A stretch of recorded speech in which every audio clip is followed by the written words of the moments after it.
This is just insane. The undead faction basically gives all its players 2 lives at a time. You kill one, and they just get right back up. That doubles the power of any player unit. What the hell is that? Is balance even a thing anymore? Because it definitely doesn't seem like it. Official Arctania forums. Elsa, you know you can't hide forever, right? I'm not going to. I just need to complete this quest from the God of Death. And then I'm done. Then I can come after you myself. You think you're that tough, huh? I won't be alone. Keep that in mind. I certainly hope not, because I want to kill you all anyway. From a private message chain, somewhere out in the vast expanse of the internet. The pentagram's ready, but it takes sacrifices to activate it. So? Human sacrifices. I mean, I know I play a demonologist, but that doesn't mean I'm willing to kill people in the real world. Maybe you could bring somebody in and kill them yourself? Well, I'm a knight of hell. I only kill people in battle. Start with something small. Summon some tiny demon with an animal sacrifice, then put it to work and make it bring people in for sacrifice. Come on, man. You're supposed to be leveling up your intelligence. Think. Conversation in a basement somewhere. Chapter 1. We had a rough landing.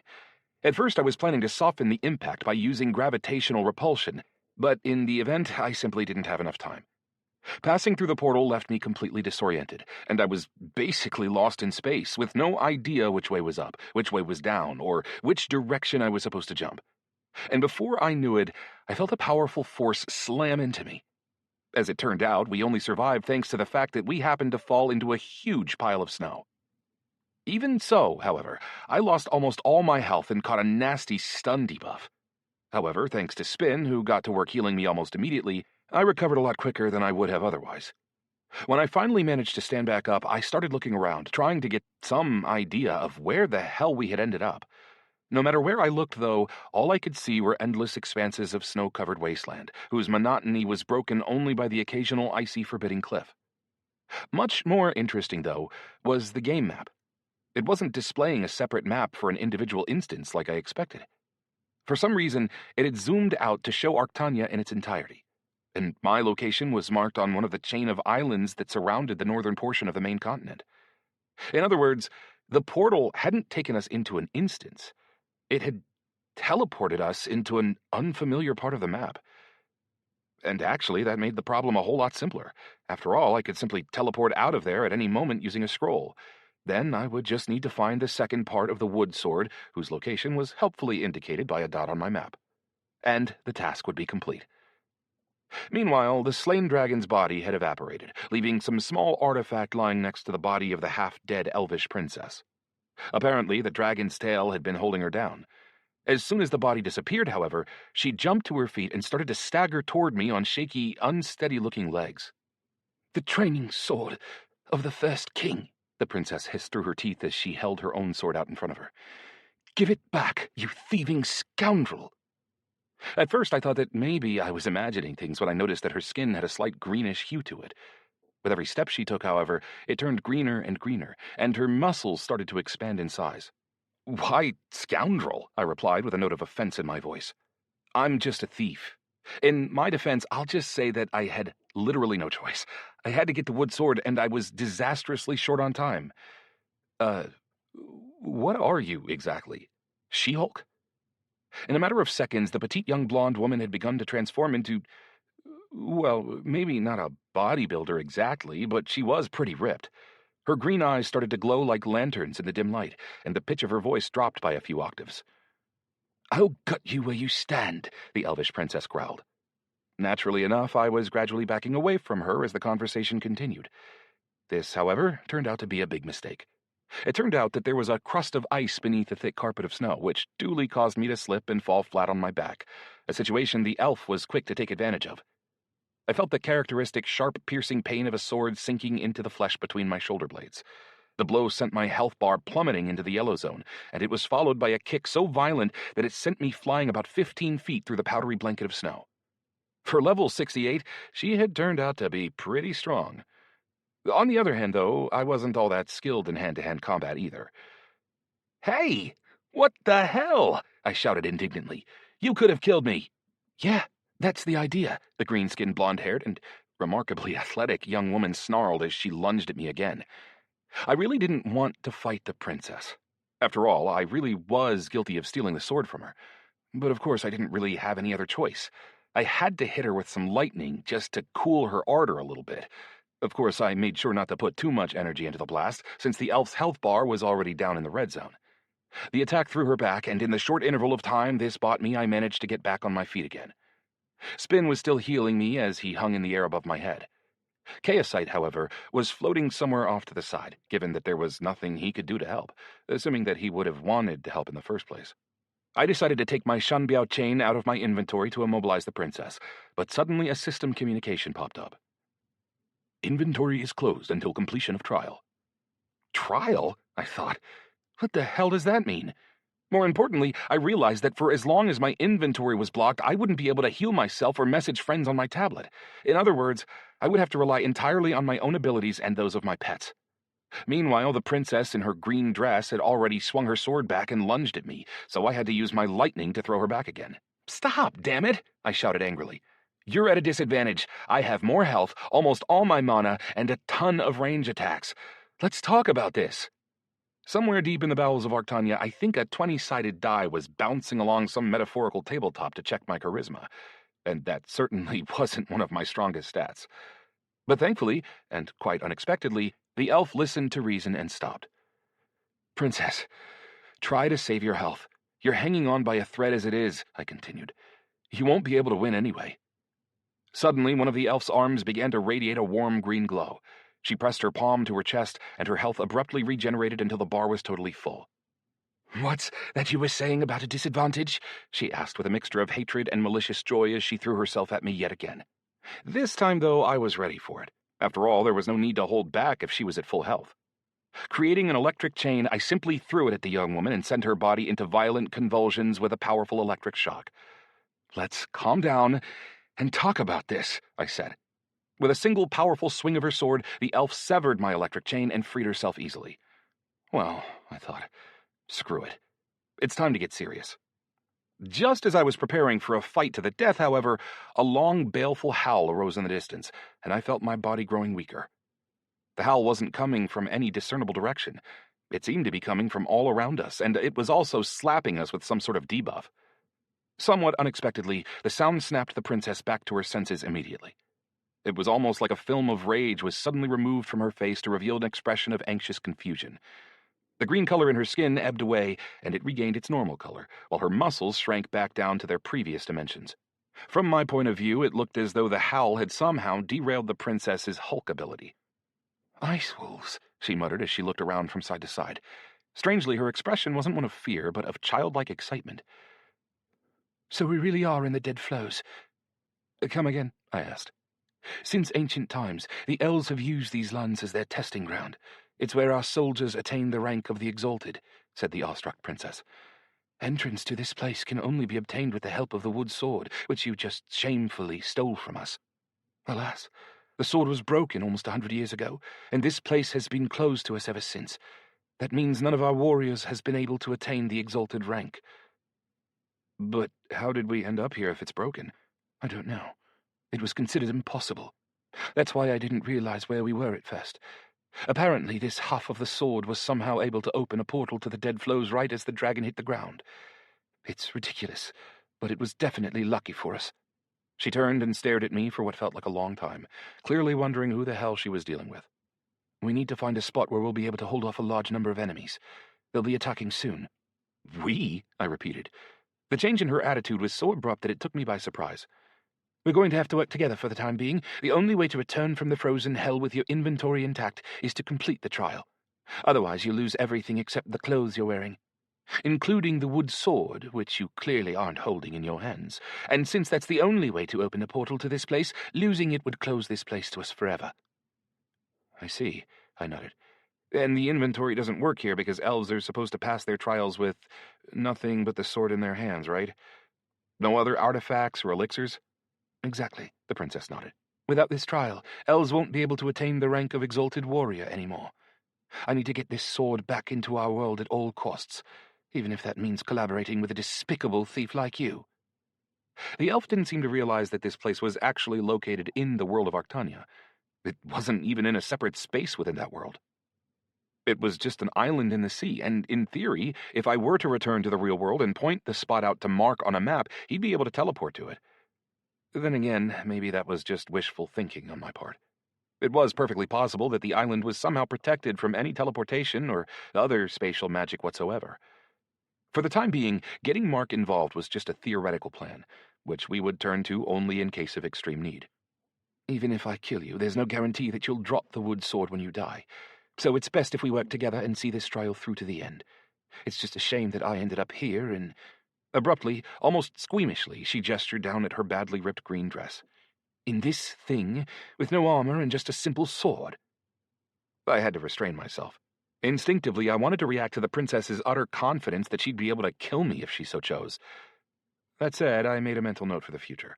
This confidence most likely meant that she had other spells besides the self-healing one I had seen, and some of them were probably combat spells powerful enough to make her feel certain that she could kill me. As you might expect, I felt pretty tense about the idea that I would lose my entire inventory if I died. I mean, I had stored both of the swords for the goddess's quest safely in my room at the inn, of course, but still. My inventory had so many useful items in it, not least of which was the Heart of the Blizzard that would allow me to summon Ashorth Bloodstein. Intuitively, I somehow sensed that even if I were to lose the artifact and the summons that came with it, Ashorth would still show up at the appointed time and take the blood essence I had promised her, together with my hard-earned levels. Suddenly, the princess rushed over and snapped up the artifact that the dragon had dropped. As far as I could tell, it was some sort of amulet on a chain, which the elf immediately slipped around her neck. I didn't feel like arguing about who should get to keep the artifact, especially since she was the one who had actually killed the thing, although the way she did that resulted in a huge amount of inconvenience for me. Amulet for protection from fire. Not much use in a situation like this, the princess explained, and it won't do anything at all against the ice wolves. What are ice wolves? I asked. They're the first opponents one faces during the trial. Individually, they're not really that dangerous, but once they surround an opponent, they start to weaken them at an exponentially faster rate. That's why we need to find the highest possible elevation, or at least some place where they won't be able to sneak up on us from behind. She gestured into the distance. I suggest we run that way, to the highest ice cliff we can reach.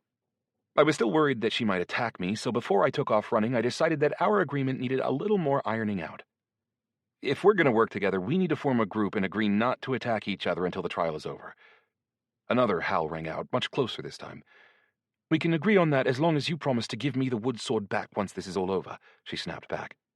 I can't promise that. I need the quest to complete a task for a goddess, but I'm willing to help you pass your trial and become an exalted warrior. You can deliver the final blow to the boss. What goddess? What does she need with my family heirloom? The princess asked, sounding skeptical. The goddess of fate. The elf thought for a moment. Elenia?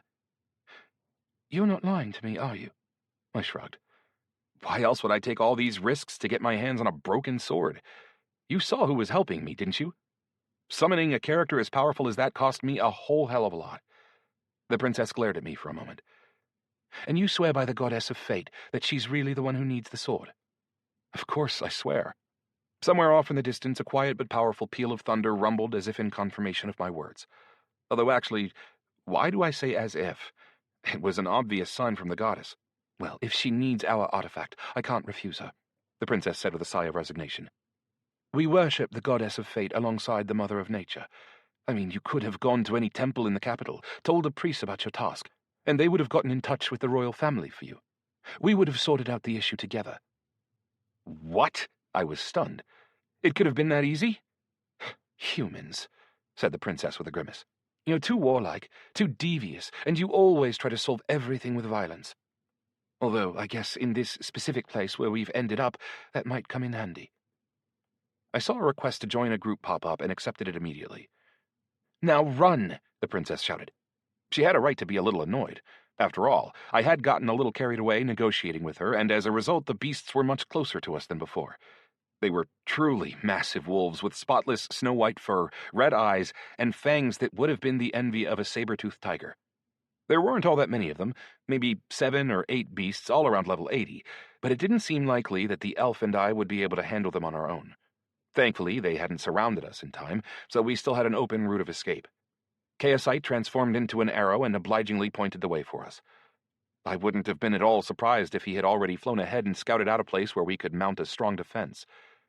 While we were chatting, Spin had restored my health to maximum, and the princess had restored her own health as well.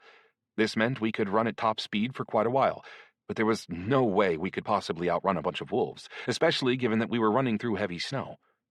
They caught up to us in a matter of minutes, and one of them leapt up onto my back. I was running quite a bit slower than the athletic young elf. I had spotted the danger ahead of time, however, so I already had some lightning at my disposal by the time the wolf landed. A savage blast of the beast's torso sent it flying back into the snow. "There! That big ice mountain up ahead!" the princess shouted over her shoulder. "Hurry!" I still have no idea how she was able to run through the snow with such ease.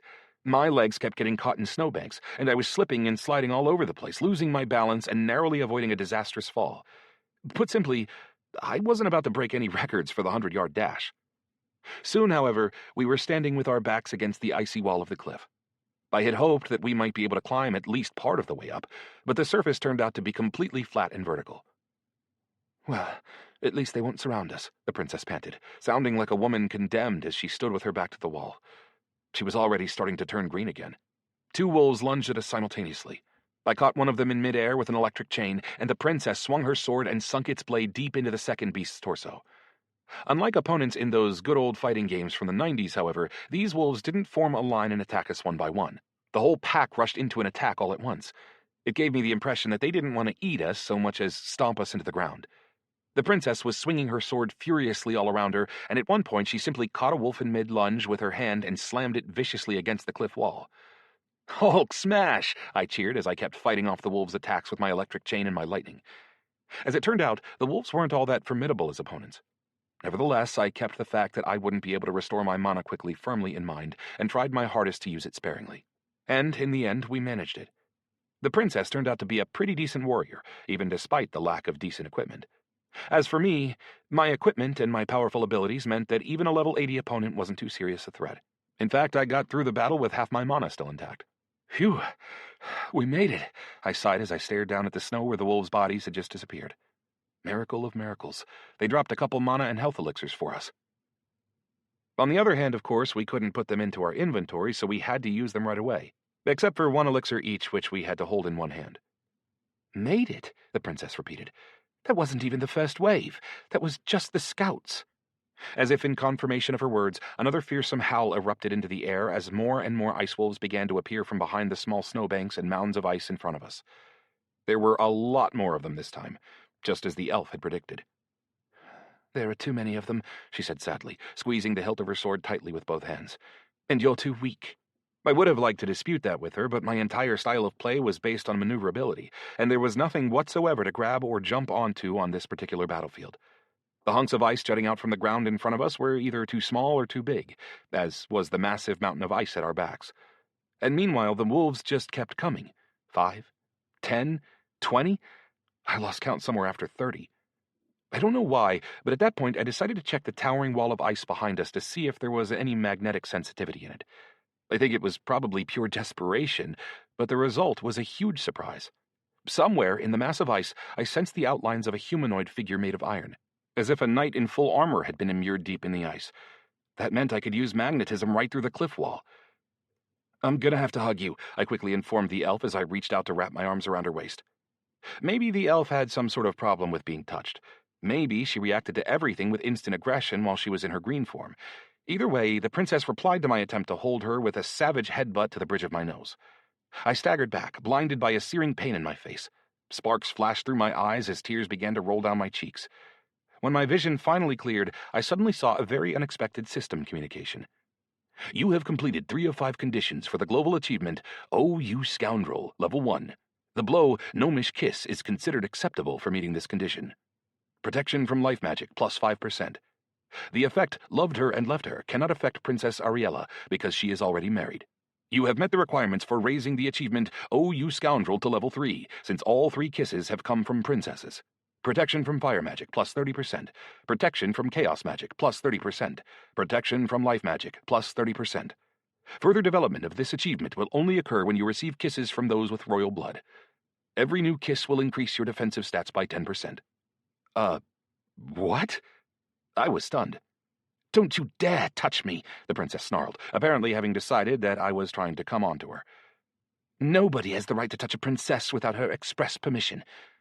I just wanted to use one of my abilities to jump up onto the wall, and I was going to take you with me," I explained indignantly as I cast a sidelong glance at the system communication and tried to figure out what the hell had just happened.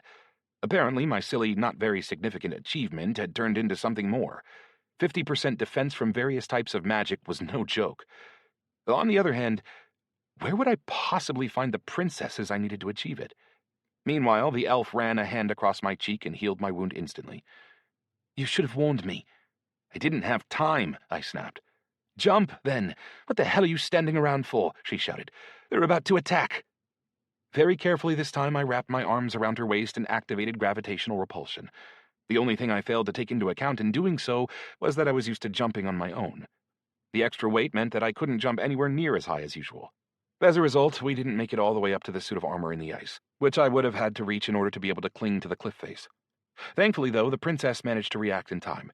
She plunged her sword into the ice and hung on tight with one hand as she grabbed me by the arm with the other. "So, that was your plan?" the princess asked sarcastically. "Of course not," I frowned as I thought feverishly about what to do next. The way the wolves were howling below us, you'd have thought the flea-bitten bastards had decided to form a choir and start practicing. "Their howl knocks out my force of nature ability, so I have to keep activating it over and over again," the princess warned me as her skin gradually began to change back to its original color. "I won't be able to hang on like this for long." "Got it." Of all my abilities, laser was best suited for melting things, so that was the ability I turned to. And the little beam worked pretty well, melting a hole about 10 inches deep into the ice in front of me. But it used a ton of mana in doing so, and for the first time, I regretted not leveling up this ability when I had the chance. After spending more than half my mana, I managed to create a cavity in the ice about 3 feet deep and half as wide, which we both jumped into as quickly as we could. Once there, we finally had a chance to catch our breath. The princess jerked her sword out of the ice.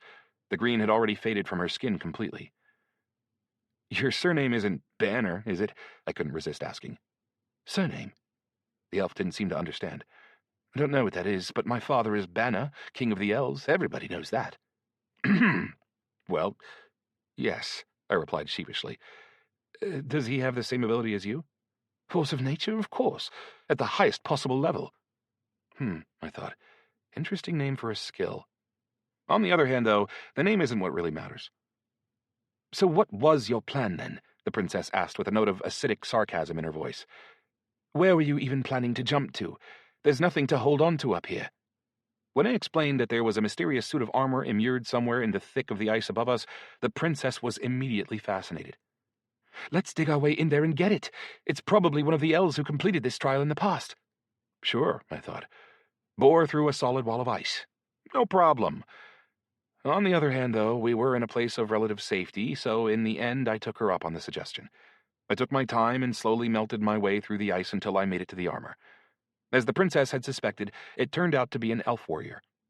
Normally, an opponent's body would disappear after they were killed, but some characters could remain in place after death if the game's plot so demanded. This warrior was one such character. His body had probably been lying there for ages without disappearing. That said, as soon as we pulled him out of the ice and brought him crashing down onto the floor of our improvised cave, the body disappeared and left a nice intact suit of armor behind. "Awesome!" the princess exclaimed as she put the armor on. Apparently, she didn't feel the least bit squeamish about the fact that it had just slipped off a long-dead body. Although, to be fair, the process of putting on armor was different in the game than it was in the real world. All she had to do was touch the armor, and it materialized across her body with its pieces already adjusted to fit her perfectly. "Is there anything else in this ice that might be useful to us?" I checked the space around us one more time using magnetic sensitivity, but I didn't see anything else. It's possible that if my field of vision hadn't been so limited, if I had been scanning the mountain of ice from the side, for example, I could have found something else. "I don't think so." I glanced down at the pack of wolves that had gathered to bay for our blood. "Let me regenerate my mana, and then I'll be able to start culling this herd from a distance. Meanwhile, though, can you tell me about the dead flows and why the elves chose this specific place for their trials? Why not a desert, for example?" "Well, deserts are actually full of life," the elf noted as she cast me a quick, contemptuous glance. "They only appear to be lifeless. That's why the flows are the best place to put elves to the test. They're frozen wastes where nothing at all can grow." I replied with a mildly skeptical grunt. "I mean, there are plenty of living organisms in ice flows, too. Algae, moss, lichens." Thanks to countless hours spent watching internet videos, my head was full to bursting with interesting, but utterly useless, facts. To my surprise, the princess's reply was a bit sheepish. "Yes, but not in this ice." There's a reason they're called the dead flows. So what exactly happens during the trial? What are we going to have to deal with here? I pressed on with my questioning. We're going to have to kill an Ice Lord if we want to get out of here. The elf fell silent. And? I asked, more insistently this time. What are an Ice Lord's abilities? What else is waiting for us out there besides these wolves? And, by the way, other than that howl, what other abilities do Ice Wolves have? Is there any way they could reach us here by piling themselves into a big pyramid, for example? The howl is their main weapon. If they surround a victim and start howling all at once, it knocks out any abilities the victim might have activated and cuts the effective strength of their attributes in half. Besides that, they're really not all that dangerous. Nothing like the ice hawks. Hawks? I asked. Yeah, big birds, with wingspans the length of 2 full-grown elves. There's no hope of taking them out without a bow. Naturally, an ear-splitting shriek echoed through the sky as soon as the princess finished her brief description of the birds. I couldn't help wondering, what were the chances that the birds would have appeared if she hadn't mentioned them? Chapter 2. At least they won't be able to reach us in here, I said as I peered cautiously out of our tiny niche in the ice. Suddenly, the princess lunged over to me and yanked me back by the collar. With a loud, brittle crunch, several razor-sharp shards of ice slammed into the wall in front of me. Careful, the princess shouted. Ice hawks can shoot razor-sharp feathers. They don't need to come in here at all. They're just raining knives onto us from above. Okay, I get it. I'm not stupid. We should drill deeper in that case. It suddenly feels a lot less safe in here. My mana had only just regenerated, but I had to start burning it away again in order to deepen the small cavity that was serving us as a shelter. While I worked on melting the ice, I took advantage of the opportunity to read the system communication about my OU Scoundrel achievement one more time. I had kissed 2 princesses, Arnorte and Ariella, but when, I wonder, did the succubus become a princess? After all, I had never seen anything like that in her status before. More importantly, though, I knew that I would need to choose the remaining 2 princesses very carefully, because each of them would represent a unique opportunity to close a vital weak spot in my ability to withstand magical attacks. Ideally, of course, I was hoping to find some sort of dark magic princess who could give me resistance to black magic, which, in turn, might make it possible for me to deal with my curse more effectively. By the way, the fact that a headbutt to the face met the system's criteria for a kiss was actually really funny. It even made me wonder whether the same thing might work a second time.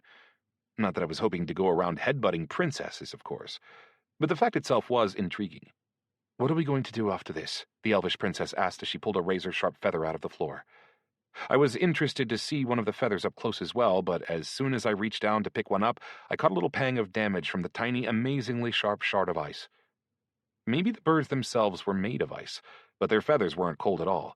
More than anything, they reminded me of some sort of extremely durable glass. We'll shoot these wolves one by one.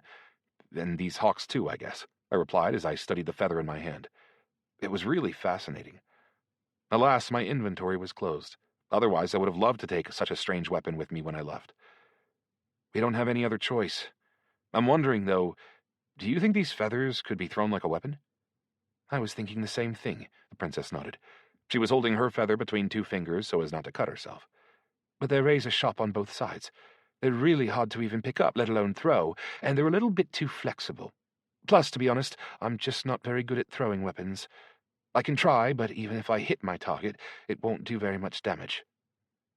There's no point taking the risk until we take out these birds, I said after thinking for a moment. What's your class, by the way? If we're going to have to complete this trial together, each of us needs to know what the other's capable of. Silver Ranger, replied the princess proudly. I'm an expert with a bow, and I can use magical staves. I'm not bad with a sword either, but my emphasis has always been on ranged weapons. And you're obviously a lightning mage. Almost. Electromage. What's the difference? I don't just use lightning. I can also manipulate machinery and certain aspects of magnetic fields, I said, having decided that there was no point trying to hide anything from her. The princess nodded. So that's how you found this armor. You could sense the iron. Exactly. There wasn't anything else, was there? We could use some more weaponry here. There wasn't, but that could be because my field of vision was pretty limited. As soon as we take out the hawks and wolves, I can try another search from outside. While we waited for my mana to regenerate, we discussed our respective abilities and the various ways we might be able to use them in tandem. Luckily, the princess had brought her sword with her. Unfortunately, however, it wasn't really her specialty. The young woman had a few abilities that could amplify the force of physical blows and increase speed, but that was about it. Plus her force of nature, of course, but using that ability made it practically impossible for her to control herself. Again, exactly like the Hulk, and it burned mana at a truly frightening rate. Moreover, her mana regenerated a lot slower than mine did, since the princess's core attribute was dexterity rather than wisdom or intelligence. Long story short, her skills were almost exclusively those of a long-range fighter, who had neither the opportunity nor the need to engage in close-quarters combat with her opponents. "What about those pets? What can they do?" the princess asked with a nod at Spin and Chaosite. "The white one can heal, I can tell that much. What about the purple one?" "They're both support pets. All their abilities are passive," I lied, before following up with a question of my own. "What's that artifact that dropped from the dragon?" I asked as I recalled how the elf had snapped up the amulet during our little skirmish. Our inventories were locked, so the fact that she hadn't left it behind meant that she had successfully equipped it to her character. "Maybe it'll be useful to us." "If only. It's nothing special. It's just an amulet of protection from fire," the princess replied quickly. That said, she refused to show me the artifact. I wasn't about to insist, but I couldn't help noting that her reaction seemed pretty suspicious. To be fair, though, I hadn't revealed the full extent of my abilities either. Also, I decided that I wouldn't use Shift unless it was absolutely necessary. Spin and Chaosite were still hanging there, suspended in midair opposite our shelter. The hawks weren't paying the slightest attention to them. I decided to take advantage of this, and I requested both pets to rise into the air and count how many birds were circling in the sky above us. There weren't all that many of them, just 9 individuals, according to Chaosite, who was kind enough to transform himself into a huge floating number for me. They were circling through the air about 30 feet above us, and they weren't trying to come any closer. When I popped my head quickly up out of our little cave, I realized why they were doing this. In order to fire their feathers at us, the hawks had to drop into abrupt high-speed nosedives toward their targets. It was almost like they were putting momentum behind the feathers before they fired them. "I think I could shoot out a single electric chain every time they make a dive. Then you can finish them off with the sword when I pulled them in," I mused aloud. "That would be a good way to avoid burning through my mana." "Go ahead," replied the princess with a gesture of invitation. "If you can get the bastard in here, I'll make ice cubes out of it." I don't know what was more surprising, the fact that the princess knew what ice cubes were, or her apparent eagerness to chop a living thing to tiny pieces. "Wow, somebody's bloodthirsty," I noted. "Don't you feel bad for the animals at all?" "I think you're confusing me with a druid," she replied, sounding a little bit annoyed. "And even they only live in peace and harmony with nature up until that nature starts trying to eat them or make a living pincushion for ice feathers out of them." "Fair enough," I conceded. "Let's get to it then." I only managed to catch a bird on my 3rd attempt, and I caught several painful hits from ice feathers in the process. Thankfully, Spin was on hand to start healing these wounds immediately. When I finally caught one, though, all it took was a single jerk on my electric chain and the bird came crashing into the corner of our little shelter with a furious shriek. As soon as it hit the ground, I hit it with a paralyzing electric shock. With a loud war cry, the princess threw herself on the beast and started hacking away with her sword. She quick cut its health bar down to about half, but then she accidentally cut my electric chain and released the bird from its grip. The half-dead ice hawk flapped and rolled its way to the edge of our little shelter before plummeting straight down onto the wolves below. They didn't hesitate. The whole pack threw themselves onto the big bird in an instant, seemingly without any concern about its razor-sharp feathers. "Well, that works too," I said as I scratched the back of my head. "But it'd be best if we could let the body disappear in here. It might drop something valuable." "I'll try to be careful," promised the princess. "The chain can hold the hawk in place for about 6 seconds. That's all the time you'll have to kill the thing." This, I should point out, was the maximum duration for electric chain, so the fact that it could hold the birds in place for that long meant that they didn't have any resistance to electricity whatsoever. And that certainly made me happy. Our next attempt was much more successful than our first.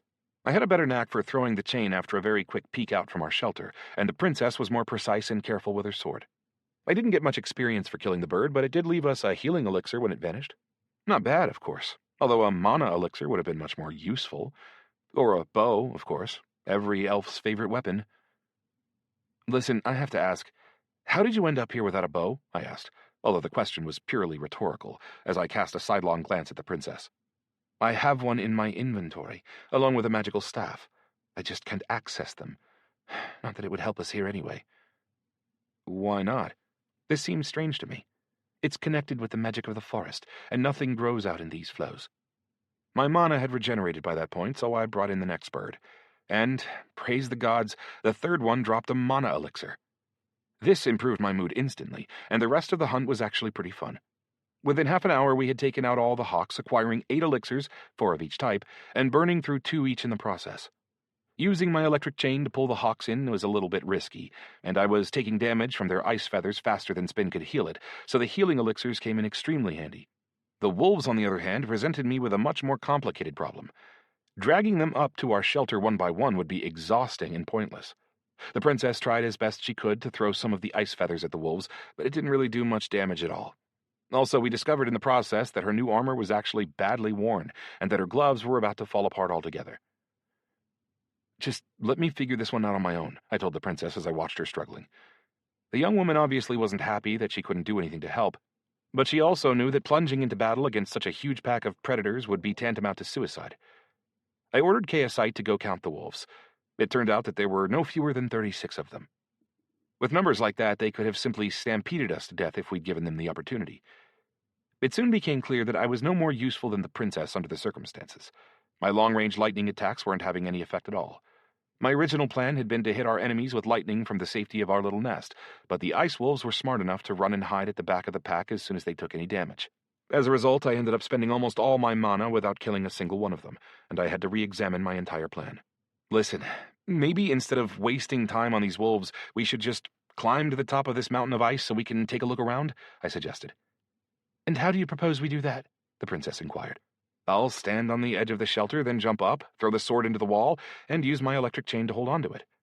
Then I'll carve a new step into the ice with my laser. I'll repeat the whole process until I get to the top." The elf frowned and stared back at me skeptically. "What about me?"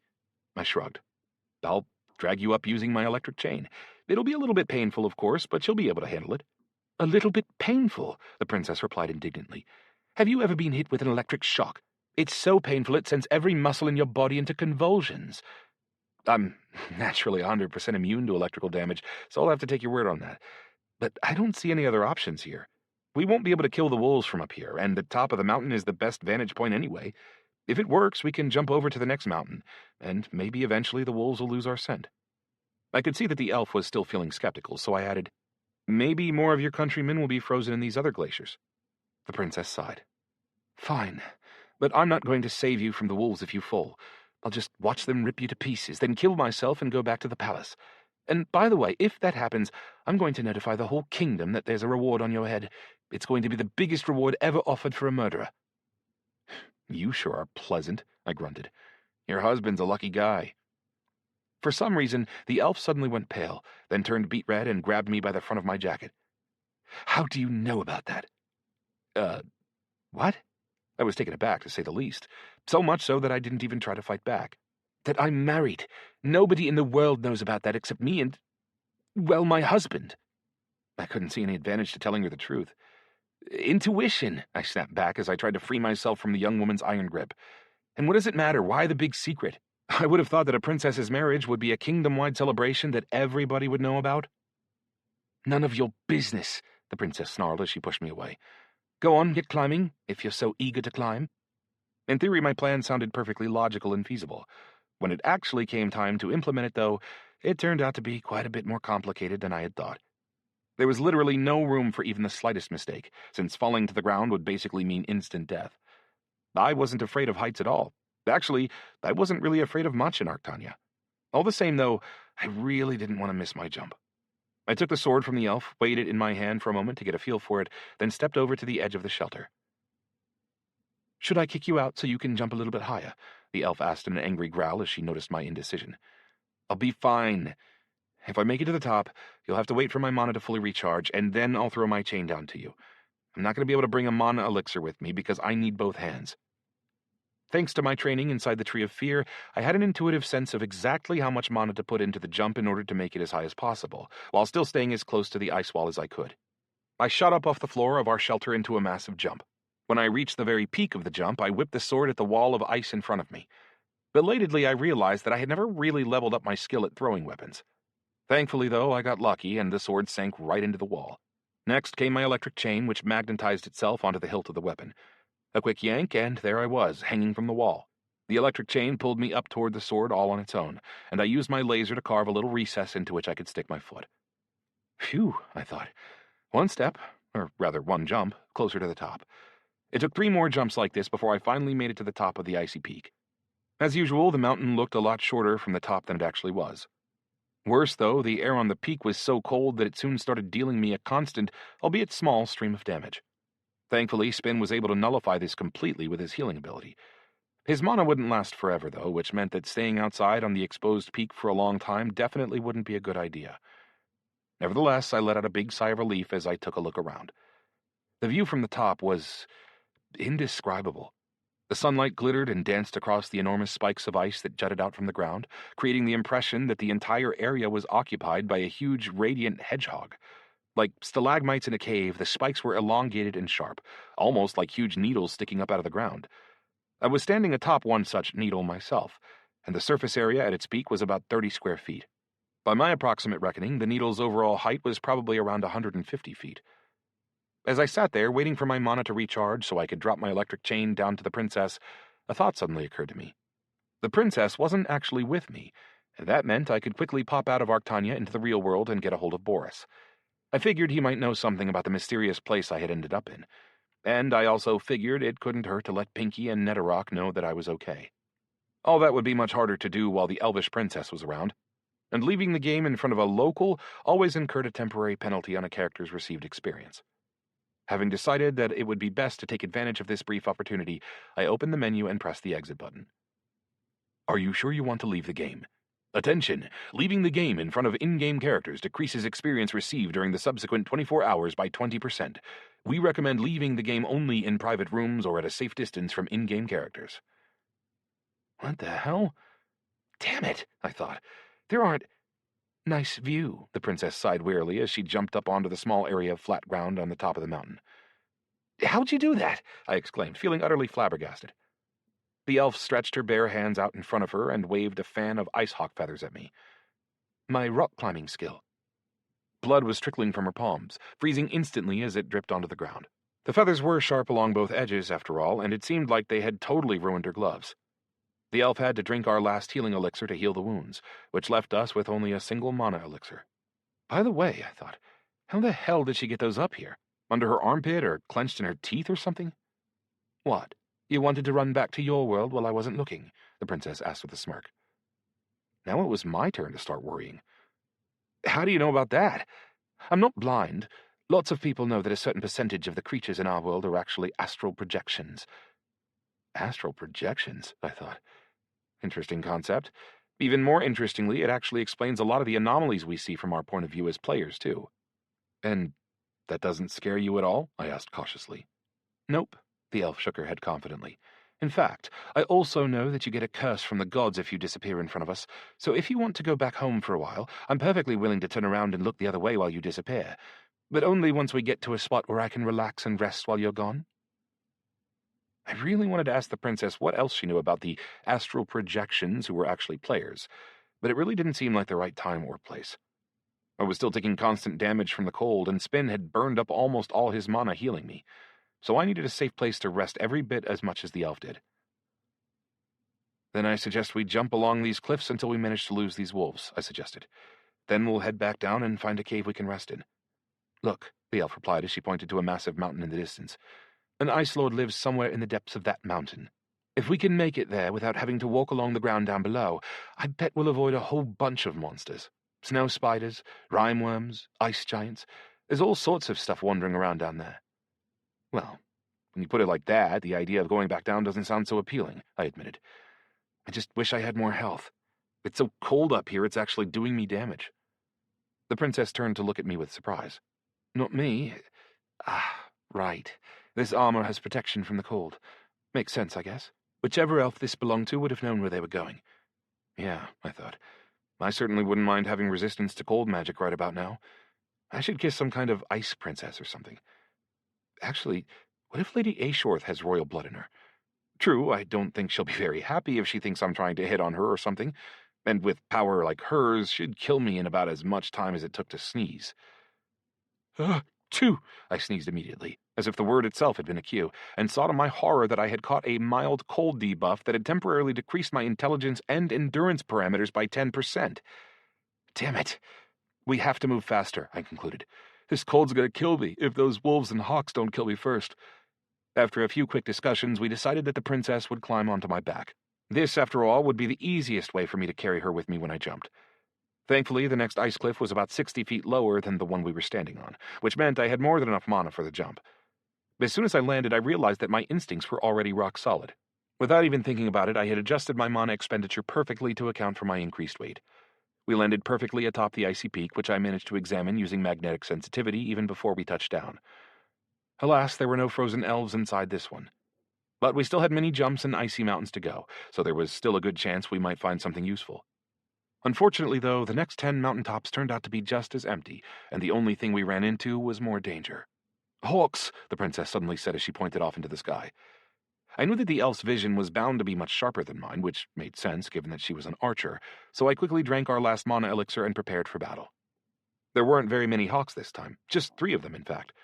Personally, I had already started to regard them primarily as a source of valuable elixirs, which could actually help us get to the cave faster. Little by little, the long, difficult, monotonous jumping was wearing me out.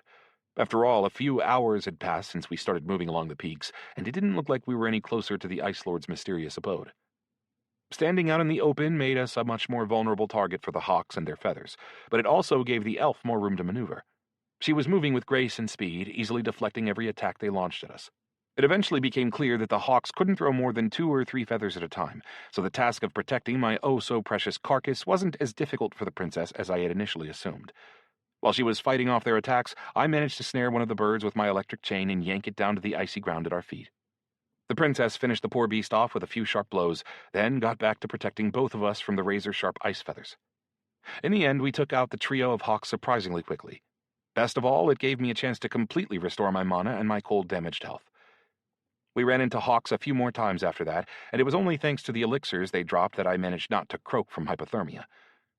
After 20 or so jumps, we finally had a bit of luck. As I landed atop yet another needle-shaped mountain of ice, I scanned it with my magnetic sensitivity and found a body in armor, frozen in the ice right beneath our feet.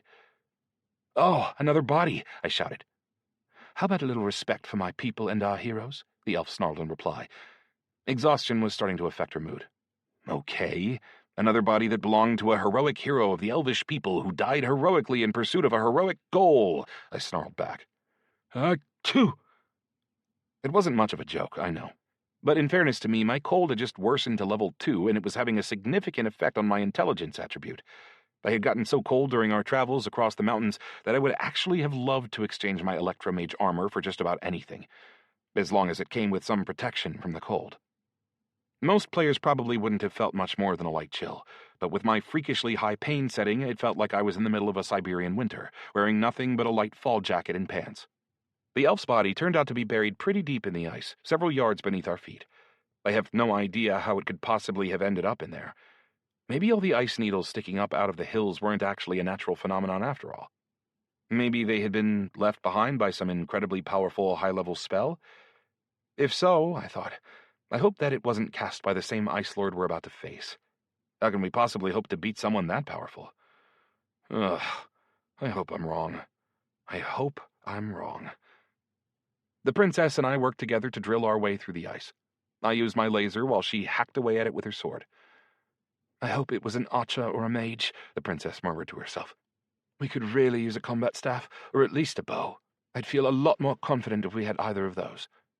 When we finally dragged the elf's body up to the surface and found that it was that of an elderly, white-haired mage, however, the princess didn't look as happy as one might have expected.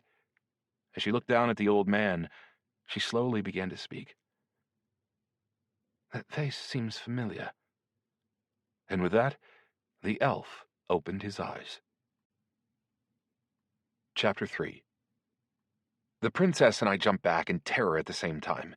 Given that the mountain's peak was small to begin with and even further reduced by the effects of my laser, my self-preservation instinct almost sent me falling to my death.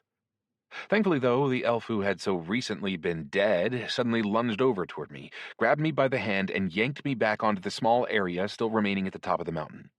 "Careful, human," said our freshly thawed corpse as he released his grip on me. He did so with a look of squeamishness. Apparently, he had felt he had dirtied himself by touching me. He looked exactly like a classic elf character from a movie, sharp facial features, every one of which seemed to radiate a sense of self-righteous arrogance. Bright blue eyes, long white hair pulled back behind his head, and a neat, well-trimmed beard. I hadn't known that elves could grow beards before seeing him. None of Tolkien's elves ever had beards. That said, his haircut was so neat you'd have thought he'd just walked out of a barber shop. The elf's clothing was also noticeably sophisticated, bearing only a faint resemblance to the princess's new suit of armor. It was much more ornate, with beautiful golden inlays and many lines of engraved runes. "I suppose I have you to thank for saving me," the bearded elf asked. He was looking exclusively at the elvish princess. Although it seemed to be subconscious rather than intentional, I could have sworn that I saw him lower the hand that he had used to grab me and wipe it off on his tunic. Maybe I just imagined that, though. After all, aristocratic elves would never allow themselves to behave so tactlessly, even with regard to humans. A life bar appeared above the rescued elf's head, and I was struck by the speed at which it started filling up. I didn't really catch his name, because I was immediately bowled over by the level 150 next to it. And there was another thought that occurred to me at that same time. For an elf to look this old by human standards, how old must he be? I mean, the game's lore put their lifespan at 1,000 years. Naturally, within Arctania, this just gave them a much longer and more well-developed backstory than humans normally had. "Ilfa, is that really you?" the princess asked with obvious surprise. For some reason, she was holding her sword out in front of her, as if she could possibly have done anything to resist this swarmed-over high-level elf if he decided to kill us. "Are we acquainted?" the older elf asked skeptically as he shot a very suspicious glance at Spin and Chaosite hanging in the air above us. Unfortunately, I couldn't recall Spin since he was constantly healing me to compensate for the effects of the cold, and Chaosite was my only protection against a sudden attack. His small percentage chance of disrupting enemy spells had already worked for me once, and if it happened to work again, it might well save my life. "I'm Princess Ariella, daughter of the king of the elvish kingdom, Iconar Stormbringer," said the princess with a quick bow. "You were my grandfather's most trusted advisor, were you not?" The elf bowed in reply, and his bow was much lower. "Exactly right, Your Highness. I'm very pleased to meet you." "But how did you end up here?" the princess asked. "This place was used to test warriors and prove them worthy to join the Exalter. But you're a master of magic. Also, who sealed you inside this mountain of ice? And more importantly, how did they do it?" I was standing next to them the entire time, listening in silence, since I had no idea what to expect from this ancient high-level elf, especially given that he was a master of magic, whatever that meant. I mean, I had stolen the sword from their palace, after all, and I had no doubt that this monster would turn me to dust with a single spell if the princess complained about that to him. "We used the frozen hell as a training ground for a long time, sending our warriors here to test themselves, steel their willpower, and acquire fighting skills," the elf began to explain as he walked out across the tiny area of flat space where we were standing and looked around. "Eventually, however, it came to pass that every single warrior we sent here would die and return to the respawn point with nothing. At first, the king decided that we had grown lax in preparing our warriors for the trial, so he imposed stricter requirements on our candidates before sending them here. Even then, however, not a single one of them was able to defeat an Ice Lord. At that point, the Radiant King of the Elves, that is your grandfather, decided to send a unit here under my command to find out what was killing all our warriors. Alas, the Ice Lord had become too powerful. He slaughtered our entire unit with ease. All these mountains of ice you see around you, none of this used to be here. This was all created by one of the Ice Lord's mass effect spells.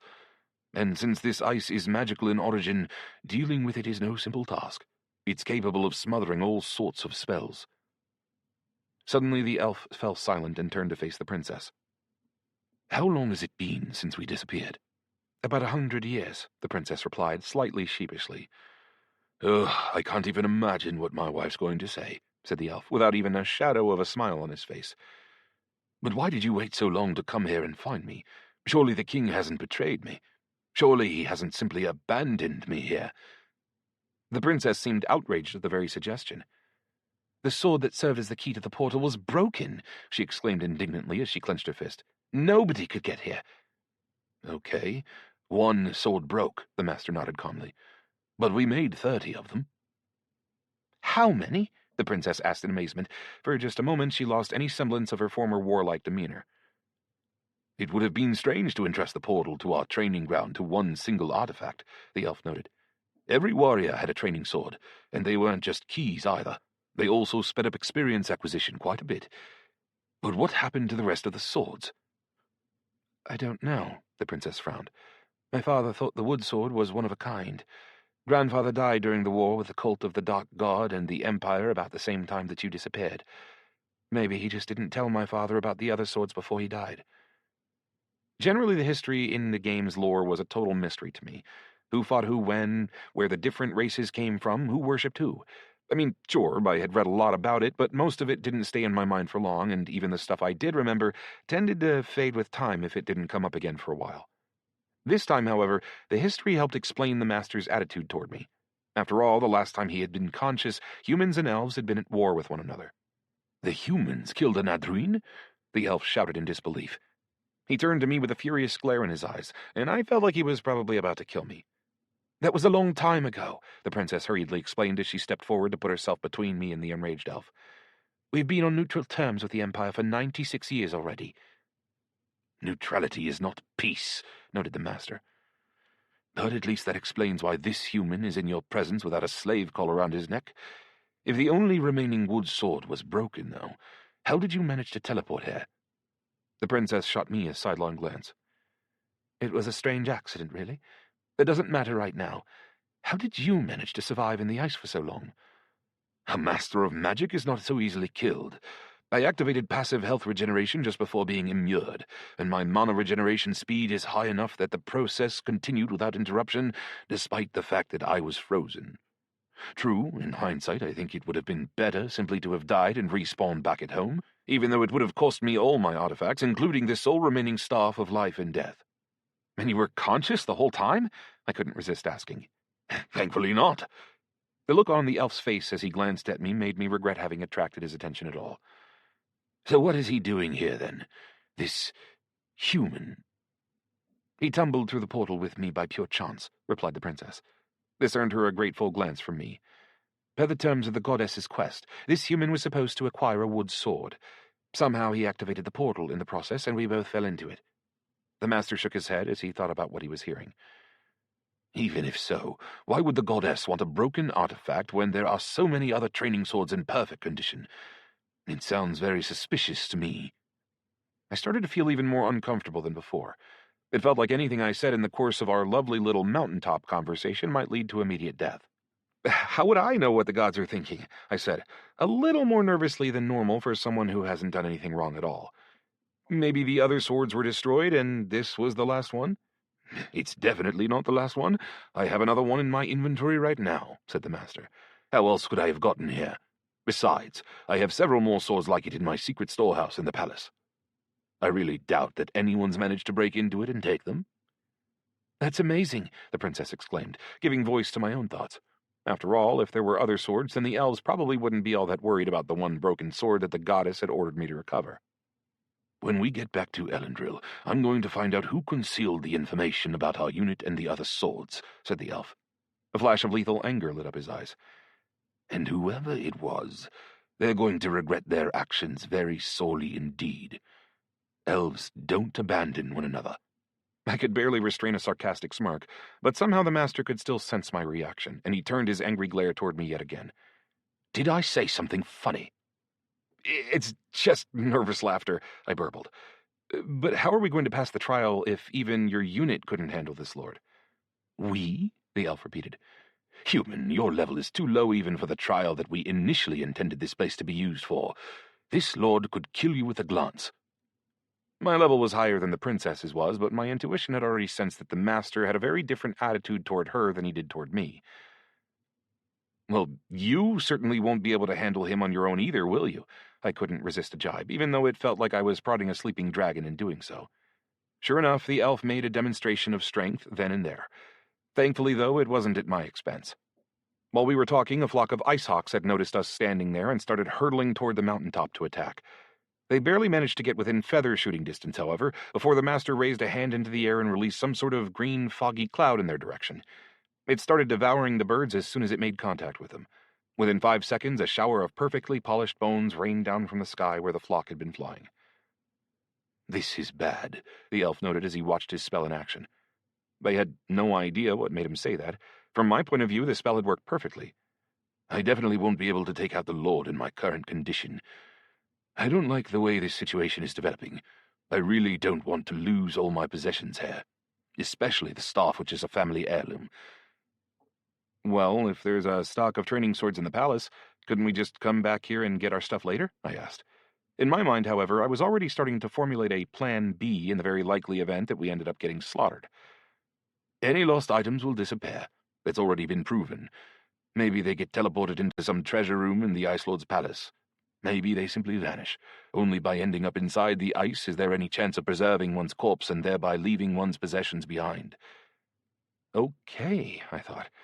So basically, we would just have to die by turning into ice sculptures. Something to keep in mind. So, we really have no chance then? The princess asked in a defeated tone of voice. With proper preparation, there is one way we might be able to pull off a victory, the master assured her. And I have several ideas about how we might be able to weaken the Ice Lord. I would really prefer not to lose this heirloom artifact, so I think it's worth trying to kill him. I thought, as if I didn't have enough problems to deal with already, including the likelihood that I would lose my quest item in the frozen wastes, and the fact that I had very little time to work with. The timer for the goddess's quest was still mercilessly counting down the minutes. I had just a little bit more than 4 hours to find the second piece of the sword. If the elves ended up deciding that they needed to level up before attacking the Ice Lord, or that we should just flee, I mean, what the hell could I do about it? How could I possibly convince them that we would not only need to kill the boss, but also be pretty damn quick about it? But I'll have to kill around 1,000 ice creatures in order to prepare the spell, the master continued as he showed us a short magic wand, which he had been holding in one hand ever since the conversation began. This artifact accumulates death energy, then converts it into life magic. Even then, though, we really can't be certain that all that power will be enough to do the job. I thought. He's strong, of course, but how long will it take him to kill that many creatures? This isn't going to work. I need some alternatives, and they're going to need to work quickly. I recalled what the master had said about a number of other swords being stored somewhere in the capital. That storehouse in Aloria you mentioned, where the swords are hidden. How hard would it be to open it? I asked the master, realizing that I was walking on very thin ice in doing so. And the elf didn't disappoint me with his reaction. Very hard. Practically impossible, and it's certainly not something I'd share with some nondescript human, he snapped back in reply. He regained his composure pretty quickly, though, and continued. But why do you ask? Could you explain how to get inside? For example, if I got in touch with someone inside the kingdom of the elves and asked this elf to get the swords from the storehouse and bring them here, along with a bunch of other high-level warriors who could help us. But inventories don't work here. You won't be able to get your tablet out, the puzzled princess pointed out. Tablet? The master repeated. What's that? And inventory? That must be some sort of spatial bag? The elf princess nodded. Exactly. And a tablet... It's kind of hard to explain. I'll show you later. Much has changed while you were frozen in the ice. She turned to address me again. So you could contact somebody without needing to use a tablet. The astral world, Aurelia, I explained, addressing her by her name for the first time. The princess realized what I meant immediately, since, by some weird but fortunate coincidence, she seemed to know about the peculiarities of the players who roamed her world. She simply hadn't realized that we could chat freely with one another when we were in our astral world. Master Ilfur, I think he really can contact the outside world, even from here, she quickly explained. I don't know what else you have in your secret storehouse, but I can promise you that if anything goes missing, my father will compensate you for it. The elf thought for a long time, turning back and forth to stare first at me, then at the princess. I know I can trust you, but this human... Then trust me, master, the princess reminded me of the cat from Shrek, and I'll stand surety for this human's good faith. I turned to stare at the princess with surprise. Where, I wondered, had this sudden level of trust come from? Not long before, she had been trying to kill me and threatening to have me declared an enemy of the elvish government. I can explain how to find my storehouse, but it's in the palace's dungeon, so only someone with access to the inner apartments will be able to get inside. Do you know anybody like that? The princess inquired. I had to think about her question for a second. How many elves did I actually know? After thinking for a moment, I realized that Sergei was the only one, or Sergio, as he was known in the game. Maybe Naumov could have found somebody else, but the chances seemed pretty slim. The Steel Rats were bound to have many more friends and acquaintances in Elendril, but I definitely wasn't going to turn to them for help. Yep, I decided to lie. After that, the princess had to spend a little bit more time trying to convince Master Ilfur before he finally told me how to get into his storehouse. True, they made me promise that my person, or rather my elf, wouldn't take anything from the storehouse beside the wood sword, and they sealed our agreement with a quest, which I had no choice but to accept. You've received the task. Bring some friends into the frozen hell. 1. Task requirements. Find helpers who can enter Master Ilfur's storehouse in the King of Elves' palace. 2. 3. Bring them to the frozen hell. 4. Special stipulations. Nothing must be allowed to disappear from the storehouse except the wood sword. Reward, plus 50 to your standing with Master Ilfur. Current standing, guarded. To neutral, 500. Penalty for non-completion, minus 500 to your standing with Master Ilfur. Such strict conditions automatically ruled out anybody I couldn't trust, and that basically meant everybody I knew. Mark, Netherrock, and Pinky didn't count because they definitely didn't have access to the royal palace. Mark didn't even have access to the capital at all. The princess was pretty sharp. She convinced the master to go out hunting wolves with her in order to give me some time on my own. She explained this to him by saying that I needed solitude to contact the astral world. The master didn't seem to believe me, but he didn't argue with her either. Most importantly, have one of your friends bring me a half-decent bow, the princess said in parting, just before she led the master away to hunt. After that, I finally exited the game and climbed out of the capsule into my nice, warm apartment. Only after doing so did I realize how cold it was in the frozen hell. After turning on my coffee machine, I picked up my phone and saw no less than 20 missed calls from Sergei. Apparently, he needed something from me very urgently. But what, I wondered? Was it already time to go out hunting for the demonologist? In any case, his eagerness gave me reason to hope. After all, it would give me at least a small chance to exert some influence on our healer. If he needed something from me, it would give me a chance to negotiate and convince him to help me in the frozen hell. After all, he was the only person I knew who played an elf. "Andre!" Sergei's gruff voice shouted, about as loudly as physically possible as soon as I pressed the call button. "What the hell did you do with the princess, you dick?" What? I was totally dumbfounded. You mean Ariella? What does that matter to you, and how do you know about her anyway? "She's my wife, you idiot. If anything happens to her, you can forget about me healing that curse. Although, actually, I think I might end up killing you before the end of the day anyway." To put it mildly, I was a bit taken aback. What? You're married to an in-game character? "You're gonna be a dead character, in and out of the game," Sergei snarled. "Why the hell did you kidnap her?" The pieces started to come together in my mind. That explained how she knew about players and their abilities. "I didn't kidnap her," I assured him. The only person with the ability to obviate the curse that was sucking out my invaluable life force. Well, it was invaluable to me, at any rate. I had to tell the healer about everything that had happened and why I had been forced to break into the royal palace by force. "Why didn't you ask me for help? I could have just talked to Ariella and she would have given that hunk of wood to you for free," Sergei, or rather the elf Sergio, objected indignantly. "Really? I didn't believe this. You didn't really want to accept your own quest in the first place. I didn't think you'd be willing to help me with mine." "Ah, I see. I'm healing him and he doesn't even trust me." The healer actually sounded a little bit offended. "He didn't think I'd be willing to help." I was actually starting to feel a little bit guilty by that point. I really should have asked him to help. "Well, will you help me now?" I asked cautiously. "Not you, no. But I'll go into whatever hell I have to save my wife. Fiery, frozen, whatever. Tell me where this storehouse is and how to get into it, and make it quick." I explained what the master had told me in as much detail as possible, and I didn't forget to mention that Sergei couldn't take anything other than the swords. Actually, I think I mentioned it about 20 times. Then I asked him to bring Netherrock and Pinky into the frozen hell with him when he came, and told him he could get in touch with them via Naumov. And, last but not least, I asked him to bring a bow for the princess. Most importantly, tell Netherrock to bring as much gold as he can with him, and make sure he's carrying it in his hands, not storing it in his inventory, I warned. I really hope this blood denomination ability works on this boss. It's a spell that reduces everybody's health to 1/10 of whatever it was at the beginning of casting. Perfect for a boss. Then don't bring anything valuable with you in your inventory when you come.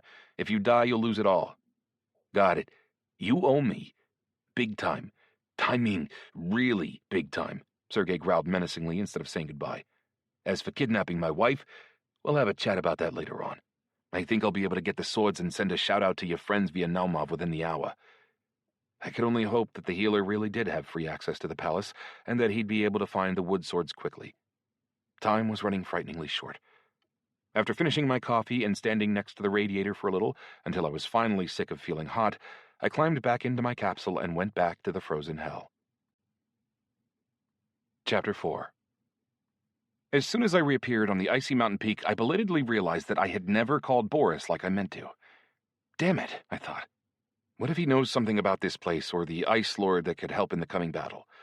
although the chances of that seem pretty slim. After all, simply getting to this place was pretty complicated, and it doesn't seem like any players have ever been here before. Nope, you need luck like mine to make it to places like this. First the Tree of Fear, then the Frozen Hell. I spotted the elves as soon as I reappeared. They were fighting a whole pack of wolves about 100 yards out in front of me at the foot of the mountain. Actually, maybe fighting isn't really the right word. The master was methodically cutting down the poor monsters with wave after wave of green energy that took the form of big, wide blades.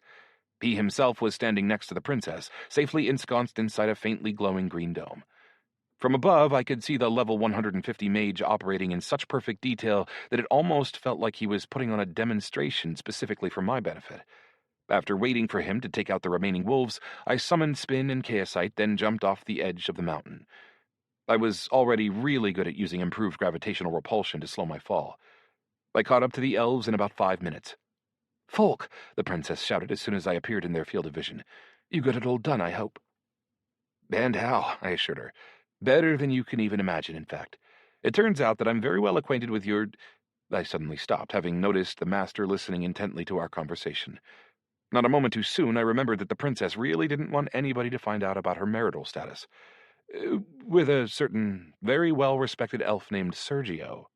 The princess slapped a hand over her mouth in shock, and she had obviously almost said something inadvisable.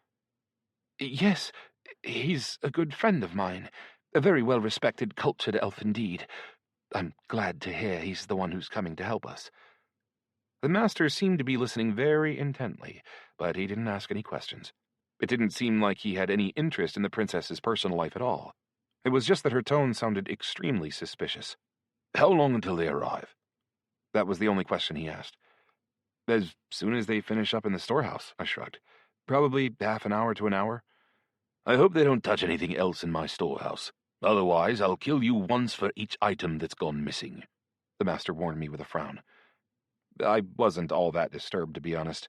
I guess I simply trusted that Sergei wouldn't steal anything, especially since his own wife was involved in the task at hand. I couldn't help feeling pretty surprised, though. I had a hard time imagining Sergei becoming that close to an elvish princess, let alone winning her heart. Sure, it was a game, but improving one's relationship with such an important person was by no means easy, and improving it to love was more complicated still. Even more interesting, did Ariella realize that her beloved wasn't really a normal elf? So many questions, and I was pretty sure I would never learn the answers to most of them. Sergei certainly couldn't be counted on to share details of his personal life. That kind of openness was definitely not part of his personality. It would have been interesting to talk to the princess a little bit more, but the frozen hell was obviously not the place for that. "Sergio would never stoop to thievery," the princess replied indignantly. "Don't you dare suspect him." The elf raised an eyebrow at this surprisingly vehement outburst. "Oh, sorry," said the princess sheepishly. "I'm just glad that I'm going to be seeing my friend so soon." "Well, as long as we're waiting, I suggest we work on filling this staff with death emanations," said the master.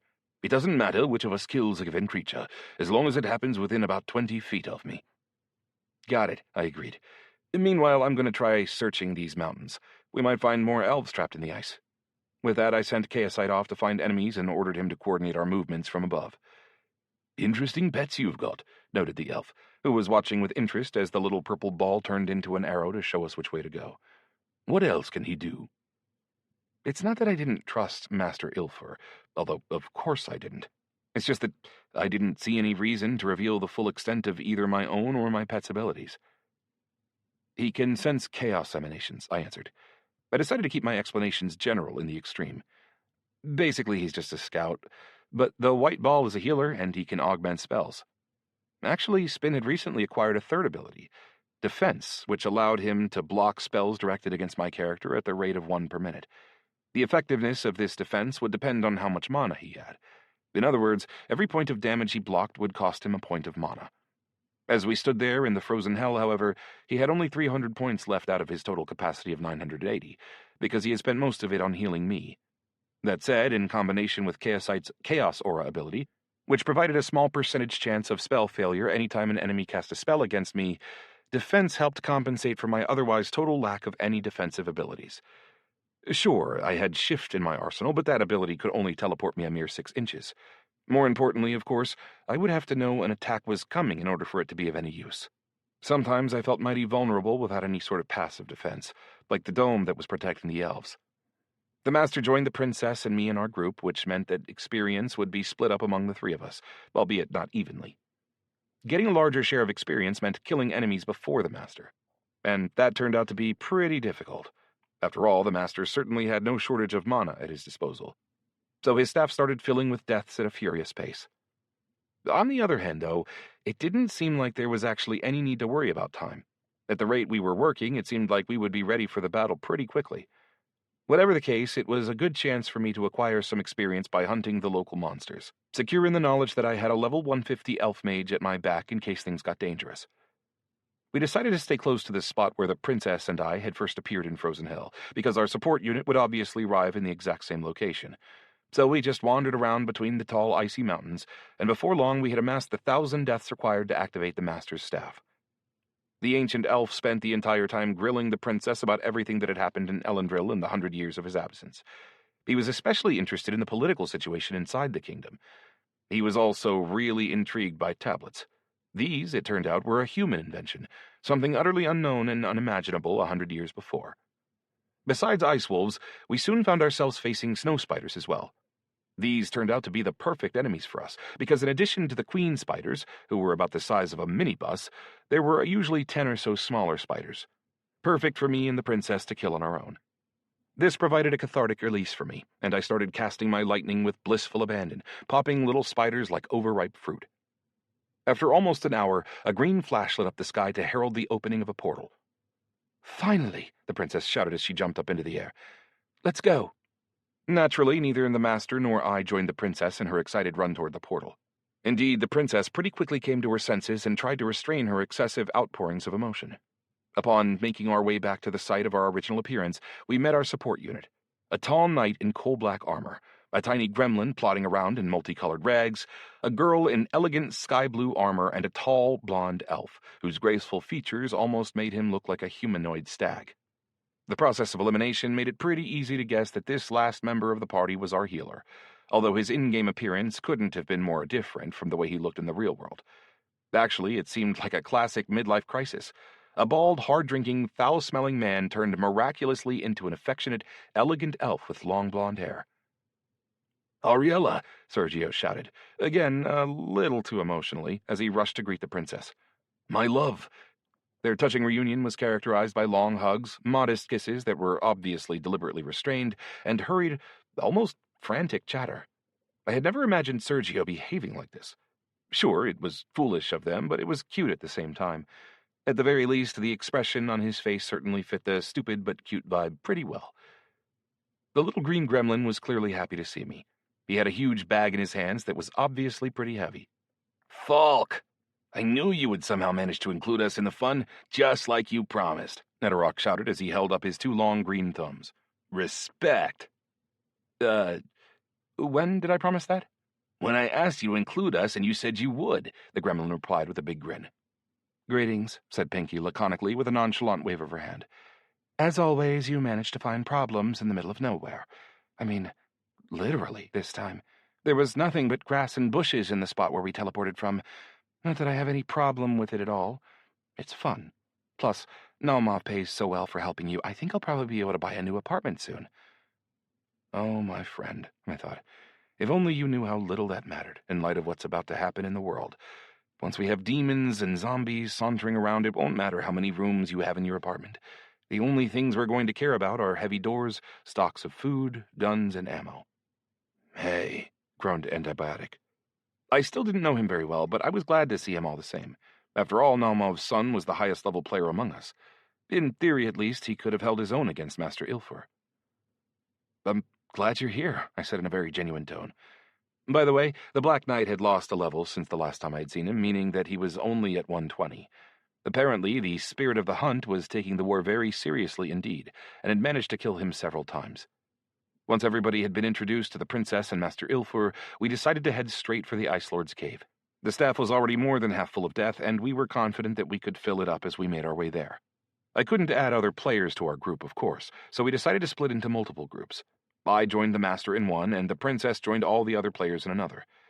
True, everybody knew this would mean more experience for me, thanks to the elf's considerable power in battle. But nobody said a word in protest, especially since the master had told us that if we passed the trial, it would count for anyone in any group that possessed a wood sword. Unfortunately, we ran out of snow spiders pretty quickly and had to fill up the remaining quota of deaths with another type of opponents. Namely, ice giants, who were harder in both a literal and physical sense. They were about 10 feet tall, with long, ape-like arms and thick white fur, and they attacked by throwing hunks of ice from long distances. Their fur afforded excellent protection from normal arrows, which meant that the princess, who had been so happy to see the bow her husband brought for her, was once again essentially useless in battle.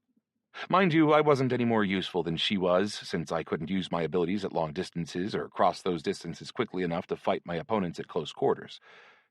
Thankfully, Antibiotic was perfectly adapted to such a situation, given his ability to teleport short distances, as was the master. The latter was simply slapping our opponents with attack spells as he trudged along through the snow. Sergio healed anyone who got wounded, which left Pinky, Netherrock, the princess, and I with no choice but to watch the others fight.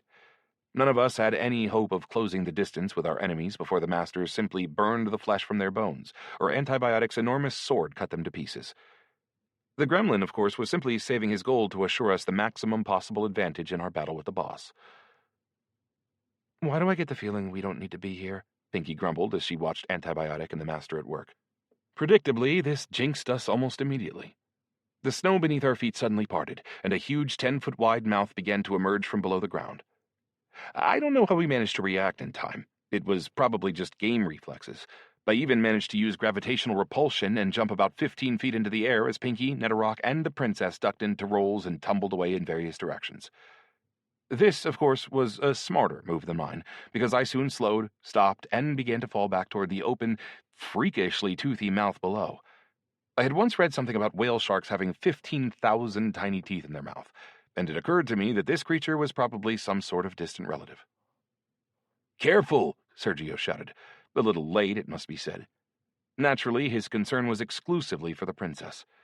For my part, I somehow managed to turn around in midair, grab onto Sergio with an electric chain, and yank myself out of harm's way. "Son of a bitch!" the elf screamed as the electricity coursed through his body. I fell onto the snow next to the enormous maw, then rolled to the side. Don't worry, I remembered to turn off my electric chain, as the monster caught a blast of lightning from Pinky, a few arrows from the princess, and a stream of good old Russian swear words from Sergio, who seemed to have dropped his elf persona entirely for a moment. Of course, the swearing was directed entirely at me. Taking damage prompted the huge mouth to rise up out of the snow, which revealed it to be part of an enormous white worm. Or maybe more accurately, some kind of disgusting-looking grub. Our entire group let rip with a flurry of attacks, and within 20 seconds or so the monster was dead. Unfortunately, even an enormous beast like that only gave us a single charge for the staff. In the end, we had to kill a lot more worms like that. But together with the giants, it was more than enough to get the staff up to 100%. Sergio turned out to be a genuinely skilled healer in the game. He was quick to heal any member of the team that took a wound, including me, despite the fact that I was technically in a separate group, which meant he couldn't see my life bar. By the time we reached the entrance to the cave, the timer for my Road of Swords quest was showing a little more than 90 minutes, and I was starting to get seriously worried. Basically, this battle with the boss would be a question of life and death for me. After all, there would be no possibility of acquiring both pieces of the sword if I died, and the map made it very clear that the second half of the sword was located in the depths of this cave. On the other hand, I thought, maybe the sword is lying somewhere on the floor of the cave? That would be logical enough, and also extremely handy for me. Maybe I can snap it up before the battle even starts. We stopped in front of the entrance and decided on a plan of action. Master Ilfer spoke first. "I'll paralyze the Ice Lord with a staff of the oneness of life and death. You all will have to focus first and foremost on the defensive sphere behind its back. That will weaken him. Only when that barrier falls will we be able to kill the Lord himself." It seems strange that we would have to focus our attacks not on a conveniently immobilized boss, but on some weird spherical artifact somewhere nearby. But of course, the elf knew best. After all, he had originally come with the specific intention of killing this Ice Lord, and he probably knew more about him than anyone else. "I can weaken him further with this," the gremlin said as he shook his bag of money. "My ability can reduce everyone's health by a factor of 100. The Lord's and ours both." The master nodded approvingly. "Not bad, but save that for the worst-case scenario. The Lord has Mass Effect spells, and he could kill us all with a single one of them if we're too weak. What else can you do? Netherrock thought for a moment. Immobilize? The Lord attacks with magic. He doesn't need to move. Let's avoid any unnecessary initiative here. Let's just follow my orders when the time comes, the Master concluded. Whatever you say, Netherrock shrugged. I'd be happy to save as much money as I can. Master Ilfer, groaned Antibiotic. What can we expect from this enemy? Abilities? I had no idea what kind of guy he had been prior to his accident, but the young man seemed to have turned into a robot. Not just in terms of his voice, either, but also in terms of mannerisms. He made no superfluous movements at all, nor did he say or do anything unnecessary. And he was always totally calm. A perfect knight. He can freeze enemies with sight, but only one enemy at a time. He creates walls of ice around himself, throws ice spikes, and spreads auras of cold that deal constant damage. Keep in mind that when I'm holding the staff, I won't be able to protect you or use combat spells, the Master warned. So Sergio will have to handle healing, and you'll have to team up to kill the Ice Lord yourselves. Don't hold back. Hit him with whatever you can. An idea seemed to be taking shape in the princess's mind as she stared back at him. What if I take the staff? I'll be able to use it, and you'll be much more use during the attack. Your spells are obviously a lot more powerful than my arrows. That could work, the ancient elf agreed after thinking for a moment.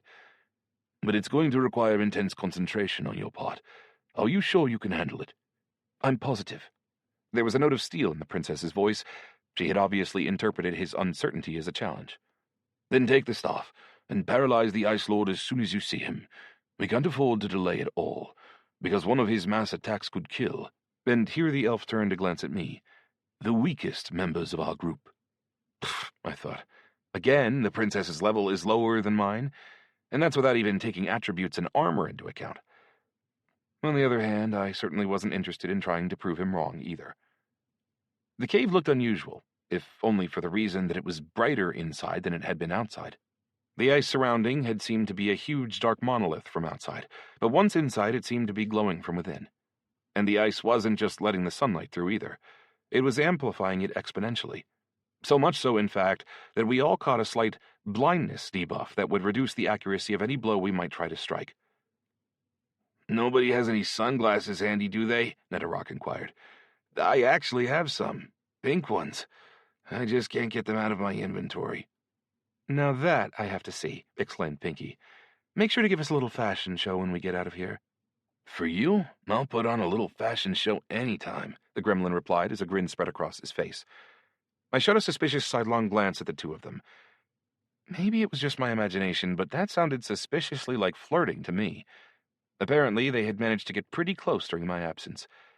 I couldn't speak to real life, of course, but as an in-game couple, they would have been a sight to behold. It's so pretty in here, the princess sighed as she looked around in awe. The Fortress of Solitude from the Superman movie. That's what the place reminded me of. That made me think how funny it would be if the Ice Lord turned out to look like an alien from Krypton. It would give the whole quest a crossover vibe. Superman meets She-Hulk, represented by Princess Ariella, and Lord of the Rings, represented by Elrond. Ilfer. As for Netherrock, Pinky, Antibiotic, and me, I won't even begin to speculate. Our characters looked like they had come from a number of weird anime fanfics written by children. In the center of the massive hall stood a throne of ice, with a huge, about the size of the ice giants from before, muscular man in nothing but a loincloth sitting atop it. Here he was, Ice Lord level 180. Even just glancing at him made me feel cold. Instinctively, I wanted to tell him to put a coat on to avoid catching a cold, but judging by his deep blue, frost-covered skin, the cold probably wasn't causing this lord much discomfort at all. Right behind the throne stood a pedestal, topped by a multifaceted crystal. The whole ensemble was covered by a glittering force field. Damn, level 180, sighed Netherrock. People usually face monsters like this in groups of 30 at least. Way more if they're 2-bit cannon fodder like us. I bet you'd need a couple hundred. Judging by the map, the remaining piece of the sword was located right beneath the monster's feet. Most likely, it was also frozen inside the ice. I wondered just then, if I asked him to lift his feet up and let me wipe the floor, would he fall for it? Intruders, the Ice Lord thundered as he rose slowly to his feet. I will destroy you. Activate the spell, the master shouted, and the princess duly stretched the staff out into the air in front of her. A beam of green energy slammed into the Lord and instantly wrapped him in a strange-looking cocoon, leaving him totally immobilized. And of course, Murphy's Law meant that the Ice Lord happened to be standing right atop the spot where the sword fragment was buried. "Attack that artifact behind him." I cast my lightning, Netherrock threw his coins, Antibiotic shot some sort of black mass of magic, and Sergio fired several shots with his bow, but the artifact's toughness parameter barely budged. Destroying this thing was going to take every ounce of power we had. Suddenly, the princess looked worried. The green energy field was enveloping the princess as well, immobilizing her every bit as firmly as the Ice Lord. "Something's wrong. I just lost a level," she shouted hysterically. Sergio forgot about the boss immediately, ran over to the princess, and tried to wrench the artifact out of her hands, but the green field shoved his hands back and slapped him with some serious damage in the process. "Drop this staff," the healer sounded more hysterical than the princess herself. "I'm trying, but I can't. It's stuck to my hands." In an effort to tear her hands away from the staff and escape from its energy field, the princess even activated Force of Nature and turned into She-Hulk again. And yet still, she just wasn't strong enough. "Whoa, it's the Hulk," Pinky shouted from behind me. "Or is it Princess Fiona?" Right as the princess screamed, I got a system communication. "Master Ilfur has left your group." "Master," I shouted. "It's him. He's doing this on purpose." The healer realized what I meant immediately and threw himself at Master Ilfur, fists already clenched. "Stop him now!" With one deft motion, the master shoved the elf back so violently that he flew about 15 feet and slammed into the wall of the cave. Almost immediately, several green spears slammed into Sergio's body in several places and pinned it securely to the wall. "Everything's going to plan," said the master with a sinister smile. "The Lord will be immobilized until the staff finishes devouring the princess's levels." With that, the master shot some sort of spell at me, or rather he tried to, but Chaosite's ability came in handy once again, and the spell fizzled out before it could launch. By the time he cast his second spell, I was alive to the danger. I used Shift just in time to let a big green energy spear hiss past my head. "Wow," said the master, who seemed mildly surprised at my ability. Before a second had passed, however, he found himself facing Antibiotic, who had teleported right in front of him.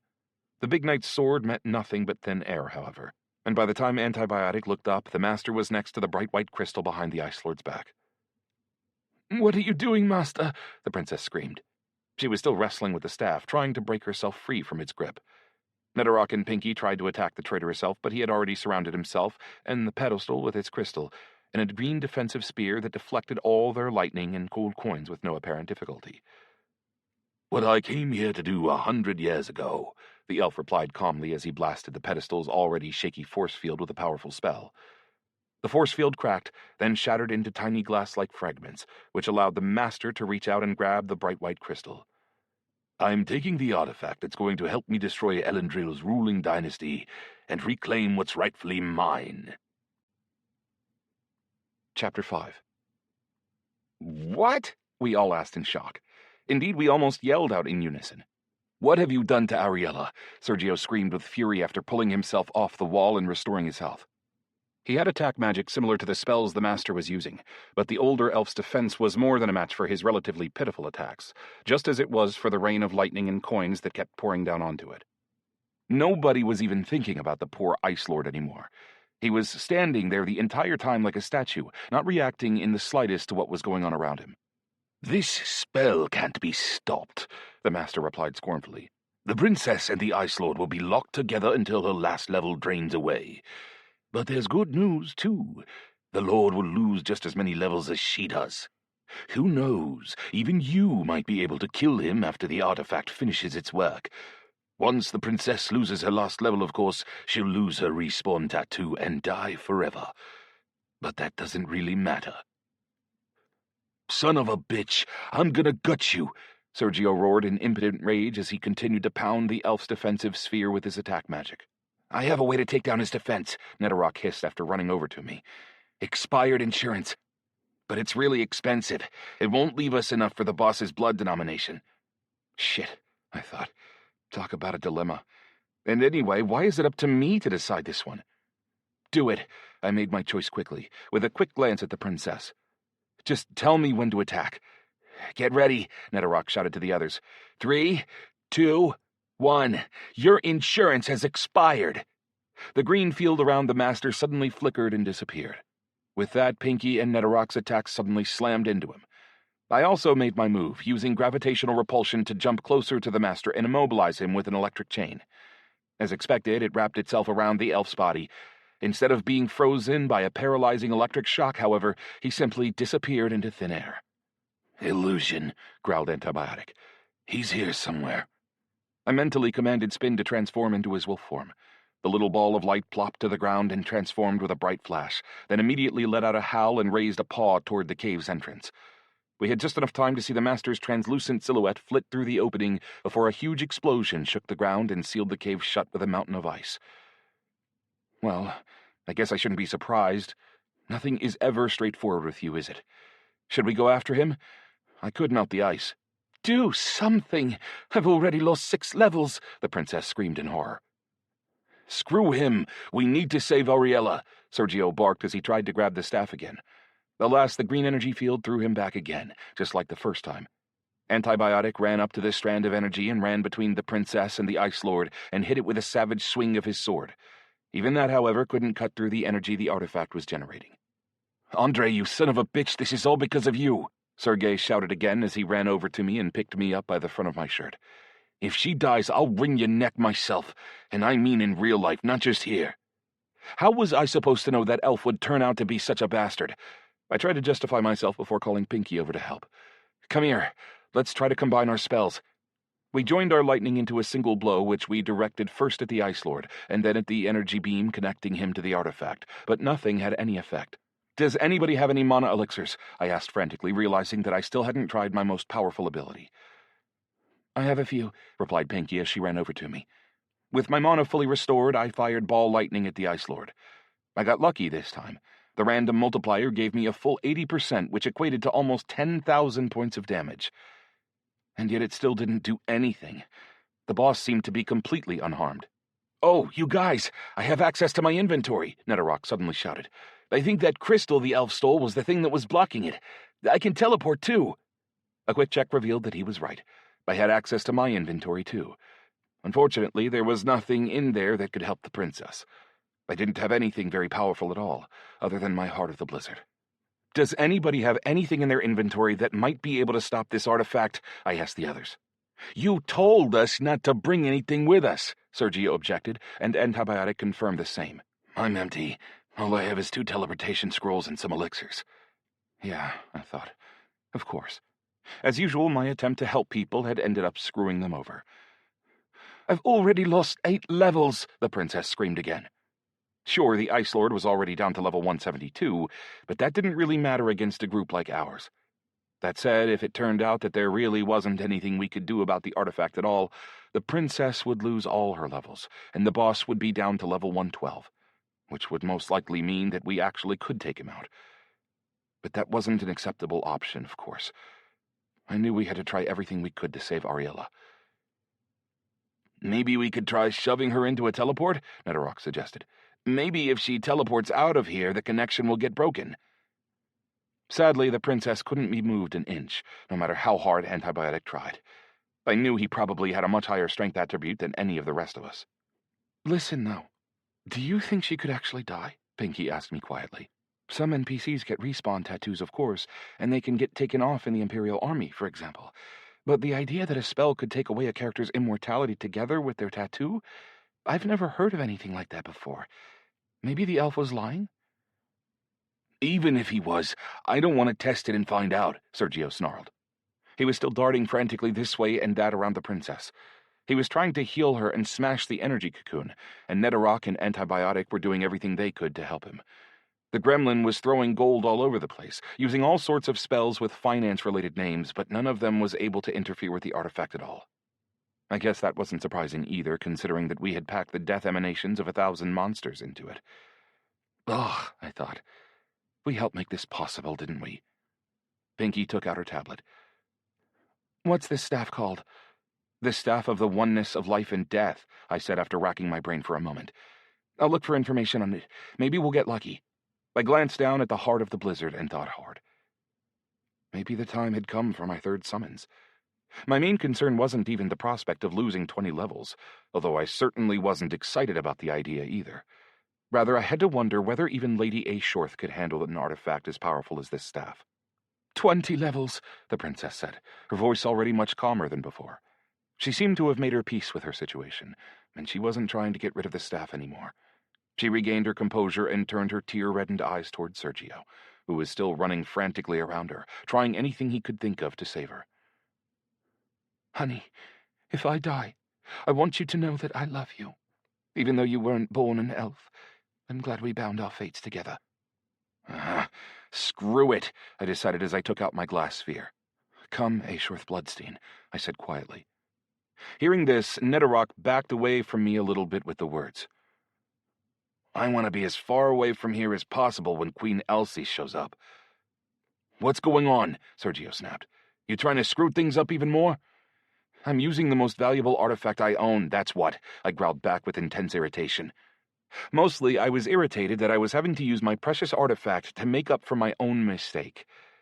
I didn't even get to be a hero. After all, it was all my fault that the princess was there in the cave with us in the first place, and it was me who had found and freed Master Ilfur from his icy tomb. Soon the familiar, elegant, pale-faced woman in her thin, deep blue clothes descended slowly and majestically from the sky through a cloud of dancing snowflakes. Yeah, there was a cavern ceiling above us, but that didn't stop her from making as grand an entrance as ever. As a result, a massive new hole suddenly appeared in the top of the Ice Lord's mountain, right above his throne. Level 205? Pinky exclaimed in a hoarse squeak as she staggered back toward the wall of the cave. We're never going to be able to kill her. Calm down, she's one of us, I said hurriedly. Don't even think about attacking. Antibiotic and Sergio both looked extremely concerned as they stared at the icy lady, but thankfully neither of them seemed like they were about to do anything stupid.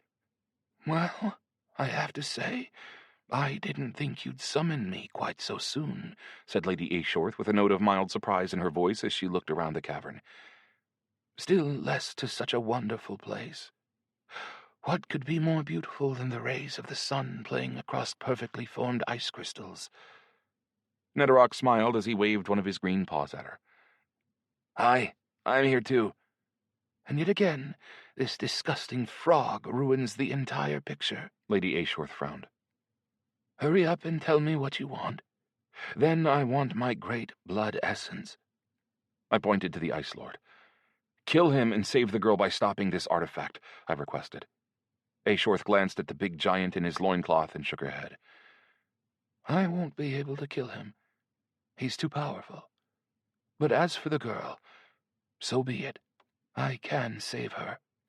Before I had a chance to say anything in response, Lady Ashorth stretched out a hand in front of her and fired a blast of ice at the green ribbon of energy that was coursing between the elf princess and the Ice Lord. A minute passed, then another. Slowly but surely, the color of the light began to change from green to white, until finally it turned completely into ice, including the sections that were wrapped around the Lord and the princess.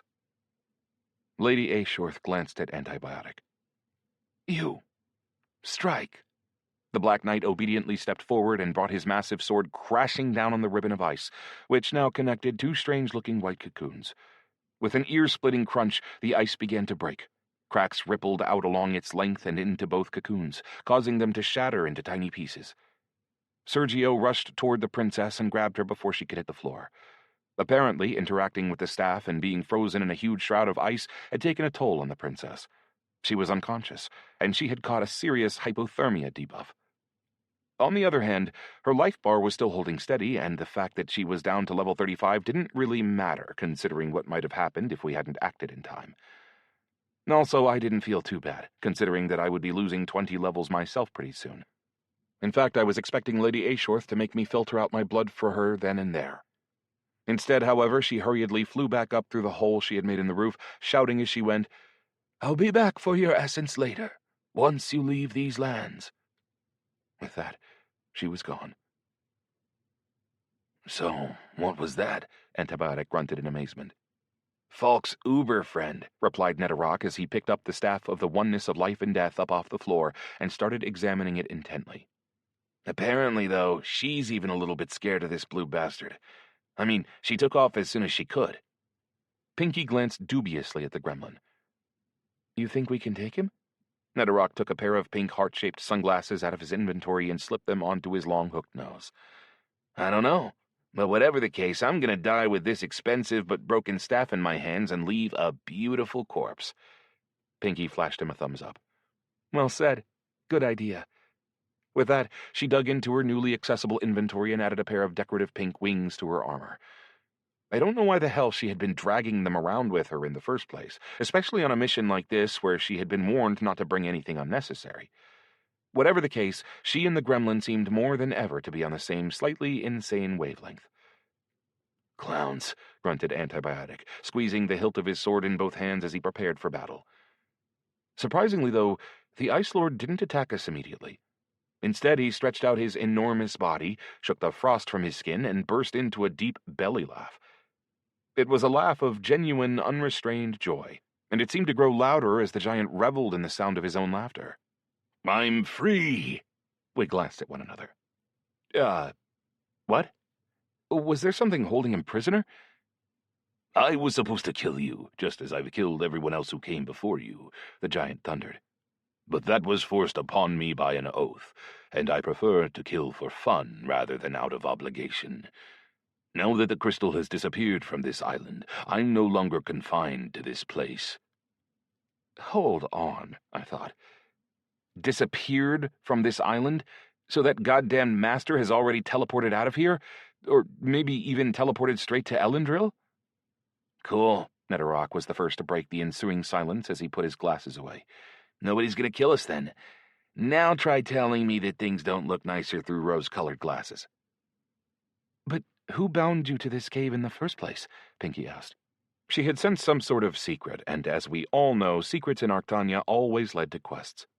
I was deceived into swearing that I would protect the Crystal of Fate for all eternity. I couldn't even leave the crystal's presence, much less the island itself. Furthermore, the artifact didn't just limit my freedom of movement, it also sapped my strength considerably. Worst of all, the warriors who came here would always try to kill me and take the crystal, and I couldn't even let them do it. I couldn't simply give them the accursed rock. My oath forced me to protect my own prison with all the power at my disposal. But now I'm finally free. Cautiously, I caught my friend's attention and pointed to the inscription above the giant's head. Not long before, it had dropped to level 147, but it was starting to increase again, and the numbers were changing faster and faster all the time. Within a few seconds, it passed level 200, and I started to realize why Aeshorth Bloodstein had been afraid to get entangled with this monster. It finally stopped at level 220, which meant that the Ice Lord was the highest level character I had ever encountered. His name changed, too. No longer was he simply the Ice Lord. The bar above his head now read, Nicholas, Summoner of Cold. And indeed, the air had become so cold that I could barely breathe. Nor, apparently, was I the only one who was suddenly facing that particular challenge. The princess, who was still lying unconscious in Sergio's arms, suddenly started coughing and losing life at a frightening pace, even despite her armor and its resistance to cold. With your permission, I'd like to leave this place, the elf piped up in a cautious, deferential tone. He understood instinctively that it would be best not to so much as blink without the express permission of this massive, powerful creature. You may all go, said the Ice Lord, with a wave of his hand that sent a miniature blizzard of snowflakes whirling through the cave. Plus, you've rid me of that accursed crystal, and I would never want it said that I'm ungrateful. Therefore, I will reward you all. The giant stretched out his hand and threw each of us a small item. As soon as I caught mine, I realized that it was a ring for protection from cold magic. Item received, Ring of Winter. Type, unique. Quality, 90. Plus 50 to wisdom, plus 50 to intelligence, plus 30% to protection from cold. Toughness, 140 of 140. 30%? With that, I wouldn't even need to worry about the aura from this Ice Lord himself, or Nicholas, Summoner of Cold, as I guess I should probably start calling him. Thank you, Sergio burbled as he hurriedly pulled one of the rings onto the princess's finger to slow her loss of life. Then, I'm going to go. He shot a quick glance at me that was hard to decipher. Maybe it was gratitude. Maybe it was just more cursing, and then used a teleportation scroll. To be honest, I would have loved to leave as well, but I still had the second half of the wood sword to deal with. Pardon me, somewhere in this cave is a fragment of a sword, which I would Very much like to find, I piped up in a frankly fearful tone of voice. If you have no objections, I'd like to take it with me. Sword, the Summoner of Cold repeated. Ah, yes, those useless iron spikes they always carry. Take it, by all means. For some reason, Antibiotic suddenly looked sheepish, and he hurriedly slid his big black broadsword into the scabbard on his back. What are you going to do now? Pinky asked, obviously still hoping to get some sort of quest. Leave this cave and never return, of course, and then I'll turn the entire world into an icy paradise, the giant smiled. It's time to show the world the true beauty of winter. Pinky's eyes bulged. She, like the rest of us, seemed to have realized that we had probably just released another powerful force for evil into Arctania. Although I guess another only applied to me personally, since I had released Eidolon into the world. This was a first for everybody else. Keep in mind that when we next meet, I will not be as merciful as I have been today, the Summoner of Cold smirked as he rose silently into the air. Soon the whole world will be covered with ice. With that, he shot up through the roof of the cave, punching another new hole through the ice, because, of course, using the existing hole would be too simple for such a powerful being. Okay, so now he's gone too, said Netherrock with an exasperated snort. Is it just me, or did we just release another global event into Arctania? Yep, said Pinky. I don't know about global warming, but I think global cooling just found its poster boy. My timer showed that I had just under an hour to complete the quest, but I was still nervous, and I hurried forward to start searching for the sword. I checked the map, then activated magnetic sensitivity, hoping that would show another weapon under the ice somewhere near the wood sword. But I didn't find anything. So pretty soon I just had to start melting the ice next to the throne, orienting myself by the map as best I could. Let's check this place out carefully before we leave. Maybe there are some other treasures hidden here, the gremlin suggested to Pinky and Antibiotic. With that, the trio set off to search the cave. Well, I thought, go right ahead. I happened to know that there was no iron in any of the walls around us, although that didn't rule out the possibility that there might be precious metals or wooden items. I found the second half of the sword about 1.5 feet under the surface of the ice. With an indescribable feeling of relief, I took the first half out of my inventory, held the two fragments together, and nothing happened. The quest still wasn't complete. What the hell? I couldn't resist a snarl of frustration. Why are you surprised? Netherrock asked. You have to fix the artifact, too. Just think, bro. How? That was all I could say. I was beyond frustrated by that point. Well, bring it to a smith, I guess, suggested the gremlin. I doubt it's made from normal wood. It's probably ironwood, right? Or don't you know? No, I don't, I replied nervously as I glanced down at the timer. The fact that I still had almost an hour left to go was no longer a source of comfort at all. Do you know any master-level smiths? Pinky asked. I have one I could recommend, but it's by no means certain that he'll take on a job like this. Specialists like that require a certain level of reputation from a customer before they'll be willing to take on new orders. And the higher level the order is, the higher that reputation has to be. Even if I place the order for you, with my good reputation, there's no guarantee the smith will agree to do it. I only had to think for a second. Actually, by pure coincidence, I know one smith who can probably handle this, and he definitely won't turn me down. I just hope he'll actually be able to repair the sword. Ever heard of a village called Culebra? Just send me a pin, replied Netherrock dismissively. Yet again it seemed that fate was about to bring me right back to where I had first started the game. Actually, it hadn't been all that long, but it felt like months and months had passed since the day I had crawled into my virtual capsule for the first time. We're coming with you, insisted Netherrock. I'm not, said Antibiotic. Sergi is going to need my help with Elendril. Let him know we're ready to help too, I said. I'm going to complete this quest right now, then I'll be free.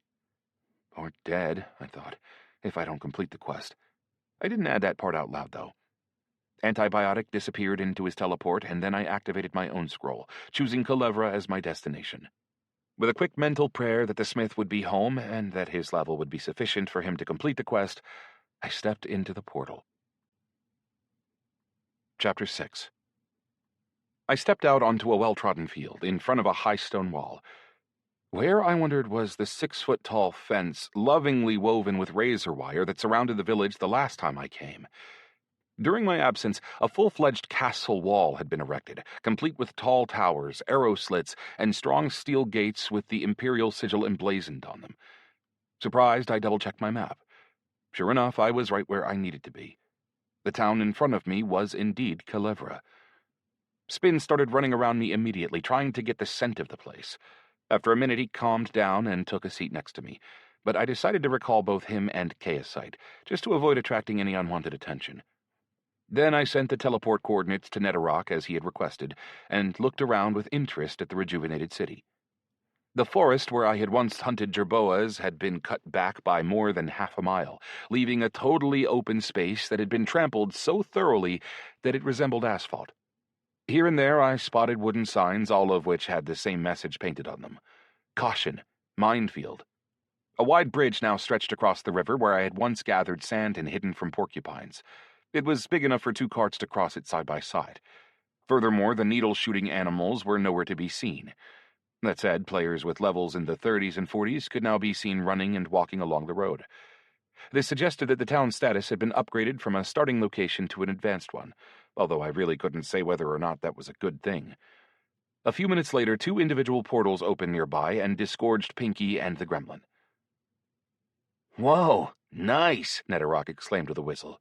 "So it's a military fort. Look, there's the flag right there. This is where your smith lives? But only soldiers with military passes can get into forts. Do you have one?" When, I wondered, did my little home village turn into a fort? What the hell is going on? "Come on," I replied dismissively. "This is my start location. I'm like a member of the family here. Everybody knows me here, and they all respect me. Let's go." I strode confidently forward, leading my comrades to the gate, where 4 Imperial guards were stationed. 2 players in front of us went into the fort without eliciting any reaction from these guards, but as soon as we approached, they all suddenly stiffened and leveled their spears at us. "You need a pass to enter this fort?" "I'm local. Why do I need a pass?" I was surprised. "Locals need passes too," one of the guards responded gruffly.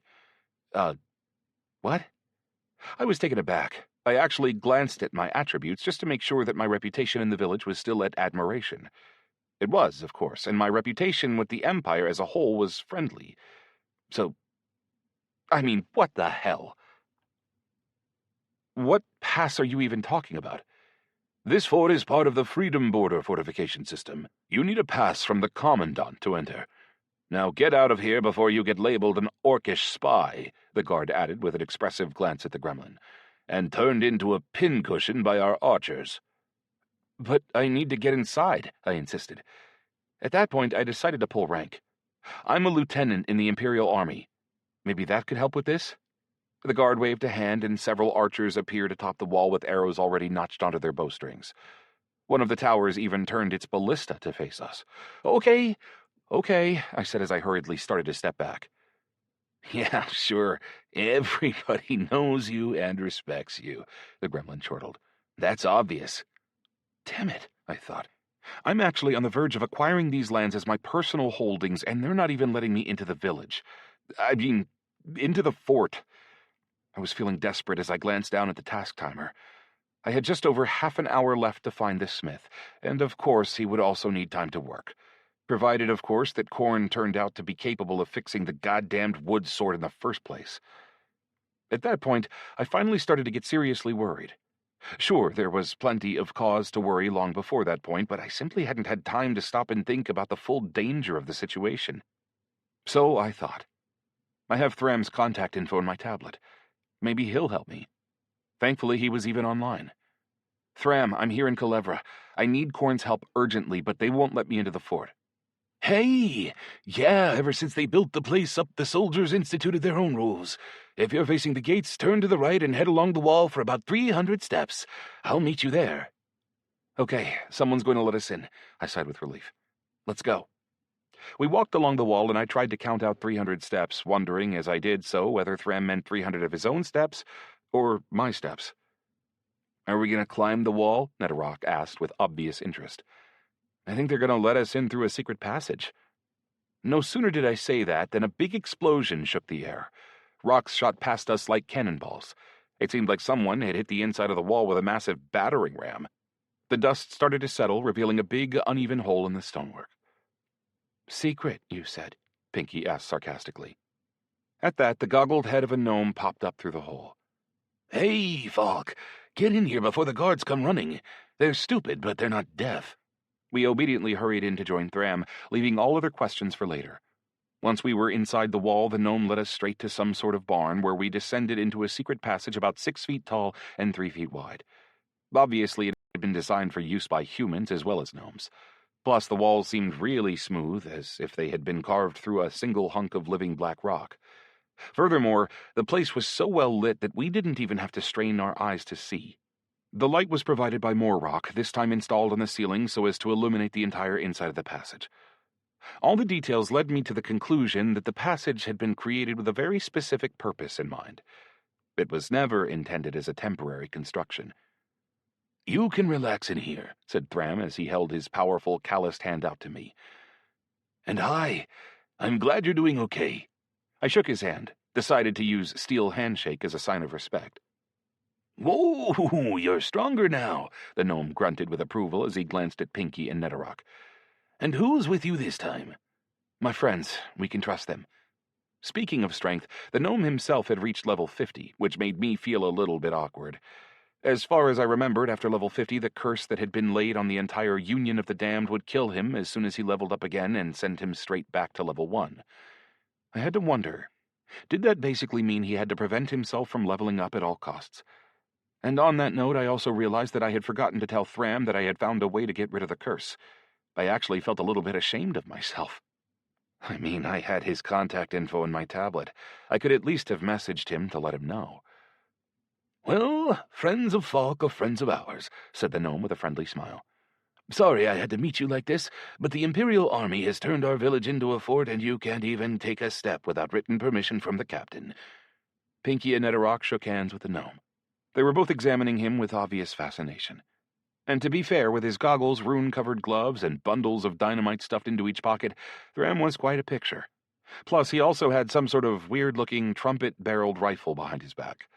It looked kind of comical, but I had no doubt that it was probably a very lethal weapon all the same. "I thought Rathmere was the village headman, and he was in charge of Culebra," I noted. "He is, but the village still belongs to the Empire. That's why, as soon as the war with the orcs started, he received an order to transfer his authority to Captain Blaze. You've already seen him, I think. Last time, when you and your uncle flew by to pay us a visit." I vaguely remembered meeting some soldier with a scar across his face, who had tried to confiscate that hard-earned demon's heart from Rennick Fudra. I also remembered how the necromancer had given him a long, public-dressing rebuke, and I knew that as a participant in those events I was unlikely to be received warmly by the captain. "Are they limiting your overall freedom in some way?" I asked. "What's with the underground passage?" "Oh, you better believe they're trying to limit our freedom," Thram corrected me. "They forbid us from leaving the fort's territory. In fact, they stopped just short of forcing us to stay in our shops all the time. That's easier said than done, though, because Amina still has control of the village's protective force field. The artifact won't last long without her." Ah, yes, I thought. The glass rose of fate. The artifact that protects the village and gives all its inhabitants the ability to respawn in the town cemetery, even if they don't have respawn tattoos. You might say I had an active part in creating the thing. Just to spite me, my virtual uncle had given me the task of destroying the artifact and stipulated that if I didn't do it within 12 days, I'd lose a full 10 levels as a penalty. Funnily enough, that didn't seem like such a bad penalty in comparison to the 20 levels that Lady Ashorth was planning to come collect in the very near future. "Nobody would spend valuable respawn tattoos on rank-and-file soldiers," Thram continued, as if reading my mind. "Here, though, they're practically immortal, as long as they die within the artifact's active radius. And that artifact belongs to Amina, so no matter how badly the soldiers might like to get rid of us, they simply can't. But that doesn't mean they can't complicate our lives in a huge way. Still, though, what's with the underground passage? You might say that we're all under house arrest here. We're all being carefully watched. Plus, we're forbidden from leaving the fort, so I had to improvise. It was me who came up with the idea of connecting all our houses using underground passages so we could stay in touch with each other without looking over our shoulders. And if absolutely necessary, we could use them to leave the fort." Pinky seemed to be keeping up with the conversation pretty well, and at that point she chirped from behind my back, "Then why did you have to blow up the wall? Don't the underground passages lead outside?" "We haven't dug that part yet," the gnome grudgingly admitted. "The whole area around the town is also under close watch. We need to dig a really long way into the forest, but we're working on it." "And are you digging it yourselves?" Netherrock apparently decided that he had to chime in too.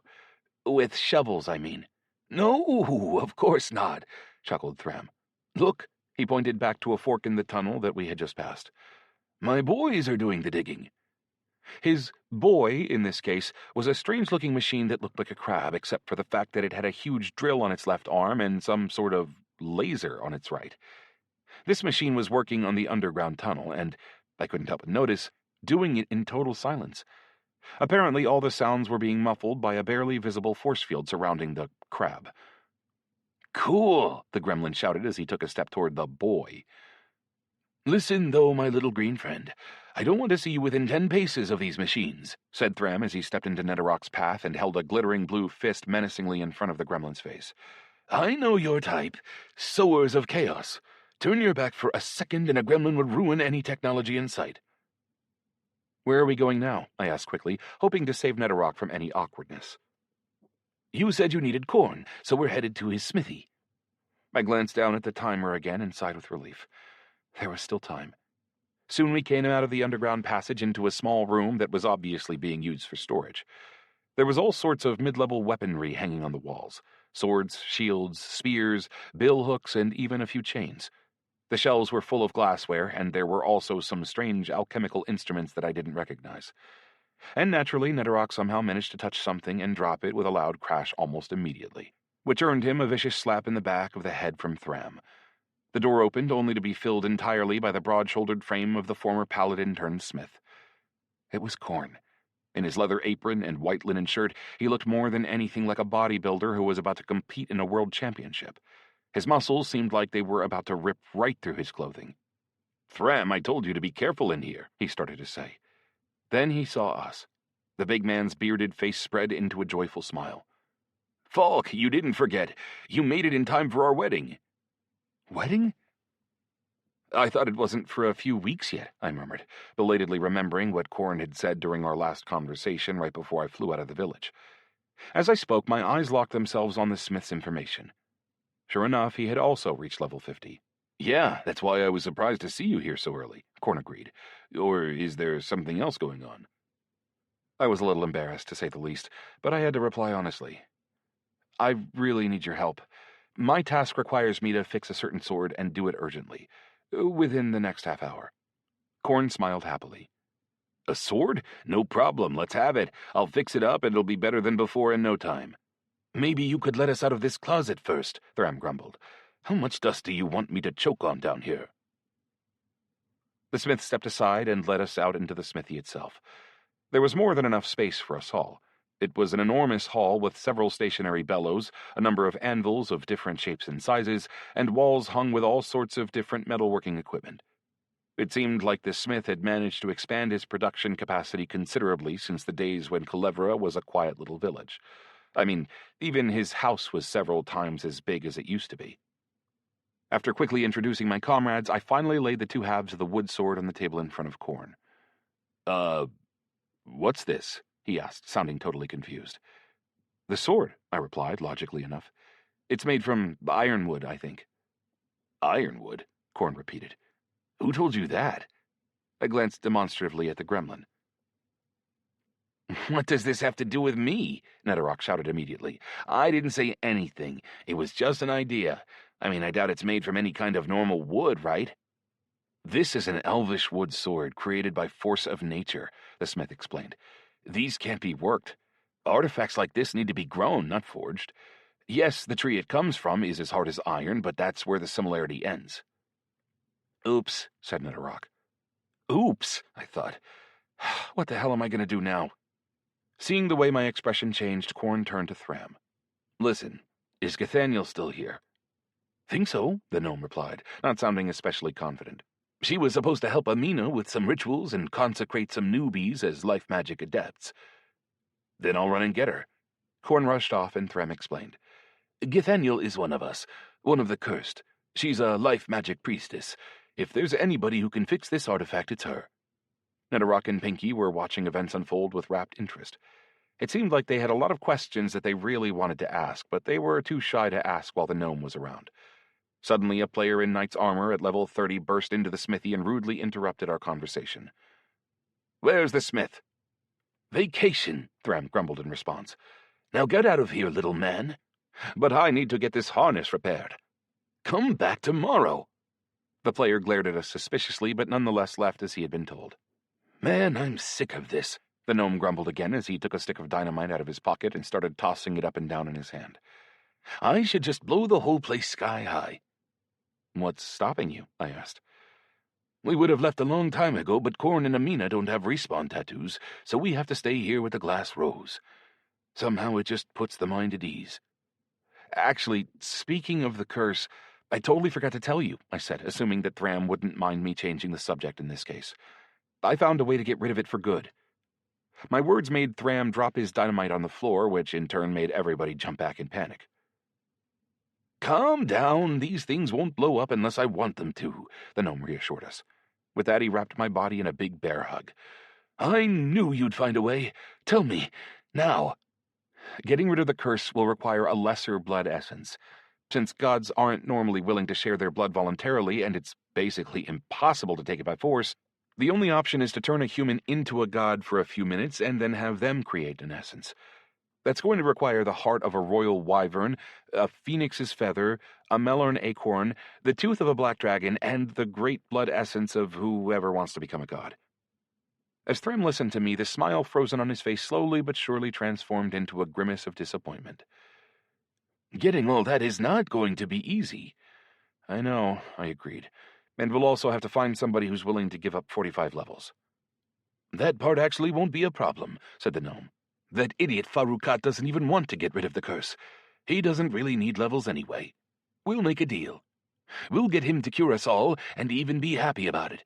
The main problem is going to be finding all those ingredients. Amina and Githaniel will be here soon, and we can all think about it together." Pinky slapped me on the shoulder. "Actually, I saw a phoenix feather at auction recently. It was going for some astronomical price, though. Something approaching 100,000 gold. "We'll scrape the money together if we have to," Thram assured her. "I'll take care of that." Normally this was the kind of question I would ask Boris to help me with, but I hadn't been in touch with him for some time. I made a mental note to ask how he was doing as soon as I finished the task with the wood sword. "What's this curse you keep talking about?" Pinky finally asked, sounding pretty cautious.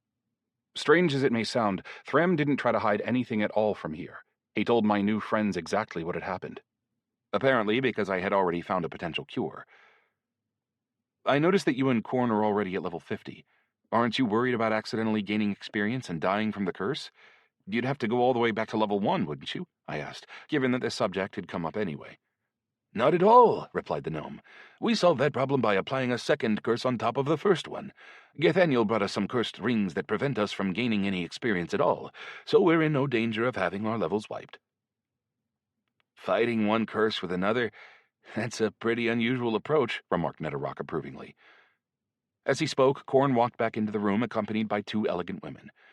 Beautiful, dark-haired Amina, aka Aminara, she who kills with a glance, came in holding Korn by the arm. She was wearing deep blue robes that somehow accentuated her sleek, athletic figure rather than concealing it. Next to her came a classic-looking female elf, blonde with subtle facial features, wearing robes that were very similar to Amina's except for the fact that they were green.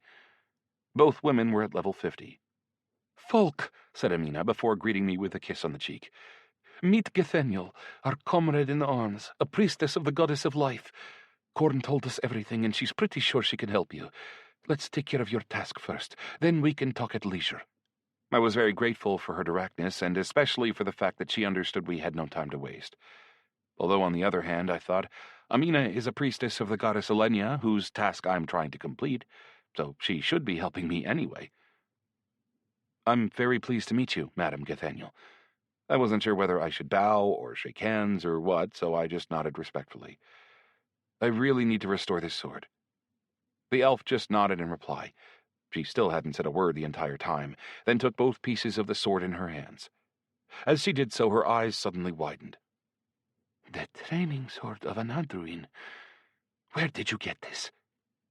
Obviously, that was a sensitive subject. I suspected that if I had told her the truth, she probably would have refused to help me. Thankfully, though, Amina stepped in at that point. Githa, just restore the artifact. We can sit down and grill Falk about everything later. Time's running out. But the elf seemed like she was about to object again, but then she just sighed. Fine. Whatever you say. We need to step outside. Thankfully, the smithy had an interior courtyard with its own well and even a little space for relaxation. If it hadn't, our little procession definitely would have attracted a whole hell of a lot of attention. Shovel, the elf commanded. Corn brought her one, and the elf quickly dug a small pit. The whole scene looked pretty strange, to be honest. I had never seen an elegant elf, especially a priestess, getting her hands dirty by doing anything like digging in the dirt with a shovel. I guess I had always assumed that whenever they planted something, the ground just parted of its own accord to let them do it. After burying the two halves of the sword, the elf tamped the dirt back down with her foot, then sat down in the lotus position next to the pit and began to sing a pleasant-sounding song in a language I couldn't understand. After a few verses, the ground cracked and a thin green shoot popped up out of it. Right before our eyes, it quickly stretched out toward the setting sun, almost as if it was afraid of missing the last few sunbeams it needed to fill up for the day. Okay, I thought as I watched her work. If this elf is planning to grow a tree with the wood sword hanging from it like a fruit, I think that might finally be too much for me to believe. As long as she gets it done in time, though, I don't really care. We have no time to try anything else at this point. After about 5 minutes, a little green bush was standing in the smithy's interior courtyard. For some reason, its shape reminded me of a potato. Pull it, Gathaniel commanded me. I obediently reached out, grabbed the base of the bush, and jerked it out of the ground. Sure enough, the wood sword was at the center of its rootstock. True, for some reason the bush itself didn't seem to want to separate from the sword. It'll fall off on its own with time, the elf explained. The only thing that really mattered, though, was the system communication that I finally received. Third stage of the quest, Road of Swords, is complete. Stages complete, 3 of 6. Task requirements, obtain the wood sword of Eloria. Reward for third stage, plus 1 million experience, 2 scrolls for improvised abilities for your slider class, plus 500 to your standing with the goddess Elenia. Next stage of task opened. You must obtain the steel sword tempered in the blood of titans from the king of Gromga. Limitations, you have 10 days to complete the quest. Reward for fourth stage, plus 2 million experience, ability fusion scroll, plus 1,000 to your standing with the goddess Elenia. Yes, I thought. I'm going to live. At that moment, as if on purpose, just to ruin my good mood, a loud shout suddenly rang out in the evening air. Attention! Your house is surrounded. Hand over anyone who's entered the fort illegally. Chapter 7. Hide in the underground passage, said Amina immediately. We'll deal with the soldiers. And it's been a long time coming, added Thram with a bloodthirsty smile as he pulled out a stick of dynamite with each hand. Not like that. The priestess quickly rained on Thram's parade. Better to just get Falk and his friends out of the fort. We don't want them to run into problems. Grumpily and reluctantly, the gnome slipped his dynamite back into his pockets. Fine. I'll go with them, announced the elf Gathaniel. I need to ask Falk about something. I'll be back later. Her words sounded pretty ominous to me, but I certainly wasn't about to argue. So the 5 of us, headed by Thram, hurried back to the storeroom and down into the underground passage. Korn shut the hatch behind us, waving a quick goodbye as he did so. I hope we'll see you soon at the wedding. I was certainly hoping the same thing. After all, if I was somehow able to attend their wedding, that would mean I'd still be alive in 2 weeks. In my situation, of course, that was a very optimistic forecast indeed. After a quick discussion, Thram and I decided that he would lead us outside, and from there we would head off to the central fortress in the Freedom fortification system to get official permission to visit the fort. It certainly couldn't hurt, especially since the next sword was located in the lands of the orcs, which meant that I would have no choice but to pay a visit to the fortress that stood on the border of the desert separating the Empire from the kingdom of Gromga. As soon as we got into the underground, the elf started laying into me with her questions. So tell me, how did you end up with the second half of that sword? She asked in a noticeably demanding tone. I have some idea how you got the first piece. It was recently stolen from Princess Ariela's room in the palace, along with the princess herself. Amina's goodwill toward you is the only reason I didn't kill you immediately for such an insolent act."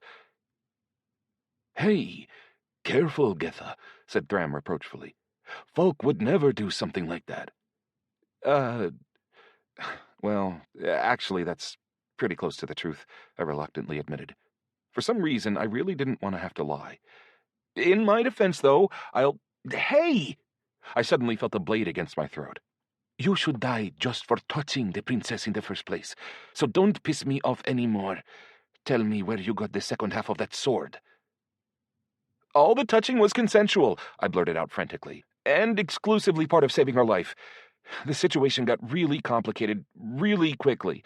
I mean, really, really complicated. The kind of thing you can't describe quickly, much less while someone's holding a knife to your throat." Pinky and Netherrock moved out to surround Cathaniel. "Best put the knife away."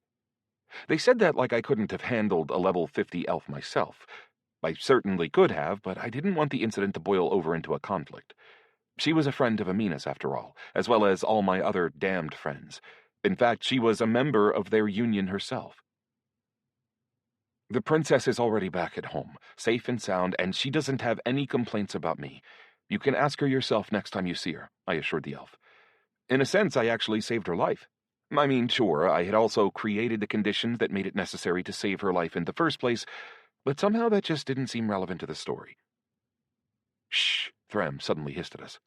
"I don't think we're alone down here." We stopped talking and listened carefully, but it seemed like we were already too late. 2 players suddenly emerged from around a bend in the tunnel behind us. They were at levels 25 and 26, respectively. "Ha! I told you we'd find them here," the first player happily exclaimed.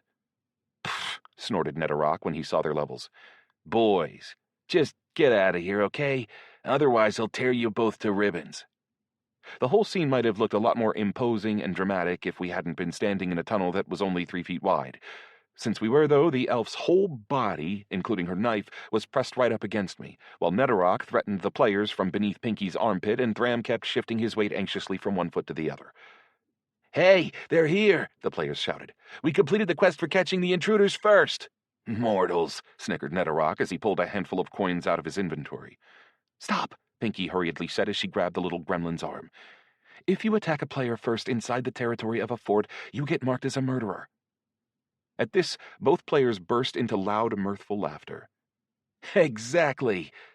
An irritated Thram slammed his fist against the wall, and a black stone barrier shot up out of the ground, cutting us off completely from the players. The last thing we heard were a few screams and choice curse words from the players. "Don't worry about them," the gnome grumbled.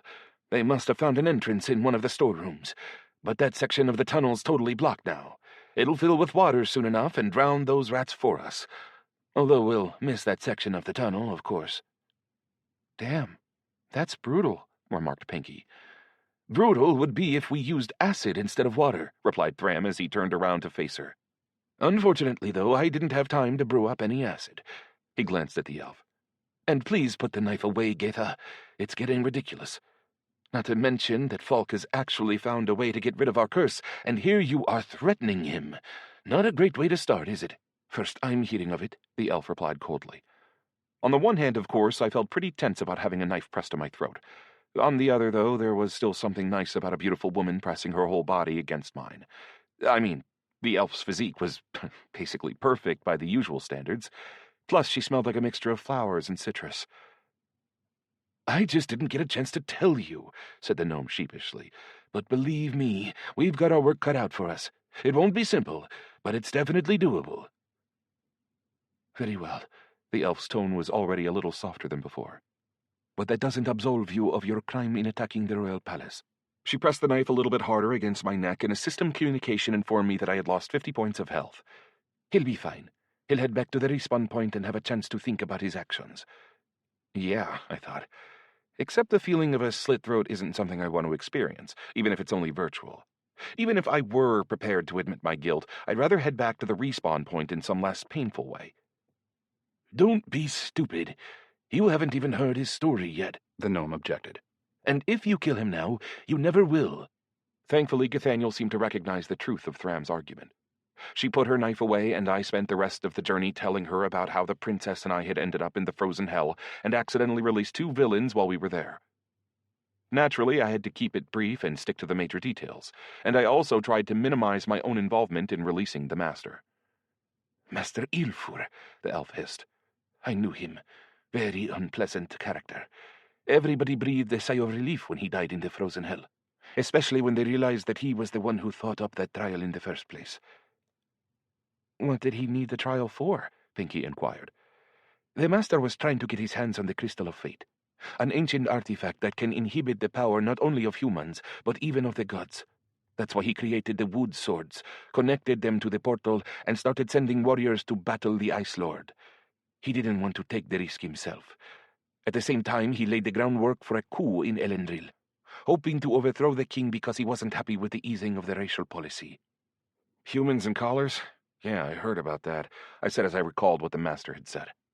Master Ilfur thought that humans were an inferior order of being, useful only as servants for elves, Nathaniel nodded.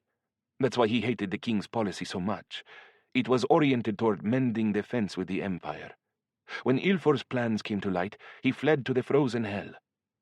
He was obviously hoping to get the artifact himself, but he died in the attempt. After that, all the wood swords that could still serve as keys for the portal to the frozen hell were destroyed, except for one sword which one of our soldiers broke in battle against the Ice Lord. This story didn't quite match the one that Master had told us, but it actually explained everything that had happened back in the frozen hell. Master Ilfur wanted to get his hands on the crystal from the very start, and we helped him do it, although it was about 100 years later than he had planned. I could tell that thanks to me, Ariella and her family would soon be facing some very serious problems. Indeed, for all I knew, maybe they already were. Obviously, the elf was thinking the same thing. I need to get back to Eloria urgently, she announced as she pulled the teleportation scroll out of her inventory. We'll be back on the surface in a minute. You can fly off wherever you want once we're out, said Thram, a little bit gruffly. We're still inside the fort's territory right now. Teleports don't work here. You'd just be wasting this scroll. Damn it, I thought. So teleports don't work here either. I was starting to get the impression that there were more artifacts for preventing teleportation in the game than there were teleportation scrolls. Although this particular type of teleportation block was something new. Normally, a prohibition on teleportation would mean you simply couldn't use the scroll in the first place.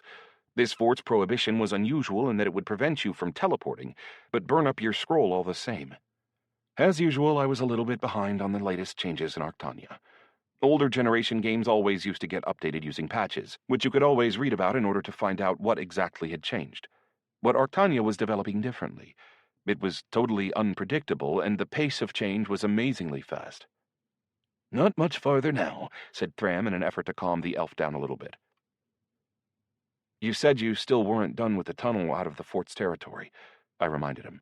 That's true, he confirmed, which is why we're going to have to come out in the open, out in front of the fort, and fight our way to the forest from there.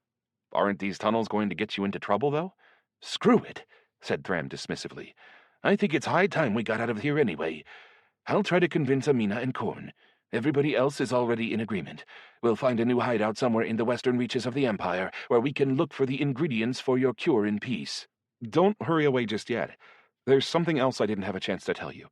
As an aristocrat, I'm entitled to a certain amount of land, and I'm almost finished negotiating for Culebra to become part of that land.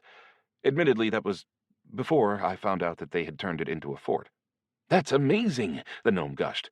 It doesn't matter if it's a fort or a village. If you become the owner of Culebra, you'll be able to institute your own rules, and the soldiers will be your guests, not the other way around. And what do you mean, almost finished negotiating? I still haven't completed all the necessary prerequisites. It was a pretty evasive response, and I haven't collected the necessary money yet either. Explaining Rennick Fudra's prerequisite to the gnome would have been pretty difficult. After all, matters directly concerned with the real world were still tentatively off-limits inside Arctania. Previously, every character I had ever met would always become deaf the second any player started talking about something from their real life. Now, however, there was Ariella. Sergei had obviously managed to tell her certain facts about the real world. Maybe she was just special. Maybe the rules of the game were slowly relaxing. I mean, NPCs, or locals, never used to talk about levels, attributes, or inventories. But now they all seemed to speak the same language as the players. It seemed like some form of virtual evolution. Meanwhile, we made it to the end of the tunnel where we found a metal crab with its back turned to us as it drilled methodically into the earth in front of it. The drill was operating in total silence, while the little burner on the crab's other arm compacted and burned the dirt walls of the tunnel until they were the same hard, black, glossy consistency as the rest of the tunnel. "End of the line, folks. We'll have to surface here," said Thram. "And we'll need to be ready for a warm welcome." He walked over to the crab, opened a lid on its back, and tapped a few buttons. The mechanism changed the direction of its drilling, raising its arms toward the ceiling before plunging its drill into the dirt above us. "It won't collapse on us, will it?" I asked, feeling a little suspicious. "Don't insult me. Not even the most powerful magical attacks could break these walls," scoffed Thram. 15 minutes and we'll have a brand new exit. For now, just catch your breath and get ready for battle." I was worried that the elf might start interrogating me again, but instead she opted to spend the time talking to Thram about how they would go about getting rid of their curse. Pinky and Netherrock dove immediately back into their tablets, and I decided to do the same. First, I checked my messenger app, but the only unread messages in my inbox were from Boris. He was worried. He still hadn't managed to get in touch with Artyom. Despite that, though, he also asked how things were going in Eloria, and told me that he had almost finished collecting the funds we would need to purchase my ancestral lands. He also apologized for being incommunicado for so long. Apparently, he was still recovering from a bout of illness. I responded right away, telling him that the third stage of the quest was complete, and that I would need all the information he could find about the steel sword tempered in the blood of Titans, which was somewhere in the kingdom of Gromga. I also messaged Sergei and promised to help him, since I still felt a little bit bad about everything that had happened in the frozen hell. Then finally I checked my attributes. I knew there would be changes and opportunities to take stock of after completing the third stage of the goddess's quest and reaching level 73. Naturally, I invested all my available attribute points in my intelligence, since that was the attribute that determined how much damage my abilities could do. More interesting, however, were the 2 scrolls for improved abilities. Together, they opened up a mind-boggling number of potential routes for my future development. As experience had shown, combining my numerous and varied abilities could allow me to hold my own against significantly more powerful opponents. What, I wondered, will happen when I add 2 entirely new scrolls to my current range of skills?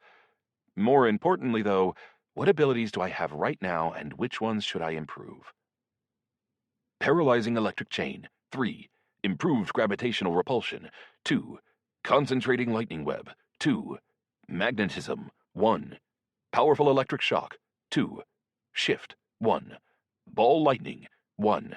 Power over ancient mechanisms, 4. Laser, 1. Electric charge, 1. Steel handshake, 1. After sorting my abilities by frequency of use, I crossed 4 of them off the list right away as unpromising prospects. For all the others, I used the scroll to see what the possible routes of development were. Magnetism, developed magnetism, allows you not only to attract or repel iron objects, but also manipulate them freely in space. Developed magnetic sensitivity enhances your ability to sense metals and allows you to use magnetism at a greater range. Paralyzing electric chain, plasma chain. A chain with amplified damage, able not only to paralyze an opponent, but also to deal them damage using plasma. Damage dealt by plasma is counted as pure damage and can penetrate any magical defense. Double chain allows you to use 2 chains at the same time, each of which can deal 75% of the damage a single chain would do. Improved gravitational repulsion. New ability, gravitational manipulation, allows you to slightly increase or decrease the force of gravity in a given area, which can slow the movements of your opponents or accelerate those of your allies. New ability, mass manipulation, allows you to change the weight of various items and make them either heavier or lighter. Concentrated lightning web, chaos lightning. Electric lightning with an admixture of chaos, which deals both electrical and chaos damage, and also exerts a destructive effect on artifacts and machinery. Learning this ability opens a new branch of abilities connected with the element of chaos. Plasma lightning, lightning that deals pure damage using plasma. Ball lightning, level 2. Extent of damage depends on a random multiplier anywhere between 20 and 100 applied to your intelligence, while activation cost always equals 80% of your total volume of mana. Shift level 2, teleportation distance depends on your intelligence attribute per formulae 0.005 times intelligence, provided that there are no obstacles separating you from your destination. Mana cost for activation is increased by a factor of 3. Again, too many interesting options and only 2 scrolls to use. This kind of thing always drove me crazy. My intuition was telling me that I would have to use one of the scrolls to improve shift, since that was my only class-specific ability. It seemed likely that I would need to develop it further in order to eventually figure out the point of my enigmatic class. And actually, using one of the scrolls on shift also made sense from a practical standpoint, too, since the ability to instantly teleport a few feet to one side would allow me to dodge pretty much any punch thrown or bullet fired, in the real world as well as in Arctania. So I used the first scroll without worrying about it too much. But what about the second one? The option to improve ball lightning was tempting. It would reduce the risk involved in using the move, but leave it every bit as deadly, provided, of course, that the move actually worked in the first place. And then there was the mysterious Chaos Lightning, which seemed like a pretty sharp diversion from the classic Electromage class. I had no idea where that ability could have come from. The only possible connection I could see was the fact that I had Chaosite as a pet. The plasma chain and double chain options were also pretty interesting, at least from the specific perspective of in-game fighting. For the real world, of course, develop magnetism would be a much more useful ability since it would make me even more like a real-life Magneto from X-Men. Who, by the way, was an Omega-level mutant in the Marvel Universe. The only character cooler than him was Legion, who could manipulate reality itself. On the other hand, though, I could always improve magnetism in the real world and bring that improved ability back into the game with me. Creating 2 electric chains might also be possible in the same way, but it wasn't likely to be an option where plasma and chaos were concerned, since I didn't have any ability to manipulate those 2 elements at all. "Get ready," Thram suddenly distracted me from my calculations and musings. "My boy's almost to the surface. We're gonna have to jump out and run straight toward the forest. The fort's territory extends to the first minefield. After that, you'll be able to teleport out of here." With surprising speed and agility, the crab climbed up out of the 3-foot-wide hole it had drilled in the ceiling of the tunnel and made way for us to pass. It turned out that the underground passage was pretty deep down, something like 15 feet below the surface, which meant that simply jumping out and running off wasn't an option. I used gravitational repulsion to launch myself up onto the surface, carrying Pinky with me. Netterok threw a coin up into the air and teleported once it was above ground level, but the crab had to haul Thram and the elf out using its winch. After climbing out, we found ourselves smack dab in the middle of the flattened ground between the fortress wall and the minefields in the distance, right in the sights of the archers on the walls. And, of course, they started to fire immediately. The elf waved her hand through the air, and a green energy shield, already quite familiar to me from my time with Master Ilfur, swept out to cover us all. "So we can't fight this time either?" Netterok clarified. "Not unless we want to ruin our standing in the Empire," Pinky confirmed. The gremlin's face twisted into a grimace of frustration. "So, what? We don't want that?" I knew the question was meant to be rhetorical. All the same, Pinky and Netterok's little exchanges were more and more starting to remind me of a married couple. Before long, it seemed, Pinky would start stopping and adjusting his clothes for him and asking him whether he'd gotten enough to eat before we set out on yet another adventure. A crowd of about 20 players was already running toward us from the gates, obviously having received the task to find and kill the intruders on the fort's perimeter. Thankfully, the highest-level player among them was still below level 40, so they didn't really present much danger to us, even though they were already trying to attack us with spells and arrows, despite still being quite a long ways off. "What are they hoping to achieve with this?" A wide, wicked grin spread across the gremlin's face. "When they get close enough, I'm gonna—" He glanced at Pinky. "I mean, not right now, of course. Once we get outside the fort's territory, of course. Anyway, run!" The elf, however, seemed to think that running was beneath her, and she started moving at such a deliberately slow pace that we all had to slow down quite a bit in order to stay inside her shield.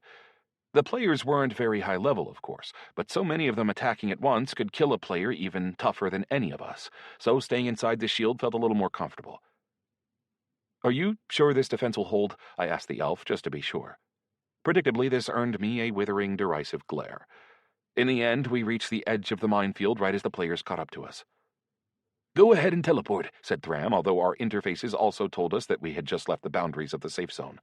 The elf whipped out a teleportation scroll and activated it immediately. "Where are we headed?" Pinky asked. "I think I'm going to head back to Qatar for now, and back to the main Freedom Fortress tomorrow or the next day," I answered as I took out my own teleportation scroll. "You can come with me if you want." Meanwhile, the players were hammering away at the elf's energy shield. It looked and sounded much more serious than before, but the shield didn't even seem to be affected by their attacks. Who could have thought that a mage at a mere level 50 could create such a strong defense that not even the combined efforts of 20 players could crack it? I probably won't be here tomorrow or the next day. In the game, I mean, Netterock warned us as he stared out at the players beyond the green dome with a bloodthirsty look in his eyes. I'm headed to Moscow for work. By the way, are we going to meet up in real life? Pinky and I have already planned to meet. Well, I thought, I certainly believe that. Their behavior would certainly suggest an eagerness to meet up. But when did they become so close? After all, the Gremlin's character couldn't possibly give any indication as to what he might look like in real life. He could basically be anybody. I wonder if Pinky already got a photo of him, or if she's going to meet him sight unseen. For sure, I agreed nonchalantly. I'm just not sure when I'm going to be free yet, especially considering that my plan for the next day involved going out to search for Eidolon with Elsa. Eidolon and Elsa. I honestly couldn't say which of those two scared me more. All 4 of our portals activated almost simultaneously. You go ahead, said the elf graciously. I'll follow. Hey, is it just me, or is it getting cold right now? Pinky suddenly asked. Sure enough, her breath was steaming in the air as she spoke. No, I thought to myself. Not now. Better yet, of course, not ever. All 4 of our portals suddenly covered over with ice, turning into perfectly smooth mirrors. Uketima, the elf swore. I mean, it was obviously a curse word of some sort, as she laid her palm against the surface of her portal. What's happening? Naturally, just a moment later, we saw Ashorth Bloodstein descend from the sky above us. I knew that the icy lady had come for her essence, and of course the elf's amazingly tough defensive dome didn't slow her down in the slightest. It popped like a bubble at the fearsome woman's touch. The players surrounding us didn't even have time to get excited about this, however, before they turned into a small forest of ice sculptures, barely able to move their eyes from side to side. Falk, the time has come to settle accounts, said Ashorth as she cast a haughty glance at Netterock, Pinky, the gnome, and the elf. It was clear by the look on her face that the latter had caught her attention. In fact, the sight of the elf even seemed to elicit some sort of emotional response from Ashorth. And if you're hoping that dead legends will prevent me from doing so, you're gravely mistaken. I mean, I am a legend, sure, but I'm definitely not dead, snickered Thram as he stared up at the icy woman with his comical, cartoonish face. What's going on exactly? Who is this lady? I have an agreement with her. I had 3 chances to summon her for help, and in exchange I owe her a great blood essence, I admitted reluctantly. And apparently it's time to pay up. So pay your debt, Gathaniel growled with irritation. Why should we get stuck here because of you? Hey, hold on, though. She didn't do what you asked her to do, Netterock suddenly interjected. I think that summons to the frozen hell only counts for half. I mean, she got scared and refused to fight the Ice Lord. I turned to stare at the gremlin in shock. Damn it, I thought. He's right. I had asked Ashorth to kill the Ice Lord and save the princess, but she only completed the second part of my request. The problem, though, was that we didn't exactly have a written agreement. Everything was spelled out in a very vague and general way, and the specifics of the agreement could be consequently open to multiple interpretations. All we had said was that I had 1 month in which to summon Ashorth Bloodstein 3 times, and after those 3 summons, or the end of the month, I would owe Ashorth Bloodstein a great blood essence made from my own blood. I'm not sure our agreement was specific enough for me to rely on that technicality, I frowned. That said, I had to admit that the idea appealed to me quite a bit. That doesn't matter. If you think the agreement wasn't fulfilled to the letter, you can appeal to the god of trade and have him decide who's in the right, suggested Thram. That's his responsibility. He's in charge of making sure that agreements are respected. Actually, that's not a bad idea, Pinky agreed. Of course, Hazer doesn't appear every time he's summoned, but I think the chances are pretty good in our case. Good, Thram repeated. Hazer has never refused a summons from a gnome. Lady Ashorth looked annoyed. Much more strikingly, however, she actually seemed a little bit thrown off by the idea. Don't try to escape your end of the bargain, she thundered, and the elf standing next to me nodded in agreement as she turned to look at me with a knowing expression on her face. Take it easy, said Thram. No need for threats. If the conditions of the agreement have been met, then Hazer himself will confirm it and Falk will have to give you his essence. No questions asked. Right? I nodded in agreement. I mean, I had nothing to lose by trying to argue the point as long as we had a god to arbitrate. With that, the gnome shouted, Hazer, god of trade, I ask you to resolve our dispute. And sure enough, the god appeared. No special effects, no fanfare. He just materialized in the air between us and Lady Ashorth. He took the form of a well-built man in an elegant tweed three-piece suit with glasses and a cane in his hand, a classic English aristocrat with the sculpted face of a Greek god. With a quick nod to Thram, as if the gnome were an old friend, he turned his attentive gaze first to me, then to the icy lady. "I am here to ensure that your agreement was completed in good faith. All the proper rules were observed during its conclusion, and I am therefore already aware of all its particulars. Yes, the formulation was streamlined and high context, but the spirit of the accord was cemented with the first summons. Aeshoth Bloodstein promised to complete 3 tasks whenever this human summoned her to do so.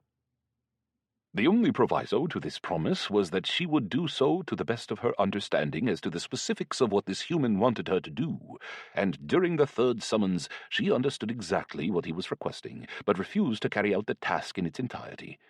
In other words, she consciously chose not to honor the agreement, which means that the terms of the agreement have not been fully satisfied." To be honest, I was already prepared to give a long, detailed explanation of what had happened, but the god described the situation himself and rendered his verdict without input from either of us. I guess this was his specialty, after all, and he was simply aware of any agreements that anyone concluded. It certainly seemed to fit the bill, considering that he was the god of trade. "So, she owes me half a summons, then?" I asked skeptically. "If so, how can I determine whether my next request counts as half a summons?" "Yes, that solution is far too complicated," Hazer agreed. "Usually such cases are decided in a much simpler fashion. Trial by combat. If you win, you'll have 1 more full-fledged summons. If Lady Aeshoth wins, the agreement will be declared satisfied, and you'll be required to give her a great blood essence immediately." Wait, I thought. A duel against a character almost 3 times my level? He must be joking. "I accept," Lady Aeshoth exclaimed as a malicious smile spread across her thin lips. Chapter 8. "Excellent," said the god with a soft smile. "Naturally, to ensure a fair fight, Aeshoth Bloodstein's level will be lowered to match your own."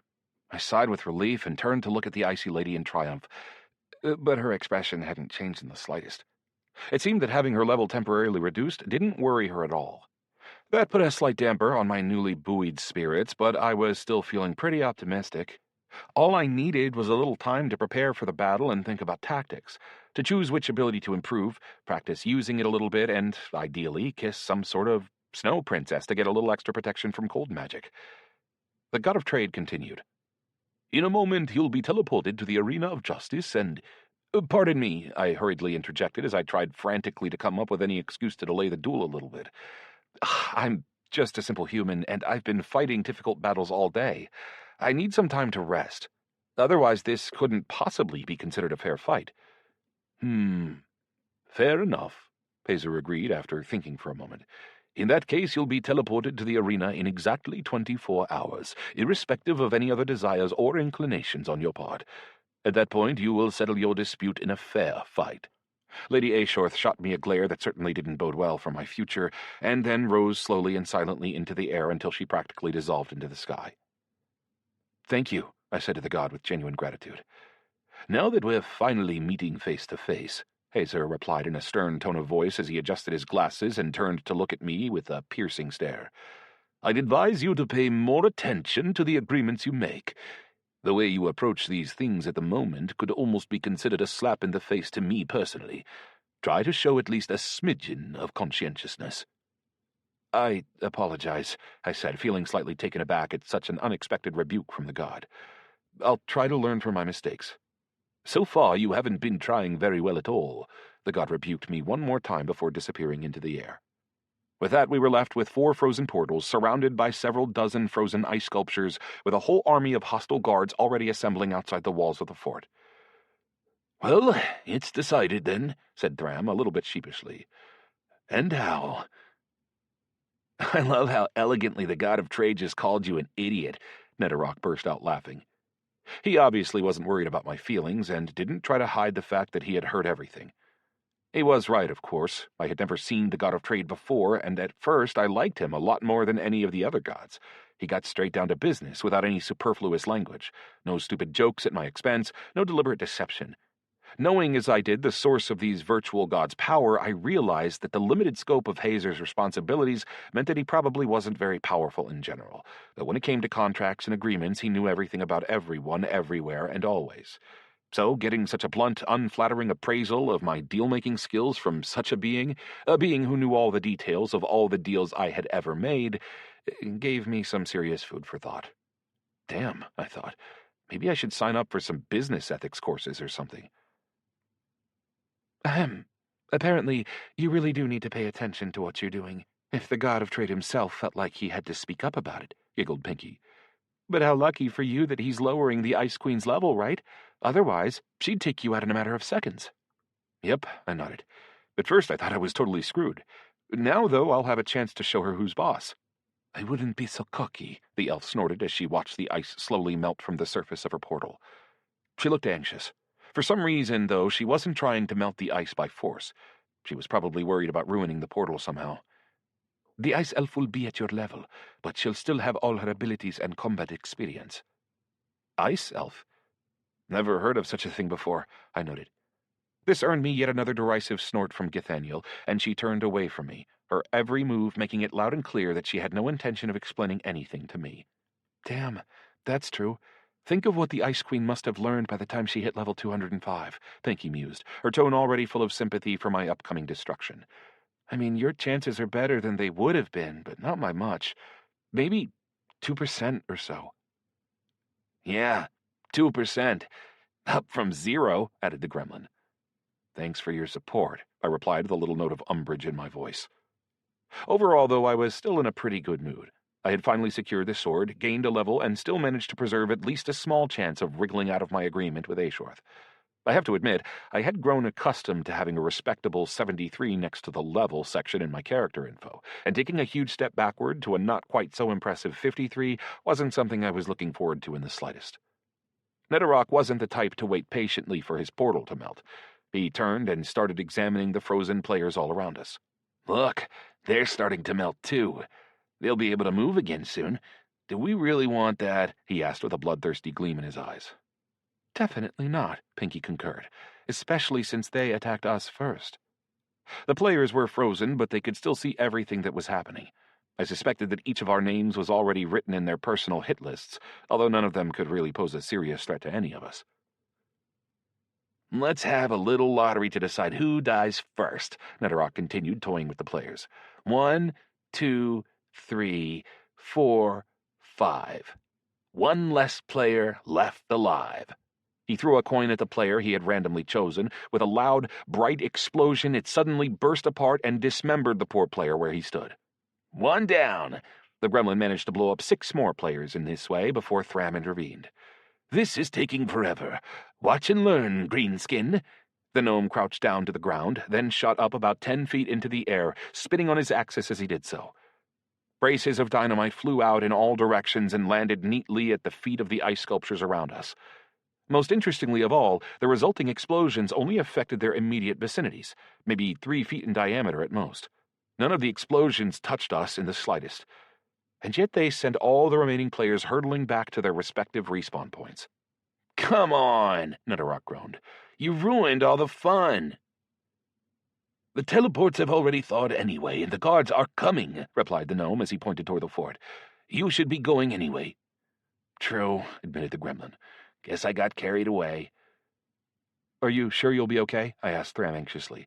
I mean, you helped us get into the fort in the first place, and now you're implicated in the murders of these heroes. Pff, what are they going to do to me? The gnome didn't seem worried at all. We're all under Amina's protection. Now, get going. The elf stepped into her portal first, without so much as a goodbye to any of us. Then the 3 of us teleported to Qatar. The first thing I did when I stepped out onto the central square was glance around and check my system communications. With luck like mine, you can never be sure what you'll find when you teleport. I was worried that we might step straight into some new global event.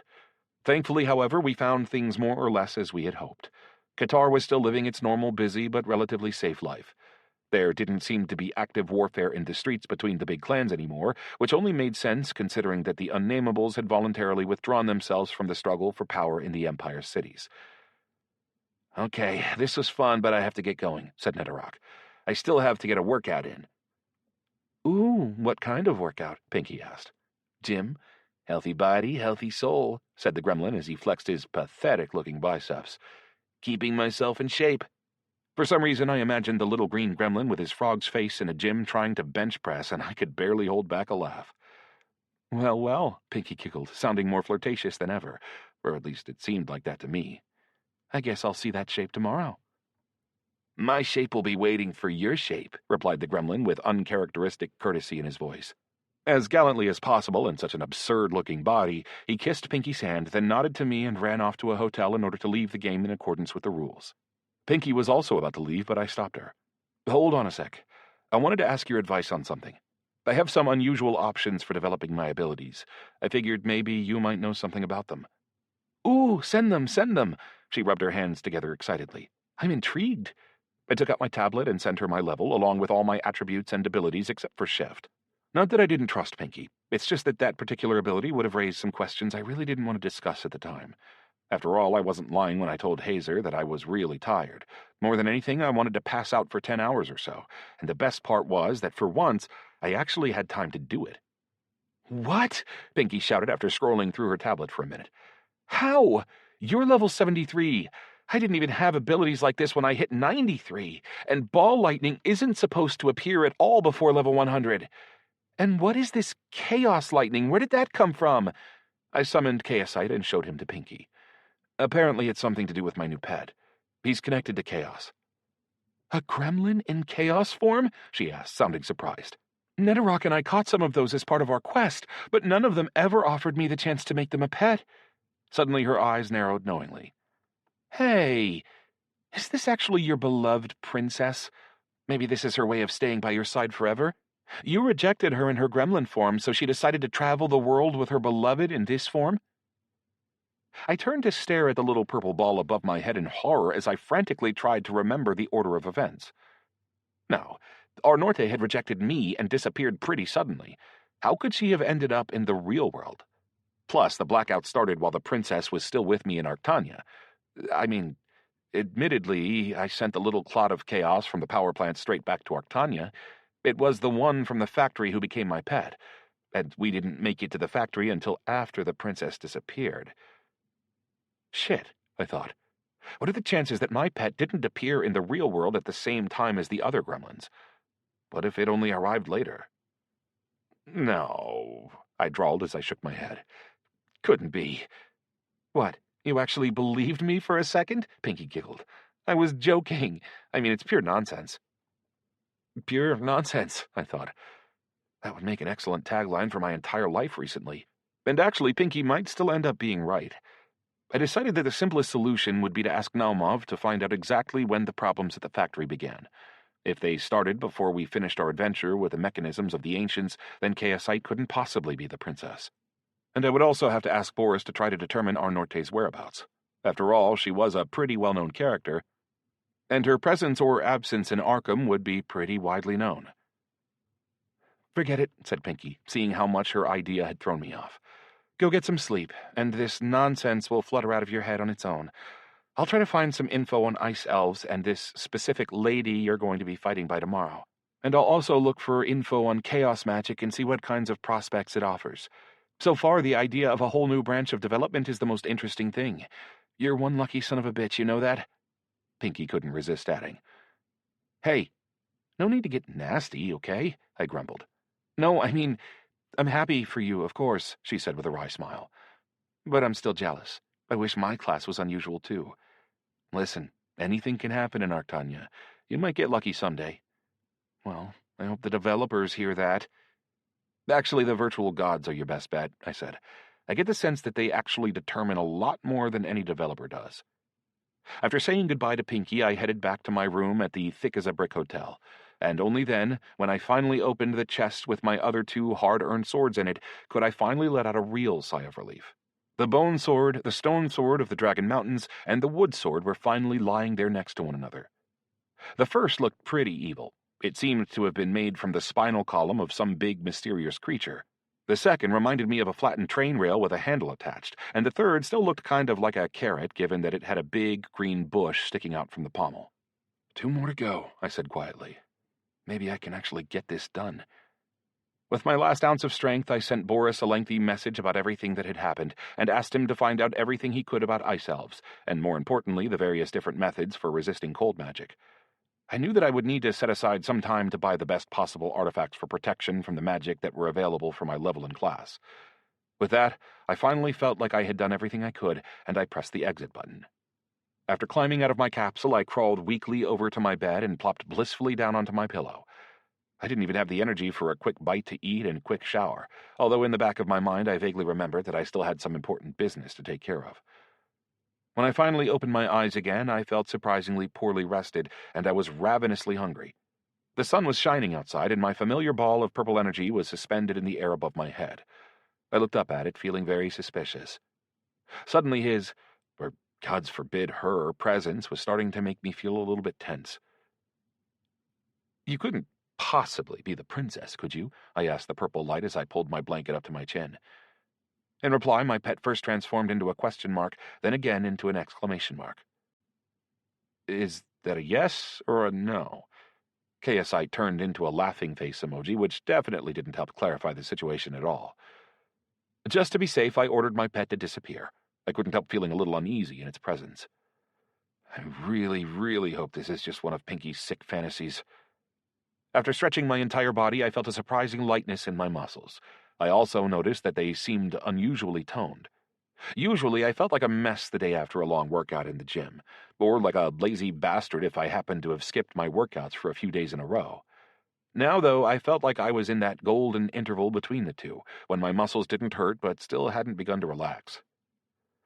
Anyway, I thought, I'm caught up on sleep, which is great. Now, what time is it? I picked up my phone just in time to see an incoming call from Sergei on the screen. "You idiot!" he shouted by way of a greeting. "Good morning to you, too." "What do you mean morning? It's 2 p.m. Do you want to live or not?" "I do," I answered instinctively, although I didn't really understand what he meant. "Then get the hell over here for a blessing before you die." Only at that point did I realize that I had completely forgotten about the curse. I mean, I could actually have died if the healer hadn't called. "I'm coming," I shouted back as I rushed to get dressed and call a taxi. I was already in the car by the time I had a chance to check my phone again. I had 20 missed calls from Sergei and just as many from Naumov. Apparently, they were both pretty worried about me. There was also a message from Mark asking about the time and place of my meeting with Elsa. Most surprisingly, though, there were no missed calls or texts from the necromancer herself at all. Shit, I thought. What if something happened to her? I mean, she was impatient to get to work on completing the quest from her god, but it's past noon now and not a word. After thinking for a moment and mentally preparing myself for yet another blast of furious anger, I decided to call her to schedule the next moves in our coordinated effort. But she didn't pick up. I tried her 3 times, then decided to postpone any more calls until I finished my business at Naumov's mansion. Still, though, the total silence on her end made me feel a little bit worried. I could only hope nothing bad had happened to her. I mean, sure, she was pretty unpleasant personally, but that didn't stop her from trying to save me from my curse and bringing me to the healer when I was dying. Worst of all, I didn't even know where she might be, or where to start looking for her. We made it to the mansion without incident. The guards let me pass immediately, and I was whisked into Sergei's apartments as soon as I stepped out of the car. Apparently, Naumov himself was gone, or maybe he simply didn't have time to come and see me. I should point out that the word apartments was a deliberate choice on my part, because the healer was set up in a truly massive series of rooms with his own bedroom, living room, and several other rooms whose purpose I could only guess at. It all looked luxurious in the extreme, without even mentioning the numerous plates of restaurant-quality food on the table. It seemed that His Highness, the elf Sergio, had grown accustomed to taking his meals on an ergonomic chair, dressed in a sumptuous tailored terry-cloth robe. Sergei jumped up as soon as I walked in. Instead of a greeting, he delivered a quick, vicious punch to the side of my face. I didn't even have time to be surprised, let alone react. "That's for putting Ariella in danger," he hissed. "Fair enough," I admitted as I rubbed my cheek. "And thank you for saving her," Sergei continued, thrusting out his hand for a handshake. "I'm guessing that summoning that ice chick cost you a pretty penny." After squeezing the healer's hand and barely suppressing the urge to send an electric shock through it, I told him all about my deal with Lady Ashorth. "That's straight up imba," Sergei sounded excited. "And you just pissed away all 3 summons just like that?" Personally, I thought pissing them away sounded a little bit unfair. After all, I had used the 3 summons to obtain 2 of the swords I needed, so I really couldn't complain. "Would you mind if I joined you here?" I asked, gulping back a mouthful of drool. I could really use something to eat. Of course, take a seat, the healer magnanimously replied.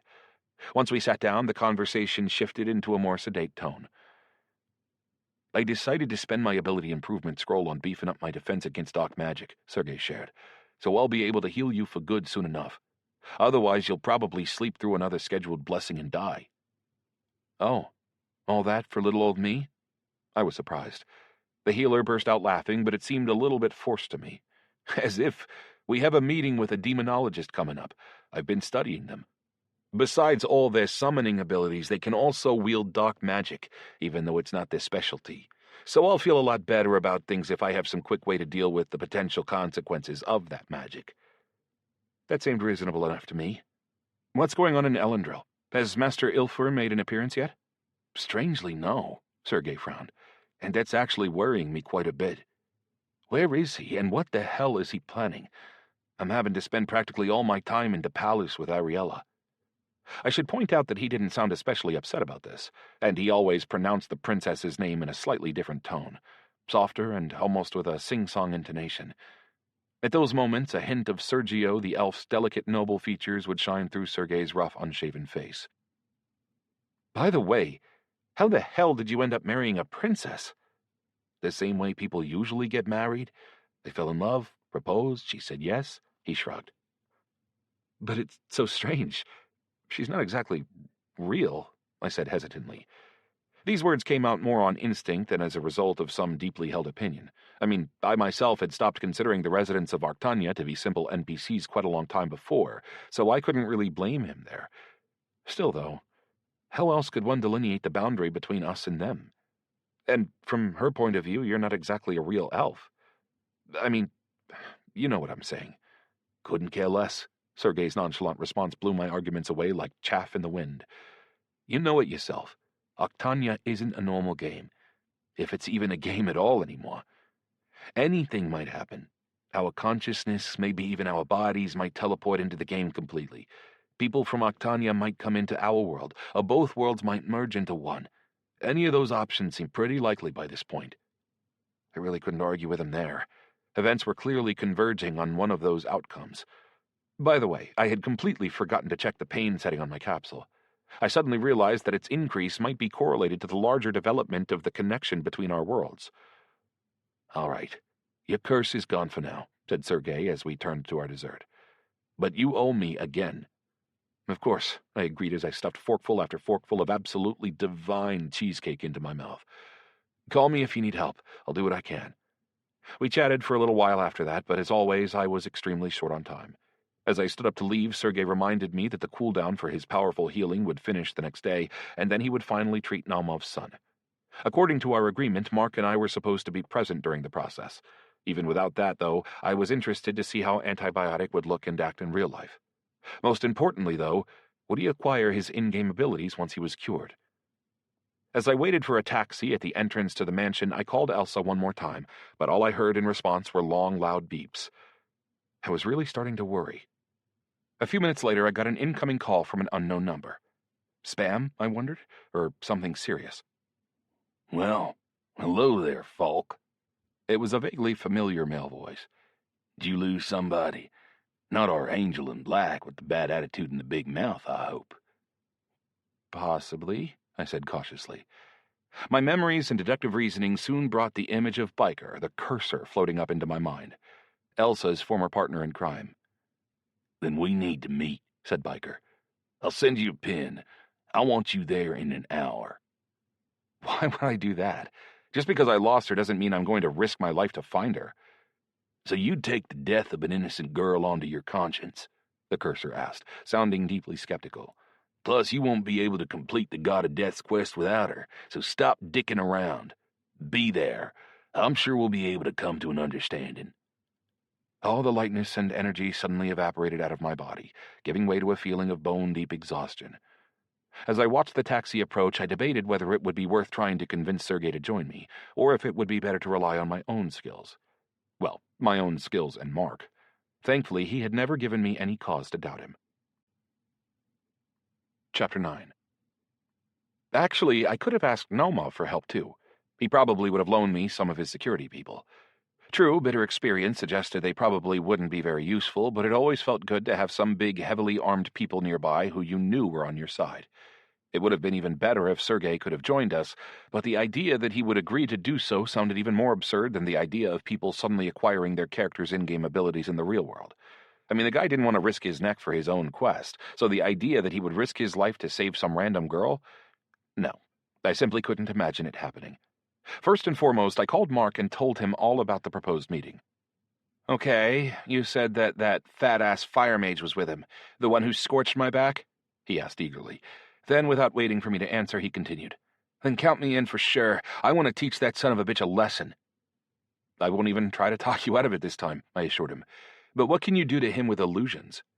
Illusions come in all different shapes and sizes, Mark replied ominously. It's just that we haven't ever gotten into a real battle yet. Where are we meeting? Just a sec. I checked the messages and found the pin Biker had sent me. Judging by the map, the cursor was planning to meet me in a forest preserve on the outskirts of the city. If Biker had chosen some sort of busy place, I might have actually believed that he wanted to make a deal. But meeting far away from prying eyes like this, that was obviously a trap. Izmailovo Park. I'm at Naumov's right now. I'll try to convince him to give us some people for backup and then head over there. Once we're on the way, I'll send you the exact location of the meeting. Then I'm heading out. See you there. After hanging up, I turned around and headed back into the mansion, praying that Sergei hadn't hopped back in his capsule yet. Of course, there was a function on the capsule's panel that allowed you to send a message to a player from outside, but if Sergei was busy with something important in Nartanya, I knew he wouldn't exit just for me. Thankfully, though, I was in luck. The guards led me back to his apartments where the healer was sitting at the table, filling out a number of documents. Forget something? Sergei asked, without any hint of sarcasm, I might add, although he didn't look up from his work. Where's Naumov? I wanted to ask his help with something. He doesn't report to me. I guess he must have left. I can call him if you really need. What's going on?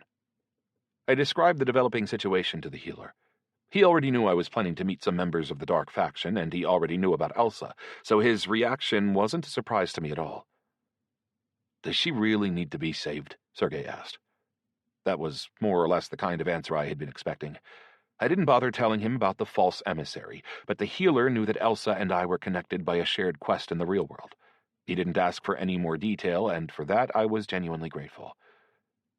You've only met this necromancer once, the healer continued. Screw her, and screw the quest too. Why would you risk your life? Listen, I have to ask, what on earth made you decide to play a light elf when your moral compass is as skewed as that? I couldn't resist asking. Pfft, elves are racist as hell. Doesn't matter whether they're light or dark. They wouldn't lift a finger to save a creature from any other race. But Elsa's a human. You know what I mean. Anyway, he continued as he waved a stack of papers at me. For me personally, the fund is 100 times more important than saving some random stranger. If you get wounded, though, come on back and I'll patch you up. Well, thanks for that at least, I sighed with a big frown. I would suggest that you bring 10 or 12 of our guys with you, but I'm not sure they'd be able to help you much at all. Honestly, they'd probably make things worse. They'd probably end up opening fire in a public space. Hold on, I thought. Our guys? The crafty healer seemed to have integrated himself into Naumov's business empire pretty smoothly. Even with such immense resources at his disposal, he was still such a petty little shit. Don't think it's because I don't want to lend you the men, said Sergei, noticing the changed expression on my face. It's just that only Naumov's closest people know what's actually going on here. The rest are just normal employees, and if they get caught in a situation where people are using in-game abilities, we can't really know how they'll react. And I don't want to divulge our secrets to anybody else unless we absolutely have to. With that, he went quiet and thought for a moment. But I'll still have a few guys go with you. A driver and a couple security guards for backup. They'll be there just in case they're needed. Most importantly, though, they'll be able to bring you back here in case you need my help. I assume you're going with the illusionist, right? Of course, I confirmed. For some reason, I felt a little jolt of pride on Mark's behalf. He was always willing to come help me, no matter the adventure, unlike some others I could name. Mark's coming with. You were made for each other, said Sergei with a disdainful grimace. And I hope you both survive, because in case you forgot, we're all going to have to hunt this demonologist together. So be careful. Suddenly he snapped his fingers. By the way, I've been researching curses, and the cursor class more specifically. Keep in mind that they can do more than just ruin your health, sow fear, and temporarily block abilities. They can also affect people's willpower and take control of them. In the game, a cursor can make allies betray and attack one another for a certain amount of time, and that could turn into something more dangerous in the real world. My blessing might help you a bit, but it won't guarantee you full immunity to everything the cursor might be able to do. Thanks, I said, feeling truly grateful this time. I had already done some research of my own on the cursor class, of course, but I hadn't really had time to give it the attention it deserved. And to be fair, I certainly hadn't been planning on meeting up with the cursor and potentially getting into a fight with him. So actually, Sergei helped me quite a bit more than I had anticipated. A ton of useful information, plus a car, a driver, and a guard. Not bad, in my opinion. Sure, they didn't really know what was going on at all, but they could still provide a certain amount of backup, and, as Sergei himself had pointed out, they could bring me straight back to the healer if necessary.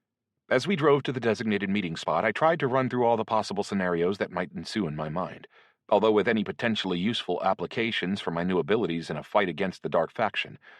Unfortunately, I simply didn't have time for any preparations beyond that. Ideally, of course, I would have loved to hop in the capsule and level up develop magnetism or magnetic sensitivity so I could take our opponents out with some nondescript metal object from a safe distance.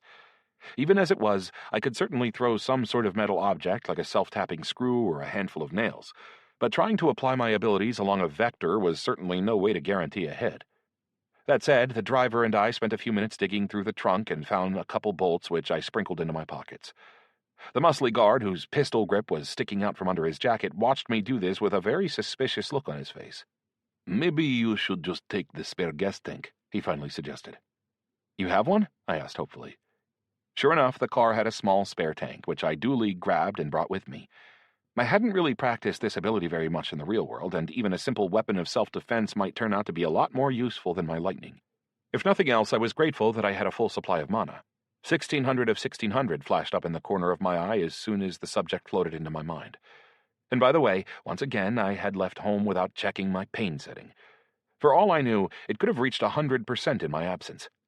Maybe this could somehow help me deal with the Dark Faction. The map of my location next to my mana counter, for example, would always appear during a battle and mark my opponent's locations with red dots. And speaking of potential help, I hadn't seen Hote for quite a while. The little bastard seemed to have disappeared from both the virtual and the real world. Normally, he kept track of me out of the corner of his virtual eye, and if I happened to catch him in the right mood, he would even answer my questions. Maybe it would be worth appealing to him for help? Picking up my phone as though I was calling someone, I quietly spoke. "Listen, Hote, I'm in a hell of a jam because of the task you forced me to accept. How about a little help?" Surprisingly, my phone vibrated immediately to let me know I had a new message. Instead of a text, though, it was just a kissing face emoji from an unknown number. What the hell is this? Damn it, I thought. Is the chubby little pipsqueak trying to flirt with me? Almost certainly not, but I really didn't have any other ideas or hints to go on, and nothing else was forthcoming, despite me hissing a stream of curses into the phone. My companions were starting to shoot me concerned glances. Once we pulled up to the park, I asked the guards to wait for me in the parking lot. Just to be safe, I put their numbers into my phone. I didn't want them to get involved in the meeting with the Dark Faction, but I figured it would be good to have them nearby all the same. I met Mark near one of the entrances to the park. The kid was dressed in a baggy camouflage jacket that was obviously too big for him, and he had a pair of state-of-the-art binoculars hanging from his neck. "We're okay to talk. I've already thrown up an illusion," he said as soon as he saw me. "So tell me, what's the plan?" "Honestly, I have no idea," I admitted. "But we're obviously not heading out on campaign here. What's with the weird clothes?" "This is just in case the illusion doesn't work. It'll give me a slightly better chance of being able to hide in the grass." "Fine," I said skeptically. "And the binoculars?" "I'm going to be helping you from the side to lessen the chances of them seeing me. A lot of mages can resist illusions after all. Or do you want to attack them right away? If so, I have something for that too." He reached into his pocket and took out a huge army-issue knife. "What?" I was flabbergasted. "Put that thing away. Whatever happens, we're not going to attack first." "I thought we were done playing games with the Dark Faction after they shot down our helicopter," said Mark as he reluctantly put his knife away. "If we're going to attack them, let's make it stick." "I mean, sure," I agreed reluctantly. "But it'll also be easier for me to defend myself than launch a preemptive attack. If I'm not careful about how much power I put into my lightning, I could kill someone, and I'm not ready for that yet." Mark just shrugged. Up to you. I just hope the Darks have the same qualms. I think they need us alive to help them search for Eidolon. Plus, the Darks are basically players just like us. I don't believe they're all a bunch of hardened killers. Well, I actually have a hard time not believing it after what the Fire Mage and the Cursor did, Mark pointed out. I'd prefer to just sneak up on them under cover of invisibility and hit them with everything we have. And if one of them ends up surviving, well, I guess that's just fate. I want to find out what they need first. The Necromancer and I were the only people who received the task to take out the false emissary. They have no reason to be hunting Eidolon. What if they're hunting you? Mark countered. They'll attack you as soon as you show your face. If so, I probably won't be able to cover you in time. At close range against an enemy with high intelligence, my illusions might not work at all. Do you remember what the Cursor's level was? 85, I think, I said after thinking about it for a moment. Higher than me. Plus, he's a mage. The chances are pretty good that I won't be able to affect him at all. I think I'll be able to handle him if worst comes to worst, I replied confidently. You just focus on supporting me if a fight breaks out, and distract the other Darks as best you can. I thought, it's such a shame we don't have any time to work out our tactics. Even if it was just in-game, it would have been really helpful.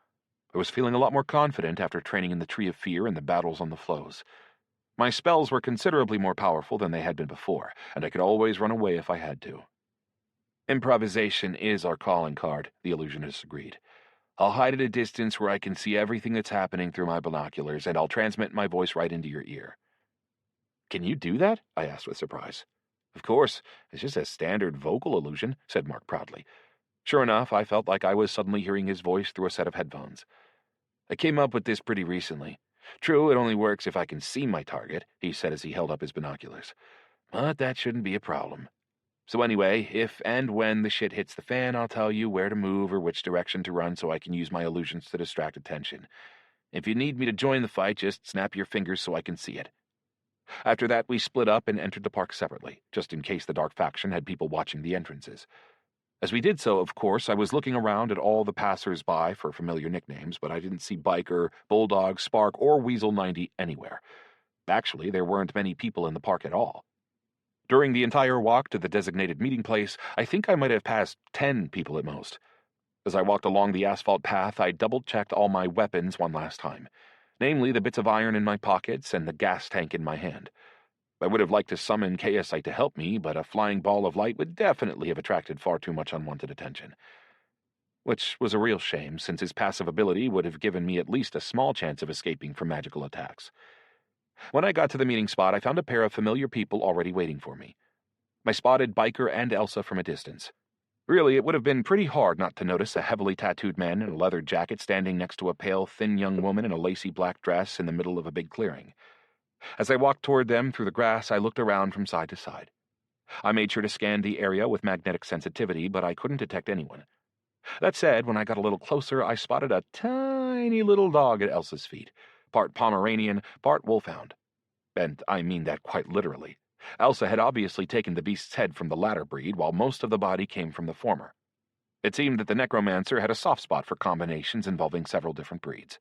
It looked pretty freaky, and, to be honest, I really couldn't understand how she felt comfortable walking through the park with such a scary-looking beast. Unlike Mark, of course, she didn't have any illusion magic at her disposal. "Hello, hello," the man smiled when he saw me. He waved his right hand, which I couldn't help but notice was still bandaged after my steel handshake. "I thought you might not come." "I didn't want the girl to get hurt," I replied as I turned to look intently at Elsa. The Necromancer was standing next to the Cursor, who was holding her by the arm. "You must have misunderstood," she chimed in. Maybe it was just me, but she sounded a little bit rigid as she spoke. "I'm totally fine. Nobody was threatening me. We just decided to get this meeting done ASAP, so I could finally get to work finding my target." I think the Wikipedia article entitled Abusive Relationships should have had a picture of Elsa and this man in its introduction. Last time we met, she was trying to run away from him, and now here she was, literally arm in arm with him. "Our target," I corrected her as I studied the expression on her face. "We agreed that we'd work together on this." "No, we didn't," she responded, without a trace of emotion in her voice. Her eyes were glassy, and they seemed to be looking through me rather than at me. "Why would I need you if I have Biker and the rest of the Dark Faction with me? Blanc, get his scent." The dog shuffled obediently over to me. I felt a little bit tense, unsure about how to react. I didn't know whether to let the dog get my scent or not. I used magnetic sensitivity one more time just to make sure that there wasn't anybody else nearby. And there wasn't. Or at least, there wasn't anybody armed with anything made of metal. See how this guy's holding her by the arm and not letting her go? Mark's voice spoke up into my ear. Actually, with these binoculars, it looks like he's producing some kind of black smoke from his palm. Probably some kind of mental effect. Unfortunately, I couldn't answer Mark without giving his position away, but I could see that he was right. Biker hadn't let Elsa move so much as a single step the entire time we had been talking. Also, Elsa looked noticeably unnatural, even more so than usual. Strangest of all, though, she hadn't called me an idiot or been rude to me once, which was extremely suspicious coming from her. I remembered what Sergei had said about cursors having the ability to affect people's willpower. Maybe he had taken Elsa under his control? At our previous meeting, the woman certainly didn't seem to be very keen on spending any more time with Biker or anyone else from the Dark Faction.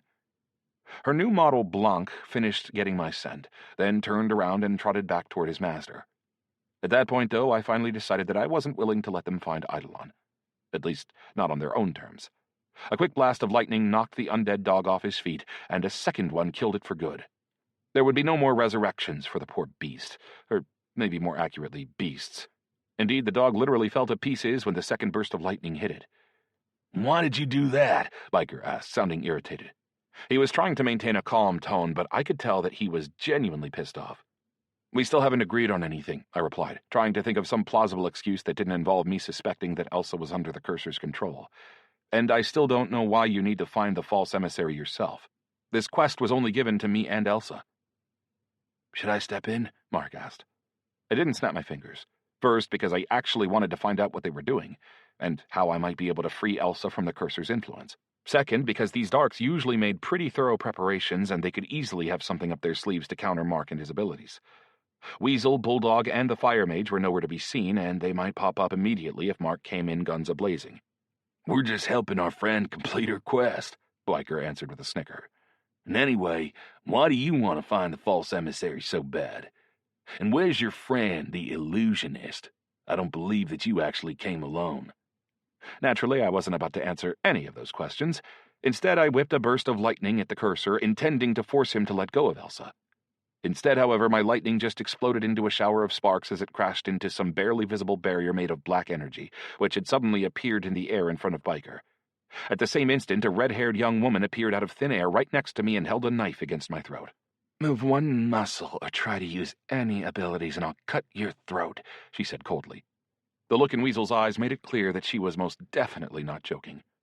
Besides, I could see out of the corner of my eye that the knife in her hand was ceramic, not steel. She had prepared for our meeting very well. At the very least, she had studied up on electromages and their abilities. Unfortunately for her, though, I was no ordinary electromage. Without stopping to think about it for very long, I used shift and teleported myself behind her back, where I instantly hit her with an electric shock. Surprisingly, she seemed not even to notice and whirled into a counterattack immediately. Her knife whistled through the air less than an inch in front of my neck. By some miracle, I managed to take a step back just in time. "Don't kill him. We still need him," Biker shouted. "He'll live long enough to bleed to death," the girl smirked menacingly as she lunged at me again. Obviously, getting into a close-quarters fight with a trained killer didn't seem like the best idea, so I repelled myself off the ground using magnetism and tried to snare her with an electric chain as I jumped. Weasel ducked just in time, then lunged forward again. But I jumped one more time, then used shift again as soon as it recharged. As I did so, I kept an eye on the cursor and Elsa, and they didn't seem inclined to join the battle at all. "Should I step in? Give me a sign." Mark was sounding worried, and I belatedly snapped my fingers. Immediately, a perfect copy of me appeared right next to me and jumped to one side. Weasel lunged after it instinctively, and the illusion quickly led her all the way to the other side of the clearing. Meanwhile, I calmly took aim and launched another attack at the cursor, using electric chain this time. "Illusions don't work on me," Biker announced calmly. As his shield flashed into life again, he shouted to Weasel, "That one's a copy. The real one's over here." I decided to try something else. I fired several lightning blasts in quick succession, followed by several magnetism-powered bolts. The cursor's shield seemed to work well against spells, but that didn't necessarily mean it could protect him against physical damage. And I was right. One of the bolts crunched into his shoulders and threw him backwards, forcing him to release Elsa. As soon as she was free, the sanity returned to her eyes and she shouted to me. "Under the ground!" "Shut up!" the cursor snarled. With a suddenness that seemed entirely involuntary, Elsa's lips tightened into a thin line. "Don't move!" I didn't realize what she meant at first, but I used shift just to be safe. And sure enough, a pair of arms suddenly burst up out of the ground right where I had been standing. Soon the entire body of a full-grown man had emerged from the earth. Before I had a chance to react, the ground beneath my feet suddenly shuddered, then reached up and wrapped itself around me. I could only use shift once every 10 seconds, so I had no way to escape. All I could do was try to use lightning to break the earthen shackles around my feet.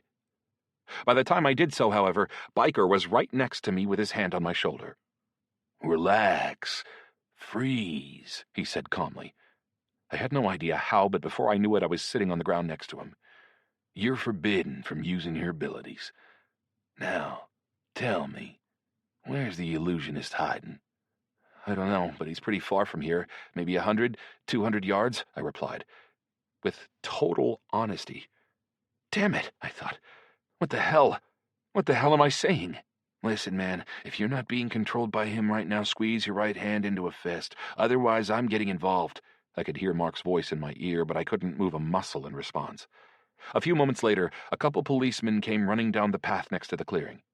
"Hey, you five, stop right where you are. Nobody move. And you, drop the knife."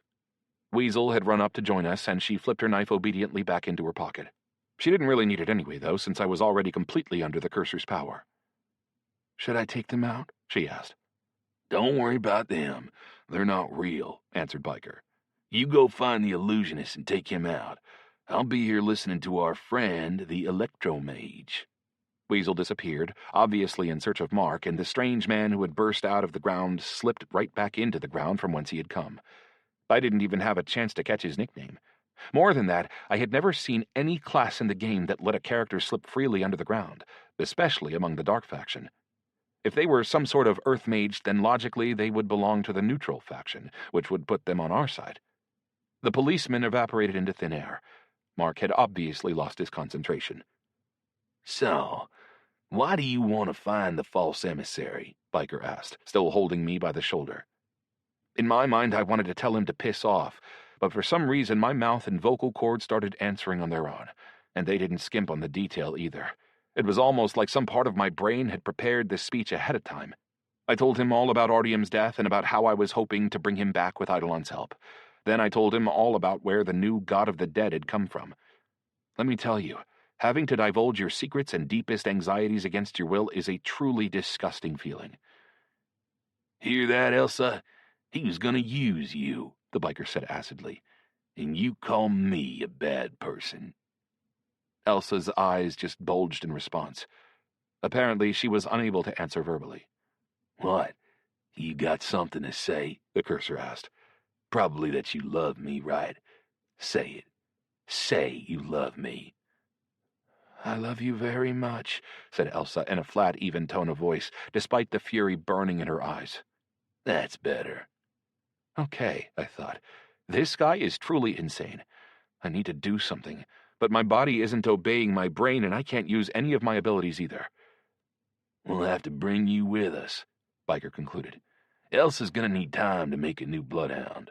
Thankfully for you, we don't know whether her dogs can get the scent of possession from a corpse, so you'll get to live for the time being." Suddenly, Weasel materialized next to Biker. "The illusionist won't be bothering us anymore. Ivan found him and finished him off. We can go." Damn it, I screamed inside my mind. Those assholes! Did they really kill Mark? Chapter 10. I had already realized my mistake by that point, of course. There was no point trying to deal with the Dark faction unless you were prepared to take brutal measures. To be honest, I don't know what I was expecting. Most likely, I was simply having difficulty accepting the fact that I might have to kill somebody in the real world. I still had a certain amount of moral fiber left, despite everything that had happened to me in recent months. And I would never forgive myself if Mark ended up suffering for my indecisiveness. Perhaps if I had access to my abilities and a full supply of mana, I would simply have blasted Biker with ball lightning. With luck, there wouldn't even be anything left, either of him or his game capsule, for the cops to accuse me with.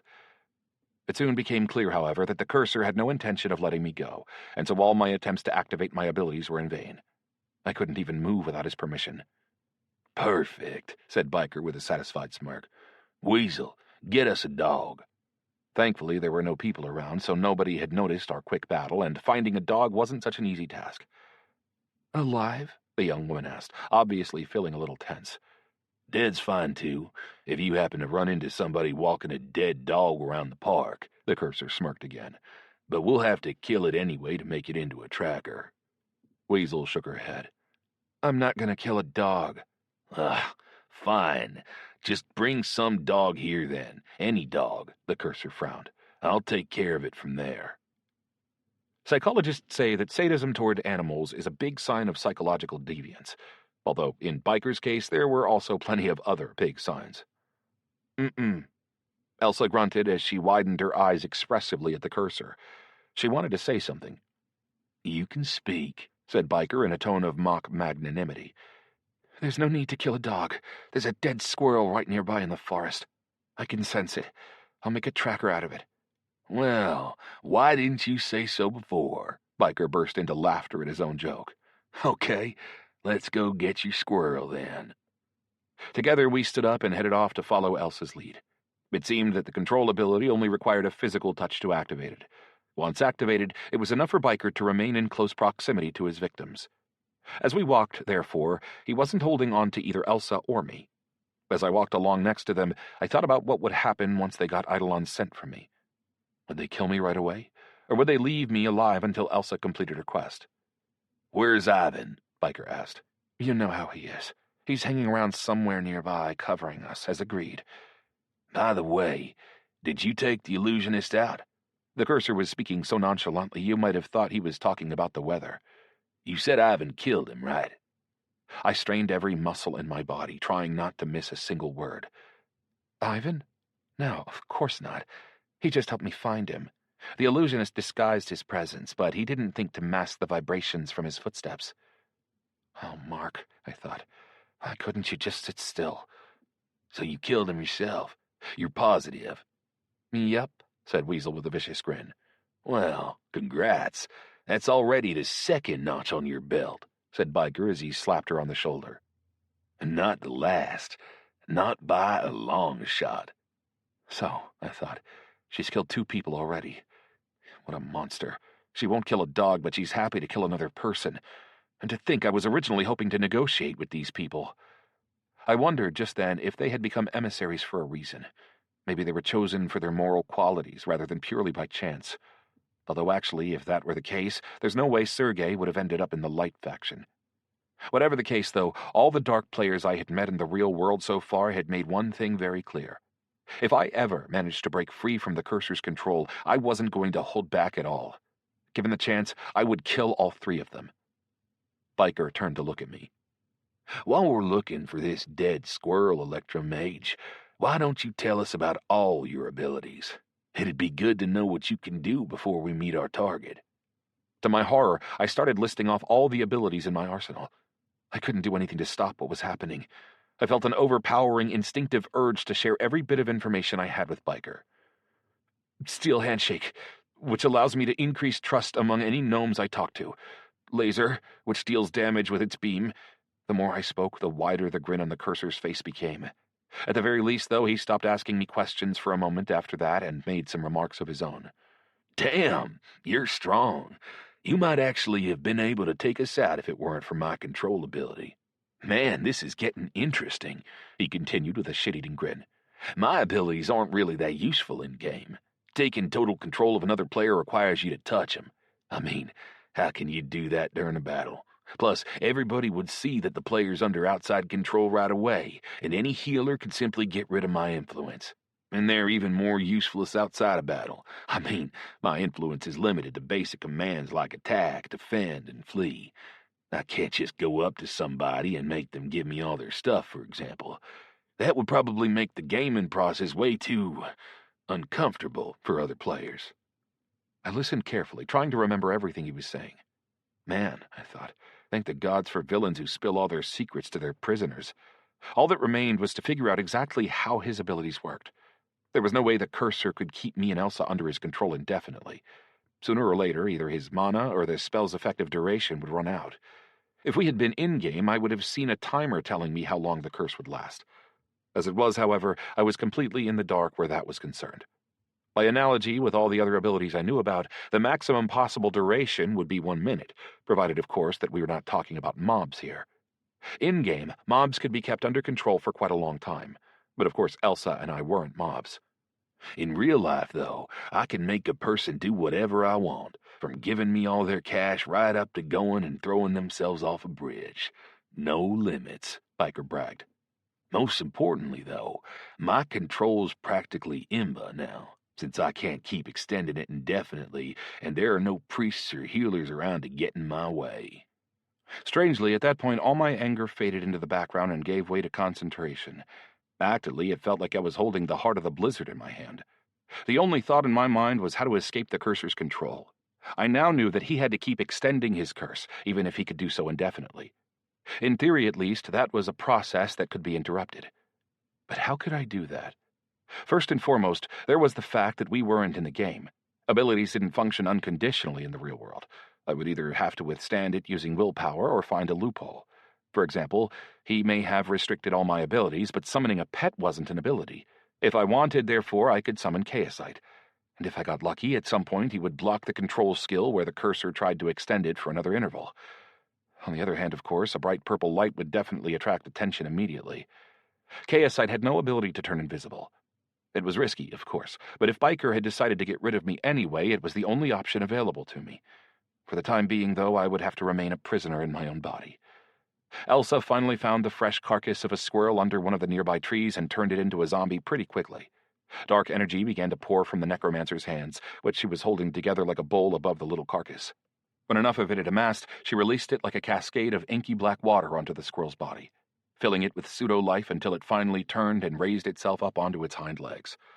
The whole time, I kept trying to activate my own abilities, hoping that I would get lucky and do so while Biker was reactivating his control ability, or that my willpower attribute would turn out to be strong enough to break his control.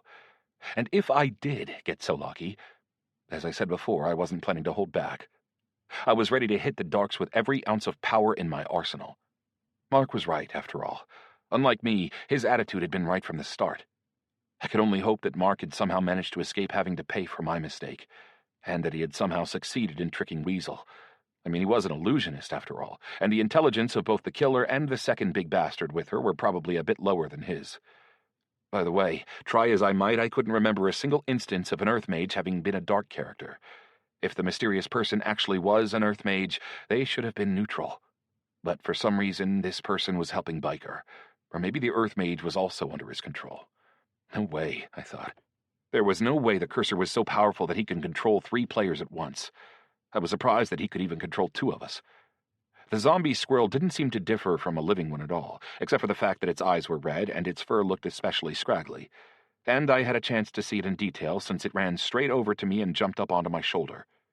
If I could have moved freely, I would have tried to throw it off, but my body wasn't obeying me at all, so I had to wait patiently while the squirrel sniffed my entire face in detail.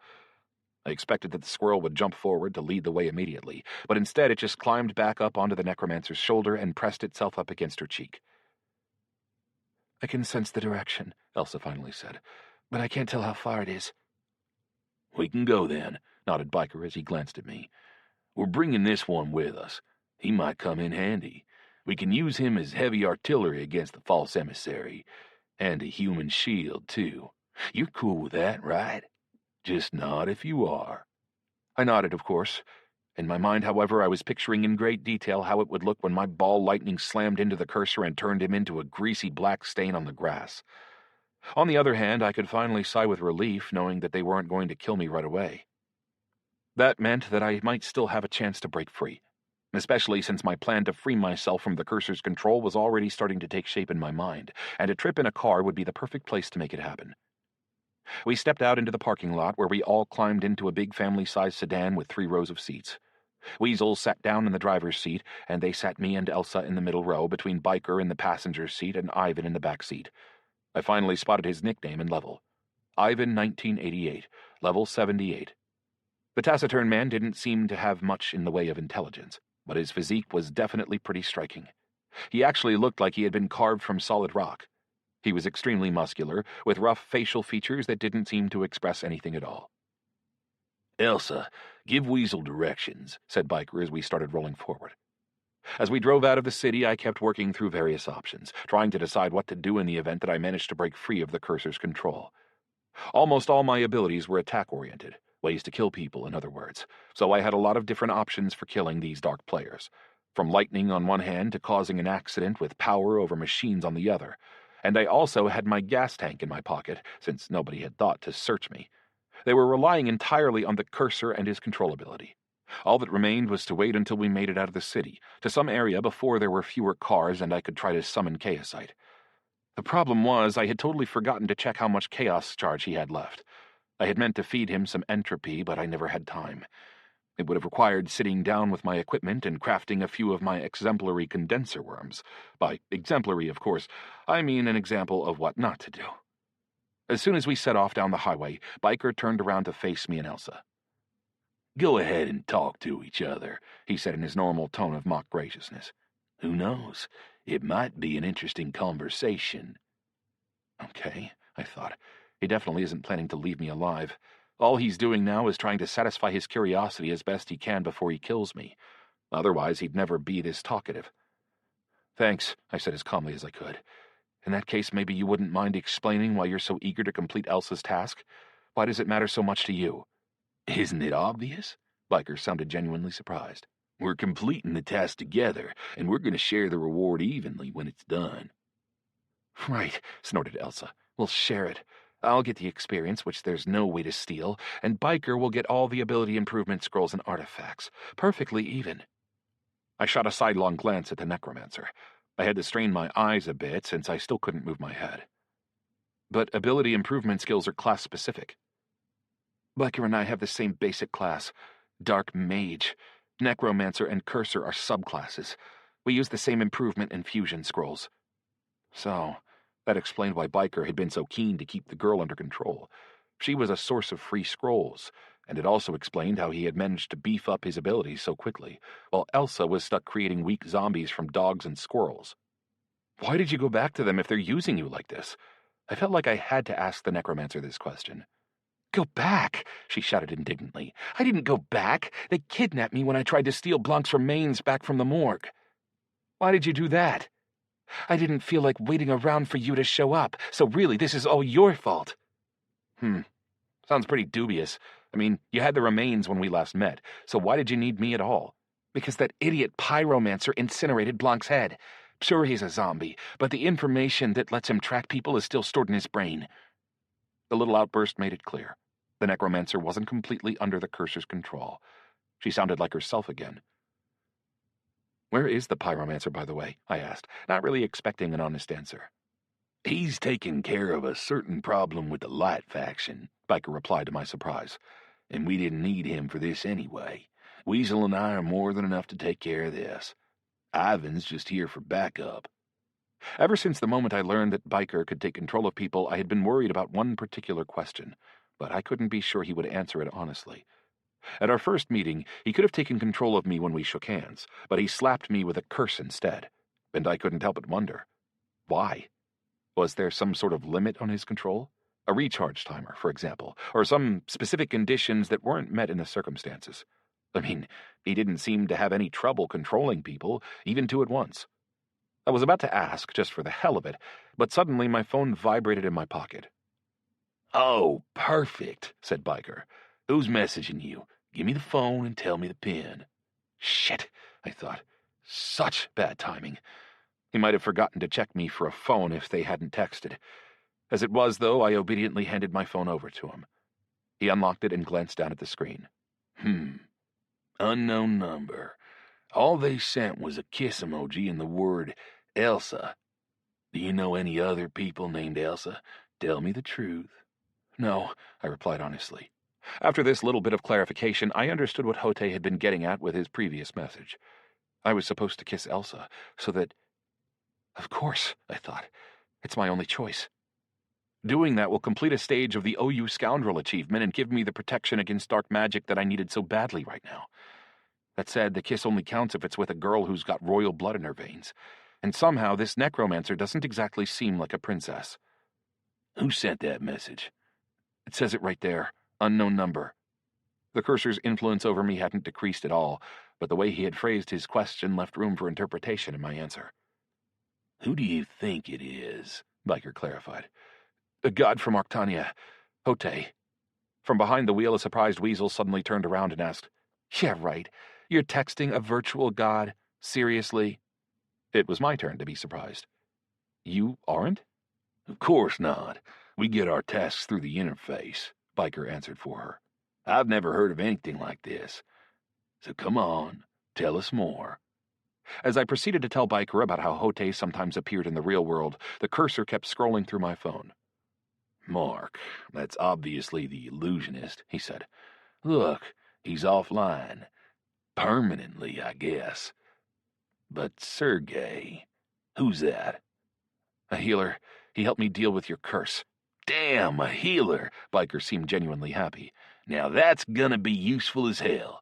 Tell me who he is, where he lives, and what he can do in real life. Once again, I couldn't stop myself from spilling all the information I had on Sergey, including our mutual connection to Naumov. Inside, I felt like I wanted to bite my tongue off. I wanted to use every ability in my power to throw his curse off of me, but I simply couldn't do it. At that point, I realized that I couldn't afford to put off my escape attempt any longer. With a heavy sigh, I mentally summoned Chaosite and sensed that he had come to my call. Thankfully, he had realized instinctively what I wanted from him, and he appeared somewhere below the car to avoid being seen by the darks. Next, I ordered him to activate his chaos aura, then settled in to wait for it to do its thing. At some point, I knew, it would throw off the cursor's attempt to renew his control over me. Minute after excruciating minute passed. Everything was complicated by the fact that I didn't know how often Biker needed to refresh his control over me, and Chaosite only had 100 chaos points out of his original supply of 600. That would give me a 1% chance of being able to block Biker's ability. Considering that keeping the aura active cost 6 points per minute, that meant that my remaining chances were getting worse with each minute that passed. I'm actually really interested to hear what the god had in mind when he told you to kiss Elsa, said Weasel in a sarcastic tone. You're an electromage, so it probably isn't connected with any of your abilities. Maybe he's just a perv? We're getting close, Elsa suddenly said. Not far now. Take a right here. We turned off the main highway onto a small road that led to some unfinished building. More accurately, a small complex of buildings that might have been a factory, or maybe a series of warehouses. The entire area was surrounded by a concrete wall. Awesome, Biker sounded pretty pleased. I'm glad we're outside the city. It'll be cleaner this way. Ivan, you gonna help us? Of course, the giant spoke up for the first time. As agreed. So, I thought, the cursor isn't commanding him, and yet he just asked whether the Earth Mage would help us. Very strange. Then your main job will be to protect me, said Biker. As for our target. And at that moment, what felt like a real-life miracle occurred. The chaos aura did its thing.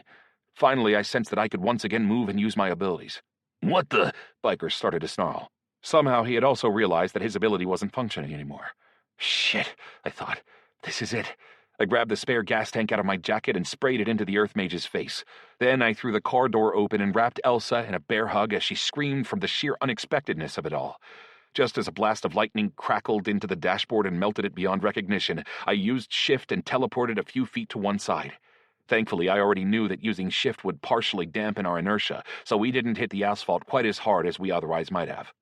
The car lurched to one side and flew off the road, then bounced across a few yards worth of bushes before slamming into the concrete wall.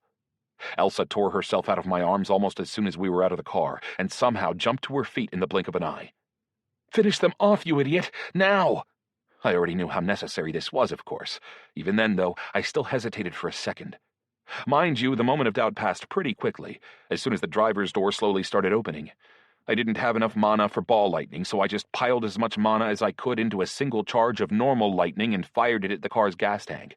With a loud pop that instantly deafened me, a massive fireball exploded into being around the car.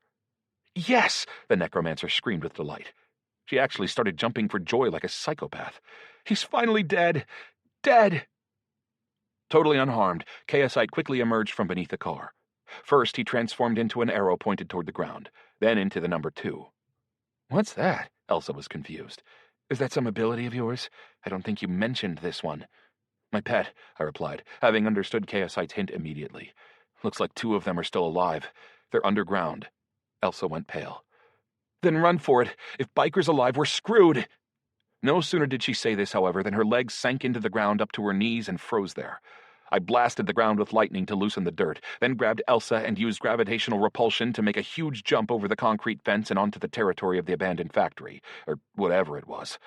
We didn't have to discuss our next move. We just ran toward a huge brick building, hoping that we'd be able to hide there from the Earth Mage who could sense our footsteps. Listen, Elsa, I have to ask you a very weird question, but I need you to answer honestly, I asked as we ran, realizing full well that there was no way we could possibly escape the Earth Mage by running. I also realized that if Biker was alive, I would need something a bit more effective than a paltry chance of knocking out his control ability with Chaosite's aura. Which is, have you ever received any sort of title in Arctania? Maybe, I don't know, your character's backstory means that they have royal blood or something? The necromancer practically exploded. Do you seriously care about that right now? Seriously? It's important, I assured her. We ran into the building and hid behind a wall. Well, fine, she answered with obvious reluctance as she tried to catch her breath. Yes, I have a title. Princess of Darkness. I got it for... Doesn't matter, I interrupted her. I'm sorry about this, but I need you to kiss me. Are you serious? Goddamn pervert, she hissed. And such perfect timing, too. This is for a separate quest. I tried to explain things as quickly as possible. If Biker's alive, I'm going to need defense from dark magic to avoid coming under his control again. You kissing me will solve that problem. You heard Biker read that message from the virtual god, didn't you? That was a hint. Elsa thought for a moment, obviously weighing the pros and cons. Apparently, though, she hated and feared the cursor too much to refuse. She grabbed me by the neck, pulled me toward her, and kissed me. Actually, it was surprisingly passionate, filled with rage and passion, as if her whole life depended on it. Although, I guess in this case it did. Ahem, I exhaled awkwardly once the kiss was over. Actually, I meant something more symbolic. Just a quick peck on the lips would have done the trick. System communication started flitting in front of my eyes. You have completed 4 of 5 conditions for the global achievement, Oh You Scoundrel, Level 3. Protection from fire magic, plus 40%. Protection from chaos magic, plus 40%. Protection from life magic, plus 40%. Protection from dark magic, plus 40%. I quickly scanned the system communications, and I couldn't hold back a little smirk of satisfaction. Okay, I thought. Time for round 2, Biker. And this time you're not going to be able to take control of me, and I definitely won't be holding back it. What does loved her and left her mean? Elsa was no longer whispering as she grabbed me by the front of my shirt. Chapter 11. Shh, I hissed, trying not to give away how awkward I felt about her giving me such a passionate kiss. I mean, my previous achievement for the same task had come as a headbutt to the face, so the 4th achievement made for a very sudden and, why lie, pleasant contrast. Now's not the time. Elsa wrenched my t-shirt even tighter in her hands, although at least she switched to a whisper. I swear I'm about to leave you in a puddle of your own blood. In my peripheral vision, I could see Chaosite shoot up into the air on his own initiative, where he turned into an arrow to attract our attention. For some reason, a thought occurred to me. He was simply too well behaved for him to possibly be a Princess Arnorte in chaos form. If the princess's mind were anywhere inside that little purple light, she would almost certainly turn into an arrow pointing straight at us for our enemy's benefit. They're close, I said quietly as I glanced expressively up at Chaosite. With one more angry grunt, Elsa recovered her composure, released her death grip on my shirt, and looked around cautiously. There! After passing several rooms and hallways, we found ourselves in a spacious area that obviously used to be a workshop floor. The ceiling was about 30 feet off the ground, held up by steel beams. Using magnetic sensitivity, I had already made sure that the concrete walls were reinforced with woven rebar, which would allow me to move freely across their surfaces. In other words, we had found a nearly perfect arena for fighting with my particular set of abilities. All that remained was to make it work to our advantage as much as possible. We should avoid moving across the ground outside the building, so we don't give ourselves away with our footsteps. Ivan can sense vibrations, Elsa warned me. I hope he can't get in here without us noticing or sense our footsteps through the concrete. I wasn't so confident about either of those hopes. Concrete is made partially from sand and crushed stone, after all. Could an Earth Mage's abilities manipulate concrete the same way they could manipulate regular stone? If so, he would probably be able to move through concrete without too much difficulty. What other abilities does he have? And since when is an Earth Mage part of the Dark Faction? I asked in a whisper. He's not, The necromancer shrugged. He's neutral, just like you. He just agreed to work with Biker. Is that even allowed? You told us yourself that you have a light faction healer helping you, Elsa reminded me. The fact that we're in different factions doesn't automatically mean we have to be enemies. At least, not yet. As for Ivan's abilities, I've seen stone throwing, that's what he uses most often, stone armor, earth grip, moving around beneath the ground, and dust cloud. I'm sure that's nowhere near all of them, but in any case his mana won't last forever, and he already used a bunch while he was taking care of you and the illusionist. Biker's main skills are weakening curses and control. For attack spells, he has Spear of Darkness, Blinding, Silence, and I've also seen him make players attack one another. Weasel is just a typical killer.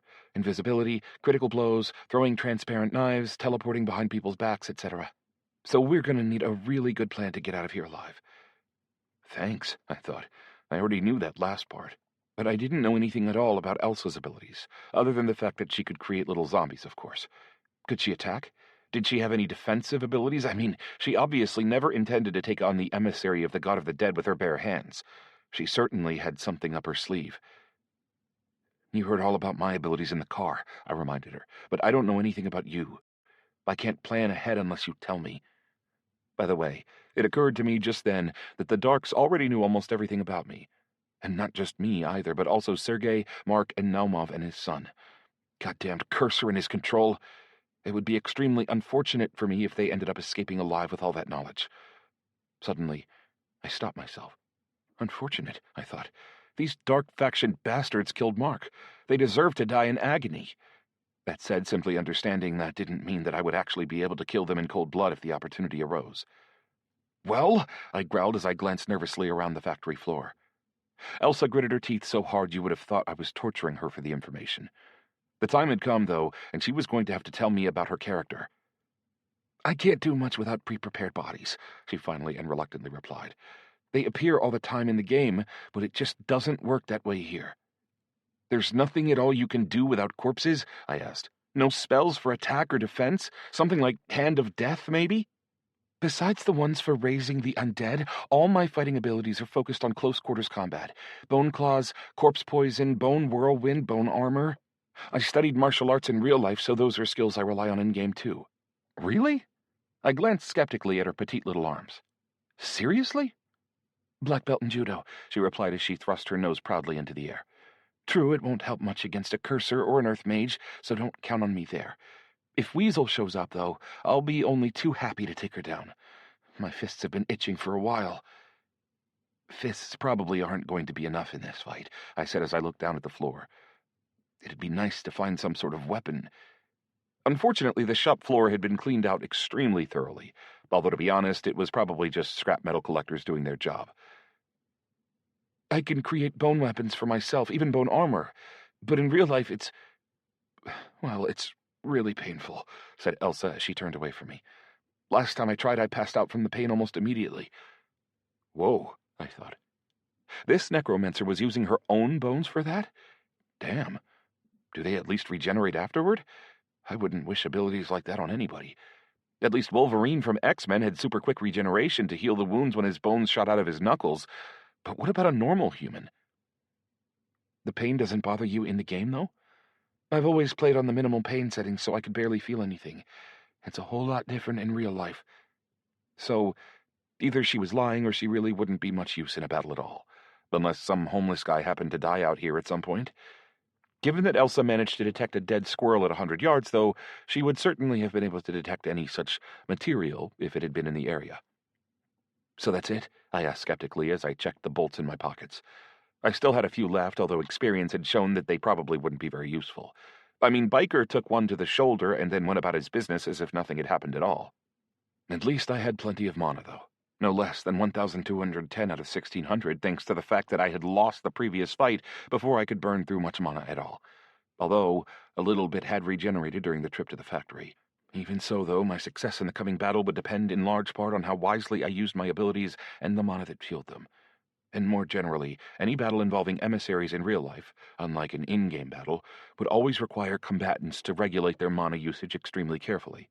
The worst part, though, was that I really didn't know exactly how much mana I was spending on each ability when I used it.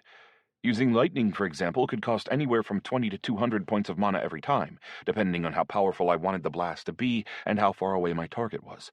Of all my abilities, only Shift had a predictable cost. 25 points of mana every time. Yeah, that's it, Elsa snapped.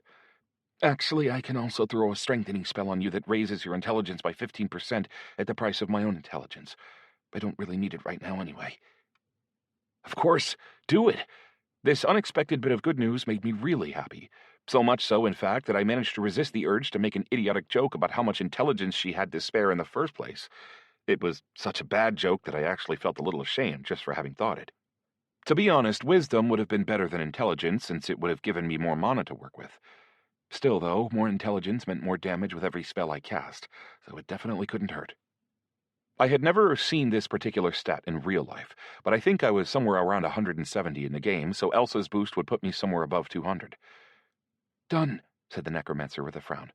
Then, with obvious reluctance, she added, I'll obviously help you any way I can, but there aren't any corpses within 100 yards of here, so you're our only hope.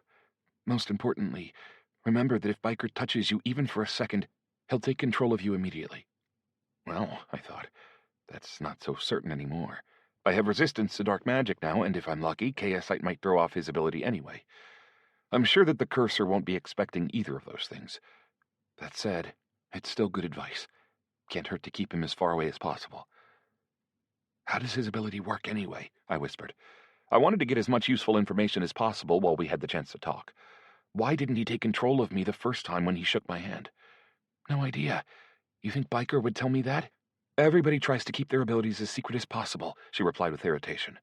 This made me frown. But I do know that he can't just take control of somebody immediately. It takes time, and the initial establishment of control requires him to touch his victim. After that, he just needs to keep him within range so he can keep renewing his ability. So, maybe that was why he had cursed me. He would have had to convince me to walk around with him for a while before he could take control of me. Mind you, it didn't really matter anymore. It just emphasized the point that if he was still alive, it would be best not to let him anywhere near me. So, what are you thinking? The necromancer sounded nervous as she asked this question. What was I thinking? Well, at that moment I was thinking that I was going to have to fight the two surviving Darks more or less single-handedly, with a little bit of help from Chaosite. At first, I wanted to move Elsa somewhere higher up, but there wasn't really anything on the walls to hold on to. Still less anywhere to hide, and I couldn't really move around if I was holding her in my arms. It seemed like the best move would be to leave her in hiding somewhere on the ground and try to draw the Darks toward myself. Not the best plan, of course, but I couldn't think of anything better in the extremely brief interval of time we had to work with. I didn't have any stealth abilities, so our chances of being able to hit the Darks with a surprise attack were close to zero. Hide here, I said to Elsa. With that, I jumped up onto the ceiling and used magnetism to grab onto one of the steel beams. After training with Eidolon, all these moves were pretty easy, both in the game and in real life. With a little more dexterity, I could actually have passed for a pretty believable Spider-Man. What? Where? She shouted indignantly. After swinging herself over onto the beam in the center of the room, I took a quick look around the place, trying to decide where the Darks were likely to make their appearance. There were only 2 entrances and a few empty window frames filled with shattered glass, and I was in an excellent position to control entrance and exit through any of them. At the same time, I discovered that the floor, like the walls, was made of reinforced concrete, which meant that the Earth Mage wouldn't be able to move through it, even if he could move through pure concrete. At the very least, he wouldn't be able to move through it as easily as he could through pure dirt. After all, bending or breaking the steel rebar wouldn't be easy, and it would certainly be noticeable if he did it. If Chaosite was correct, then only 2 of the Darks had survived. Ivan, the taciturn Earth Mage, was obviously one of them, and it seemed most likely that Biker was the other. What made me think this, you might ask? Well, if the invisible killer had survived, she would have been able to attack us much more quickly, or at least point out our location to the Earth Mage. Given that there were no cobblestones flying around the shop, though, and that the floor wasn't trying to impale us, Ivan didn't seem to know where we were yet. So, most likely, Weasel had paid for killing Mark. Indeed, hopefully, she was still paying for it down in hell. Unfortunately, though, we simply couldn't be sure about that. After all, Chaosite could have made a mistake. It was still possible that all 3 of them were alive, or that Weasel had survived instead of Biker. Anyway, I thought as I hung there from the beam, looking around anxiously. Let's see what you're made of. Come at me. I'm sure this is the best possible place for us to meet you. Second after second passed, but the Darks didn't seem to be coming. I glanced down at the necromancer who was hiding behind a big steel pipe and caught her angry glare burning into me. What was she so angry about? I wondered. It's me that's going to have to do all the fighting here. She admitted that herself. She could wait in relative safety and get involved only if absolutely necessary. Maybe throw a bone at them or something. The shop floor was totally silent. The only sound we could hear was the soft, distant hum of the highway, and it started to seem like the darks had either moved past us into another part of the factory complex, or else settled down to hide somewhere and wait for us to come out. It was a very strange, very tense situation, but it didn't last very long. Just as I started thinking about leaving the building to take a careful look around, the Earth Mage finally attacked me. Several big hunks of concrete tore themselves out of the floor with a crunch and hurtled toward me as fast as a bullet. Well, maybe not so much a bullet as a really heavy baseball thrown by someone who wasn't exactly a major league pitcher. It seemed like maybe the Earth Mage had overestimated his strength, or was still getting used to using his skills in the real world. Even so, it forced me to jump down to the ground and dodge the flying chunks of concrete as fast as I could. Having successfully played the role of bait, all that remained for me to do was to find out where the silent mage was attacking me from. "We need to find him ASAP," I said to Chaosite via our mental connection. For my part, I was moving constantly through the shop, trying not to present too convenient a target and making sure that I always had an opportunity to use shift or gravitational repulsion in case of emergency. Rocks were flying at me from all sides, but they weren't moving very fast. Plus, the mage was obviously trying to conserve his mana, so he wasn't hitting me with a full-intensity barrage. He was clearly hoping for a lucky hit, but so far it wasn't working out for him. I was also trying to save as much mana as I could, since I didn't have any elixirs in my inventory. Nor, for that matter, did I have an inventory in the first place. After a little while, I decided that the Earth Mage must have some sort of limitation on the number and weight of the objects he could manipulate at long distances. In fact, his ability was clearly pretty similar to my magnetism. He wasn't causing the concrete to levitate, but merely giving it a jolt in a specific direction. Still, though, he was doing it pretty aggressively, and it seemed like a miracle that none of his shells had managed to hit me so far. As I dodged yet another shard of concrete, I belatedly realized that I could simply knock them aside with gravitational repulsion. After all, using that ability at the right density would essentially turn it into a force field that could repel any projectiles headed my way. Sure, in the game I could only direct at the ground, but in real life it seemed certain that I could probably change the ability's angle more or less at will. It was worth a try, at least. I applied gravitational repulsion to an area in the trajectory of a chunk of concrete, and sure enough, it bounced off toward the other end of the shop and exploded violently against the wall. Ha! I thought. It worked! On the other hand, I only had 950 mana points left, since gravitational repulsion was a pretty expensive ability, and I had already been moving around the room quite a bit by that point. A new use for an old ability was always nice, of course, but it definitely wasn't the solution I needed. I knew I would have to find that Earth Mage and disarm him as quickly as I could. Chaosite! Lord only knows where my little purple light had been chilling out the whole time, but at my call he suddenly popped in through one of the empty windows and zipped over to the wall opposite me. This time, instead of a cartoon arrow, he sent me a signal that was vague, but which I nevertheless understood. He's there, behind the wall. Climbing quickly along the beam, I peered out of the empty window and managed to spot the mage's muscular frame just before it disappeared into the ground. I fired some lightning just to be safe, but it didn't do anything at all. That said, a few rocks came flying at me as I did so, which proved that the mage could manipulate them even from underground. Not only that, but these rocks were flying a whole lot faster than the previous ones. One of the cobblestone-sized rocks grazed the side of my leg pretty hard, and I hurried back into the building to hide, swearing a blue streak as I did so.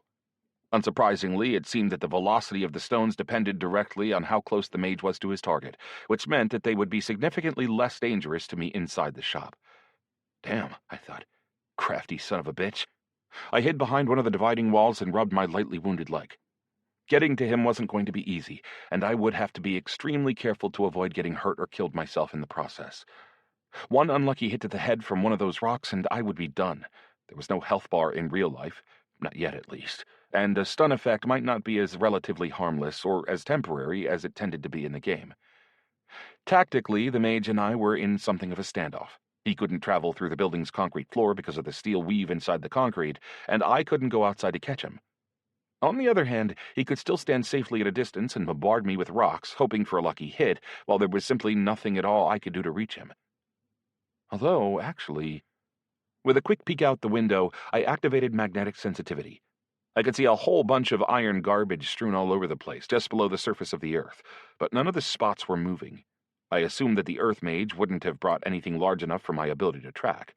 The steel components in mobile phones were certainly far too small. That said, I could see a discarded piece of rebar lying right beneath the window frame. Just the sort of weapon I had been looking for. An instant later, magnetism had drawn the steel rod up out of the ground and into my hands. This would be a hell of a lot better than those tiny bolts. Chaosite, can you show me where exactly he is? I asked in my mind, having realized that my own abilities wouldn't help me find the mage at all.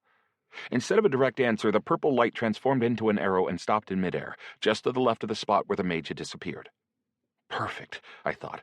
Now I just need to figure out how to deal him some damage. Can lightning strike through the ground? Probably not, right? I've never been very good at physics. Maybe if I get close enough to the surface of the ground, I can somehow manage to hit him. Although actually, what better test subject could I ask for than an unmoving target who felt completely safe below the ground?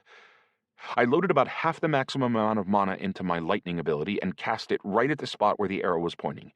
The earth seemed to absorb the lightning with little more than a puff of smoke, and Chaosite, still in his arrow form, glided smoothly over about 10 yards to the side. If we had been in Arctania, a system communication would have told me whether or not I had damaged the mage, but in real life the best I could do was make an educated guess. So I decided not to rest on my laurels, such as they were, and instead pumped the maximum amount of damage into a second lightning blast. Once again, I couldn't tell if I had hit the mage or not, but I knew I definitely hadn't killed him, because a flurry of rocks burst out of the ground in my direction and made me take cover behind the wall. This time, though, the mage hadn't limited himself to small rocks. With a loud pop, a brick suddenly flew out of the wall next to my head, missing my cheek by less than an inch.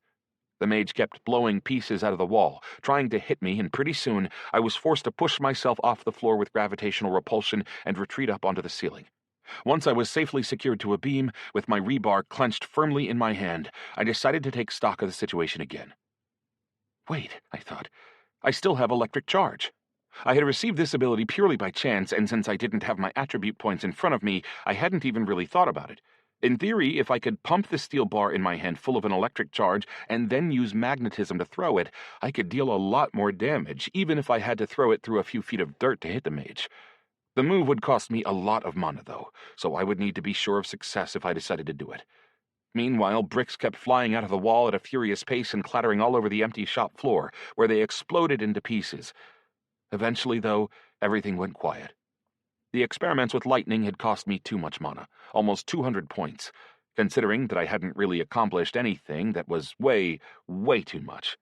I only had 620 points left, and I hadn't even fought anyone in open battle yet.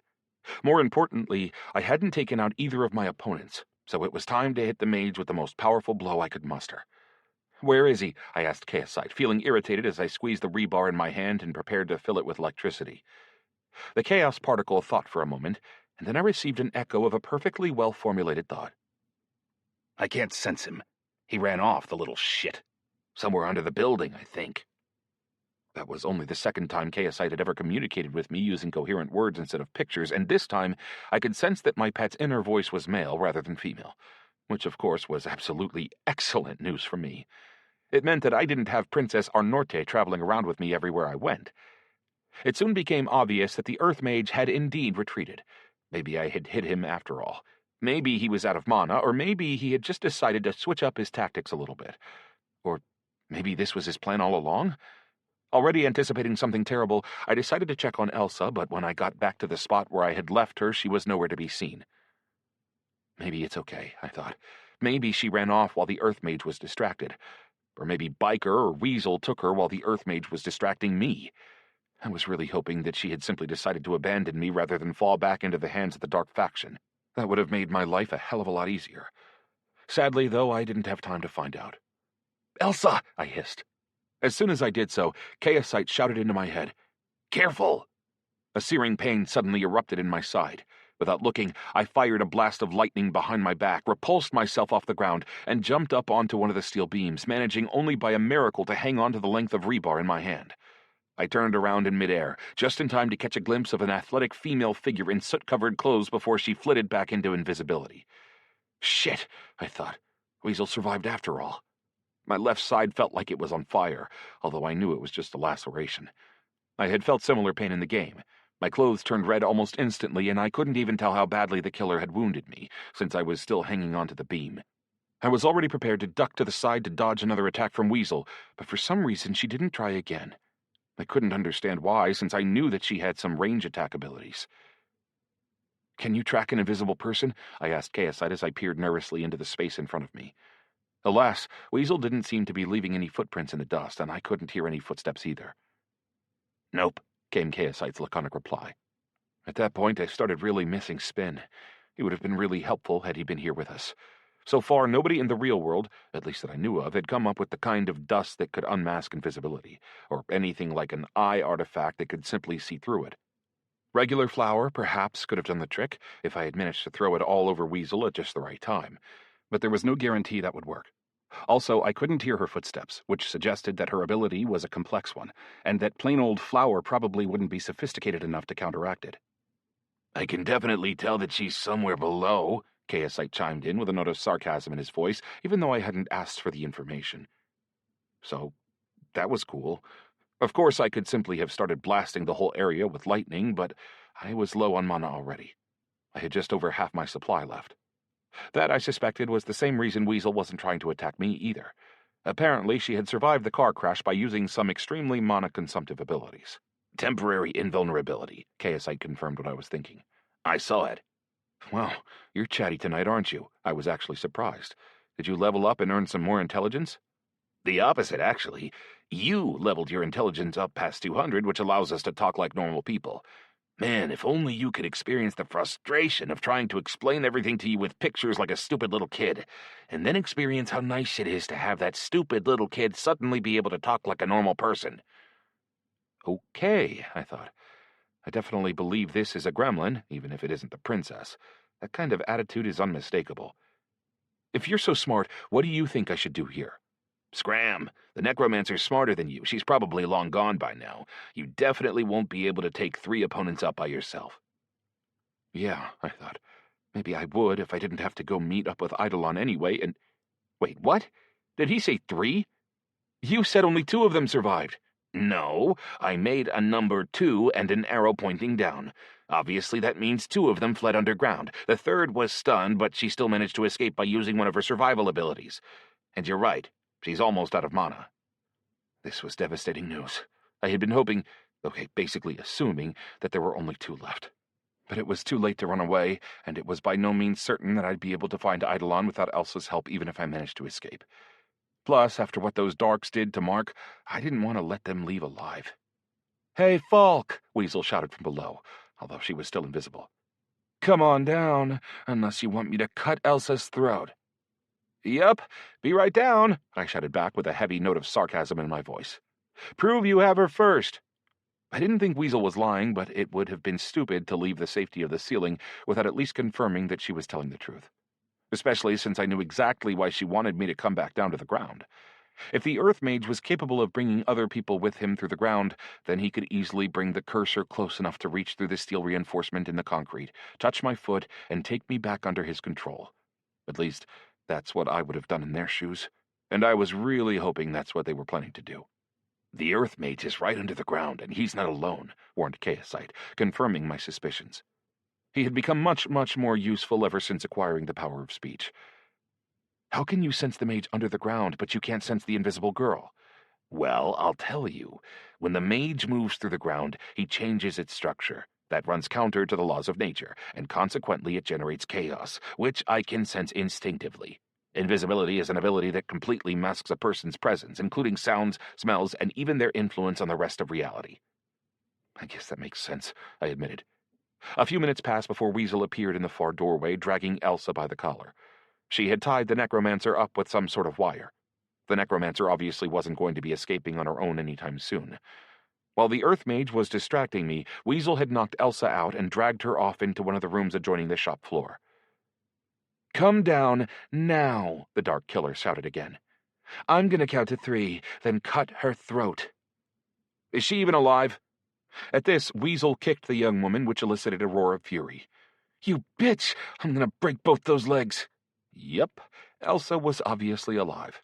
My goal had been to lure the Darks out into the open, and I had done it. Or maybe they had lured me, I couldn't really tell. "Turn on your Chaos Aura as soon as I get down there," I said to Chaosite. "Yeah, sure." Except my chaos is at 0. I spent it all in the car. You actually need to feed your pets. Weird, right? Shit, I thought. So I'm gonna have to depend entirely on my protection from dark magic. I sure hope that kiss wasn't for nothing. I decided to charge my length of rebar with as much electricity as possible, then hide it in the leg of my pants. The weapon hadn't been intended for Weasel, and I really didn't want to display it any more than I absolutely had to. Given that Weasel was back in the equation, I charged the steel bolts in my pockets to the max as well. The killer had some protection from electrical damage, but the situation was critical, and I knew that any point of damage I could deal her might make the difference. After finishing these quick preparations, I let go of the beam and jumped down to the ground. I had to use gravitational repulsion to soften my landing, which left me with slightly more than 300 points of mana. Of necessity, this dangerous game would soon be drawing to a close, and I was really hoping to be able to describe it later as an epic win. I shuddered even to think what a fail might lead to. When I first glanced at Weasel up close, it sent an involuntary shudder across my body. The killer looked even more terrifying than usual. Half her face was covered by a nasty third-degree burn, and her clothes seemed to have partially burnt away. In places, they had actually melted onto her body. The tattoos on her arms were almost totally obscured by burns. A normal person could never have kept going with such horrendous wounds. I figured she must have used some sort of sensitivity dampening ability. Or maybe Weasel was just so deranged that she actually enjoyed the pain. Whatever the case, there was no way a normal person could have tolerated such pain. "No closer." "You should be rushing to see a doctor, not waving a knife around at us," I noted, hoping to distract her at least a little bit. "Don't even think about hitting me with electricity," she hissed, still pressing the knife firmly against Elsa's throat. "I've leveled up my resistance really well. No matter how bad you shock me, I'll definitely still be able to cut her throat." I knew from our very first encounter that lightning didn't have much of an effect on Weasel, but I could punch through resistance to a large extent with concentrated lightning web or my supercharged bolts. But I couldn't be sure that either move would knock the killer off balance with a single attack. "How did you survive the explosion?" I asked, still trying to distract her. And, to be fair, I was actually interested to see whether KSI was right. "Temporary invulnerability," Elsa groaned, much to my surprise. "In the game, it kicks in automatically when your health drops below 20% and spends almost all of your mana. That's why she looks like an overcooked kebab. So don't worry, she's practically out of mana. All she can do now is turn invisible, which will cost the last few bits of—" "Shut up!" Weasel snarled as she hit Elsa with another savage kick. Frantically, I tried to decide whether I could somehow hit Weasel with one of the bolts squeezed between my fingers, and do so in such a way that she would have to let the necromancer go. More importantly, though, even if I did hit her, what then? Would concentrated lightning web be able to punch through her defense? "Well, here I am, down on the ground like you wanted. What now?" I asked. I could hear the tension in my own voice. As soon as the echo from my words faded, the ground beneath my feet suddenly swelled. Before I could even react, a pair of concrete hands had wrapped themselves around my legs. "And that's where the story ends," said Weasel with a malicious grin. "Fun's over." Almost immediately, the two concrete arms were joined by a third human arm, and Biker's loud, distinctive voice echoed out from the ground beneath me. Don't move. Don't use any abilities. Damn, you got lucky. The Earth Mage is right next to the cursor, KSI exclaimed inside my head. Right below your right arm. I could sense the cursor's ability kicking in, but my well-developed resistance to dark magic knocked it back almost instantly. Before he had time to try again, I sent the most powerful impulse of magnetism I could muster into the supercharged length of steel hidden in my pants. I spent almost 100 mana doing it, and sent it crunching straight down into the ground. The concrete hands released me immediately, and Biker let out a scream of pain so loud that it actually deafened me for a second. Apparently, I hit the Earth Mage and killed him outright. When he died, his ability stopped functioning, which meant that both he and Biker lost the ability to travel through the ground and instantly became material again. The process wasn't instantaneous, though, and Biker experienced some horrible pain before he died. His arm was still sticking out of the concrete, but there was no doubt about it. He was dead. Weasel was so shocked by what had happened that she didn't kick into action immediately, but she quickly regained her senses, and I was still too late to stop her. With a scream, she drew her knife across Elsa's throat and... With a quiet screech, it ground harmlessly along the length of bone that had appeared around the necromancer's neck like a choker necklace. Elsa, it seemed, had used her time wisely and created a plate of bone armor. It obviously hadn't been easy. Tears, mixed liberally with blood, were streaming down from her eyes, and she practically had bitten her lips to pieces. "You little..." Weasel hissed.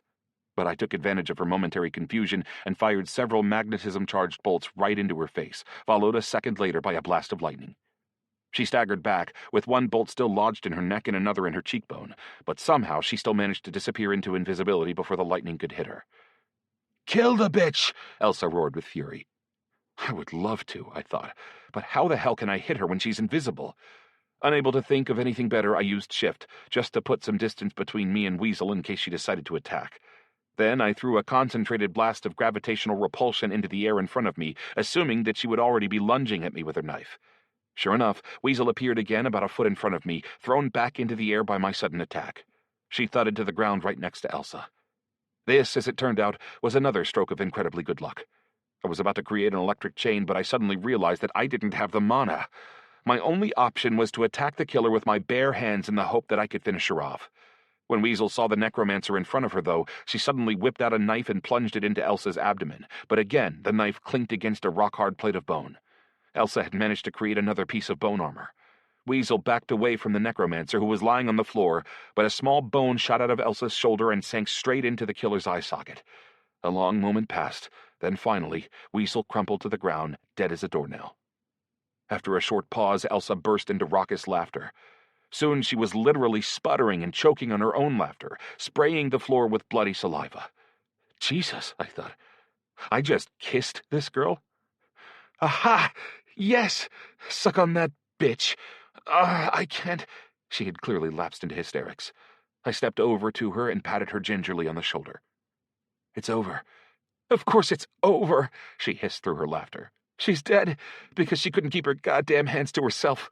Shouldn't have tried to kill me again, bitch. You'd still be alive, dumb shit. Yeah, I thought. The killer had a quick, fatal run of extremely bad luck. I looked down at Weasel's body. I knew I should have made sure she was dead right away, but for some reason I just couldn't do it. Sure, Elsa had finished her off, and really, Elsa was right. Weasel had asked for it by trying to stab her again. But I was the one who had done most of the damage. And now that it was over, the sight of her body really made me feel sad, all covered with burns, wounded, and blood. I actually had to snap myself out of it and remind myself that Weasel had tried to kill me, and that most likely she actually had killed Mark. She had lived by the sword, so to speak, and she deserved to die by the sword. "Bravo!" a hoarse voice suddenly exclaimed as a body stepped out from behind a nearby wall. I say body because I really can't describe it in any other way. It was completely burned, to the point where the carbonized flesh of its torso crackled as it walked. Its fingers had been burned away entirely, and its facial features were barely recognizable as those of a human. "Sorry, man, but I had my money on the Darks. There were more of them after all, and their skills were a little more serious than yours. I never thought you'd be able to take them out so brutally, either. Props." And, of course, there was a name floating in the air above this strange, horrifying walking corpse. Eidolon's avatar. Weird, I thought. Why avatar instead of emissary? Part 2. The Dead Emissary. Completely unexpectedly, and with no advance communication to the press, Rivalries has started selling its virtual capsules in Europe. The first release of 100,000 units has already reached the warehouses of all the biggest electronic outlets in the EU. Developers assure prospective customers that players from Europe won't have to compete with high-level Russian players because a new isolated continent has been created for them. All the major European news sites. "I still don't get it. How did they get through certification?" an irritated general director asked. "All the papers were submitted in perfect compliance," his assistant hurriedly replied. He felt extremely uncomfortable standing there in front of the director without the answers he knew he would need. Things like this didn't happen very often, almost never, in fact, which is the only way the assistant had managed to hang on to his post for as long as he had. Fine, but they didn't provide any of the materials for the main capsule blocks at all, which is illegal. All the assistant could do was shrug. He himself had no idea how Rivalries had managed to get all the authorizations needed to circumvent those laws. Even his own corporation couldn't have done such a thing so quickly and cleanly.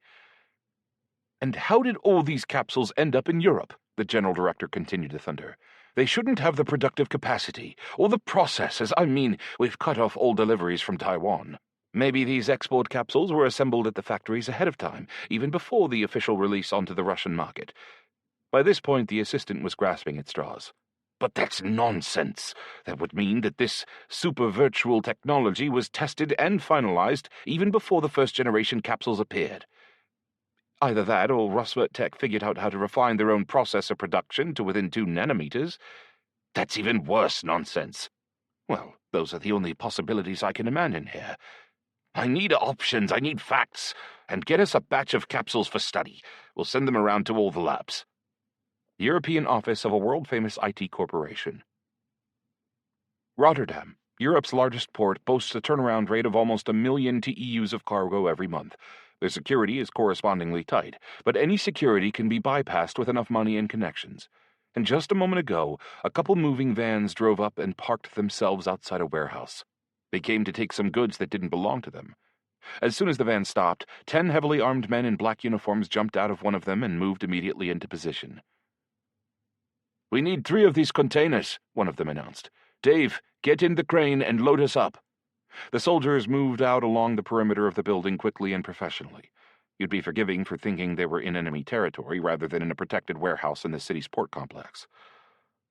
"What's with all the precautions?" one of the drivers asked a black-clad soldier who was sitting next to him in his van's cabin. "What's in these containers?" "Shut up," the soldier snapped. "It's none of your concern." Okay, the driver frowned. With one container already halfway to its destination, the crane suddenly stopped and started swinging back toward the warehouse. "What the hell?" a soldier barked into his headset. "What the hell's going on, Dave?" "Pa-pa-pa-pa! Boys," a mirthful voice chirped back into the headset. "You know you shouldn't take what doesn't belong to you." "What? Who is this?" And then the air started to fill with gunshots and screams from the soldiers. "Stay here," the soldier snapped at the driver. He opened the door to jump out of the cabin, but suddenly froze. Literally froze. In an instant, he had turned into a life-sized ice sculpture. The driver screamed in horror as he slammed his foot down on the gas, but the van didn't budge. And then the door next to him was wrenched violently off its hinges, before the driver himself was thrown out of the car onto the pavement. A short story from the Port of Rotterdam, Warehouse A11. Chapter 1. The roasted corpse hobbled over to Biker's arm, which was still sticking out of the concrete, and squeezed it by the hand. "It's nice to meet you, even if it's a little late. You did a really good job. You split them up, then took a prisoner and prepared an ice trap. I was actually rooting for you." Elsa fell abruptly silent as she watched the walking corpse stagger around. For my part, I was scrambling to figure out what the hell we were going to do. My original plan had been to negotiate with Eidolon, but how could I do that right in front of Elsa? Thankfully, she was still tied up, so she couldn't attack him. "So tell me, why were you looking for me?" Eidolon, or rather his avatar, asked as he stopped a mere 1.5 feet away from where I was standing. I could see his burnt-out eye sockets and mouth. There was no way vocal cords or a tongue could have survived inside it. And yet somehow the corpse was able to speak to us. Although actually, why would that be a surprising thing? If it could somehow move without muscles, most of which were completely burned away or turned into a stone-like crust of burnt flesh, what would prevent it from being able to talk as well? And it could obviously see just fine, too, despite its burnt-out eyes. "I need your help," I said quietly, with a sidelong glance at Elsa. She was still immobilized, of course, in a state somewhere between insanity and loss of consciousness, but I was still worried she might blurt out something stupid. And anyway, I really didn't want to talk to Eidolon in front of her. "And you came all this way with such a big crowd just for that?" Eidolon inquired. "To ask me for help?" "The other wanted to kill you," I decided to admit. "The god of death gave them the task of killing you." The dead face frowned. As it did so, wrinkles rippled out along its surface with a crackling sound, and some sort of disgusting liquid started to trickle out. I quickly unfocused my eyes so I could avoid having the nauseating sight stamped into my memory. "Predictable. The gods don't like competition." "Hey!" Elsa shouted. "You accepted the quest, too." Damn it, I thought. She really couldn't just pass out from the pain, could she? I thought she said that using bone armor always made her pass out. I could still see all the blood-covered bone plates jutting out from beneath her lacy black dress. They made a stark contrast against her deathly pale skin. But somehow she was speaking with surprising vigor and volume. "So, in Arctania, you're happy to use my blessing to take care of your own problems, but out here you're trying to kill me," the burnt body replied with a snicker. "Pretty ungrateful on your part, don't you think?" "Guilty as charged," I sighed. But I didn't have a choice. I was forced to accept this quest. That doesn't mean I'm going to complete it. At this, the corpse opened its mouth and let out what I think was supposed to be a laugh. I believe you. I really do. So what help do you need from a humble corpse like me? I glanced at the necromancer again. I would have liked to talk in private without any prying, earring-studded ears listening in, but how could I get rid of her? Not only that, I could also tell by the look on her face that a whole heap of problems would be coming my way at some future date, and all those problems would need solutions too. Lay here for now, I said to Elsa. Then, overpowering an instinctive feeling of disgust, I laid a hand on Eidolon's shoulder. Let's step away for a moment. Eidolon obliged me and started hobbling along beside me. After just a few steps, though, I suddenly noticed a quick movement in my peripheral vision. I quickly turned around and saw Weasel racing toward us. Instinctively, I used gravitational repulsion to jump several yards to the side. Shit, I thought. She's still alive? At a full-on sprint, Weasel slammed straight into Eidolon, who apparently didn't even think to dodge, and together they flew several yards through the air, locked in a vicious bear hug. Before I really knew what was happening, a huge explosion blew both bodies to pieces. Body parts flew out all across the shop floor, and I barely managed to hit the deck in time to avoid serious injuries, although that didn't prevent me from getting covered with blood and innards. What? What the hell? I shouted angrily as I jumped back to my feet and turned to glare at Elsa. This was obviously her handiwork, or rather her ability work. A system communication popped up in front of my eyes. Task False Emissary is complete. The necromancer rose shakily into a squatting position, then, with surprisingly, maybe even suspicious ease, freed her hands from the wire that had been keeping them behind her back. Ha! Task complete. I told you I wouldn't need your help to kill him, said Elsa calmly. She spat out a clot of bloody saliva and wiped her mouth on her sleeve. Corpse explosion. Classic. God damn it. You couldn't wait for me to talk to him? I snapped. I needed his help. I don't know why, but I had felt practically certain that Eidolon could have helped me resurrect Artyom. Or was that just the feeling of blind, unfounded hope rather than certainty? Not my problem. Good job, though. You distracted him long enough for me to raise that killer's body and take him out. The young woman's pale face was still radiating self-satisfaction. She understood perfectly well that she had ruined all my plans, and she was obviously relishing it. Why? Why did I save her in the first place? More than that, this was the second time I had stuck my neck out for her. You... I clenched my fists in impotent rage. I really wanted to hurt her somehow, but my good upbringing and common sense prevented it. Okay, that and a total lack of mana. Sure, my upbringing didn't get in the way when it came to fighting Weasel. Actually, I hadn't doubted the rightness of my actions for a second the entire time we were fighting. But the necromancer couldn't possibly have understood how badly she was messing things up for me, nor did I have any desire to explain it to her. Genius? She asked with a barely visible smirk. Or were you going to say something else? There were a lot of things I would have liked to say, but there was a much more pressing question that needed answering first. Namely, was Eidolon dead or not? He was the god of the dead, after all, not just a normal zombie, although even a normal zombie could survive an explosion if their brain wasn't destroyed in the process. But then I realized we wouldn't have gotten a system communication telling us the task was complete. Yeah, you practically read my mind, I growled as I looked around the shop floor. I would have to overcome my squeamishness and set off on a search for zombie parts. As I did so, I started to feel like I was watching everything as a detached observer. This in turn made it harder and harder to believe what was happening. I had just killed 2 people by immuring them in concrete forever, then started looking around a blood and innard-splattered floor in an effort to find the hopefully intact head of a walking corpse. Unfortunately, the necromancer's ability was so powerful that there was nothing left of either body, except tiny scraps of flesh and blood no bigger than my pinky. Gonna try to put the puzzle together? Elsa asked. Well, this I have to see. I shot her an irritated glance, feeling totally deceived. Just a minute earlier, I had genuinely thought that Elsa was at death's door. Yet there she was, looking like she had just gulped down a healing elixir, cheerfully wiping the blood off her face and neck, and generally trying to put herself together as best she could. Mind you, she still hadn't removed the bone armor from her neck and torso. Chaosite. Is he actually dead? I asked my pet hopefully. Somehow I simply refused to accept what had happened, despite the system communication that had popped up immediately after the explosion. I was also a little bit thrown off by the fact that the corpse had been labeled the avatar of Eidolon, rather than the emissary. Generally, a god could have lots of avatars rather than just one. My purple ball of light floated up in front of me. His body was completely destroyed, but I'm sensing some chaos emanation somewhere nearby. You might find something interesting there. I knew that Eidolon probably hadn't chosen to hide in this place just by chance. He probably had some good reasons for picking an abandoned place so far from the city. I couldn't help but wonder, what was he hoping to accomplish in our world? Is it far from here? I asked as I glanced suspiciously over at the necromancer.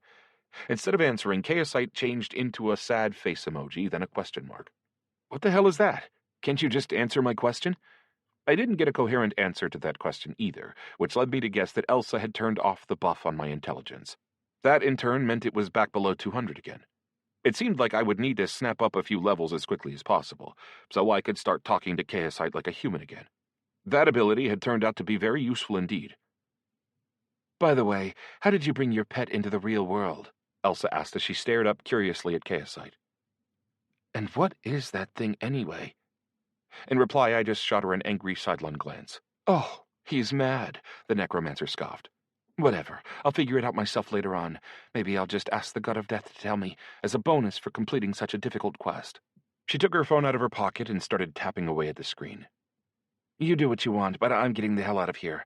I don't want anyone to see me with all this. I would have loved nothing more than to see her piss off and leave me and Chaosite alone, of course, but I was trying not to show it. Yeah, we need to leave, I agreed. Elsa suddenly looked suspicious. You say that like you're in no hurry to go anywhere. Uh-oh, I thought. She's onto me. I need to find a good reason why I can't leave the scene of the crime quite yet. I'm in as much of a hurry as I can be, and if you'll request a taxi for me, I'll be out of here ASAP, I frowned. Don't know how to do it yourself? She asked sarcastically, still staring at me with a healthy dose of suspicion in her eyes. I do, but my phone's somewhere down there. I pointed to Biker's arm sticking out of the concrete. And I don't have any cash on me. Elsa snickered. Ah, of course. Fine, then I'll call one. In exchange, you help me get Blanc out of the car. He's there and relatively intact. I can sense it. Come again, I said. Didn't the fire mage incinerate him? I mean the squirrel. He's stuck in the car. The squirrel? I thought. It's still alive? I mean, it's dead, of course, but it's still intact as a potential combatant? The little animal already had Eidolon's scent, and if my assumptions were correct, a zombie wasn't the only possible vessel he could occupy. Even the virtual gods who gave us the task were aware of that. If Elsa got her hands on that squirrel, therefore, and Eidolon was still out there in some other body, she'd realize that her makeshift bloodhound was still tracking its target. I had to prevent Elsa from getting this particular version of Blanc back. Maybe she was already alive to that possibility, though. Maybe that was what she wanted the squirrel for in the first place. Why Blanc? I asked, without really thinking about why. They're all named Blanc. You ever read The Witcher? She asked in a slightly accusatory tone. No, I admitted. Belatedly, I remembered that the necromancer really had named the squirrel Blanc. I simply hadn't been paying attention at the time. Pfft, there's no point even trying to talk to you. I had to trudge back with Elsa to the car. To be honest, it was surprising that nobody had come to investigate the explosion, and a miracle that the fire hadn't spread at all. Although, actually, I would have preferred it to rage until the squirrel was totally incinerated. That would have saved me at least a little bit of headache. So, where's your squirrel? I asked as I stared down at the still smoldering car. Somewhere in the trunk. I only had 10 points of mana left, so I knew I couldn't rely on any of my abilities. The iron was still burning hot, and it was only with the greatest difficulty that I finally managed to smash the lock on the trunk with my foot and take a peek inside. Apparently, the squirrel owed its survival to the fact that it had curled up inside the recess where the spare tire would normally have been stored. I had never before realized that zombies had any sort of self-preservation instinct, but this creature had obviously been trying as hard as it could to preserve its pseudo-life. Alas for poor Blanc, I had to make sure that its brain didn't contain any information on the god of the dead, so I had to use what little mana remained in my reservoir to melt its tiny little head with an electric shock. As I picked up its little body, I originally intended to feign outrage at the fact that Elsa hadn't even tried to help me open the trunk, but when I turned around, I saw that she had been watching me the entire time, just leaning against a tree. Somehow, the sight of her watching me finally made me realize that the necromancer was actually feeling far, far worse than I had originally thought. The proud young woman was trying her best to hide her pain, and her naturally pale skin helped with that, but suddenly I could see that she was barely able to stand, and that she was biting her lips in an effort to maintain her composure. Apparently, the bone armor was causing her pain even after its activation. My sympathies, "He's dead," I joked as I handed the little body to the necromancer. "Very funny," she replied coldly. She realized immediately that the little squirrel's brain had been deliberately destroyed. "Give it here." I knew that Elsa probably suspected me, but of course she didn't have any proof. Plus, she had seen the system communication about the completion of the task herself, so really, she didn't have anything to reproach me with anyway. She stretched out her hand toward me. To my mild surprise and relief, she was offering me a banknote. "Here's some cash for you. It should be enough to get you back to the city. I'm not going to let anyone trace my phone to this place, even though it's just a burner." She pushed herself away from the tree, staggered a little bit, then set off toward the highway. "Just wait 10 minutes so I can get out of here first." "You sure you don't want to come see the healer with me?" I shouted in spite of my own inclinations. In reply, Elsa just held her middle finger up without turning around and shouted, "I hope I never have to see you again." Well, fine, I thought. So much the worse for her. The cash, on the other hand, was a genuine help to me, since it meant that I could spend as much time as I needed searching the shop for the source of those chaos emanations. "Chaosite, track Elsa remotely and make sure she actually leaves," I said to my pet. For my part, I turned and headed back onto the factory grounds, where I sat down for a moment on a big concrete slab. In the absence of my faithful little purple light, I tried to use my own senses to orient me amid this scene of the slaughter, but the only thing I could really feel was a profound sense of exhaustion. Maybe, I thought, all those politicians and talk show hosts are right. Maybe computer games really do turn kids into murderers when they grow up. I mean, it certainly happened in my case. To be fair, though, how can you compare a literal fight for your own life with a calculated, cold-blooded murder? Apples and oranges, to use a disturbingly flippant analogy. Anyway, I'll rely on that justification for the time being, and I'll reconsider if I start having nightmares. After about 20 minutes, Chaosite came floating back and confirmed that Elsa had left. So I asked him to show me the spot where he had sensed the chaos emanations. We walked around the perimeter of the factory complex and headed deep into a stretch of forest. After a little while, we stepped out into a small cemetery. It certainly seemed like a fitting place for the god of the dead to hide. At that point, however, something really strange happened. Chaosite wouldn't let me through the gates. Instead, he was pointing insistently down toward a hole in the steel fence several yards to my left. I crawled into it and suddenly found myself in what seemed like a different dimension. The cemetery was still there, but now there was a small stone temple standing among the gravestones. It was only about 10 feet tall, and upon closer inspection I realized that it was made of hundreds upon hundreds of gravestones. Each gravestone had a photo of its particular dead person on it, which made the whole scene pretty frightening. And the temple didn't look particularly stable either, being made entirely of gravestones with no mortar or cornerstones at all. "So, you found me after all," a familiar voice called out to me, and then Eidolon appeared at the cemetery entrance. In his true form. The 7-foot-tall horned demon had changed the color of his skin to a human-like olive complexion, and his horns were quite a bit shorter, but he was still immediately recognizable. "Eidolon?" I asked, just to be sure. "Who else?" he replied. "What were we talking about before that poor girl interrupted us? You needed something from me." "Yes," I confirmed. Nevertheless, and despite my bewilderment, I had to ask, "But what the hell is this place?" The demon snickered. "The world's first temple of the god of the dead. Naturally, it's not much to look at right now, but with time..." "But how is it possible? Is this an instance?" "Pocket dimension. So yes, kind of," nodded Eidolon. "You know, in terms of perceptive ability, the gods of Arctania have been limited from the very start. They haven't even realized yet that I transported a piece of myself into this world and left just a little bit behind in the game." "What?" I was shocked to hear this. "What do you mean? And how is that possible given the curses on the cities and the hordes of zombies?" "I just set the process in motion. Once started, as you can see, it's functioning just fine without me." To be honest, I was completely confused at that point. I genuinely had no idea what was going on at all. "So you're here now, in your entirety?"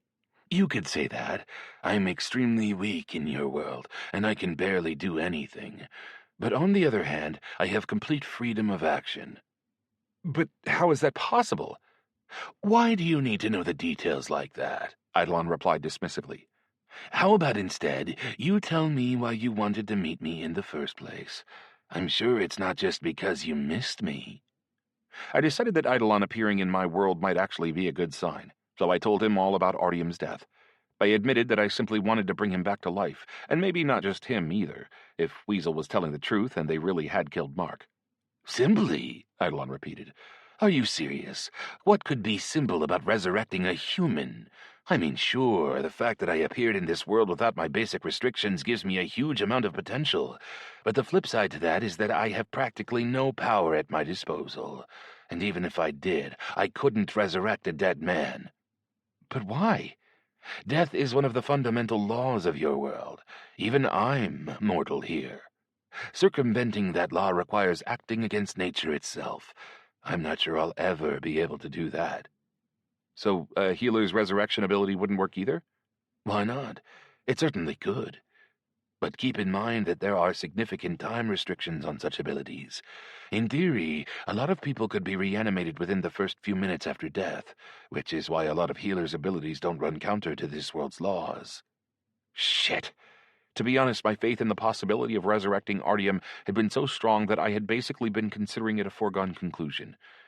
And then suddenly it turned out that all my efforts were in vain? But there's another option, Eidolon unexpectedly continued. What is it? I asked. The suspense was so intense that I think I actually stopped breathing for a minute. Since I've moved permanently into your world, I'm going to need an emissary in Octania, someone who can project my power there. And if you do as I say, your deceased friend might just end up getting chosen for the role. I was overjoyed at first, but then I started thinking a little more seriously about the implications of this idea. Artyom wouldn't be coming back to the real world, just into Octania? And even if we could make that happen, would the virtual Artyom even be real? Or would it just be a copy, like the kind Eidolon's curse always created after players died in the game? Hypothetically, the system should have a ton of information about all its players, more than enough to create a tentative copy of them for an in-game setting. But that wasn't the same as a living person. Would that actually be the real Artyom, though? Wouldn't it just be a copy? I asked skeptically. You want to get into a discussion of the soul here? The god of the dead smiled mischievously. If so, let me ask you a different question. Do the residents of Octania have souls? To answer that question, you'd need to understand how these virtual capsules actually work. In my surprise, I simply repeated my earlier question. What does it mean to say someone's real? Are you sure you want to know that? Pfft, I thought. Are there really people who say no to questions like that? Chapter 2. Go on, I answered impatiently. Come on, at least bandage that wound of yours first, said Eidolon. He seemed to be enjoying himself, the way he was making fun of me and dragging his feet and answering such an important question. We're not in Octania here. You could actually bleed out without even noticing it. Only after he said that did I finally remember that Weasel had caught me with a swing of her knife. With all the adrenaline in my system, I hadn't even noticed the wound. I had simply stopped paying attention to the slight pain in my side. Thankfully, the laceration actually wasn't all that serious, and all I needed was a light fabric bandage, which the demon was kind enough to hand me. As for where he might have procured a length of white fabric in that remote cemetery, well, I decided it was better not to think about that. You wouldn't happen to have a healing elixir, would you? I inquired, remembering how Eidolon had helped me in the Tree of Fear by creating expendables out of thin air. And I wouldn't mind regenerating my mana either. It felt pretty uncomfortable being shorn of all my abilities, even if only temporarily, and I knew that I would have to get back to the city before too long. You never know what might happen, run-ins with other emissaries, police, mysterious fixers, and who knows who else. And without my mana, I was basically defenseless. Inside the Tree of Fear, Eidolon could create any elixirs, artifacts, or even opponents he wanted to, and this strange cemetery seemed to be his personal space as well, albeit in miniature. Suddenly, something else occurred to me. Maybe since I'm here, we could do a few practice battles with a particularly interesting opponent? It would help me a lot right now. Damn, somebody's getting greedy, Eidolon sounded offended. Have you seen this temple of mine? I don't even have the power to create a normal illusion. It's taking everything I have just to maintain this small space in existence. Why do you think we're standing in the middle of a cemetery right now, instead of sitting in plush armchairs with bottles of wine? I just moved here, and I can't do anything at all for the time being. Plus, I'm the god of the dead now, so creating phantasms isn't my specialty anymore. I can't even change my external appearance. I'm walking around with these stupid horns as if I were still a demon. Okay, I was just asking, I said hurriedly. I could tell the former demon wasn't at all pleased about how weak he had become, compared to the near omnipotence he had enjoyed inside the Tree of Fear. Sure, he had said that he was willing to exchange all that for the sake of his freedom, but the sad state of his temple and the sour expression on Eidolon's face suggested that the reality of the situation wasn't quite as he had imagined it.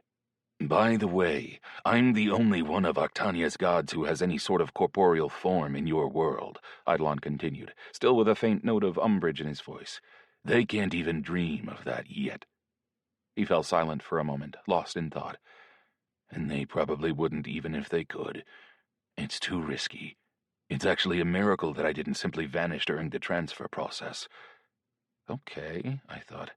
That's very interesting indeed. I had always been a little surprised that Hote never appeared in his true form, and that he only ever communicated with me via technology.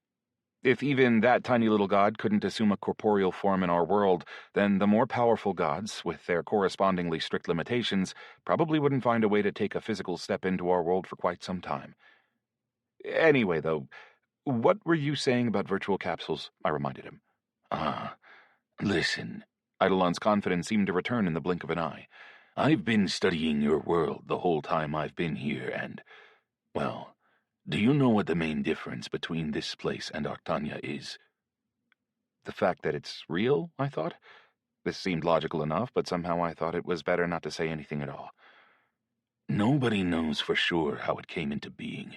The Big Bang, God, some other God, yet another God. By the way, you guys have a huge number of gods here, but none of them actually give you any concrete buffs. The best they can do is a little bit of light encouragement.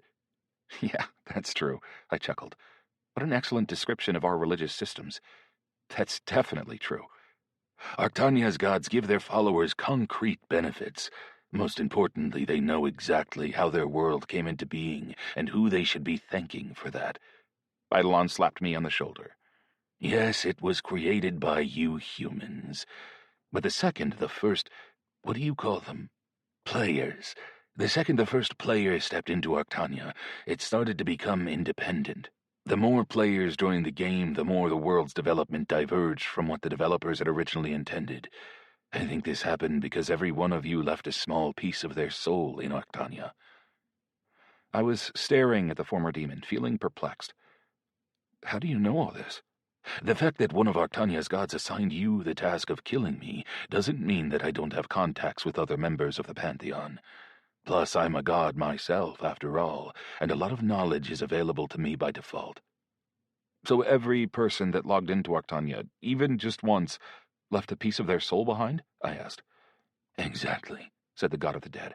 But don't worry, your soul isn't like a big cake, where cutting a little piece off ruins the integrity of the whole. It's all much more complex than that. In fact, I'd say that this is a situation where you share something and make yourself better in the sharing. Seeing the skepticism on my face, he waved a hand through the air. Enough. This is too complex. Most importantly, just remember this. Octania contains a piece of every player's soul, and if you're lucky, you can find it and fuse it with a copy of your personality that gets created under certain specific circumstances. So what do I need to do? Eidolon rubbed one of his horns as he thought about my question. Apparently, this was a demon's equivalent of scratching the back of one's head or stroking one's chin. Given how much smaller they had become since our last meeting, though, it seemed like he would probably have to kick that habit soon if he didn't want to wear them away altogether. First, you'll have to answer a very important question for me. What level was your friend's character at? Last time I met him, it was 103, I replied after thinking for a moment. Then he's in luck, nodded Eidolon. Did you know that an event called the Dead Immortals takes place in Qatar from time to time? Coffins fly past above the city, with legendary heroes sleeping the sleep of death inside them. I've seen them, I nodded. Actually, I'm on pretty close terms with the occupant of one of those coffins. These are the dead legends of Octania. They're not dead because they perished, though. They're dead because they never lived in the first place. The history of our world started when the servers were launched. The legends, however, mention an enormous cast of powerful characters who eventually passed on into the world of the dead. The characters in those coffins are the cream of this legendary crop.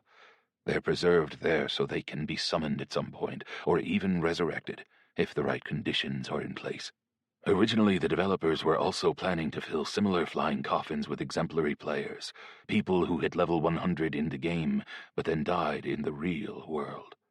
They later rejected this idea because using people's real personalities and likenesses after their deaths seemed unethical. Arctania decided otherwise, though, and soon enough, some of these coffins will have deceased players in them. How do you know all this? I finally exploded. How can I explain this? The god of the dead seemed seriously puzzled.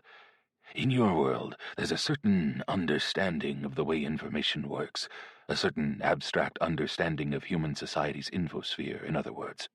Arctania's infosphere isn't abstract at all.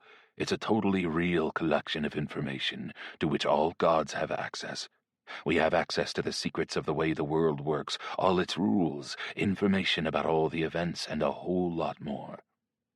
This helped clarify things a little bit, although it raised another question. How did he know about our world's philosophy on the subject? There was nothing about it inside Arctania. The former demon's answers kept spawning new questions. Okay, let's just pretend I understand all that, I sighed.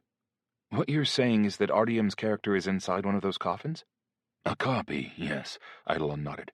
Without the soul, which we were just talking about. My curse creates something similar when players die in the game. A shell with all the skills, superficial memories, and simple reflexes of the original. So I'll need to find him, I assumed. Find him, beat him, and then give him back his soul. To say I was excited would be a huge understatement. This, I thought, this is starting to sound like a plan. Awesome! How do I identify which coffin my friend's inside? And where do I get his soul from? The soul will come on its own if you put a certain small artifact in his hand. I'll create something like a respawn tattoo, just like other residents of Arctania have, and turn your friend into my emissary. And how do I get that artifact? That's not a problem. I'll take care of that.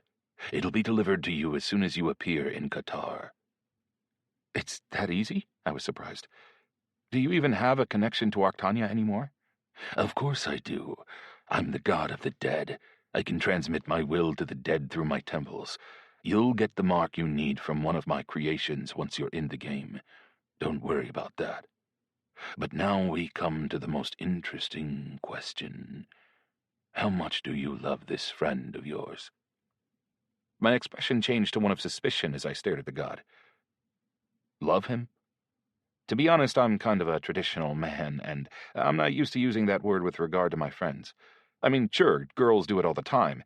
They're always telling their friends they love them. But at least in my circle of friends, it's pretty rare to hear anybody say, "Dude, I love you," or anything like that. Only someone who loves the person they're looking for will be able to find them inside one of those coffins. That was hardwired into the Dead Immortal's task at the very beginning. There are no artifacts, spells, or other workarounds. And besides that, you'll also need to smash the coffin, defeat the dead player, imprint the mark on them, and apply a great blood essence to them. That's the only way to bring a dead immortal back to life. For a moment, he just stared at me with a pensive look on his face. Ah, yes. There's one other requirement. The essence has to be created by a player who's been cursed by one of Arctania's gods. So, I thought, that's why Ashorth Bloodstein wants my essence. She wants to resurrect herself. Although on second thought I could have assumed that anyway. More importantly, though, does that mean that resurrecting Artyom will cost me 20 more levels? Although, actually, what am I talking about? Who cares? 20 levels is a small price to pay indeed, considering that we're talking about bringing a person back to life. What does the curse have to do with anything, though? I decided to get some clarification on this point. Ashorth had mentioned it too, and I had no idea whatsoever why she specifically needed the blood of someone who had been cursed by a god. It's just one of the conditions. As far as I understand, it was intended as a way to get rid of a divine curse. Creating a great blood essence transfers the curse into the essence, and then gives it to the dead immortal. So they regain their freedom, but they get slapped with a handicap in the form of a curse. Whoa. Did this mean that by giving Ashorth my essence, I'd be giving her my loner curse too? Maybe a limitation like that would just be meaningless for a character at her level. I had no idea what other kinds of curses were out there, but considering that Ashorth was a beautiful woman, a ban on forming groups with other players would probably be preferable to something like my acquaintance Rigmus's curse, which caused hair to grow quickly all across his body. It would have been funny, though, if I could have transmitted a curse like that to her in the event that I lost our duel. Yeah, she would probably be smug about beating me, but I bet turning into a literal yeti would take some of the thrill out of it. It would have been good for a laugh, if nothing else. Okay, the part about the essence makes sense, I nodded, once I felt like my question had been answered. But still, how do I go about finding him? Love? Is that seriously it? Well, if you're not sure about the strength of your own feelings, bring somebody with you who really does love him, the demon shrugged. Brother, sister, parents. Artyom had a girlfriend, and she obviously cared about him enough to call me asking where he was. Daria, I think? How deep was their relationship, I wondered. Would her feelings be strong enough? And did she play Artanya? It was such a shame that my phone was gone. I could have found out the answers to these questions right away. As it was, however, I'd have to wait until I got back to my temporary residence. I tried to get something more concrete from Eidolon about how love would actually help find the coffin, but I quickly got the feeling that he wasn't lying and that he really didn't know what sort of game mechanic was at play. I mean, the former demon had given me a surprisingly detailed description of the resurrection process. It was complicated, but that wasn't his fault. I wondered, though, if he could really be telling me the truth about the infosphere in Artanya. Did all the gods really have access to all information about the game? Well, okay, and if that all works out, I decided to move on a little bit. Then what will Artyom have to do once he becomes your emissary in Artanya? That's something only your friend himself will find out, if you manage to bring him back. Sorry, but in spite of our forced, albeit successful collaboration, this is simply none of your business. Naturally, I tried to find out whether it would someday be possible to resurrect other people in the same way. But unfortunately, he shook his head immediately. Only the mark of the emissary of Eidolon could return a dead immortal soul to them, and I knew for a fact that each of Artanya's gods, even self-styled ones like Eidolon, could only have a single emissary. On the other hand, the demon was gracious enough to note that other gods might have loopholes that would allow them to reanimate a dead player. If so, however, it was virtually guaranteed to be a difficult and ruinously expensive process.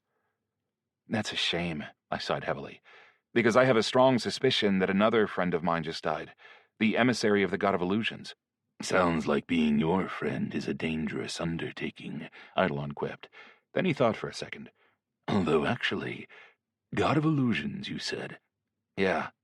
He's not dead. I can see that only the god of curses, the god of killers, and the spirit of the earth element got knocked out today. You can see that too? Of course. Just like all the other gods. Don't worry, none of your names are mentioned. Just the bare fact of the emissary's existence. Actually, I screwed up when I made that zombie binominal emissary. Seeing him appear in the list really pissed off the god of death. Phew, I thought. What a load off my mind. True, I had already suspected that the illusionist wouldn't be easy to kill, but hearing Eidolon confirm it certainly didn't hurt either. How many are left altogether? 29. I thought. I think Hote said that there were originally something like 40. So at least 10 of them are already dead? If so, who killed them? Other emissaries or those mysterious fixers? By the way, Eidolon continued, if your friend had died, there wouldn't be anything I could do about it. The souls of all the emissaries already belong to their respective gods. What do you mean, belong? I suddenly felt anxious. You mean my soul, too?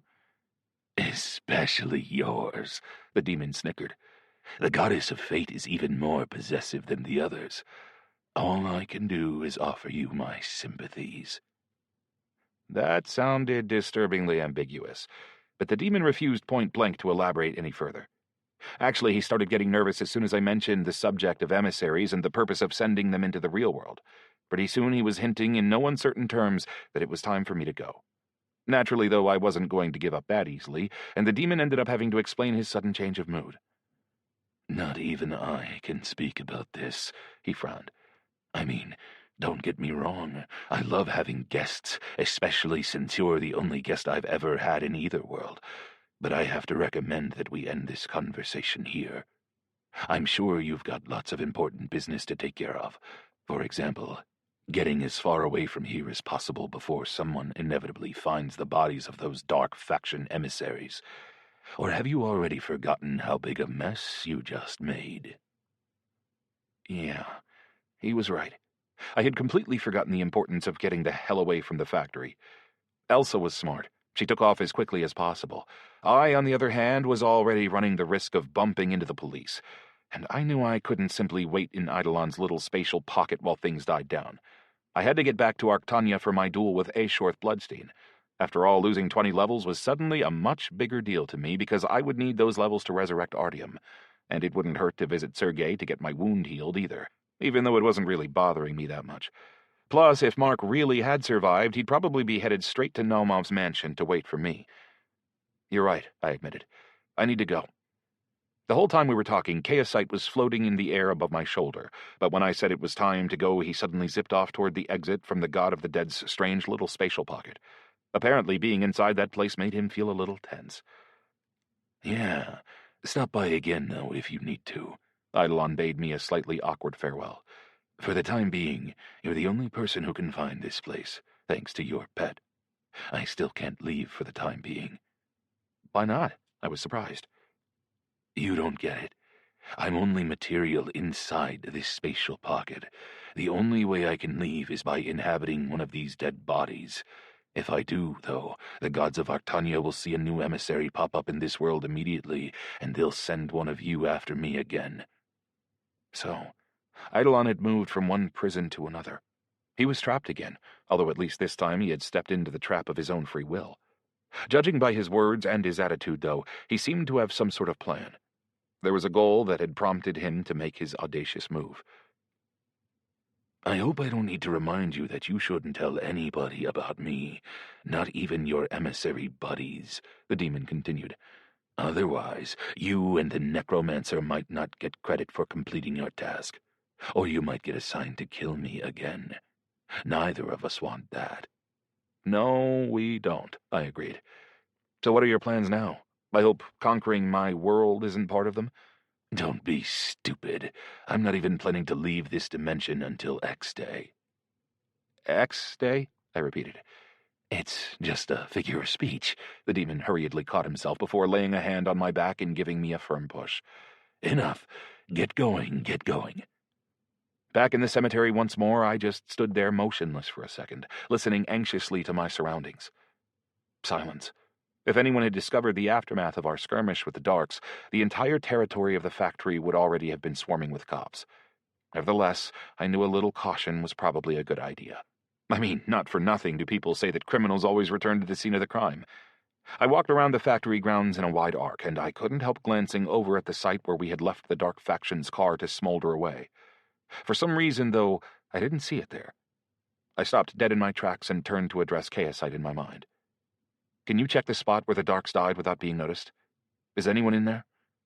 While the little ball of light took off on his scouting mission, I sat down with my back against a tree and stared into the surrounding gloom. I couldn't help feeling anxious about being out of mana. I was already starting to feel naked whenever I couldn't use my abilities to their full extent, no matter what the reason. The best idea, of course, would probably have been to run away from the factory as quickly as I possibly could, but for some reason I felt inexorably drawn to the spot where the Darks had died. It literally felt like I had an obligation to go back. Chaosite came back a few minutes later.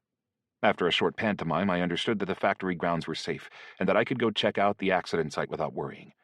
Sure enough, the car was gone. More than that, the whole area around it had been thoroughly cleared, leaving a patch of flattened grass as the only clue to what had happened there. I could have believed that somebody might have towed the car away, but who in their right mind would have cleared up any and all traces of the accident so quickly? And why? Feeling like my insides were turning to ice, I trudged back onto the factory grounds and into the main building. There, too, I was immediately struck by the fact that it was absolutely clean. No traces of the explosion, no body parts, even Biker's arm jutting out of the concrete seemed to have evaporated. Somebody had cleared the whole place out in the hour or two I had spent in Eidolon's little dimension, then left without leaving any sign behind. Or maybe they hadn't left.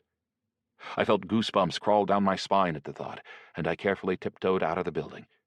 Once outside, I took off running as fast as I could. Strangely, nobody seemed to be following me, and before long I made my way back to the road and quickly caught a taxi, whose driver I sent to a random address in the city center.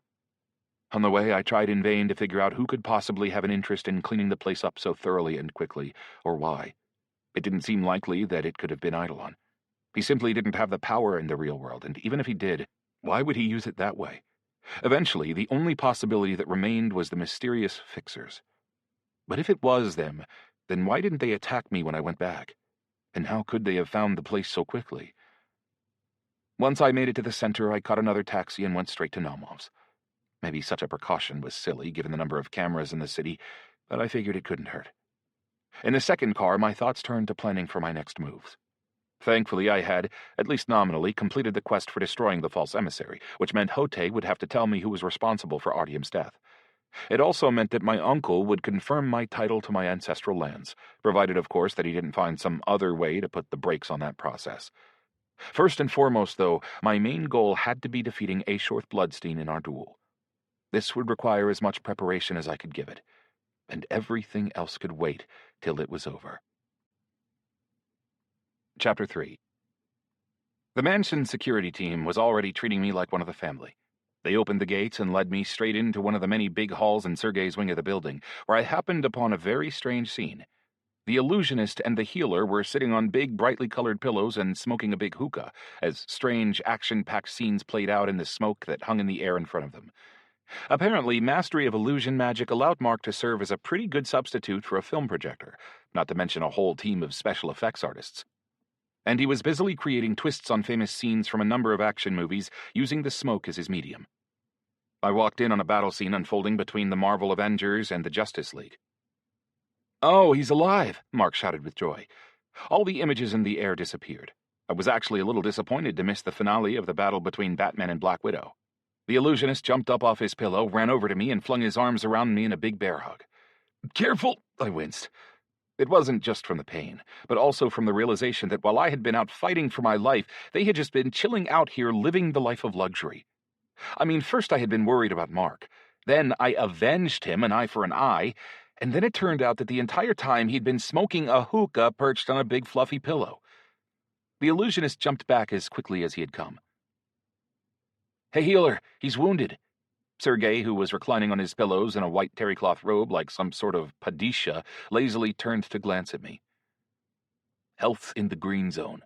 Wounds light." "Actually, they cut me pretty deep," I said as I lifted the hem of my t-shirt. When I undid the bandage, though, I found to my surprise that the wound had closed up quite a bit, so much so, in fact, that it looked like the bandage had been on for at least a week. Mark looked down at the scar with fascination.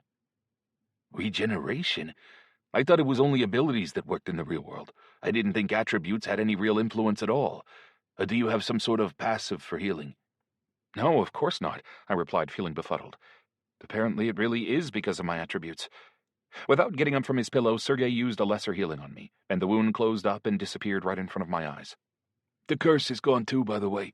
So you either negotiated with the dark somehow, or the curse is dead," the healer concluded as he exhaled a huge peal of smoke. "Yeah, tell us what happened," Mark laid into me immediately. "Where are the darks? What happened to that girl?" "Oh, man, it's a long story," I replied, still feeling a little irritated. "You tell me what happened to you first. How did you survive? The darks were sure they killed you." "They practically did," said the illusionist with a sheepish nod. "At first I didn't realize they had an earth mage who could sense vibrations in the soil, and by the time I did, it was too late. He had me bound up tight, but he didn't kill me. It was that asswipe weasel who stabbed me in the heart. Or at least that's what she was aiming for. Apparently she must have missed, though. After all, we weren't in the game. But whenever my health drops below 10%, my passive brush with death ability kicks in automatically. It creates an exact copy of me, teleports me a few yards, and gives me temporary invisibility. I didn't move at all that time, so they didn't suspect anything. And then I just waited for them to leave. Then, somehow, I made it back to our escort, and we rushed off to find you. But the darks had already pissed off and taken you with them. So, how did you deal with them?" "Sergio, can you ask them to bring some food?" I asked before starting my story. "I'd really love to eat something. I have to get right in the capsule after this and get ready for my duel." "No problem," the elf replied graciously as he hit the speed dial to call a servant in. "Order whatever you want." "Start with the main thing. Did you find Eidolon? What does he look like?" Mark was obviously burning with impatience. On the way back to Naumov's mansion, I had a chance to think about whether it would be a good idea to tell them about Eidolon, and if not, how else to explain my sudden understanding of the resurrection process that could bring Artyom back. In the end, though, I never managed to come to a firm decision. Maybe the former demon was right, and it would be better to keep the fact of his migration into our world a secret. even from my close friends? For the time being, therefore, I decided that a little adjustment to this story would suffice, specifically to the part where Elsa killed the false emissary. Let's just say that in retrospect, I actually had time for a conversation with him before the necromancer got involved. That, I figured, would reduce the amount of craziness to a minimum and make my life easier. I did, I replied honestly. You won't believe it, though. He came to see us as a walking, half-incinerated corpse. But let me tell you everything in chronological order first. After choosing some of the more filling dishes from the server's platter, I started my story from the moment they told me that Mark was dead. Naturally, when I got to the part about Biker's interrogation, Sergei got all bent out of shape and angry. In fact, he only calmed down when I gave him a little spoiler and told him that all three of our opponents had ended up dead. The rest of the time, it was only Mark who reacted to my tale of mortal combat with the Dark Faction. The healer just sat there with a big frown on his face, obviously still unhappy that the emissaries had learned his real name, address, and other personal details. And when, accompanied by excited and breathless commentary from Mark, I finally finished telling them about our victory over the Darks, my conversation with Eidolon and his subsequent murder, the first thing the elf asked was, "So the necromancer heard everything, and now she knows who I am, what I can do, and where I live. And you let her go?" I don't really know what kind of reaction I was hoping for, but I definitely didn't expect him to completely ignore the fact that I killed 2 people practically with my bare hands. Mark's face, by contrast, was expressing pretty much the same emotions I had felt at the time: shock and disbelief. "That's all you care about?" I shouted indignantly. "Of course," replied Sergei with utter unflappability. "I mean, the other docs are dead. I'm not worried about them," the healer shrugged. "But we need to do something about this necromancer. We just need to take her out, and that'll be that." "Go take her out, then. You've suddenly turned into quite the assassin." I couldn't help myself. I just exploded. "Nice, isn't it, talking about murdering people while you're sitting on a big pillow with a hookah in your mouth?" Sergei didn't miss a beat. In fact, he took another big, bubbly pull on the hookah as if to spite me. Pfft. He blew his smoke right into my face, then slowly reached down and scratched his hairy chest. "First and foremost, I'm thinking about my own safety. If that requires killing one person, I don't really see a problem with that." I clenched and, with much more difficulty, unclenched my fists, trying to calm down and restrain myself from smashing the arrogant healer's face. "You're just a self-absorbed asshole. I can't imagine how you got chosen as an emissary of a light god. They should have picked somebody with some sort of moral compass." In an effort to calm me down, or maybe to literally prevent me from attacking the healer, Mark laid a hand on my shoulder. "You're wrong about that. He's actually a typical light faction player. In board games, there's actually a character type for it. Chaotic good. People who are willing to do whatever it takes for the sake of what they consider to be right. In the famous dilemma where you have to choose between saving your own child or saving 100 strangers, he probably wouldn't even have to think about it. He'd just choose the second option. For him, the most important thing is using his abilities to heal as many people as possible. Nothing else really matters. I'm not one to judge, of course, but I don't think it's egoism. It's something else." "Idiotism," I snapped. "I already told you. I have too many lives dependent on me to spend my abilities on all sorts of bullshit," the healer confirmed. "You want to understand how little I care about the docks and the necromancer and even you? In exactly," he glanced at his watch, 12 hours and 32 minutes, my mana will be completely restored and I'll be down at the Pediatric Oncology Center. You can come with me and see all the kids. A lot of them won't even have a chance of surviving without my powerful healing." He had me there, of course. To be honest, the healer's behavior was such that I often forgot what his true motives were. At that point, Sergei got carried away for a moment and started telling us about how medium healing could completely cure someone of stage 1 cancer, but how at later stages light and medium healing could only provide temporary respite while powerful healing recharged. How someone's health bar could tell you whether they had cancer or not, and how his poison healing ability could help alleviate the side effects of chemotherapy. In light of that, of course, all my worries faded away of their own accord. Okay, I take it all back, I was forced to admit. You're not egotistical. I'm really glad your opinion really matters to me, the healer replied sarcastically. Maybe as an apology you could take out that necromancer for me. Who knows what other emissaries she might know, or who else she spilled the beans to. Well, if we're being serious, she already knows about all my abilities, I pointed out. But I'm still hoping that we won't end up being enemies. Plus, I suspect we have more dangerous enemies to worry about, some of which we don't even know anything about yet. I told them how all the traces of the battle, including the bodies of all 3 darks, had disappeared from the factory over the course of the hour or 2 I had spent lying unconscious in the woods. Yeah, I know, it wasn't a very good lie. I've never been any good at lying. That said, the whole story in general was so totally insane that nobody really paid much attention to that part. So they even smoothed out the concrete? Mark asked. Did you check with your ability to see if the bodies were still under the concrete? Suddenly, I felt like an idiot. It wouldn't have taken very long to check. I could have just scanned the area with magnetic sensitivity. I would have seen immediately whether the piece of rebar that had killed the Earth Mage was still there. No, I admitted. It all looked so suspicious I just ran away. I didn't want to take any more risks. You think it's those same fixers the docs were talking about? The healer asked. He set the hookah aside immediately. Apparently, these mysterious people who hunted down any emissaries that demonstrated their powers openly made Sergei just as nervous as they made me. You said you could get some information about them if you completed the false emissary task. Only if they were the ones behind Artyom's death. I can't be 100% sure if it was them before I talked to Hote. At that, Sergei slapped his hand down on the table. So what the hell are you sitting around here for? Finish that food and go home. Call us as soon as you talk to your little god. Mark and I exchanged a quick glance. We were obviously thinking the same thing, namely, why the hell was the healer acting like we worked for him? We'll have it done right away, sir. My response was dripping with sarcasm. I would have loved to tell him exactly where he could stick his orders. But of course I had to restrain myself. I was too dependent on his abilities to risk alienating him. Joke all you want, the healer answered as calmly as ever. Sooner or later, you'll come crawling back here on your own initiative. You'll run into some other emissaries, fixers, or someone else before too long. So, joke all you want. In the end, it'll always be me doing the laughing. Man, I thought, I should really start taking a sedative before I come to talk with Sergei. Otherwise, I always end up wanting to strangle him. The worst part about it all, though, was that he was right. We were totally dependent on him. And call me whenever you go looking for coffins in Qatar. I'm interested to see how that ends, the healer continued. And don't forget that I'm healing Naumov's son tomorrow. You're both supposed to be here for that. So you patch up a few burns and scratches for us and suddenly we're in debt to you up to our ears? Mark noted. Think you might be getting a little full of yourself? Well, I pulled Andre back from the brink once and saved him from his curse twice, the healer reminded us. And you had 4th-degree burns all across your back. Plus, I just took on a quest to go hunt a demonologist because of you two, so yeah, you owe me. Mark prodded me in the shoulder. Let's go. The room seems to be filling with hot air. Hot air? Sergei repeated. I'll have the conditioner turned up then. Listen, you've only been rich for a couple of days, and you've already turned into a poster boy for all the worst defects of the rich and powerful, Mark continued as he generated a cartoon image of a fat, evil-looking capitalist pig in midair.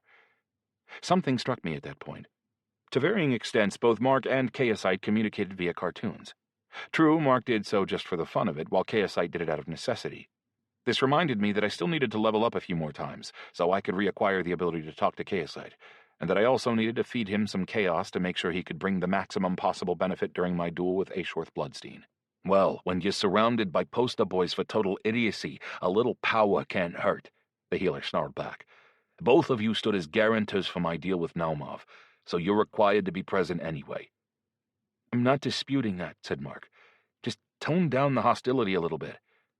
I realized that a little conflict was starting to break out, so I quickly intervened. I really do have to get going and get back in the capsule. I don't have much time to prepare for this duel, and it'll cost me 20 levels if I lose. Sergei wished me luck. It even sounded genuine, and then Mark and I headed back to my apartment in his car. I grabbed one of Mark's spare phones out his glove compartment and downloaded my old messenger app. Thankfully, it wasn't tied to a specific phone number. Naturally, I had something like 10 missed calls from Mark, all of which had come in while I was sitting in the car with the Dark Faction. The only weird thing was that Biker hadn't reacted to them at all after he forced me to give him access to my phone. Although I guess maybe he took the phone after the calls came in and simply didn't pay them any attention. Okay, now tell me the truth. Where were you while they were cleaning up the scene of the crime? The illusionist asked as soon as we turned out of the mansion's driveway. I don't believe that you just walked off into the woods and passed out. And you're not much of a liar, to be honest. I trusted Mark, of course, but at the same time I knew, practically for certain, that Hote could hear everything I was saying. I didn't really know what the Goddess of Fate's attitude toward Eidolon might be, but I figured it would be best not to take any risks.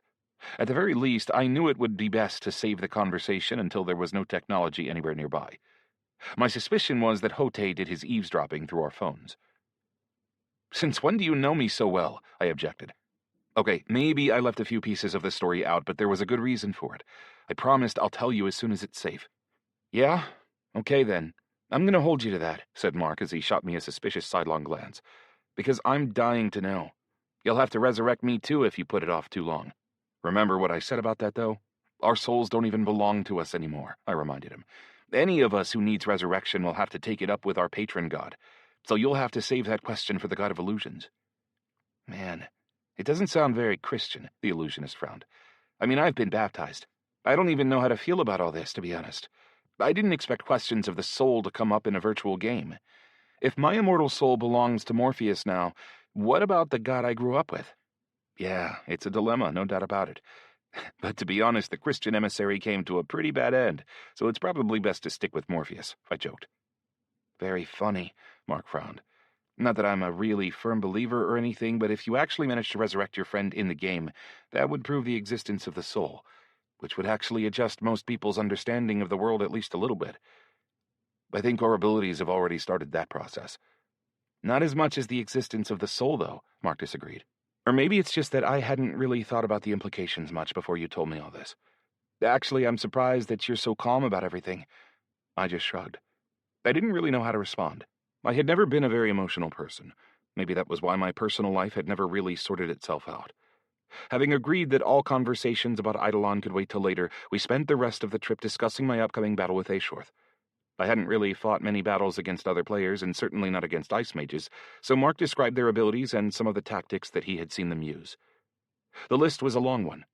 Ice arrows, ice rain, ice walls, ice elementals, freezing opponents and/or the surfaces they were standing on, balls of ice that exploded like grenades, curses that could freeze all the liquids in an opponent's body.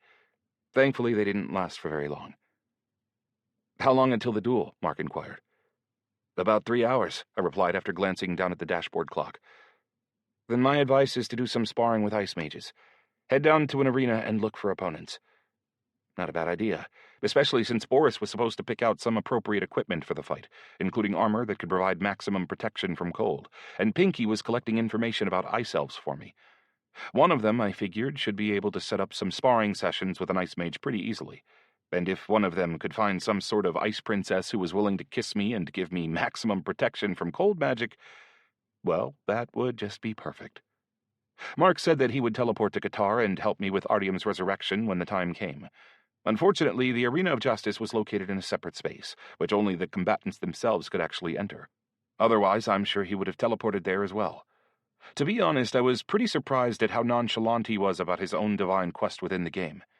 I was running around like a hamster in a wheel just to keep my head above water, although to be fair, I was facing near constant distractions in the process.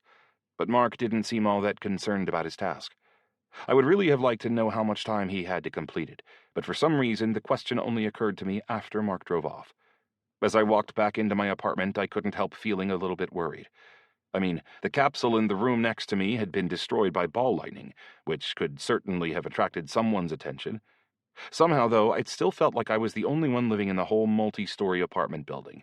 There were never any lights on in any of the windows, and I had never run into any other people, either on my own floor or in the foyer.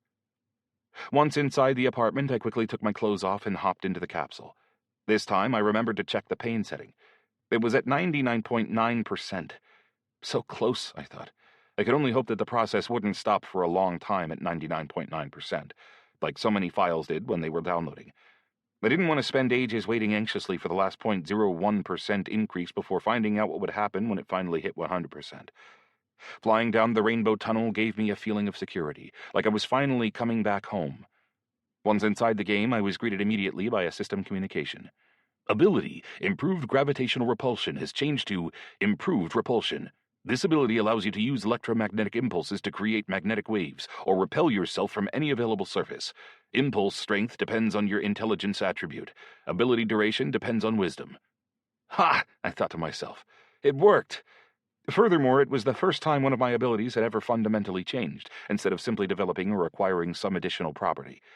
This seemed pretty unusual, and I couldn't wait to try it out in battle. A second system communication surprised me even more. The goddess has given you the ability, Whisper of Fate. From time to time, Fate herself will give you a hint about what path to follow in life, but you need to be able to listen. What could this mean? I wondered. How would this whisper of fate work, and where did it come from? The description was extremely weird. For example, it didn't seem to be connected to any of my attributes at all. That said, it had obviously activated when I sensed that I had to return to the scene of my battle with the Darks. Thinking back on it, I might almost compare the feeling to some truncated version of spider sense. A very truncated, mild version which kicked in at completely unpredictable moments, but still. Whatever the case, I was hoping that this whisper would warn me about impending danger, rather than simply telling me that I needed to go somewhere or see something. "Ba-ba-ba-ba! Can I come in?" I heard a knock at the door. It was clearly coming from inside. When I turned around, I saw the little god Hote, still in his little clerk's costume from the 90s, standing next to a short female elf with the nickname Alara Snow, level 95. Her skin was so pale it almost looked like it was covered with a light coat of frost, and she was wearing sky-blue clothing embroidered with snowflakes and flowery ice patterns. She looked like a younger version of Lady Ashworth, with slightly softer features and well-restrained sparks of mischief dancing in her bright blue eyes. By human standards, the elf looked about 15 years old at most, but the aura emanating from her suggested I was in the presence of some sort of queen. "Hello." Instinctively, I greeted the young woman with a bow before turning to look at Hote. "How'd you get in here? I thought hotel rooms were supposed to be well protected." "Not from me," the little god smiled mischievously. "I heard you're about to fight a duel with one of the dead immortals, and that it might cost you 20 levels. As you know, that turn of events doesn't really work for me at all." "Me either." I couldn't resist a sarcastic quip. "That's why I've come with this wonderful young lady, the Ice Princess Alara Snow, who's willing to give you a kiss in order to improve your chances in the upcoming duel." "Just like that?" I asked, feeling suspicious, since I knew that nothing in Arctania was ever given just like that. Turning to the young woman, I asked, "Why are you willing to do this?" "For certain reasons, she's unable to speak," Hote answered for her. "Naturally, I'm not doing this just like that. You're getting this kiss instead of your reward for killing the false emissary, and I'm going to need a little promise from you, too." Yep, I thought. I knew there would be a catch. "And what might that be?" I asked with a frown. "I know you're planning to resurrect your gnome friend with the help of your blood essence, but that's simply unacceptable. The princess will kiss you only on condition that you put a stop to this foolish scheme." Chapter 4. My response was immediate. No. I would have liked to say something a little harsher, but somehow I managed to restrain myself. There was a young woman present after all, and being openly rude to a virtual god didn't seem like the best idea anyway, if for no other reason than the fact that he was watching my back in real life. "You must understand. For me, the most important thing in the world is for you to complete our great goddess's quest as quickly as possible." Hote's tone had changed. He was speaking slowly and patiently, as if trying to explain the situation to a little kid. "So losing levels right now is simply unacceptable. Find all the swords, then create as many great blood essences as you want. Level yourself down to 0 for all I care." So I was right.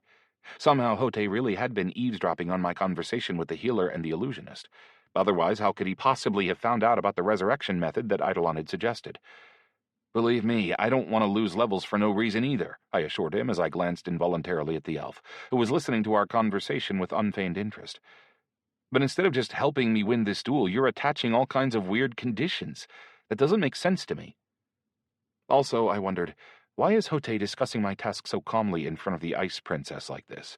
I thought it was supposed to be a secret, which nobody but the assigned party was supposed to know about.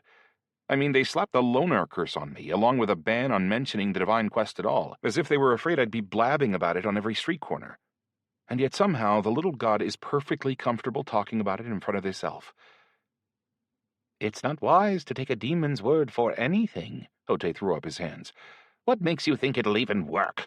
I myself can't even tell you whether any of what he said is possible." "Well, if you're going to go there, there's one thing I have to point out. Unlike some others I could name, Eidolon has never deceived me," I said, "and he's provided a bit more help than some others I could name, too. Why wouldn't I believe him? Plus, Eidolon has already proven that his limits aren't nearly as restrictive as those of the other gods in Arctania. I mean, he even managed to migrate into our world." "Because he's a demon," Hote seemed intent on this point. "Deceit is in their blood." "Not anymore," I reminded him. "He's the god of the dead now." Who would know how to bring my friend back if not him? And you think a former demon's going to be willing to do that after you participated in killing his emissary? Ote decided to change his approach. But his derisive smirk barely had time to spread across his face before his expression suddenly darkened again. Or is there something I don't know? He frowned.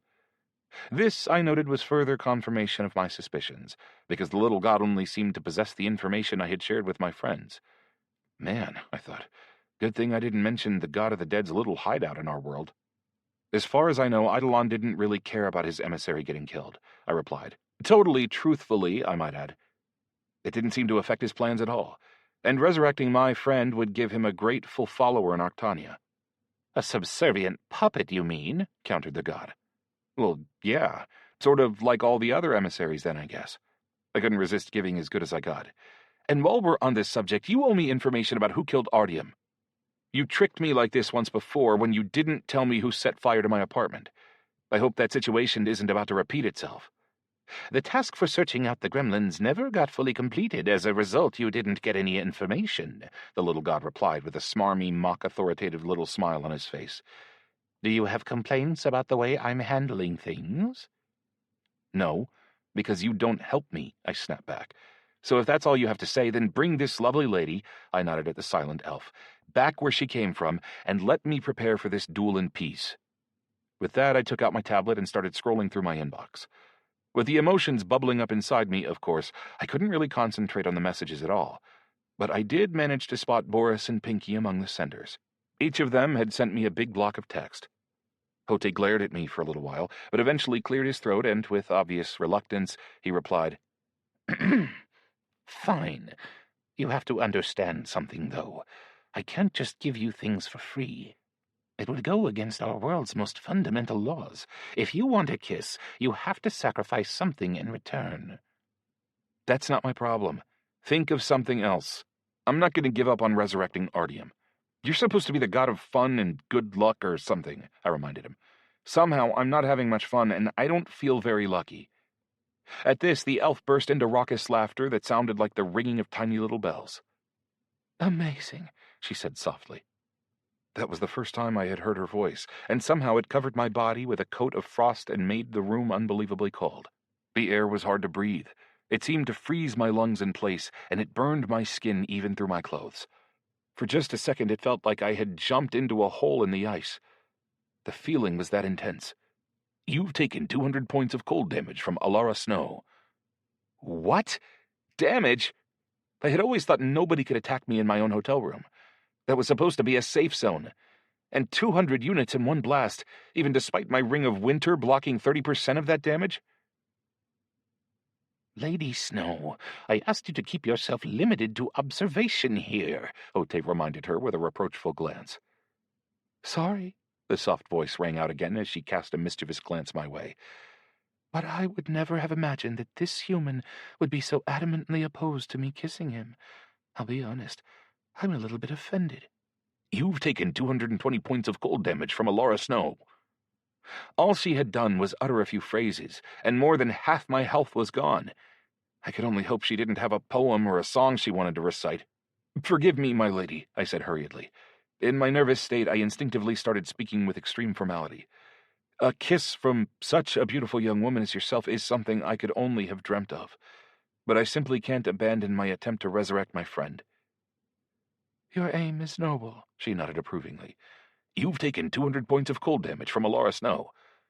Our brief conversation had left me with about 100 health points. A few more words from this ice princess, and I would be headed back to the respawn point minus a portion of my experience. Lady Alara, Hote was obviously getting nervous. Please stop speaking. He won't survive another sentence.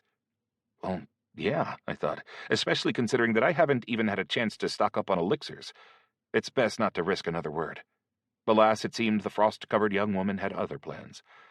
Sorry, I didn't mean to, she laughed. I couldn't tell if it was at me or the god or both as she covered her mouth with her hand. You've taken 200 points of cold damage from Alara Snow. Health, 0 of 820. You are dead. I was already falling to the floor as I read the last system communication. A moment later, I was flying through the rainbow corridor again, and before I knew it, I was standing in the cemetery in Qatar. I quickly checked my attributes and sighed with relief. I had lost a lot of experience, but managed to hang on to my level. Strangely, I didn't feel any anger, just surprise and confusion. Obviously, some sort of murderous cold had emanated from the elf every time she spoke, but what made her feel like killing me? She didn't look evil, and the way she was looking at me seemed pretty benevolent, although tinged with a note of mockery. None of that, however, changed the fact that her magic had killed me in what was supposed to be a totally safe zone. Standing there in the cemetery among all the graves and slabs of stone, I thought for a moment about what to do with Hote and his offer. In the end, though, I decided to postpone my decision until the next time he appeared. I had no doubt that he would come find me, since he had no interest whatsoever in seeing me lose. Meanwhile, I wasn't going to waste any time, and I got to work preparing for my duel. The first thing I would have liked to do was run by Uncle Boris's shop, but my last visit to the city had resulted in some serious problems with both the rats and the spirit of the hunt. Sure, Lazar had promised that nobody would mess with me from then on, but then for some reason his people had reneged on that agreement. How dangerous, I wondered, would it be for me to walk around Qatar right now? Or maybe it would be worth waiting for Mark to make it home and teleport to join me. Things would certainly be safer under cover of his illusions. I decided it was best not to rush into anything. I took my tablet back out and read through my messages from Uncle Boris and Pinky in detail. Boris said he had found the perfect armor, which would provide maximum protection from cold for my level. He had also sent me a list of all known abilities connected with cold magic, and even said that he had found me a few partners for sparring sessions in the arena. Man, I thought, this kid is an invaluable helper. Somehow he's always able to find a whole pile of useful information. Although, actually, Pinky outdid him this time. She had found a ton of useful information about Aishworth Bloodstein specifically, particularly about her origin story. To be honest, the idea of searching for information about her had somehow never crossed my mind. And as it turned out, I would have missed out big time if it hadn't been for Pinky. The similarity between the princess and the ice elves was no coincidence. Lady Aishworth was of mixed ancestry, one of the illegitimate daughters of an ice elf king. This race, by the way, had long ago faded away into the mists of time. A very long time ago indeed, according to Arctania's legends. In those days, the ice castles of the Aldmer, which is what the ice elves called themselves, used to tower high above the surface of the sea. From time to time, their huge iceberg ships would visit the mainland, destroying entire cities and taking tribute in the form of provisions, works of art, and slaves. According to legend, the arrogance of the Aldmer was such that forest elves seemed genuinely humble by comparison. Aldmers considered creatures of other races to be somewhere on the same level as monkeys. And of course, such arrogance doesn't normally lead to a long and fruitful time at the top in Arctania. Eventually, all the other races united and fought back, sinking the ice ships and erasing any mention of the Aldmer from all their chronicles. And by erasing, of course, I mean tried to erase. In games like Arctania, such legends weren't created just so they could be forgotten. The pure-blooded Aldmer were slaughtered with extreme prejudice, but those of mixed ancestry often lived on among elves, humans, and other races. Lady Aishworth was one of those mixed-race elves. More than that, she was actually one of the generals in the army that attacked the castle of the Ice Elf King himself. They say that she was the one who drove her sword through the king's heart, and that she subsequently died as his castle sank beneath the waves. An interesting story, to be sure, but even more interesting was the fact that I had recently talked to a princess of the Ice Elves, and she hadn't behaved like an arrogant villain at all, even though she killed me with a few sentences. Maybe with a little more time I could have twisted Hote's arm and gotten the kiss without any conditions. Although on the other hand, maybe it was better that the kiss never took place. If Alara Snow was a pure-blooded Aldmer and a princess to boot, there would almost certainly be some sort of global event connected with her, and that was absolutely the last thing I wanted to get involved in at the moment. More than anything, I just wanted to focus on resurrecting Artyom and looking for my swords. And so, setting the legends aside for a moment, the most useful piece of information amid the plethora that Pinky had found for me was a description of the abilities and weaknesses of ice elves. Yes, they had incredibly powerful bonuses that applied whenever they used cold magic, but any technique involving ice was also a technique involving water, and water is a famously effective conductor of electricity. Therefore, by a happy coincidence, the defenses ice mages employed worked very poorly not only against fire, but also against lightning and electric shocks. And it wasn't just the defensive spells that were vulnerable either. It was the Aldmer themselves. So as far as Aishworth Bloodstein was concerned, I was one of the worst opponents for her to have to fight, and this news inevitably cheered me up quite a bit. Mark still hadn't logged on, and neither had Netterock. Pinky hadn't replied to my reply yet either, so I assumed she was busy with something. But time was of the essence, so I decided to take the risk and try to make it to Boris's store. Thankfully, it wasn't far from the cemetery. After stepping through the cemetery gates, I quickly merged into the flow of players who were hurrying to and fro along the capital streets, hoping that nobody would see me. Although actually, my real hope was that they had already crossed my name out of the Spirit of the Hunt's blacklist, and nobody would care about me even if they recognized me. That, of course, would have been perfect. But as soon as I left the cemetery and took a few steps toward Boris's store, the translucent figure of a woman appeared in front of me. "Mr. Falk, I'd like to finish our conversation somewhere where nobody will intrude," she said, bringing me to a sudden stop from the sheer unexpectedness. It was Alara Snow, of course, or more accurately, some sort of semi-material projection of her. Her body seemed to be made from white rime ice, which gave it an airy appearance, an aura of freezing cold, and a covering of tiny spines of ice all at the same time. It was obvious that the players walking past me couldn't see her. In fact, they were actually walking straight through her, apparently without feeling the slightest discomfort. Yeah, no problem," I said as I snapped out of my brief stupor. I didn't get any system communications about losing health, which meant that in this incarnation the princess could speak without sending me back to the respawn point again. "Shall we take a walk, then?" the princess suggested as she drifted weightlessly forward into the air. I walked alongside her, still feeling weird about the fact that I was chatting with an icy ghost that only I could see. "So, why did you kill me back there?" I asked. I was trying to sound angry, but for some reason it wasn't working. Somehow, somewhere in my subconscious, this young woman had provoked a distinctly pleasant feeling. Just to get rid of Hote? "I had to do it because he would never have allowed us to negotiate on my terms," the princess confirmed my suspicions. "And what terms are those?" "Nothing too complicated. I just want to request that, in the event that you win this duel, you promise me not to summon Ashworth Bloodstein until the very end of your agreement period with her. Don't bring her back to life until the allotted month is over." This brought me to a stop again. How do you even know about our agreement, especially in such detail? An orc bumped into me from behind, let out a quick stream of curses, and kept walking. "Ode shared with me when he was persuading me to help you," the ice elf replied as she watched the orc trudge off with a smile on her face. In the blink of an eye, a solid puddle of ice appeared under his feet, which made him slip and fall into the street with a dull thud. "It just so happens that I really don't want to see that woman resurrected." Okay, I thought as I watched the bewildered orc try to figure out what was going on. Maybe I overestimated this girl's kindness a little bit. The poor bastard was looking around furiously, trying to find the prankster responsible for his fall, but he didn't see any likely suspects. "Because she killed the king of the ice elves?" I suggested as we flitted past the orc. "Oh, those stupid legends," said Alara Snow dismissively. "Don't believe everything you read. You know what they say. History is written by the victors." "You mean to say that the ice elves weren't actually terrorizing the continent with their raids?" The young woman let out a sad sigh. "Of course not. We're talking about the Aldmer here, not some band of filthy pirates. Yes, they lived on their own, far out to sea, on floating iceberg cities. Yes, they were arrogant, and they kept their contact with the mainland to a minimum. Basically, they sailed in to trade once in a great while, and that was it. But they never attacked anybody, or even deceived them. That would have been beneath their dignity." It was among the humans that legends began to spread about fantastic treasures concealed in those ice castles. "You say they, not we," I noted.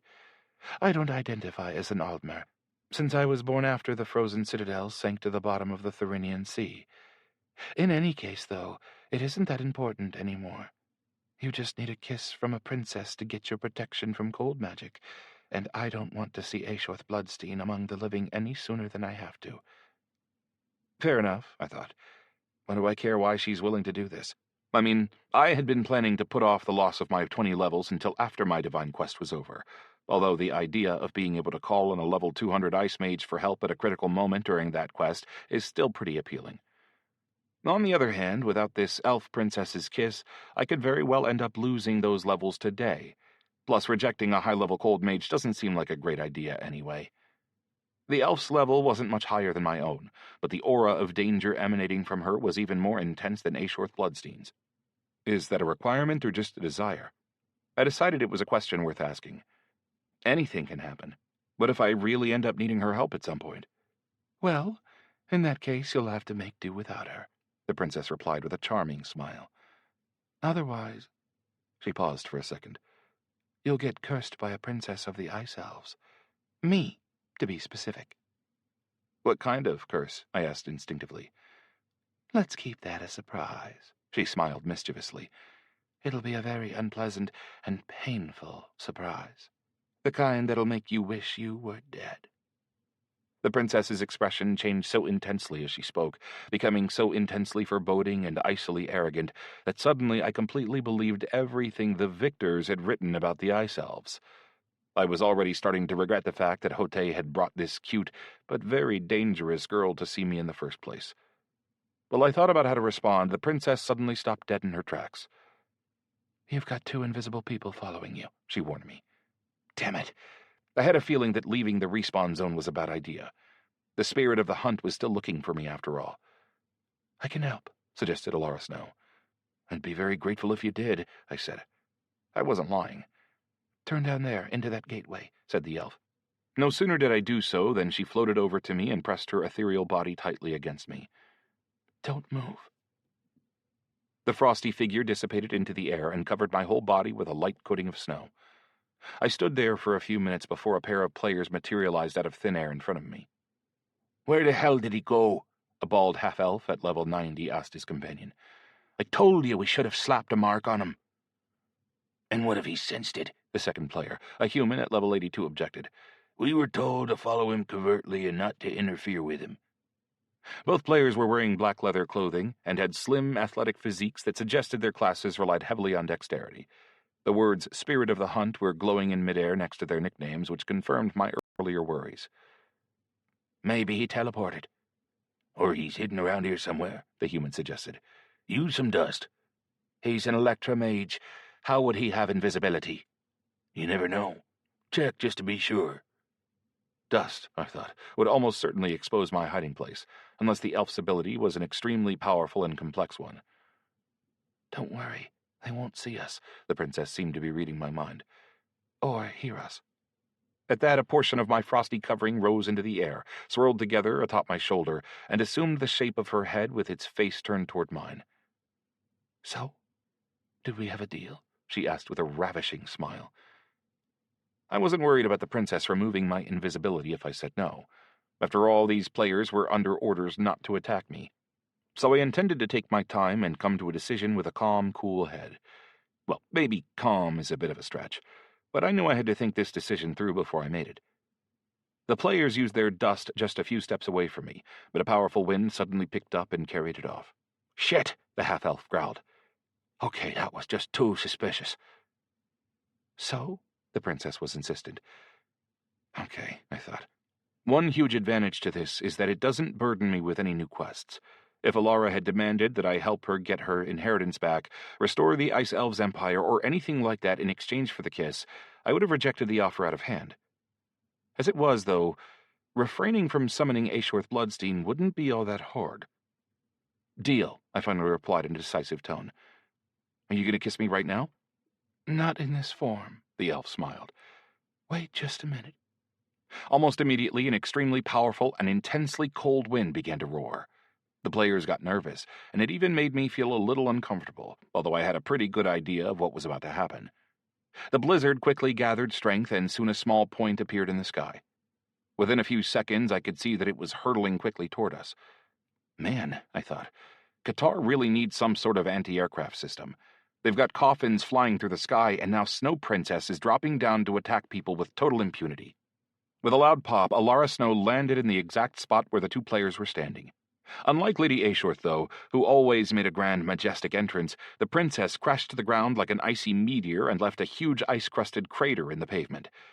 And I could only assume that the two players from the Spirit of the Hunt clan were safely packed away at the bottom of that pit. The princess crawled back out of the pit and frowned in a funny sort of way. I'm still pretty bad at controlling my strength. You've taken 200 points of cold damage from Alara Snow. Shit, I thought. Here we go again. Now for that kiss, she said as she strode briskly over to me. As she got closer, the frosty defense around my body suddenly shoved me toward her and forcibly jerked my head to the side to put my cheek right in front of the princess. Not on the lips, I thought. I don't know why, but for some reason that surprised me. I can't kiss you on the lips, she replied. I was starting to suspect that she could literally read my mind. You don't want to lose them, do you? You've taken 200 points of cold damage from Alara Snow. A moment later, her cold, but also soft and delicate, lips pressed against my cheek. The initial pleasant feeling gave way almost immediately to a burning pain. I would have tried to interrupt the kiss, but the frost surrounding my body was preventing me from moving even so much as a finger. After a few more seconds, the elf stepped back and smiled at me. Well then, that's that. You have completed all 5 conditions for the global achievement, Oh You Scoundrel, Level 3. Protection from fire magic, plus 50%. Protection from chaos magic, plus 50%. Protection from life magic, plus 50%. Protection from dark magic, plus 50%. Protection from cold magic, plus 50%. My cheek still felt like it was on fire, but I was so happy to see this system communication that I managed to forget about the pain for a minute. Ha! I thought. Bring it on, Ashorth Bloodstein. Together with the Ring of Winter and the armor Boris had picked out for me, this achievement would leave me extremely well protected against cold spells. But the system communications didn't stop there. You have unlocked the opportunity to improve this global achievement to level 4. Chapter 5. I was more surprised than happy to see the new system communication. You have unlocked the opportunity to improve this global achievement to level 4. Oh, you scoundrel, you've finally settled down. Requirements. Receive the goddess of love's blessing for your relationship with one of the princesses you have kissed. Do not try to deceive the goddess. A fiend will only give her blessing to genuine feelings and loving hearts. Reward. Protection from whatever type of magic the princess wields plus 100%. Attention! The effect loved her and left her cannot affect Princess Ariella. This effect has rebounded onto you. You've attained the temporary achievement, loved you and left you. This achievement cannot be hidden and is visible to everyone around you. Well, excellent, I thought. Now I'm the one getting loved and left. To be honest, that wouldn't have been so bad on its own. The task of starting a relationship with one of the princesses, though, seemed almost impossible. And I didn't know if it was worth the effort, even for 100% immunity to an entire type of magic. Besides, the only halfway decent option among them was already married to Sergio, aka Sergei. The gremlin was out of the question. Not only was she a princess of a completely different non-human race, which, let's be honest, wasn't the most attractive by human standards, but she was also completely out of her mind. The succubus Lamia wanted to slowly skin me alive, and not in a figurative sense. With my pain setting, I don't think I could have survived her affections. By the way, it occurred to me just then how glad I was that we hadn't run into another since Arkham. I could only hope it would stay that way until this mysterious X-Day finally came. The necromancer was also pretty aggressive and unfriendly, but in her case, I was even more put off by her habit of sewing dead dogs together, and by her class as a summoner of the undead in general. Which, of course, left the Ice Princess Alara. Looks-wise, she was far and away the prettiest of them all, and she always had a pretty smile on her face. But I couldn't even speak to her unless my inventory was packed full of healing elixirs. As I glanced quickly at the bored-looking ice elf, I realized that I had gotten lost in my own thoughts. Sorry, I burbled. No problem, the princess winked at me before taking a step back. Don't forget your promise, Mr. Falk. Let the mark on your cheek be a reminder for you. There's no way to heal it. You can save yourself the trouble trying. And if you do end up summoning Ashorth Bloodstein before the last permissible day, that mark will spread until it covers your entire body, and the pain won't ever go away. That's not what we agreed, I objected as I reached up and carefully touched my cheek with my fingertips. It felt like there was some sort of deep, healed-over scar on my skin. It's exactly what we agreed, the princess replied with the same bewitching smile on her face as I took another 100 points of damage. Although there's one other thing I'd like to ask you to do. No, I thought. Not another quest. I just can't. I can't. Say hello to Ashorth Bloodstein for me, and promise her that life after her resurrection is going to be very short. Ah, that I can do, I sighed with relief. You've taken 100 points of cold damage from Alara Snow. I was taking less damage since the kiss, but I could still feel it pretty intensely all the same. More importantly, the spot where the princess's lips had touched my cheek was still burning. What if the pain ended up carrying over into real life? At that moment, I regretted not bringing a mirror with me to see what the princess had done to my face. "And you know what?" the princess mused as she noticed my obvious dissatisfaction. "Just as a goodwill gesture, my invisibility spell will last for 10 more minutes, just so you have time to get out of here. I'm afraid we might have attracted a lot of unwanted attention." "We? I had nothing to do with it." Naturally, of course, I kept that shout of indignation strictly inside my own mind. I wasn't about to argue with such a powerful character, but it was still nice that she had bothered to think about my predicament for a second and lend me her invisibility. A timer popped conveniently up at the edge of my field of vision, so I would know ahead of time exactly when the spell would wear off. "Okay, I'm leaving before I hurt you again with my powers. I'm very glad to have met you, Mr. Falk. I'm sure we'll meet again." Before I could say anything, the elf shot up into the air and flew off, leaving me with an unexpected new system communication. "You've received the task, promised to Princess Alara Snow. Task requirements: defeat Ashorth Bloodstein in your duel, and then refrain from summoning Ashorth Bloodstein until the term of your contract with her expires. Penalty for non-completion: an ice curse that brings pain and a constant stream of cold damage, 5 points of health per minute." I always hated tasks with no reward attached, of course, but in this case I had received the kisses in advance, so it wasn't all that annoying. Plus, the invisibility the princess had left me really came in handy, since the spirit of the hunt was still following me. It was interesting, by the way, that despite Alara's relatively low level, she could not only fly, but impart such powerful invisibility to other players that even special-purpose dust couldn't unmask them. And that's not even to mention the damage she dealt with every word she uttered.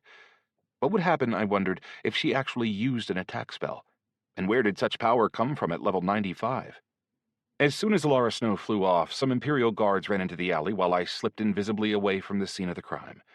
Sure, it wasn't my crime, but it was a crime nonetheless. I made it to Uncle Boris's shop in just a few minutes, without any further problems. Once I got there, though, I found a problem waiting for me inside in the form of Potterast, the fire mage from the Steel Rats. I didn't really know exactly how Alara's invisibility spell worked, but neither Boris nor his guest reacted at all when I entered the shop, which was all the more surprising given that I actually opened the door with my hands and walked inside. "We just need to know where he lives," the fire mage said as I walked in. "Nothing crazy." "First of all, Falk and I have never even seen one another in real life," the red-haired kid replied with an acidic smile. "And second, screw you." Excellent, I thought to myself. Boris is one hell of a negotiator. His haggling skill is certainly right where it needs to be. Jokes aside, though, I couldn't help but appreciate his zealous defense of my personal information. "You realize we could see to it that nobody ever visits the store again?" "Good luck," Boris snorted in reply.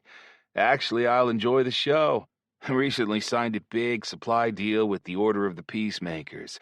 I bet they'll be surprised when they find out that some clan called the Rats is blocking their shipments and messing with their supply lines."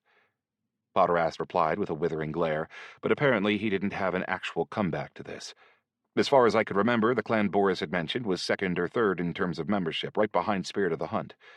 The Unnamables had flown off the top of the list because of Naumov's decision to focus on his players' personal power, so the Spirit of the Hunt was pretty well ensconced in the #1 spot. The next few clans on the list, however, were constantly changing positions, since a clan's spot in the overall ranking depended on a huge variety of rapidly changing factors. "We'll talk again soon," the mage growled. With that, he whirled around, strode out of the store, and slammed the door behind him. Boris was sure lucky to have me, wasn't he? First it was threats from the Unnamables, and now, somewhat unexpectedly, the Steel Rats had taken their place. I had figured they were done hounding me by that point. After all, they broke off communication with me on their own initiative at the most critical moment imaginable. And neither Alexander nor Lazar nor even Sophia had made any attempt to get in touch with me since then. "Hey," I greeted Boris with a wave of my hand, whereupon I remembered that I wasn't just invisible. He couldn't even hear me, either. Once again, I was impressed by the fact that this invisibility spell was concealing me from pretty much every type of perceptive faculty. Interestingly, the kid not only failed to react to me walking around the store, he also didn't bat an eye when I moved various items around on their shelves. Apparently, the Rime-Frost coating could have allowed me to rob a shop owner blind without them even noticing. Probably. I mean, any store in Arctania was bound to have some sort of protection from thieves, including those whose visibility was at a higher level. I still had 7 minutes left until the spell ran out, and a quick glance at the timer belatedly put an interesting idea into my mind. I could take advantage of this invisibility while it lasted. So I flew out of the store like a bullet and managed to spot Potterast, his red robes helped, just as he turned a corner past the house next to Boris's store. A quick jog and I was right next to him, hoping to get lucky and hear something interesting and or useful in the 6 minutes and 30 seconds that remained on my invisibility spell. And sure enough, luck seemed to be on my side. He met up with 2 players from the Spirit of the Hunt, neither of whom I recognized, and nonchalantly struck up a conversation. The kid tells me they've never met in person, and that his store is supposedly under the protection of the Order of the Peacemakers. Predictable, a level 110 mage nodded. His black robes with embroidered skulls identified his class as something to do with dark magic. Actually, he might well have been a cursor, in which case his abilities would be all too familiar to me. The second player was wearing heavy armor with additional mechanical elements. They seemed designed to increase his strength. But we're gonna need to beef up the stakeout on his store. Folks in Qatar right now. 2 of our people spotted him, but they got killed right away. And the guards didn't react to that? Potterast sounded surprised. They didn't have time. We just came from there. There's just a huge funnel-shaped pit in the ground that looks like it was made by some powerful combat spell. Definitely something above level 100. The way Potterast grimaced, you might have thought he had developed a toothache and hemorrhoids simultaneously. Is he really that powerful? Well, it wasn't Falk who killed our guys. It was someone named Alara Snow, NPC. Never heard of her. Same here, the Dark Mage agreed. But we were warned that he often has high-level NPCs protecting him, so it's not a huge surprise. Do you even know why Lazar and Zachary want Falk in the first place? I mean, first we're hunting him and humiliating him, then we're tracking him covertly, then we're helping him, and now we've moved on to searching for him in the real world. The player in the mechanized armor raised his visor and replied in a deep bass voice. That shouldn't be worrying ya. Just do what the clan leader orders you to do. In-game squabbles happen, I get it, Potterast continued to object. But why do we need to look for the guy in real life? Do you really want to kill him? If so, count me out. I want nothing to do with it. Wow. Who could have ever thought that this rather unpleasant mage would end up being so principled? I have a family. I'm not going to get involved with any criminals. Nobody's demanding that you go search for him yourself, the Dark Mage replied in a placatory tone. We just need information. We can handle everything from there. When Potterast responded to this, he shifted to a whisper. Listen, are you both? I mean, are you some of the people everyone's talking about? With abilities, I mean. I perked my ears up when I heard this. Apparently, Mark was a little behind the times when he said that the Spirit of the Hunt didn't know about emissaries yet. Actually, I had to hope that he was behind the times and that it wasn't a deliberate lie. Watch what you say, man, the Dark Mage hissed. I looked a little closer at the 2 unfamiliar players, hoping to remember their faces and nicknames just in case they turned out to be emissaries. The Dark Mage's inscription read Plague Doctor, level 110, and he was a gaunt pale man with delicate facial features and sharp cheekbones. The player in the armor was named Puppy Master, level 104, but it was hard to determine what he actually looked like. He could have been healthy and muscular, or he could have simply been a little fat. There was also somebody named Zachary who was obviously connected to Spirit of the Hunt in some way. He might have even been their clan leader. Okay, Potterast raised his hands to calm the mage down. After a short pause, though, he continued. If your abilities have transferred over into real life, I was just wondering if that's also true of your player attributes. I just changed my race to demi-demon, so I don't know whether, in theory at least, I mean, did I actually sell my real soul? The Plague Doctor eyed the rat skeptically. How'd I know? And shut up about it already. Okay, the Fire Mage sighed heavily. So am I right in saying I should keep an eye on the store? We'll handle this from here, the Dark Mage snapped back. You're free to go. RDM had certainly been right about one thing. The steel rats had become little more than gophers for the Spirit of the Hunt. That much was clear even from the way their players spoke to one another. Although, on the other hand, Lazar had obviously established a pretty good relationship with their clan leader. Potterast walked off, leaving me alone with the players from the Spirit of the Hunt. I was still hoping to catch something interesting before the spell wore off. According to the timer, I just had a little bit more than 3 minutes of invisibility left. I knew I could run back to Boris's store in about a minute and a half, so I had about the same amount of time to listen before I left. Come on, I thought. Don't clam up now. I was practically jumping up and down with impatience. Speaking of the soul, the knight was clearly about to launch into something interesting, but the mage quickly interrupted him. Don't you start talking nonsense too. You're right, the knight agreed with a murmur. But anyway, I think we just need to dig deeper here. We can find Falk through his family. We'll find out his last name from Lazar, then just find his parents and... What the hell? I swear, I thought... I'll kill you both just for thinking about it. Zack already told you that's against the rules, the Dark Mage interrupted him. End of discussion. Rules. Puppy Master clenched his metallic fist with a loud creak. I don't believe in any of that. Good thing nobody really cares what you believe then, the Plague Doctor rebuked him.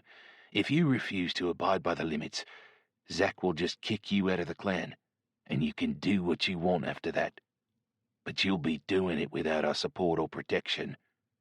The mechanized knight let out an angry snort in reply, but he didn't seem prepared to continue arguing. Plus, we've already got leads on some of the other emissaries, the mage continued, giving the big knight an encouraging slap on the shoulder. You'll definitely have some more chances to fight. As if to spite me, the players were speaking really slowly, and I had to run back to Boris's store before the invisibility wore off. I had really been hoping to hear something more concrete. Why, for example, were they hunting other emissaries, and why were they so keen on hunting me in particular? Alas, the timer was merciless, and I had to get back to the store. I barely managed to make it through the door before my invisibility ended, and as a result I basically appeared out of thin air right in front of Boris. The red-haired young man dove behind the counter instinctively before he realized that the sudden apparition was actually me. "Greetings," I said, feeling a little bit sheepish. "Sorry if I scared you." Instead of Boris's face, the barrel of a big harpoon appeared, with some sort of trident loaded inside of it instead of a normal spear. Thankfully, he didn't fire immediately. "Falk?" Boris asked cautiously as he peered out from behind his weapon. "In the flesh. I had to come here under invisibility. Did you know they're watching your store?" "I was actually about to message you to warn you," he nodded. Now it seemed it was his turn to feel a little embarrassed. "But I got distracted. Big order from the Imperial Army. I got caught up in messaging the delivery men and... well, sorry. Don't worry about it. These are my problems, not yours. Actually, I'm sorry that you have to deal with all this inconvenience because of me." To my surprise, Boris looked even more embarrassed. "Actually, I managed to seal a few really nice deals using your name. Count Falk de Feudre is now a supplier for several big Imperial factories. I'm buying up a ton of monster parts from players and selling them to the Empire at a really nice price. Usually it's only locals who can buy these things, and they get sold for a fraction of the price that the Empire will pay for them, and the orders just keep coming, so I have nothing to complain about at all." I just whistled. This kid was truly impressive. "Damn, that's amazing. I'm happy for you." "For us," Boris corrected me. "You get 39% of the profits as agreed, and as of right now, that makes..." He ran a finger across the screen of his tablet. 420,000 gold. It's already in your account. Haven't you checked it lately?" "How much?" I broke into a falsetto as my response burst out of me. I mean, when I first met Boris, I sold him the pile of goods I had collected from the orc players we killed in Culebra, which earned me a mere 80 gold. On the other hand, I was starting to understand why Boris had been so excited at the prospect of being able to conduct business on behalf of a count. It really was extremely profitable. "Speaking of profitable business, where the hell is Artyom?" He changed the subject quite suddenly. "I thought we'd agreed on everything, and suddenly he stops answering me, and he hasn't popped up in Arctania at all, judging by my tablet. Or maybe he just blocked me for some reason. We had some big plans involving his connections." Okay, I thought. This explanation might be difficult. I literally don't have the time to tell Boris all the background he would need to get up to date on what's going on. Besides, if he's going to believe me when I tell him, I'll need to prove it somehow. Ideally in the real world rather than in-game. "He'll be back soon," I said after thinking for a moment. "Some serious health problems." "Whew, good," Boris sighed with relief, but quickly caught himself. I mean, it's bad, obviously. Tell him I hope he gets well soon." I was deep in thought as I looked back at the young businessman, trying to decide whether it would be worth laying my full hand on the table. In doing so, of course, I had to consider the fact that, to continue the card game analogy, my hand was an insane mix of playing cards, tarot cards, and flashcards that kept changing at a frightening pace. I really don't know how else to describe the situation I was in. "What's the deal with your ancestral lands?" Boris asked. "Did you get authorization? And what's that scar on your cheek? Need a healing elixir?" "I'm afraid that won't help," I replied as I reached up and touched my cheek. "It's part of a quest." Actually, I thought, what is the deal with my ancestral lands? I had completed the God of Death's assignment, technically at least, but I hadn't received any reward either from Hote or my virtual uncle. Moreover, I suddenly had plenty of money to purchase the title, so there was really no reason at all to put the registration process off any longer. "We'll figure that out after the duel," I said aloud, as much for my own benefit as for Boris's. "I only have 2 hours to finish my preparations. I need to check out this equipment and fill my inventory with expendables and portals." And as soon as I finished speaking, that's exactly what we did. Boris had his own store, after all, and we found everything I needed pretty quickly. The shop had acquired a huge array of glass cases since my last visit, and the interior space somehow seemed to be much bigger than the storefront should have allowed. He wasn't just selling tablets anymore. He had expanded into selling all sorts of scrolls, expendables, various bits of technology I had never seen before, and, of course, weapons. Sure, the selection wasn't huge, but he had obviously made a lot of progress. The level 70 leather armor he had selected for me looked pretty modest in terms of both design and the bonuses it gave to my base attributes. But it gave me as much protection from cold as armor possibly could. Between my ring of winter and my clothing, therefore, I had 80% protection from the cold, but it's important to remember that bonuses from equipment don't work the same way as character attributes. To be more specific, my personal 50% protection from cold would actually make a much greater difference than the 80% my armor and ring gave me. I also had the Heart of the Blizzard in my inventory, which I used to summon Aeshworth Bloodstein in the first place. That could give me another 20% protection from cold, but the problem was that you had to hold it in your hand to get that bonus. I could always pull it out in an emergency, of course, but 20% protection simply wasn't worth having to run and jump around with a ball of ice in my hand during a duel. My intelligence and wisdom were still basically the same, and I still couldn't talk to Chaosite, but that didn't really matter for the time being. After my duel, though, I was planning to pick out some equipment that would boost my intelligence past 200. True, the mechanism that transferred game attributes into the real world was still a mystery to me, so I didn't really know what would happen outside the game once I did that. Would my equipment count toward my stat once I logged out? It would have been much easier to figure that out if I could see my attributes outside the game. Boris also gave me 10 elixirs for protection from cold. They were pretty weak, providing a mere 5% resistance, but I was happy to have them nonetheless. I also bought 100 healing elixirs and another 100 mana elixirs, as well as an elixir that provided a 3% boosted damage from spells, and another that would accelerate my mana and health regeneration speed. "As for your chain, it's a little complicated," said Boris as he scratched the back of his head. "There aren't any decent Shun Biaos on the market right now, since very few people actually use them. Nothing really stood out." "No big deal.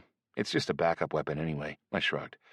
I knew I would also need to feed Chaosite before my duel with Lady Aeshworth. As I already knew, my abysmally made glasswork was perfect for this, but I had no time or desire to craft.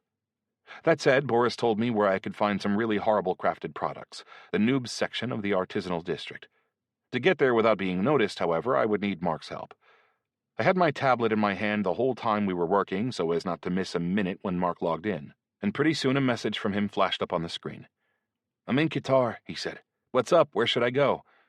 I sent him the coordinates for Boris's store and warned him to come under cover of invisibility. I didn't want the Spirit of the Hunt stakeout team to notice his presence. Plus, there was a chance that they might already know one another, and in that case, Mark would definitely be in for some problems.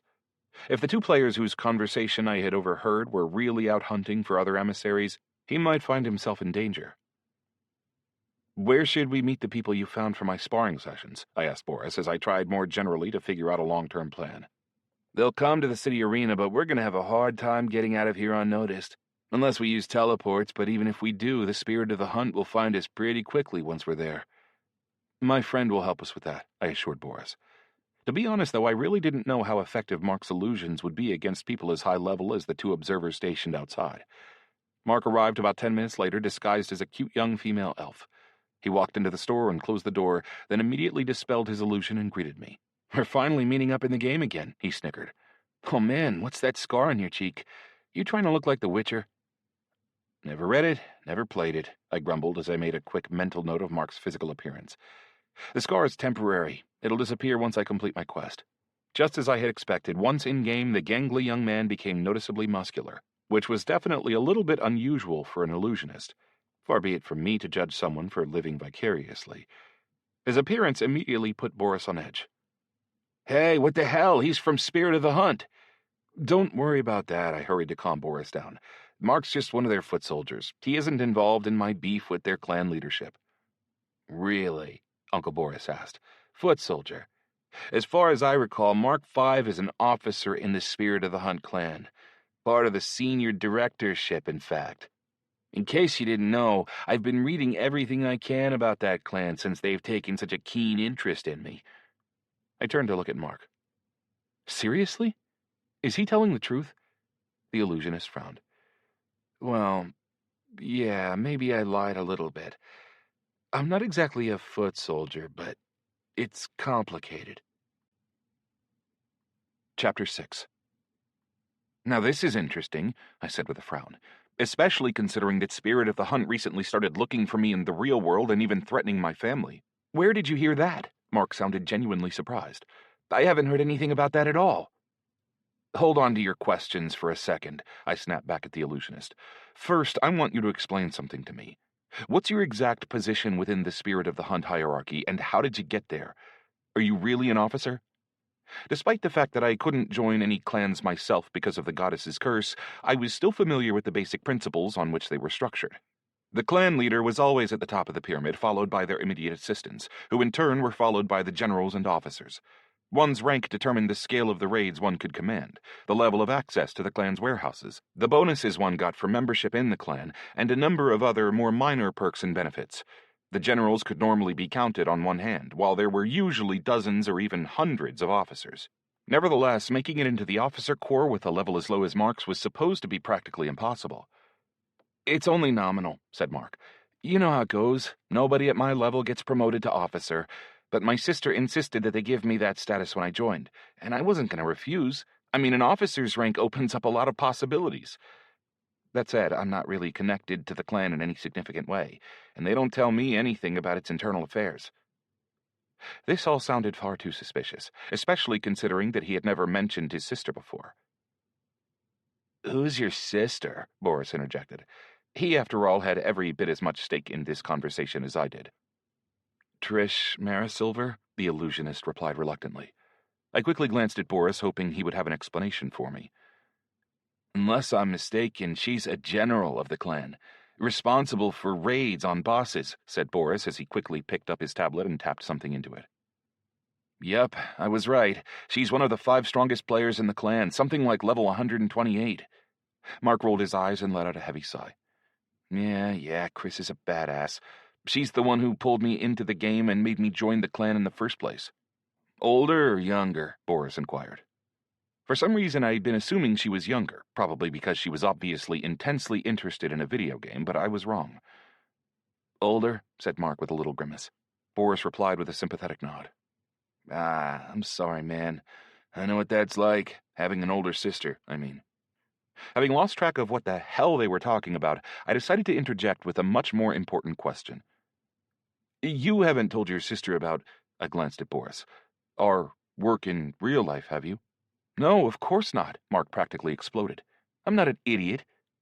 "You sure?" I asked again, although I immediately realized that my question might easily get misinterpreted. I had to clarify. "You sure you haven't said anything?" It was hard to talk with Boris standing right there. I had to choose my words very carefully. "Christina and I aren't really that close," the illusionist explained. He was already sounding a little calmer. "She's been irritable and impulsive ever since she was a kid, and she was always kind of a dick to me. If you've ever seen the Addams Family movie, where Wednesday's always picking on her chubby brother, well, that's kind of the story of my life. I was kind of a thin, sickly kid, and I couldn't really fight back. Chris was always jealous of how much attention my dad paid me, and she took her frustration out on me whenever she could. Boris walked up to the illusionist, gave him a big hug, and then, quite touchingly, I must admit, he said, "I know exactly how it feels, man. My older sister was a huge bitch, too, although her and my dad were always on the same wavelength. She definitely wasn't jealous of me. I was more the black sheep of the family." "Let's skip the sentimental stuff for now," I interrupted. I was getting a little frustrated at the way the urgency seemed to have drained away from the conversation. Plus, I was an only child, so I had no idea how a sister, especially an older sister, could ever be a dick to her younger sibling. Even if you weren't in contact with the clan leadership before, you could probably figure out why they're hunting me, right? I mean, I know why, I guess. I'm an emissary. But why are they hunting emissaries in the first place? Are they just trying to get rid of the competition and increase their chances of getting whatever it is we're all competing for here? Or are there other reasons, too? "Well, I'd really rather not have to ask my sister for any favors," Mark replied evasively. "Are you serious?" I glared at him. "This isn't a game. This is life and death, in case you didn't know." "He's right. There's some serious money flying around in Arctania now," Boris unexpectedly agreed with me. "The kind people get killed for in real life." Mark sighed. "Yeah, the money. Fine, I'll try. Still, though, what makes you think they're hunting you?" I quickly paraphrased the conversation I had overheard to Mark. "Never met those two," he said after thinking for a moment. "I've seen the clan leader. He's some sort of universal mage who wields all the 4 classical elements: fire, earth, air, and water. My sister always speaks really highly of him." "Yeah, I'd be just as excited if they would just leave me alone," I said. "Anyway, though, we'll deal with that later. Right now, we just need to get out of this store without anybody seeing us, run by the artisanal district, and then head straight to the arena. Boris, can you tell those cold magic fighters you found to meet us there?" "No problem," he said. "I already messaged them. They're already waiting for us at the arena." Before leaving the store, I sent Pinky and Netterock a message telling them where they could find us. Thankfully, Mark's illusion worked perfectly, allowing us to leave in a group of 3 without attracting any attention from our observers. I don't know what they actually saw. They might not have seen anything at all. Whatever the case, we set off down the street in peace, and nobody tried to attack or stop us.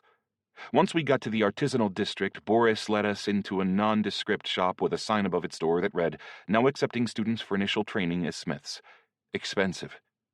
Once inside, in addition to the predictable series of shelves and racks full of weapons for sale, we also saw a series of long tables with miniature smithies and anvils placed at intervals on top of them. Every one of these little workstations had a player standing beside it. Most of them were somewhere between level 20 and level 30. Behind them strode a broad-shouldered gnome who was short even for someone of that subterranean race, and who kept up a slow, steady harangue the entire time. "Heat that bar evenly. Turn it often. Don't touch the sides of the oven. The color should be a full deep crimson, not a bright crimson red. What do you mean you can't tell the difference? Open your eyes, you talentless fool." When he caught sight of us, the gnome's face twisted into a dissatisfied grimace. "Forget something? Just please don't tell me you came to learn how to forge. Even from here I can tell a hammer has never once touched any of your hands." The gnome's beard was so long it almost seemed to be sweeping the floor as he paced back and forth behind his rows of pupils. "No, Larry, we're here to buy some of your students' handiwork," said Boris after first asking Mark to dispel his illusion. "Ah, it's you, little man." The gnome obviously recognized him. "What did you just call the mountains of excrement that my students produce? Handiwork? I'll have to remember that. It'll be good for a laugh with the guys later on." At that point, he suddenly took a closer look at Boris's face, and the laughter abruptly stopped. I mean, jokes are all well and good, of course, but these kids are trying very hard. Sometimes things actually work out quite nicely for them." A flash of greed lit up the gnome's eyes. "And I'm not skimping on materials either. I'm giving them the very best." At this, one of the pupils simply couldn't restrain himself, and he burst out laughing. "Yeah, a bar with an iron content at 20%. Any worse, and we'd basically be making weapons out of clay." "Silence!" the gnome barked at him. "Your bars are going to be 10% iron from here on. You'll need a potter's wheel to forge those swords. Damn it," the young man muttered to himself as the rest of the class laughed quietly and turned back to their smithies.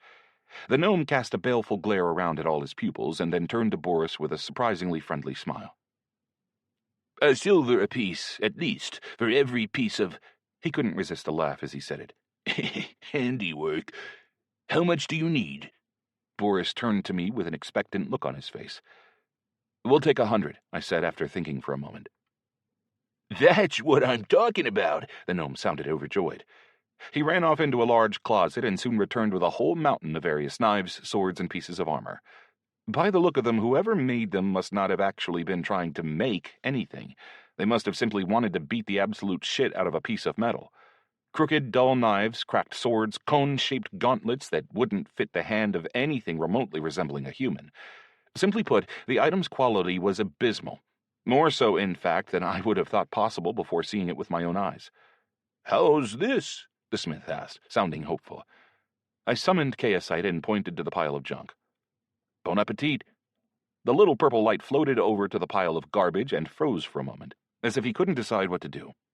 Soon enough, however, I sensed a little echo of emotion from him, which I would probably characterize as one of satisfaction. Sure enough, he dug right into his banquet. To us, it looked like chaosite was dissipating each artifact into its constituent atoms, then pulling them all into himself. As he did so, he wasn't just dissolving items at random. He seemed to be choosing things based on some sort of preference. I kept my eye on his status until I saw his chaos meter hit its max. As soon as that happened, Boris threw all the remaining junk into his inventory before I even had a chance to do so myself. "He shouldn't overeat before a battle," he explained. "Plus, as a merchant, I have a lot higher carrying capacity anyway." I wasn't about to argue with him. I had already stuffed my inventory full of elixirs, and I was also lugging around my old equipment, which after all was still pretty useful. Before moving on, I checked my tablet and read with relief that Pinky was already waiting for us at the arena. That made me feel better. After all, I had an ability improvement scroll in my inventory that I didn't want to use before I had a chance to talk to her again.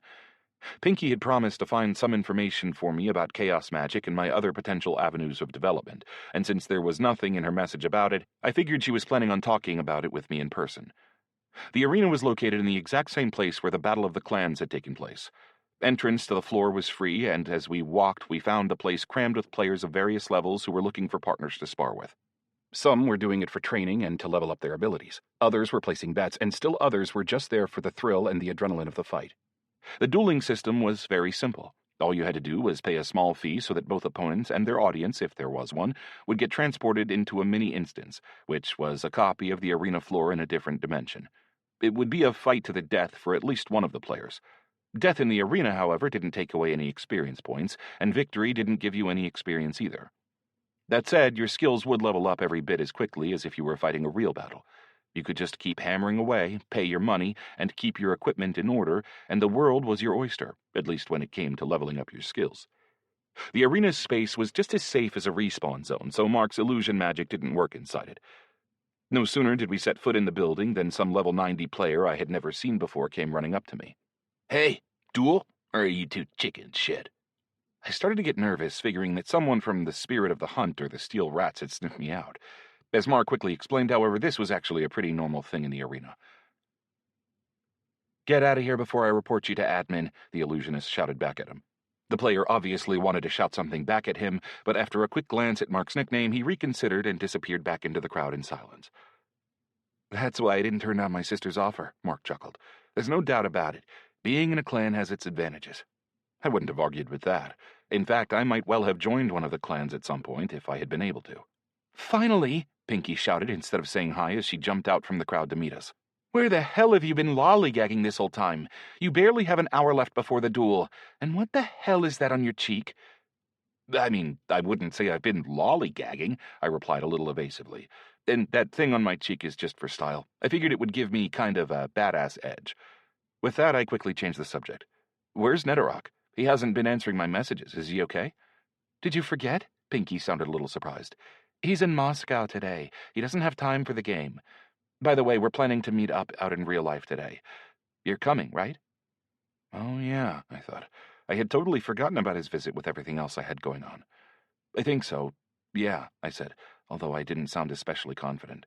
"I'm gonna try." "Meeting in real life?" Mark repeated as he looked Pinky up and down. "Is this knockout one of us too? Why do I not know about this?" He stretched out a hand to Pinky, but she didn't shake it. She was staring anxiously at his nickname. "I'm Mark. Nice to meet you." "This is Mark, my good friend. Don't worry about him being part of the Spirit of the Hunt," I explained. "And Boris is my business partner." Then I turned to Mark and explained, "Pinky works for Naumov. And Netherrock's a gremlin who's done a bunch of quests with me, but he's not one of us. Technically. Wait, what the hell are you guys talking about? Boris interjected with some indignation.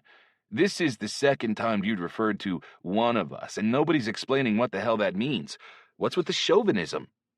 Pinky snickered as she turned to look at him. Do you know what chauvinism actually means? Not sure, Boris admitted, but it's obviously something offensive. Sometimes it's best to know as little as possible, Mark pointed out. Otherwise, you can end up like... Your friend's name was Artyom, right? He asked. Boris turned and stared at the illusionist in shock. What do you mean his name was Artyom? Realizing he had blurted out something he shouldn't have, Mark suddenly began to stammer. Well, I mean, it's like... figuratively speaking... Let's discuss all that later, I hurried to interject. I don't have much time left to get ready for this duel, and afterward, my thoughts soon led me to a pretty logical conclusion. Maybe we actually should all meet up in real life. Mark frowned. That could be dangerous, and he doesn't even know about everything that's going on. Well, we'll loop him in then. I couldn't see any reason to keep concealing the truth from the very few friends I had. And when I thought about it, I realized that the only reason I hadn't told them all the truth so far was because I simply hadn't had a good opportunity to do so. Meeting up in real life would give us the chance to prove everything all of us were saying and put any outstanding questions to bed once and for all. I'm gonna hold you to that, Boris sounded overjoyed. As for safety, I can help with that. My dad has a restaurant in the city center. They have really tight security, and most importantly, I could reserve a whole floor for us. I do that sometimes when I meet up with old classmates. Ooh, Pinky sounded intrigued. Do we have a golden boy here? I've always wanted to meet somebody like that. Are you actually as young as you look, or did you just dial back the years on your skin? Is it just me, I thought, or does she sound a little too hopeful about this? What about Netherrock? They seem to be on such good terms, and they flirted all the time. No, this is exactly what I look like in real life, Boris replied sheepishly. I'm 18. I decided to fill the awkward pause that ensued. Okay, we're all set for the meetup then. Now let's get to work. I turned to Pinky. So, my lead trainer, which ability should I choose here? What did you find out about chaos magic? Listen, I'll be honest here. I actually didn't even research the other abilities because the choice was so obvious. You have to choose chaos anyway, despite all its disadvantages. At the moment, all the attacks in your arsenal are based on a single element, which is really inconvenient.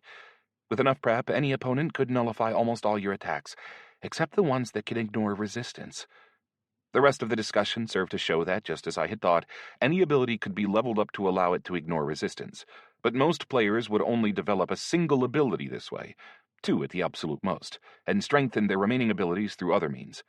I had done the same myself when I leveled up Lightning Web to Concentrated Lightning Web, which allowed it to ignore resistance to electrical damage, and chosen other avenues of development for my other abilities. Most likely, Aishorth Bloodstein would only have 1 or 2 such abilities herself. If so, those would basically be the only attacks I would need to worry about. Anything else that relied on cold damage would barely have any effect on me at all. Most likely, your opponent's only going to have 1, maybe 2 abilities that will be able to smash through your defense, said Mark, giving voice to exactly what I'd been thinking. You'll just need to figure out which ones they are as quickly as you can and stay out of their way. At that point, I suddenly realized that I had failed to take one crucial possibility into consideration during my preparation for the duel. What if Aishorth has more than 1 element to work with? Plus, she knows I'm an electromage, and she'll probably be really well prepared. If so, I'll only be able to damage her with concentrated lightning and chaos lightning. Pinky brushed this objection aside. Have you seen how arrogant Aishorth is? Do you think she's going to worry about this fight with you? I really don't. As for a second element, though, yeah, that's pretty likely. She's at level 200 after all, so who knows what she could have learned. But you can prepare for everything, so it's enough that you've got all this equipment for protection from cold. At the very least, you've already nullified her main element. Logical enough, I agreed. You were saying something about the disadvantages of chaos magic, though. What did you mean? Well, they say that gremlins are the way they are because of their connection with chaos, Pinky explained. But we're players. It probably won't affect our minds very much, except for maybe putting some limitations on our other abilities. It's possible that it might conflict with some of your skills as an electromage. In that light, choosing Chaos Lightning was already starting to seem like a bad idea. After all, once I chose it, I would be connected to that element in the real world as well. It was anyone's guess what that might lead to. Anyway, choose Chaos Lightning, Pinky concluded, and move on. We'll see how it turns out soon enough. Agreed, said Boris. Personally, I'd also like to add that chaos magic is perfect for punching through other players' defenses. It's equally destructive against pretty much any kind of shield. I took out my scroll and read through the available options one more time. Improve ball lightning, get plasma chain or double chain, develop magnetism, a third improvement for shift, and, last but not least, chaos lightning. As they say, every rose has its thorn, and this case was no different. On the one hand, it offered me a brand new element to work with, and on the other, it was bound to come with a whole array of unpredictable side effects. In the end, though, I could always pursue other methods for improving my other abilities later on, and the opportunity to acquire a new element was simply too tempting to refuse. After activating my scroll and choosing the ability, my heart stopped for just a moment as I read the system communication that popped up. You've acquired the ability Chaos Lightning, electric lightning with an admixture of chaos, which deals both electricity and chaos damage in proportions that cannot be predicted. This ability is especially destructive to machinery and artifacts. Every activation of this ability sends chaos emanations into the surrounding space, which may induce dissonance with any abilities and spells that may be in play, including your own. Or they may not. Such effects are totally random. So, I thought, nothing especially dangerous in the description, at least. Maybe I'll be fine. Although there was a fair degree of uncertainty in pretty much every detail. They may induce dissonance, or they may not. How would that play out? But the interesting messages didn't stop there. You've received the Mark of Chaos. This may mean nothing, or it may mean that chaos will be with you forevermore, in which case it will begin to pervert your ability to reason. Who knows? Only time will tell. Shit. I guess maybe it won't be fine then. Still, though, what was with the weird teasing tone in those system communications? I had never before seen an effect described with no certainty at all. Obviously, this was probably a peculiarity of chaos magic, but knowing that didn't make it any easier to understand. Well, Pinky sounded impatient. I shared the ability's description with her and the others. Very suspicious, Boris noted. Don't worry about it, said Mark. I mean, worst case scenario, you'll just turn green, shrink to about half your height, and start creating all sorts of crazy machinery. Having said this, he turned to look at me. By his expression, I could tell that he had belatedly remembered that all this would eventually bleed over into real life. Although, to be honest, maybe you were already headed that way anyway. I mean, you've got that pet already. He's got a connection with chaos. Let's see Chaos Lightning in action, Pinky shouted. I challenge you to a duel. Chapter 7. Let's not waste any time here, Boris interjected immediately. I found a couple players who use cold magic for you to practice with. Actually, here they come right now. The tall guy is one of the best fighters in the arena in the sub-100 category.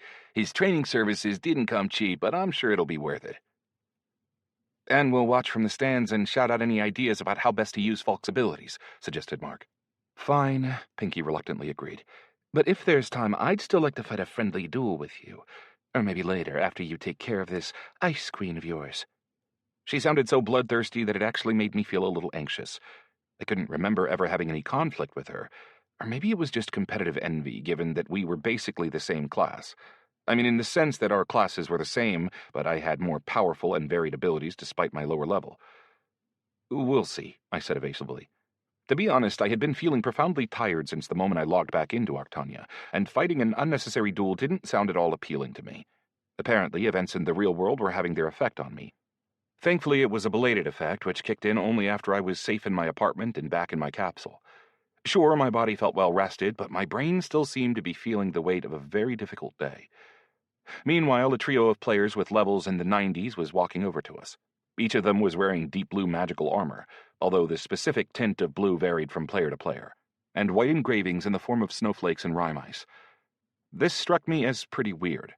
I would have tried my hardest to conceal the particular element I used in battle, to keep my opponent guessing until the fight actually started. Every piece of equipment these players carried, however, positively shouted out the fact that they used cold magic, including the weapons made of ice they were carrying in their hands. More than that, the air temperature actually started to drop as they got closer. Thankfully, it didn't deal any of us any actual damage. In fact, I'd say it was more of a refreshing feeling, like somebody had just turned on the AC on a hot day. Hello, everybody, the tallest mercenary greeted us. He was a powerfully built man with a white beard and a staff made of ice. Somehow he reminded me of a younger version of Santa in a universe where Santa had spent his youth bodybuilding. Which of you is training for a fight against a cold mage? All three players turned out to be members of a clan I had never heard of before, the Snow Dogs. As their name indicated pretty obviously, almost all the dogs specialized in cold magic, and their headquarters was located somewhere high up in the mountains, surrounded by constant blizzards that would deal hideous cold damage to anyone who didn't have the proper resistance to cold. The lead player, who I had already christened Santa in my mind, was actually a cold mage named Zam, level 104. On his left was a blond young man with icy blue eyes, an ice knight named Deckard, level 95, and on his right was Shagad, level 92, another mage who was a young man with blonde hair, delicate facial features, and stylish round glasses.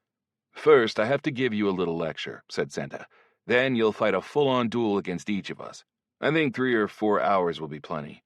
If you still got some gas in the tank after that, we can take a quick break and train for 3 or 4 more hours after that if you'd like.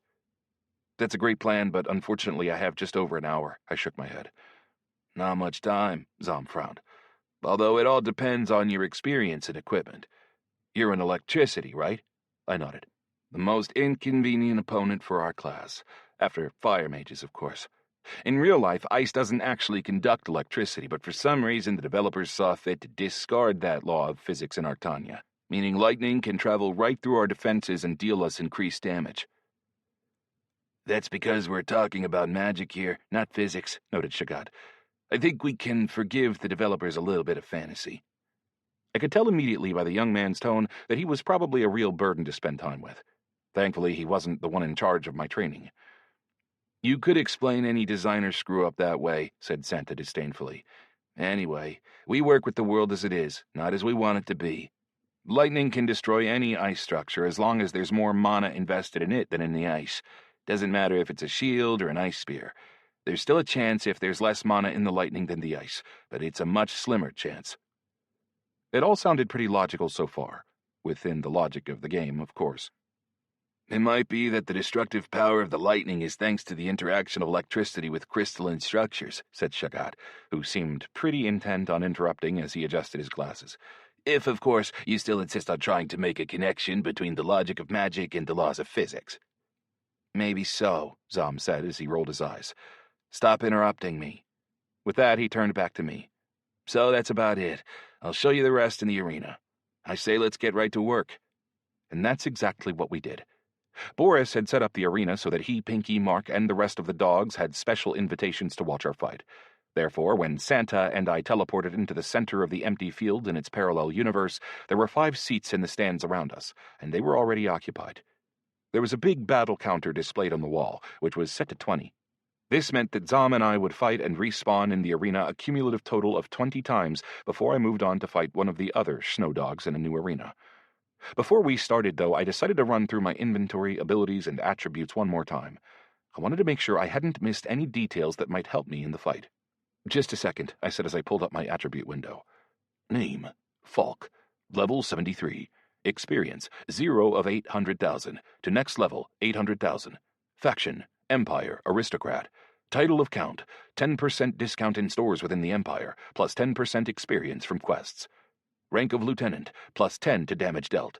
Race, Human. Class, Slider. Professions, 2 of 2. Glassblower, 41.2. Mechanic, 28.5. Race features, Experience plus 5%. Class features, Defense against electrical damage, 100%. Attributes, Basic. Strength, 47.25. Dexterity, 102.1. Intelligence, 165. Wisdom, 122.2. Endurance, 45.0.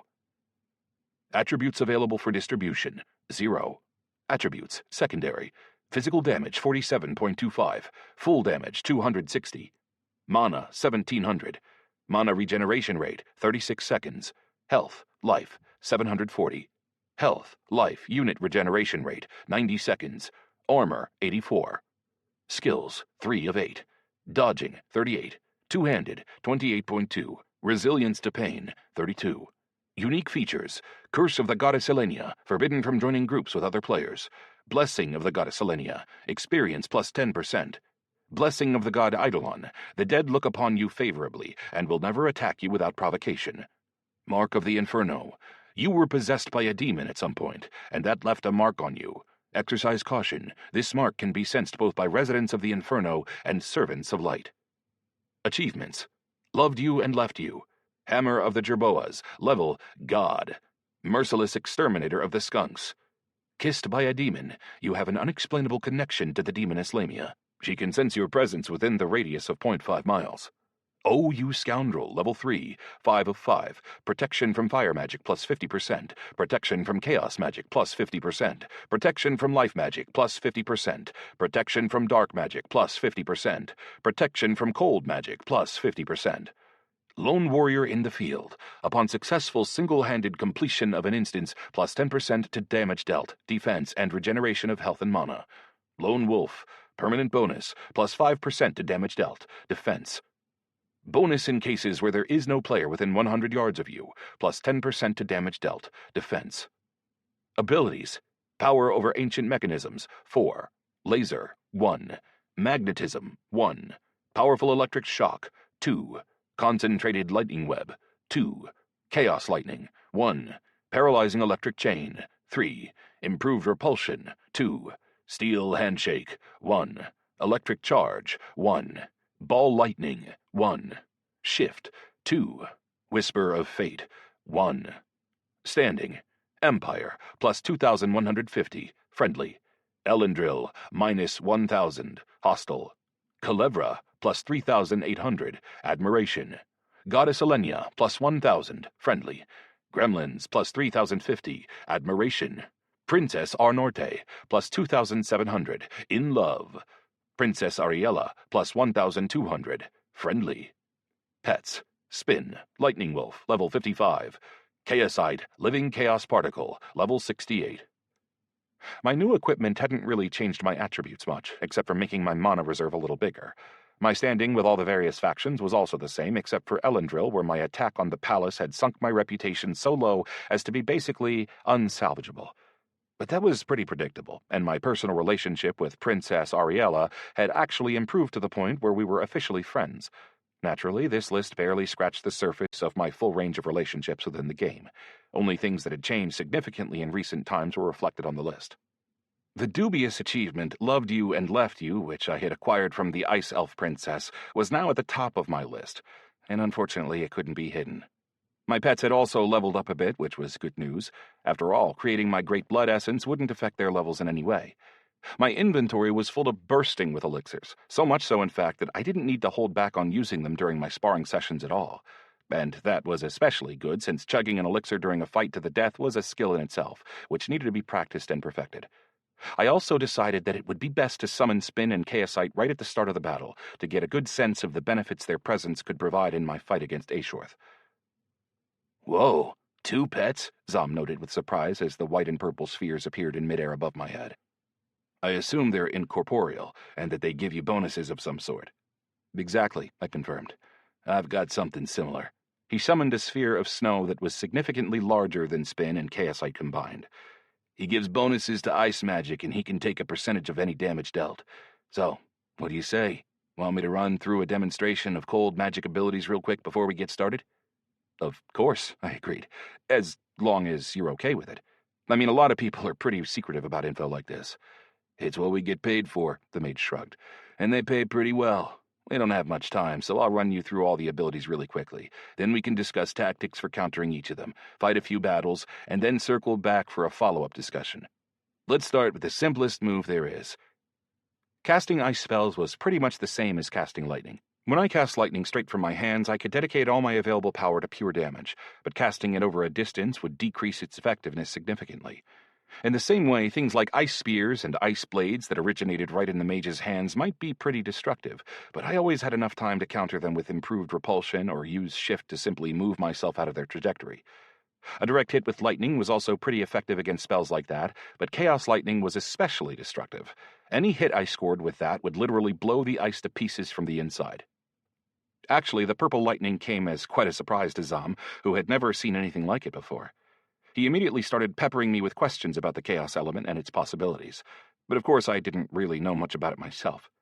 That said, I quickly came to realize that using chaos lightning more than once or twice while standing in the same spot could lead to some pretty surprising consequences. Before long, the air around me started to fill with flickering purple sparks, and whenever one of these came in contact with a spell, it would alter the spell's trajectory, or actually warp it if it was sitting still in space. I saw that Pinky and the rest of our little audience were chatting excitedly as they watched us experimenting with it. But the arena was built to prevent any outside sounds from reaching the floor and distracting the fighters while they fought. After we finished running through the standard spells and played around with Chaos Lightning a little bit, we moved on to AoE, Area of Effect spells, which were designed to hit the entire area. Things like Ice Rain, Celestial Snow, and Ice Thorns. Repulsion saved me from these as well by allowing me to jump as far away from the affected area as I needed to. It was really a shame that the area was simply a wide-open space, because that robbed me of my main advantage, namely the ability to move quickly and jump off of all sorts of surfaces at high speed. As a result, I ended up just jumping around like a big frog. Next came the more dangerous direct effect spells, including Ice Shackles, Blood Freeze, and Ice Breath. The latter, by the way, turned out to be the very ability that had dealt me so much damage whenever Princess Alara Snow opened her mouth. Protecting myself from these spells was practically impossible. Their only real limitations were their effective radius and duration, although, thankfully, both these parameters could be reduced by resistance to and/or protection from cold magic.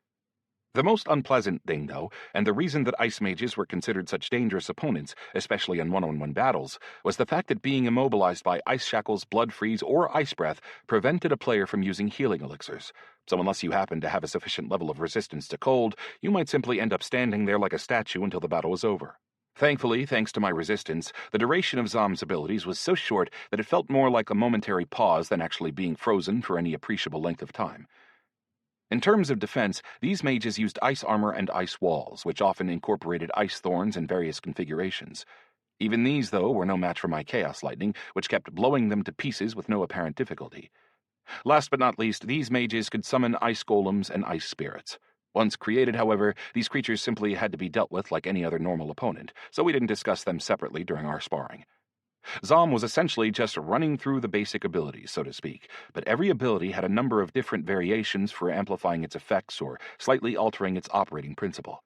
What a character as ancient and high-level as Ashworth Bloodstein might be capable of, though, was something we could only guess at. Naturally, I made sure to let Zom hit me with every spell at least once, so I could get a sense of what to expect before the actual duel. Perhaps unsurprisingly, Blood Freeze caused more unpleasant sensations than any of the other. A sharp, cutting pain erupted inside every blood vessel in my body, and even the slightest motion, the shallowest breath, for example, made it exponentially more intense. After all, unlike most other players, my pain sensations weren't dialed back in the slightest. Thankfully, with my resistance and defense, the duration of these spells' effects on me was twice as short as it would otherwise have been, and I only had to experience the pain for about 2 seconds at most. Again, if Zom had been standing closer to me, the duration would have been a little bit longer, but not by much. Further proof, if much was needed, that getting into a close-quarters fight with a cold mage definitely wasn't the best idea. Since I wasn't a long-range fighter, that meant I would need to be very careful to stay at mid-range. "I've never seen such powerful resistance from someone who isn't another cold mage," Zom noted with surprise. "And that Chaos Lightning of yours can blow pretty much all my spells out of the water. It almost feels like you're the higher-level player here rather than me. If the person you're fighting is roughly the same level as you, they won't stand a chance." "Unfortunately, I don't think level's going to make much of a difference here." "Who are you fighting, if you don't mind sharing?" the cold mage inquired. "Who knows, I might be able to give you some more concrete advice." "Ice elf. Well, half-elf, to be more specific." I added after a short pause. "She's local. An NPC, I mean." "Well, of course she's an NPC," chuckled Santa in response to this last bit of information.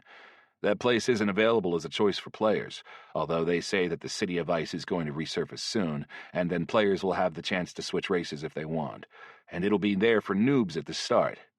Is it just some random warrior you're fighting, or a specific character?" "Ever heard of Ashworth Bloodstein?"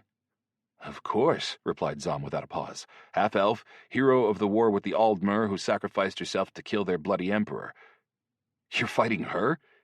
But she's already dead." "Not exactly," I said, slightly hesitantly. "We're dueling in the arena of justice, so we'll be at the same level. Ever heard anything about her abilities?" Give me a second to think here." Zom scratched the back of his head. "We had some class quests involving her legacy. She was a hero of Arctania, a legend who saved the entire continent." And here his voice dropped into a dramatic bass. From the heartless, brutal Aldmer who dreamed of enslaving all other races and turning Arctania into a kingdom of ice and bitter cold. Are you sure? I asked, sounding pretty dubious, because I got some different information, practically from a first-hand source, according to which the Ice Elves never attacked anybody and that it was the Aldmer's wealth that tempted other races into attacking and ransacking their iceberg cities. Of course, I'm sure. We have our own patron goddess, Skada, who used to be the goddess of the Aldmer. She abandoned them because of their pride and cruelty. By the way, somebody recently woke up Nicholas, summoner of the cold, and he's become the new patron god of the Ice Elves. Now, with their help, Nicholas is planning to turn this entire world into an icy wasteland. And that's why he's raising the lands of the Aldmer from the bottom of the Therinian Sea and recreating their entire race. Apparently that's why Aeshorth was reborn too, so she can lead the Imperial army against the Ice Elves. It's gonna be one hell of a battle. Oops. I guess I had accidentally managed to launch a global event that was going to affect the entire continent of Arctania. More than that, I had started the whole thing off when, purely by chance, I happened to choose the exact coffin in which the Icy Lady was slumbering, out of the whole huge swarm of coffins that were flying by at the time. What are the odds that the entire puzzle would fall into place because of me? Or maybe Hote was orchestrating the whole thing from behind the scenes. Anyway, though, what do you know about her skills? I said with a tired sigh. All I can do there is offer you my sympathies, said Santa as he slowly shook his head. She learned everything there is to learn about cold magic, every available spell. Even if we're talking about the Arena of Justice and her level is reduced to match yours, she'll still have all those spells at her disposal, which means you can expect everything I just showed you and more. A lot more. I don't have much time left. I think we got distracted. I noticed I belatedly glanced down at the timer and started feeling nervous. I only have 20 minutes left before I get teleported straight to the arena. I don't know whether I made the right choice, spending most of my time on theory rather than on fighting practice battles. But the time was already spent, so there was no point in regretting anything. I think I've explained as much as I can anyway. Experience will teach you the rest, Zom agreed. Let's get started. And by the way, keep in mind that we get paid per battle, so it's in my interest to kill you as quickly as possible. So be prepared to die at least once per minute. This, I have to say, came as quite a surprise. We were having such a nice conversation, I thought. Why such a brutal approach to training? On the other hand, of course, you know what they say. No pain, no gain. At least I think people still say that. So I guess on the bright side, with my pain settings, I can expect plenty of gain. Got it, I nodded, as I resolved to myself that I would spend the remaining time as productively as possible. Don't go easy on me. With that, the practical part of our training began. I lost the first 5 battles really quickly. In fact, they lasted less than a minute each. On the plus side, even after our practice session, Zom was still surprised to see how little damage his spells were dealing me. For someone at his level, though, that wasn't really a serious obstacle. The first thing that struck me was the vast difference between fighting monsters and fighting a duel against an experienced player who was physically and psychologically prepared for single combat. Zom adjusted to my fighting style very quickly. For example, after I jumped a few times to dodge his ice pikes as they shot up out of the ground, my next jump was suddenly interrupted by a big hunk of ice that had unexpectedly materialized in the air right above my head. I slammed into it at full speed and caught such a powerful stun debuff that Zom was easily able to finish me off with an ice spike to the heart. After that death, I reappeared in the arena again with full health. The battle counter dropped by 1, and we continued. After about 10 battles, when I had seen and felt the huge range of a cold mage's abilities in action, I was feeling quite a bit more confident. I felt extremely thankful to Boris for finding a person who was willing not only to run through some actual duels with me, but also explain the operating principles behind his spells in detail as we went, sometimes going so far as to count off the steps on his fingers. I came to realize that thanks to the fact that I had gone so long without any kind of defensive ability, my evasion skills had progressed to the point where I could actually be a very difficult opponent to fight. Using repulsion and shift in concert allowed me to change direction suddenly, even while flying through the air. The difficulty was in predicting what sort of ability my opponent was about to use against me, and then moving with maximum unpredictability to dodge it. Pretty soon, I stopped flying headlong into big hunks of ice. I was consistently able to react to them with repulsion, or by simply blowing them to pieces with chaos lightning. To my surprise, I found that the extra 20% protection from cold that the Heart of the Blizzard gave me was extremely useful, so I had to get used to holding it in my hand the entire time after all. This made movement more difficult, of course. But it also reduced damage and duration whenever an elemental cold spell got used. For me, those were the most dangerous types of spells in his arsenal. I also found that if I could keep the space between me and my opponent charged with chaos, I could avoid practically all their attack spells. They would simply fall apart as they flew toward me. True, I couldn't really attack through a chaos-filled space either, because chaos affected all spells in its vicinity regardless of who had casted them. That said, together with Chaosite's Chaos Aura, this method ensured that a solid third of the Cold Mage's mana basically went straight down the drain, which could only be a good thing for me. I should also mention that Zom's level was significantly higher than mine, and even then his spells would often deal a frankly laughable amount of damage when they hit me, sometimes 20 to 30 points in total. On the downside, though, Whisper of Fate didn't give me a single hint the entire time we were fighting. Apparently, this ability wasn't actually anything like Spider Sense at all. Its function, I figured, must be aimed in another direction altogether. Maybe it would only offer hints when questions that would actually decide my long-term fate were concerned. If so, that would explain why it didn't have anything to say about a standard training duel in the arena, but maybe it would kick in during my battle against Ashorth Bloodstein. Unfortunately, I didn't have anything else to go on besides the vague description in my ability window, and I didn't have anybody I could ask about it either. No sooner did I start to get comfortable with the process and with adjusting my battle tactics in time with my opponent's moves than a system communication popped up in front of my eyes. "Attention! You will be teleported to the Arena of Justice in 5 minutes." Damn it! I had to cut our sparring short, leave the arena, and quickly feed Chaosite some of the junk from Boris's inventory to get his chaos points back up to full capacity. While I did so, my friends showered me with all their ideas about how to use my abilities. But unfortunately, I couldn't remember it all. Not by a long shot, in fact. Pinky had a really good idea, though, which was to use Chaos Lightning on myself to get rid of any freezing effects. This definitely seemed doable, since Chaos could destroy pretty much any spell, but I would have to test it during the actual battle. "Good luck," Mark slapped me on the shoulder. "It's a shame we can't watch this. It would be epic, watching this Ice Queen rip you a new one."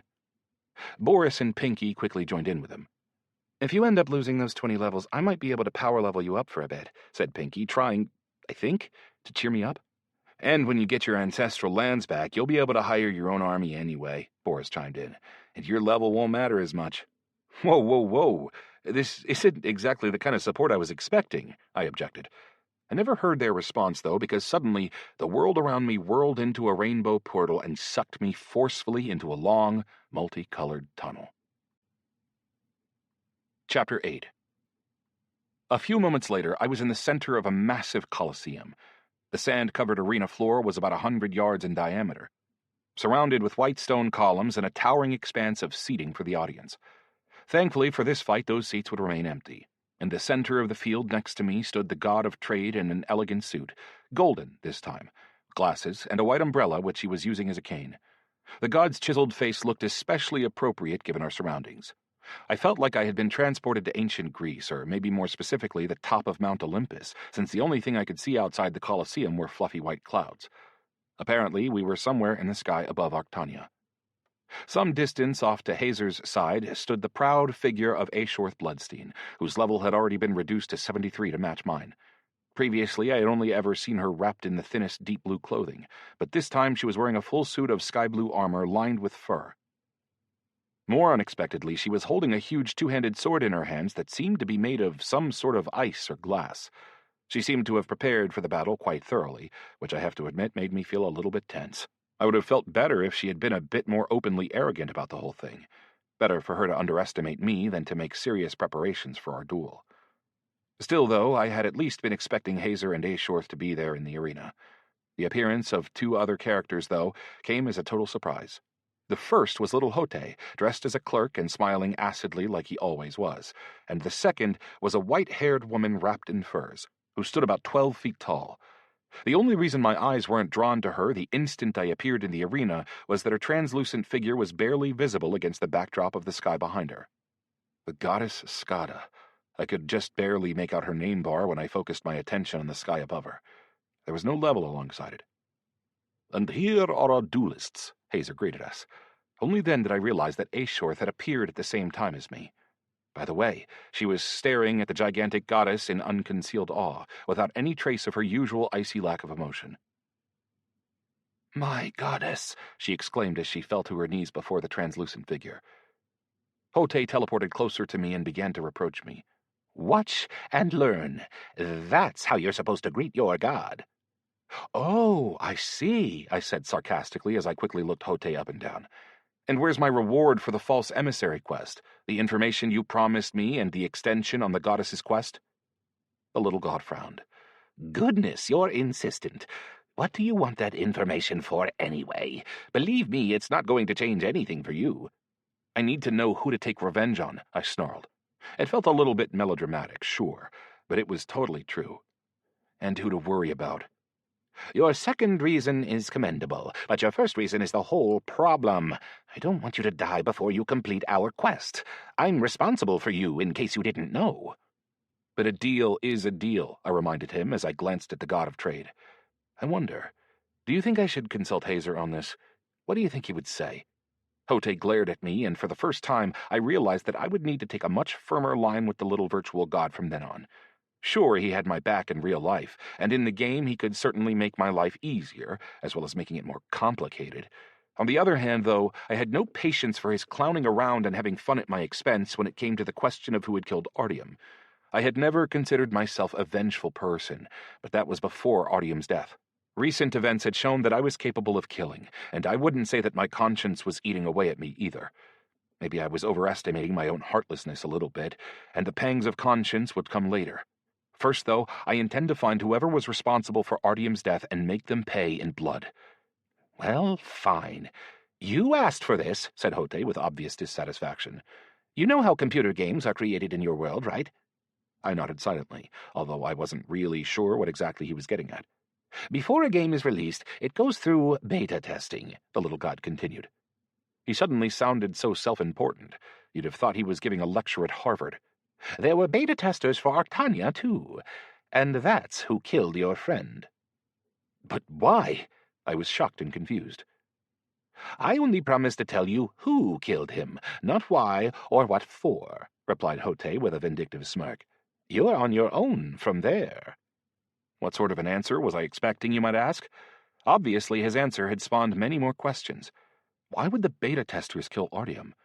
Hote had mentioned that there were some dangerous people searching for Izgumi blocks, just as Artyom had been, but I still didn't see why that would give them any incentive to kill him. I also wanted to know whether the beta testers had game abilities in real life or not.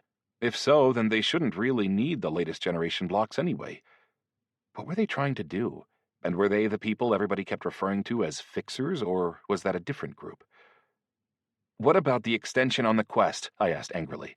I had gotten thoroughly lost in my own thoughts, so I decided to force the subject out of my mind until the duel was over.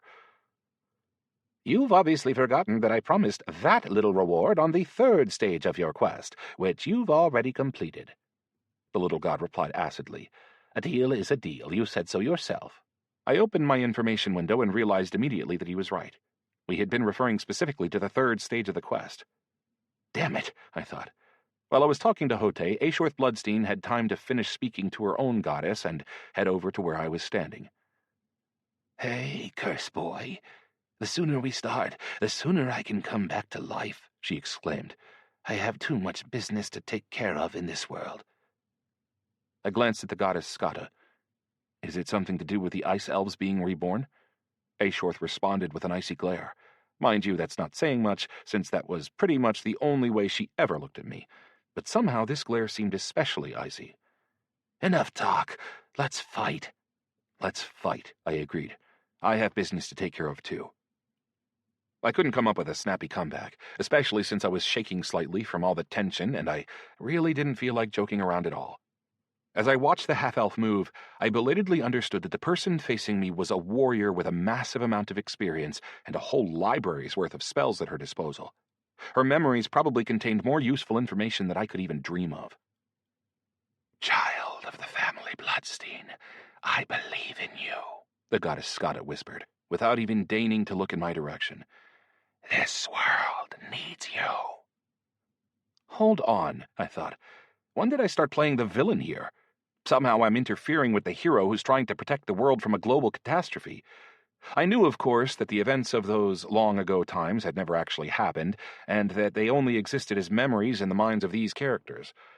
On the other hand, though, we're all composed of collections of memories like that, and when it comes to the effect on one's personality, is there really any difference between an event that actually happened and an event that's been implanted in a person's mind as firmly as though it had actually happened? Basically, this woman really was a hero who had once saved all Arctania from the merciless ice elves at the cost of her own life. Hote could sense the importance of the moment, and he decided to contribute his 2 cents. I hope kissing that ice elf princess wasn't a waste of time, and that you actually win this duel. She wasn't easy to find, just so you know. Little bastard, I thought. I could literally feel the goddess and her icy lady glaring at me. You run around with Aldmer, then, Aeshorth Bloodstein concluded with a squeamish grimace. How disgusting. I mean, I wouldn't say I run around with him, exactly. Your death will not be an easy one, she assured me. All right, that's enough. Let's keep in mind that this is the arena of justice, the god of trade interjected. Trash talk has no place here. Are you prepared to settle your dispute in a fair fight? I'm prepared, Lady Aeshorth exclaimed without a second's hesitation. Me too, I replied almost immediately as I summoned Spin and Chaosite. All 3 of the gods vanished into thin air, leaving Lady Aeshorth and me on our own. This will be quick, she announced. An invisible gong sounded to signal the start of the duel, and I shot backwards up off the ground to put some distance between us. Lady Aeshorth, however, didn't seem to be in any hurry to attack. Out of nowhere, a tall standard with an image of a polar bear had appeared in her hands. In the blink of an eye, it rose up and thrust itself into the ground, and a second later, a horrible slushy snow began to fall from the sky in big globs. It quickly began to cover everything in sight. A toughness bar appeared above the standard, along with the inscription, Standard of House Bloodstein, Level 1. But Lady Aeshorth's preparations didn't end there. She bent down on one knee, pressed her palm against the ground, and sent a layer of ice spreading out along the surface of the arena in all directions. A few seconds later, the entire arena had turned into an enormous, perfectly smooth skating rink. I don't know what the standard was actually doing, but that layer of ice turned the ground itself into my enemy. My very first step almost brought me crashing to the ground. I bet I would have broken my tailbone. The ice turned out to be almost unbelievably slippery. She seemed to be intent on depriving me of my main advantage, mobility, before the battle even began. Any landing on that surface would slam me straight down onto my ass, and more importantly, destroying such a huge quantity of ice with my lightning would be problematic to say the least. Sensing that the real fighting was about to begin, I quickly chugged an elixir for protection from cold, then another to accelerate my regeneration, before finally pulling out the Heart of the Blizzard and ordering Chaosite to turn on his spell-killing aura. Spin, by the way, could have blocked a portion of damage with his passive ability as well. Unlike Chaosite's ability, however, the Little Wolf's defense cost mana for every incoming point of damage. In other words, it blocked everything without any regard to my defensive capabilities at all. With the amount of mana at his disposal, he wouldn't have been able to block more than 2 or 3 attacks, and after that he wouldn't even have been able to heal me anymore. Therefore, I told him to turn off his passive ability and save it for an emergency. Her preparations complete, Lady Aeshorth drank her own mana elixir, then immediately hurled a mass ice spear attack at me. This was a level 1 attack spell, one of the least expensive in her arsenal in terms of mana. Presumably, she was just using it to test me. In response, I threw a blast of improved repulsion out in front of me and simply knocked all the projectiles to pieces, since jumping around on the ice would have been far too risky.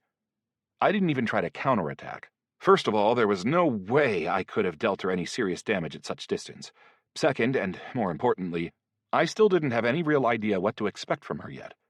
Rushing headlong into an attack seemed like a really bad idea, and my supply of elixirs was designed to get me through a long, very cautious battle. Meanwhile, Lady Aeshorth switched from her basic attack and brought out the heavy artillery. Several huge masses of ice appeared in midair, about 30 feet above the ground, and drifted over to hang in the air above me, although it didn't seem like they were about to drop. As I watched this spell do its thing, I started to suspect that my defense-oriented tactical disposition might not have been the best idea. It was starting to look like Zom was right. The legendary hero had so many different spells up her sleeve that leaving the initiative to her would probably make it impossible for me to win. "Is that mark on your cheek from the ice elf?" Lady Aeshorth suddenly shouted. I didn't respond, but apparently she didn't need a response anyway. "That's how they used to mark their sex slaves. Those poor bastards never lived long, and they always died in agony." The princess certainly hadn't seemed like a monster to me, of course. Then again, maniacs and serial killers could easily hide behind a pretty face, even in the real world. So I was certainly willing to believe that the Aldmer had been evil, although that wouldn't help me at all in my immediate predicament. "You poor boy. I'm sure she'll bleed you dry before long. You should never have gotten involved with her." I was nervous about the idea of getting closer to my opponent, so I had to put up with her shouting, but I really couldn't understand. Why was she talking to me at all? Although on second thought, the wet, slushy snow was getting more and more intense with each passing minute, so maybe she was trying to buy her spell some time to build momentum. And the hunks of ice floating in the air seemed to be getting bigger as well. In terms of positioning, I had already begun to lose, even though the battle hadn't actually started yet. On the other hand, all her preparations might turn out to be useless anyway, if, for example, I simply got lucky with ball lightning. Thankfully, Ashorth was a mage, and as such, she probably didn't have much in terms of health. Obviously, intelligence and wisdom would have been her strong points in life, which meant that one lucky hit might well decide the fight in the blink of an eye. I would simply need to take the risk and get close enough to strike a blow. That said, the huge sword in her hands was a little bit intimidating. It seemed to be made of ice, though, and it didn't seem like the kind of weapon that demanded a lot in terms of strength or dexterity. Distracted as I was by all these thoughts, I didn't notice at first as one of the hunks of ice started moving. As it slowly began to fall toward me, I realized that my feet seemed to be frozen to the ice-covered ground below me. I had to use Chaos Lightning to free myself, then immediately jumped to the side to avoid being hit by the first pile of ice.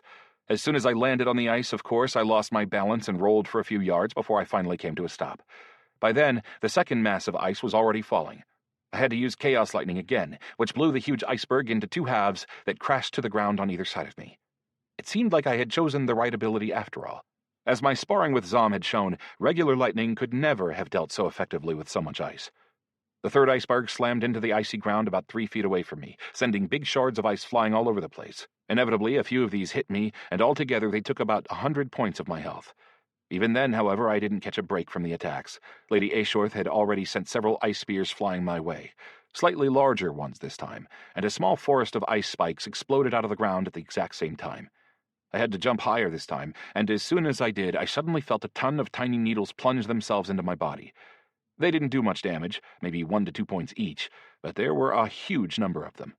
After landing on the ground and sliding chaotically across the ice, I whirled around and quickly took stock of my new surroundings. The wet snow falling from the sky had suddenly frozen in midair as a thickly clustered fog of razor-sharp ice particles. Looking at it, you might have thought that the fight was taking place on TV, and somebody had just hit pause. As soon as I tried to move, however, I found that I took damage no matter which way I went. Furthermore, if I tried to use repulsion to blow the sharp pieces of ice from my path, they would reappear almost instantaneously. This attack seemed to have cost Lady Ashorth almost all her mana, since she used the pause to start chugging mana elixirs one after another. For my part, I managed to restore my health before she finished. My eyes turned immediately to her standard, which had reached level 2. I could only assume this leveling up had something to do with the fact that the wet snow had turned into razor-sharp ice. And I couldn't help but wonder, how many levels could that standard attain? Despite everything, however, in a practical sense, the first round was a draw, although I hadn't managed to launch a single attack at her the whole time. Apparently, Lady Ashorth had realized that hitting me with normal long-range attacks wasn't going to work, so she decided to switch to mid-range spells that would allow her to hit me with something more destructive. I was expecting that. What I wasn't expecting, though, was how amazingly fast she could move across the ice. She wasn't even moving her legs. She was just sliding effortlessly across it so quickly that at times her silhouette actually began to blur. I had been thinking of ice as a way to slow an opponent down, but it turned out that it was every bit as effective as a means to speed the icy lady up. As she moved, her standard was flapping along in the air behind her. That's right. Strange as it may sound, the thing was moving along next to Ashorth like a faithful dog. It was obviously responsible for the icy chaos all around me, and it might have also been providing her with some sort of bonus, like Spin and Chaosite did for me. When it came, her lunge was totally unexpected, but the Chaos Aura kicked in without me having to do anything, and her spell fizzled out before I could launch. I caught the system communication telling me about this in the corner of my eye, and used Shift to teleport to the side. Once there, I fired a paralyzing electric chain in an attempt to snare the athletic woman as she flitted past on the ice. Alas, like a champion figure skater, she could change direction almost on a dime, and I couldn't hit her with either my chain or my lightning. My visibility was getting worse and worse all the time because of the icy particles in the air, and at a certain point I completely lost sight of my opponent. It was like she had disappeared into the icy rain. "That's that, then." Lady Ashorth suddenly appeared in front of me, and I felt ice wrap itself around my body. System communications began to flash up in front of my eyes in rapid succession. You've taken 10 points of cold damage from Ashorth Bloodstein. You've taken 10 points of cold damage from Ashorth Bloodstein. Accompanied as it was by such a melodramatic phrasing, such a tiny amount of damage was almost funny, and I couldn't resist a smirk. A mental one, of course, since my face was frozen solid along with the rest of my body. The normal look of icy indifference on Lady Ashorth suddenly cracked, and something approaching surprise appeared in her eyes, although this quickly gave way to anger. You prepared well. I would have loved to respond with a clever quip, but the ice still had me locked in its grip. That said, being held still in one place gave me the chance to notice something. In all the places where I had tried to hit my opponent with chaos lightning, my attack had blown the icy rain apart, and it wasn't reappearing. That led me to some new ideas. Realizing that cold damage wasn't really doing anything to me, Lady Ashorth raised her ridiculously large anime-esque sword above her head. As she did so, however, I hit myself with a blast of chaos lightning, which actually did me a small amount of damage. At the same time, it instantly freed me from her ice, and I whipped a paralyzing electric chain at the woman that froze her in position with her sword held high above her head. I followed that with a concentrated lightning web to the face. Without stopping to see how effective my attack had been, I jumped back a few yards and slammed a mana elixir and a healing elixir in quick succession. That turned out to have been the right move. The chain didn't hold her for long, and the sword came whistling through the air after only the briefest of pauses. Thankfully, though, it was enough time for me to get out of the way of the enormous blade. Judging by the fact that the stun had only lasted about 2 seconds, Lady Ashorth also had, or had acquired, some pretty good resistance to electricity. The sword's effect wasn't limited to simple physical damage, though. As soon as Ashorth's blade sank into the floor, it sent a wave of powerful explosions bursting out of the ground in front of her. Ice shot up into the air in all directions, and soon the series of explosions began roaring rapidly toward me across the ground. I didn't know what would happen if I stayed still, but I wasn't about to risk it. I jumped back again, and again, but the exploding furrow in the ice was still racing toward me. Every jump sent more of the frozen, razor-sharp bits of ice in the air sinking painfully into my back, and dealt me more damage. Once again, I had to use chaos lightning to stop the self-perpetuating chain of explosions in its tracks. As soon as the ice stopped cracking, I looked up and saw Lady Ashorth in front of me again. I was just about to slam another healing elixir, and this time my opponent used her freezing spell on the bottle instead of me, turning its contents to ice instantly. Shit! I used shift to move to the side and avoid taking an ice spear to the face, and a system communication informed me that Chaosite had blocked yet another spell that she had somehow already managed to aim at me. I didn't have much health left by that point, just 200 of 740. I realized that even if my opponent never managed to score a direct hit, I might simply end up dying from the cumulative effect of all the frozen drops of ice that greeted me every time I jumped. First and foremost, I knew I had to restore my health. Spin was healing me constantly, but unfortunately that didn't actually help very much. I tried to put some distance between myself and Ashorth with a few more jumps, but this time I fired a blast of repulsion in front of me first, hoping that this would blow the icy drops out of my way as I moved. By that point, I was starting to run out of mana as well as health. I jumped around like a grasshopper for a little while, trying to chug elixirs as I moved and put at least a little distance between me and my opponent, who was moving along the surface of the ice with very little effort or mana expenditure. Or at least that's how it seemed to me. I finally managed to chug elixirs for health and mana, just before she caught up with me again. Once again, I found my body frozen, but I already knew how to counteract that spell, and I let rip with another blast of chaos lightning with a mental thank you to Pinky for coming up with such a great idea. My resistance to electricity and chaos damage meant that I only took token damage from doing this, but the lightning nullified Ashorth's freezing spell instantaneously. As soon as I was free, I used shift, then another jump, and miraculously managed to avoid a huge piece of ice that was falling toward me from above. And then, somehow, I could just sense it. The time for a counterattack had come. I had been doing nothing but retreating the entire time. My opponent had grown complacent. I could catch her off guard when she lunged. Time to take a risk. I quickly slammed a mana elixir, waited for Lady Ashorth to approach one more time, and blasted her with ball lightning at point-blank range.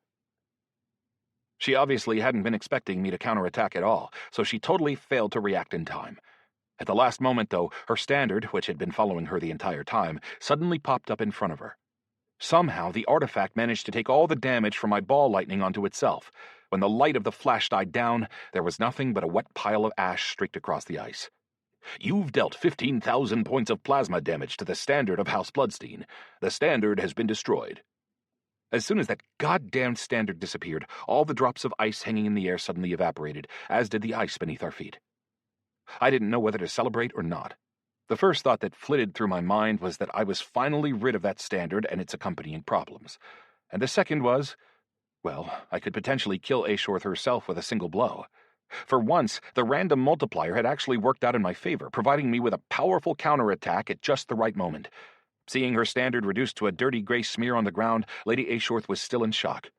I was too, of course, but it would have been incredibly foolish to waste such a golden opportunity. That said, Ball Lightning had used up every last point of mana in my reservoir, and no sooner did I pull an elixir out of my inventory than it froze solid in my hand. Apparently, my opponent's shock had passed quickly enough for her to take advantage of the pause. "Enough jumping," she said coldly. I could feel the blood in my veins start to freeze, which caused me intense pain. My health bar showed 180 of 740, and I had only recovered 5 points of mana, which wasn't enough to use any of my abilities. "Time to die," she said as she whipped a hand up into the air. Chapter 9. I don't know how many times Chaos Aura saved me during that battle. Even at this point, it was definitely more than once. But once again, it caused Lady Ashworth's spell to dissipate harmlessly into the air. Just as she waved her hand, Spin, who had been floating off to the side in his incarnation as a little white ball of light the whole time, suddenly plopped to the ground. At my command, he transformed himself into his wolf form, and then, miracle of miracles, he let out a deafening bark that stunned Ashworth. "Perfect," I thought to myself. "Nice work, buddy." For a few moments, we just stood there opposite one another. Me, frozen in place, and my opponent, who could barely manage to stay standing under the effect of the stun debuff. Spin, however, wasn't about to waste any time, and he lunged straight into another attack on the Icy Lady, dealing 10 to 20 damage each time he dug his jaws into her flesh. Given that hers was a decidedly magical class and therefore probably came with a bare minimum of health and a powerful incentive for developing intelligence and wisdom, I figured that her health was probably about even with mine by that point. Just over 500, in other words, which meant that the damage from Spin's bites could end up being decisive. Come on, Spin. Unfortunately, Chaosite couldn't really do anything to help, although he had already helped in a huge way by blocking a number of potentially deadly spells. Ashworth and I recovered at almost exactly the same time. I had very little health left and no mana whatsoever, so I had no choice but to back off for the time being. I rolled to the side, whipped out a mana elixir, and drained it in a single gulp. As soon as my mana rose above 400, I created an electric chain and threw it at my opponent. With Spin distracting her, Lady Ashworth failed to react in time. Without the smooth covering of ice on the ground, moreover, her mobility was significantly worse than it had been before. Having paralyzed my opponent, I blasted her with a concentrated lightning web that lowered her health into the critical zone. One more hit and... lose. I froze, feeling utterly shocked, not to mention baffled as to how an unfamiliar female voice had suddenly spoken up inside my head. Needless to say, I missed the critical moment. Ashworth broke free from my chain, and with my health hovering just above the critical zone, I was forced to retreat again. Poor Spin got hit by her freezing spell, and then quickly finished off by a few furious blows from her big crystalline broadsword. Meanwhile, I was trying to restore my health and mana as quickly as I could, as I frantically tried to figure out what I had just heard. Obviously, it was my mysterious Whisper of Fate ability. But why now, I wondered. More importantly, why should I have to lose this battle? Even if this ability was a way for the goddess of fate to speak to me directly, it still didn't address the fact that she, like Hote, had absolutely nothing to gain by seeing me lose. The little god himself had said that he couldn't allow me to lose my levels, since that would interfere with my ability to complete their task. "Give up," the internal voice repeated. I shot a suspicious glance at my opponent. Maybe, I thought, she's using some weird ability to influence my thinking? Actually, no. Both whispers were accompanied by system communications, which confirmed that my mysterious new ability was responsible for what I was hearing. Lady Ashworth wasn't about to wait for me to sort out my internal conflicts, however, especially since she probably had no idea they were happening in the first place. Instead, she lunged straight into another attack. I felt a lot more confident this time, though, considering that her standard was gone, the icy rain had stopped, and we were once again fighting in nice, reliable sand. My opponent had to run like a mere mortal, and I regained my freedom to move in all directions. Compared to what I had just been through, it felt like I had suddenly gained the upper hand. Ashworth was clearly feeling the same way, because she decided to start using spells that she had never demonstrated in front of me before. A crust of ice spread across her body, then split into absolutely identical copies that ran off in opposite directions. Then each copy split in two again. By the time the multiplication finally stopped, I found myself facing 9 icy women, each of whom was carrying a huge broadsword in her hands. They fanned out into a wide arc and slowly started to surround me until, at the exact same moment, they all opened fire with a wide variety of different attack spells. Spears, ice thorns bursting up from the ground, and gigantic, murderous snowballs were just a few of the treats that came flying my way. 3 of the copies tried to get close enough to hit me with various freezing spells, which meant I suddenly had to jump back to keep my distance from them. I couldn't even begin to think about counterattacking. It was all I could do to use shifts and repulsions to dodge the hail of blows that kept coming at me. Despite my best efforts, though, the attacks kept whittling away at my health. By some miracle, I managed to hit one of the copies with a bolt of lightning, whereupon it burst into a violent explosion of razor-sharp ice that lacerated everything in its vicinity. Unfortunately, it didn't do much damage to any of the other copies, although a few of the pieces hit me right in the face. It soon became obvious, however, that I wasn't going to be able to destroy all the copies that way. I would have had to do it at long range, and the effective radius of my lightning, i.e. the range at which it could destroy one of these copies, was far too limited for that. I had no idea how Ashorth was controlling all these copies, but their actions were surprisingly coordinated. Even more puzzling, though, where the hell was she getting the mana for all this? All the same, I knew that the copies were bound to have a limitation on their lifespan, so for the time being it would be enough simply to avoid getting killed. Provided, of course, that I didn't listen to that idiotic whisper of fate and simply surrender. What the hell kind of advice was that anyway? What good would it do me to lose? Chaosite kept flying around me at close range, applying his aura to any copies that got too close in the hope of knocking out their spells. Sometimes he got lucky, but usually I ended up freezing in mid-jump, and it was only Shift that saved me from getting seriously damaged. But Chaosite's help wasn't limited to just his aura. At a certain point, he turned into an arrow and pointed to one of the copies. Ah, I thought. Got it. Somehow he had found the real Ashorth among all her icy copies. That would certainly make things easier. Victory will mean defeat, and defeat will mean victory, the mysterious female voice spoke out in my mind once more. If Lady Ashorth fails to achieve resurrection, the Ice Elves will sink Arctania into the morass of war, and finding the rest of the swords will be much harder. Damn it, I thought. Seriously, what the hell? Again, she had to wait until the worst possible moment to distract me. And distract me she did. I took several serious blows, one of which left my leg badly injured and caused me to lose my balance and slam onto the ground when I landed. I quickly used Shift to back up into the air and miraculously managed to dodge an ice spike that shot up out of the ground where I had landed. With my pain setting where it was, I shuddered even to think about what that would have felt like. Chaosite was still pointing at the real Ashorth, who was fighting from the back, a little ways behind some of her copies. Judging by her torpid, staggering movements, her attention seemed to be focused entirely on controlling her copies. If so, that meant she was practically defenseless. So I shot up off the ground and flew toward her, initially pretending that I had chosen that direction at random. Once I was within a few yards, I hit her with a blast of chaos lightning. Chaosite was right. This particular icy lady didn't explode when the lightning hit her, despite having taken a crushing amount of damage. Instead, once she sensed the danger, she abruptly switched up her tactics. All at once, her surviving copies suddenly turned toward me and rushed into a suicidal headlong attack. Naturally, this took a lot of the excitement out of identifying the real Ashorth, but despite the danger from the copies, I really didn't want to retreat and start the whole dance all over again. So I just lunged at her and kept hammering away with much weaker blasts of chaos lightning. I wasn't hitting her, though.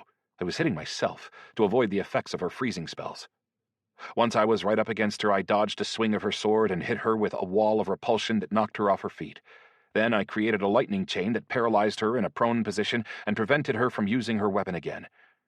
All that remained was one final blow, and it would be over. But again the voice spoke out inside my mind. Stop! It wasn't a whisper this time. It was a full-throated command that literally froze my muscles in place. So there I was, frozen solid, just at the point where I could have dealt a killing blow with my lightning. Suddenly, I felt several of Ashorth's ice copies slam into my back, where they collided into a massive explosion.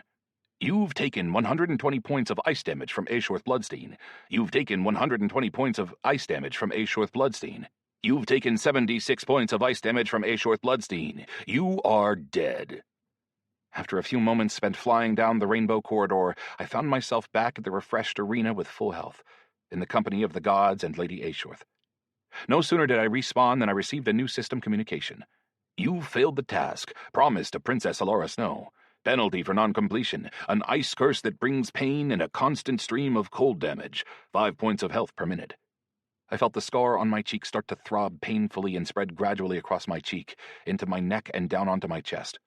The sensation was extremely unpleasant, but at least it was tolerable, thanks to my extremely high resistance to cold magic. I don't know what kind of agony the princess had in mind, but so far it just felt like a really bad sunburn. That said, experiencing this kind of pain all the time would be really, really unpleasant. "How could you lose?" Hote tutted with a disapproving click of his tongue. "The goddess will be extremely displeased." I wanted to tell him that I had lost because of his goddess's stupid whispers, but the little god quickly disappeared in a huff. Very strange indeed. Even stranger, though, was the fact that I didn't feel angry at all about the ability that had cost me the duel. This was even stranger considering the fact that the heart of the blizzard was sitting in my inventory, not in my hand where it would have cooled my emotions. "Well, justice has been found," concluded Hazer. "That means that Aeshoth Bloodstein's claim has been upheld, and you must fulfill your obligations immediately." The goddess Skada, who was as tall as two basketball players stood one on top of the other, was already looking over me with a look on her face like she expected me to try to run for it. I let out a heavy sigh. No problem. How do you create a blood essence, by the way? I had never really given the matter much thought, and after all, I would have to do it again before too long if I wanted to resurrect Artyom. Aeshorth walked over to me, her angry glare burning into me the whole way. Strangely, she seemed even angrier than she had before the battle. She grabbed me by the front of my shirt, pulled my face up to hers, and as her aura of cold washed over me, she hissed, "I have to accept this victory since this world needs me, but I will never see it as a true victory. You let me win at the end. You didn't strike the final blow." I didn't respond since I couldn't really claim to have given up voluntarily. I couldn't tell her that someone had whispered extremely insistently into the depths of my soul and taken me out of the fight at the critical moment. "I'll take your essence, but I'll leave you the right to summon me for help one more time," she said as she released her death grip on my shirt. "It's only fair." I didn't know how to respond to that either. I mean, the chance to summon her one more time was certainly a good thing, but I knew I would miss those levels. Plus, to be honest, I was just too tired either to be happy or get upset about anything. The battle was finally over, and it felt like somebody had released the tension on all the muscles that had been keeping me in a vertical position for so long. I wanted to lay down right where I was standing and stare blankly up into the sky without talking to anybody or anything. "Give me your hand," the frozen woman commanded me. Obediently, I stretched out my hand toward her, and Aeshorth ran a sharp piece of ice on her fingertip across my palm, dealing me 10 points of damage. Then she took out a glass bottle full of healing elixir and popped the top off. "Drip your blood in here." I turned my palm over, and blood began to trickle into the container. "You have been offered the chance to create blood essence for Aeshorth Bloodstein. Accept?" Generally speaking, I knew that an essence could only be created voluntarily, and that it was something only locals could use rather than players. Furthermore, these locals had to participate in the process of creation. So how, I wondered, could I possibly create an essence for Artyom? Once I accepted the suggestion that I create an essence, the next question had to do with its scope. I would have loved to choose lesser, but deceiving somebody in Arctania, especially when the god of trade was literally standing right there watching, was not a risk I was willing to take. So I chose great, as per our agreement. 2 curses are currently in effect on you. This essence will absorb one of them at random. Are you sure you would like to complete its preparation? After one more confirmation, my level dropped from 73 to 53, and all the attribute points I had invested during the process of earning those 20 levels disappeared too. At the same time, the pain all over my body suddenly disappeared, hinting pretty clearly at which specific curse had disappeared along with the essence. That calmed me down a little bit. After all, I really didn't like the idea of giving Artyom a curse that would cause constant pain, and Lady Aeshorth was probably completely immune to cold magic anyway. Without the least sign of squeamishness, she downed the essence, together with the blood it had been distilled from, in one big gulp. Even after doing so, she didn't seem at all displeased by the taste. The Ice Princess's curse seemed not to have disturbed her at all. Apparently, her resistance to cold magic was more than sufficient to nullify it. That said, her appearance began to change immediately. Her thin, pale, aristocratic skin began to take on a healthier-looking tone. Her hair changed from an ashen-white color to a deep shade of blonde, and her level rose to 225. Damn it, I thought. So she actually required my levels, too, as if she didn't have enough of her own. "The heart of the blizzard will stay with you. Think what you like, but your blood may well end up saving this world," Lady Aeshorth said over her shoulder as she turned to face the goddess Skada. "I'm prepared to lead our army." The goddess nodded approvingly, with a warm smile on her face. "I'm glad you're alive again," Child of the family Bloodstein, follow me." A bright blue portal appeared in front of them, and both women stepped into it without saying goodbye. I mean, I wouldn't have expected anything less where I myself was concerned, but I figured they would have said something to the god of trade. After watching them go, I immediately opened my inventory window to make sure that my artifact's description had updated itself accordingly. Sure enough, the Summon Aeshorth Bloodstein bar read 1 of 1. Hazer turned to look at me with an expression of mild derision on his face. "Surprisingly, that was not the worst deal you've ever made." "Must be because I didn't initiate it," I grumbled. "In any case, I'm glad that everything went down honestly and according to the rules, even if you actually did let her win." Hazer spread his arms out to the side.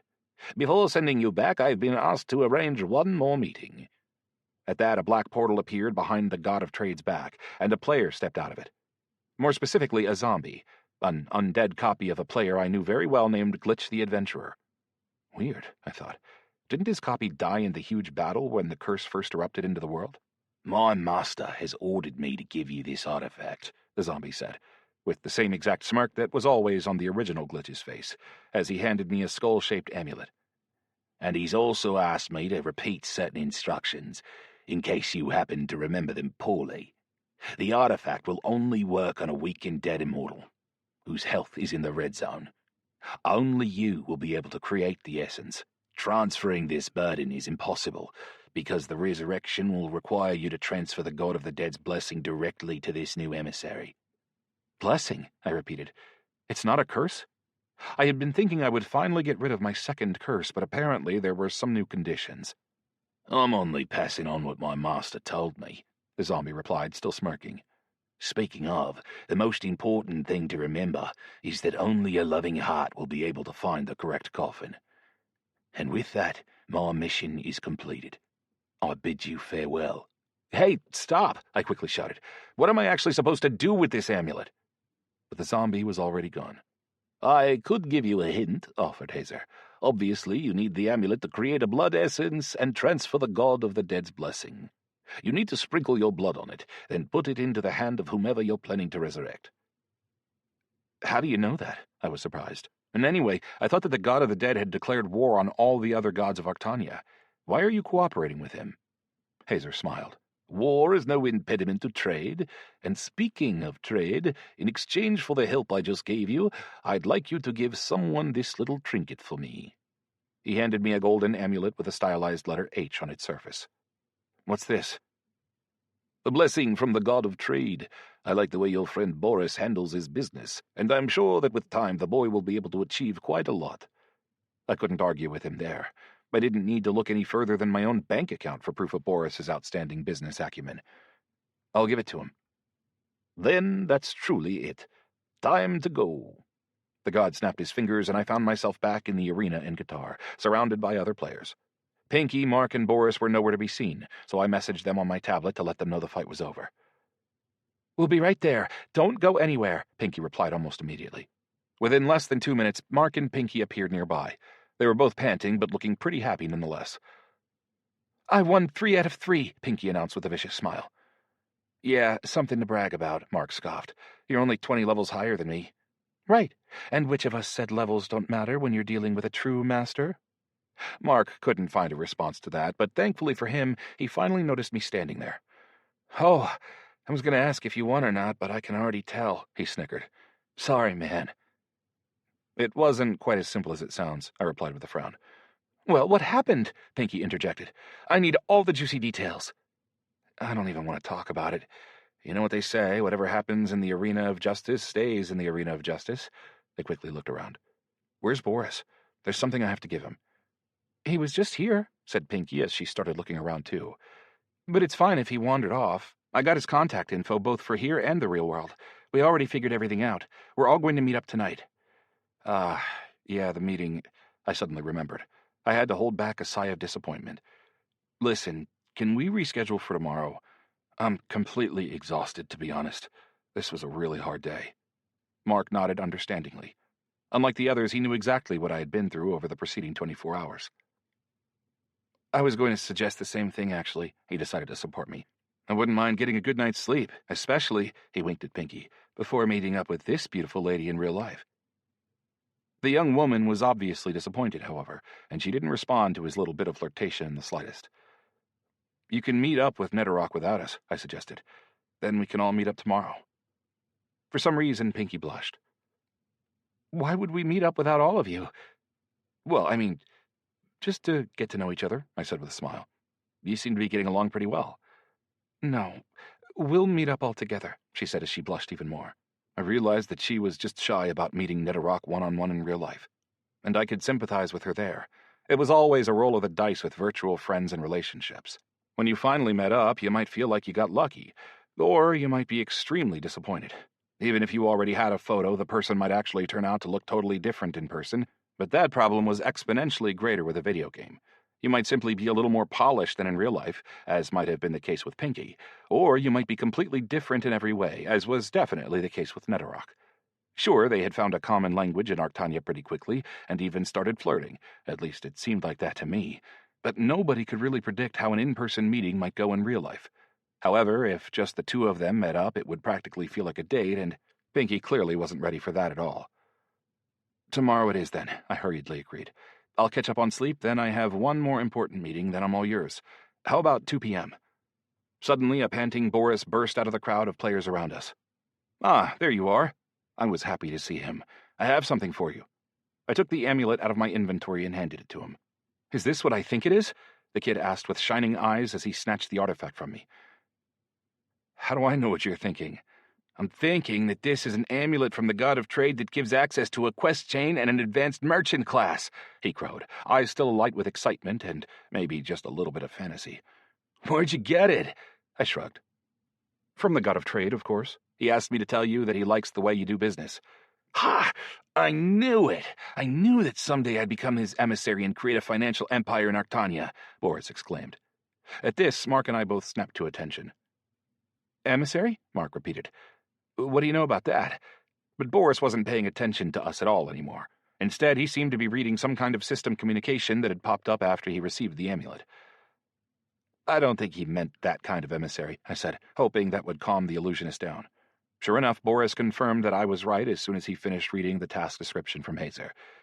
"We have to celebrate," he shouted gleefully. "If you end up getting title to those ancestral lands, I'll be able to buy a controlling share in my dad's company within a year, and make my sister work as my bodyguard in Arctania. Actually, speaking of, would it be possible to reserve your restaurant tomorrow instead of today?" I asked. "I want to get some decent sleep tonight if at all possible, and I think everybody else could stand to do the same." "No problem. It's our restaurant after all. They'll empty the place out in 5 minutes if I say so," Boris assured me. "How about I reserve the VIP floor for the whole day tomorrow, and then we can decide when to meet once we're all rested." "Actually, shit, you distracted me. We have to get out of here." "Get out of here?" Mark sounded puzzled. "Why's that?" "Those guys from the Spirit of the Hunt are here again. They've surrounded the arena." "What's the point of that, though?" Pinky asked with surprise. "We can teleport out of here to anywhere we want." "They must be betting that Falk still has some more business to take care of in the capital," Boris shrugged. "So hopefully you don't." He shot me an inquisitive glance. "You don't, right?" "I mean, I still have a few things to take care of," I admitted. "I have to sort out this business with my ancestral lands, which I'm sure you haven't forgotten," and Mark and I looked at each other. We each understood what the other was thinking without having to say it. "Take care of something else to do." But it won't be a serious problem with Mark's illusions. Boris shook his head. "They brought in some higher-level players this time. I don't think Mark's illusions are going to work on them." Screw it then," I grumbled. "Tomorrow's version of me will have to take care of this. For now, I just want to get some sleep." "Well, we'll talk it all through tomorrow then," Boris nodded. "The restaurant's address is easy to find online. The Majestic on Tverskaya. Tell them you're headed to the second floor to see Boris Samsonov.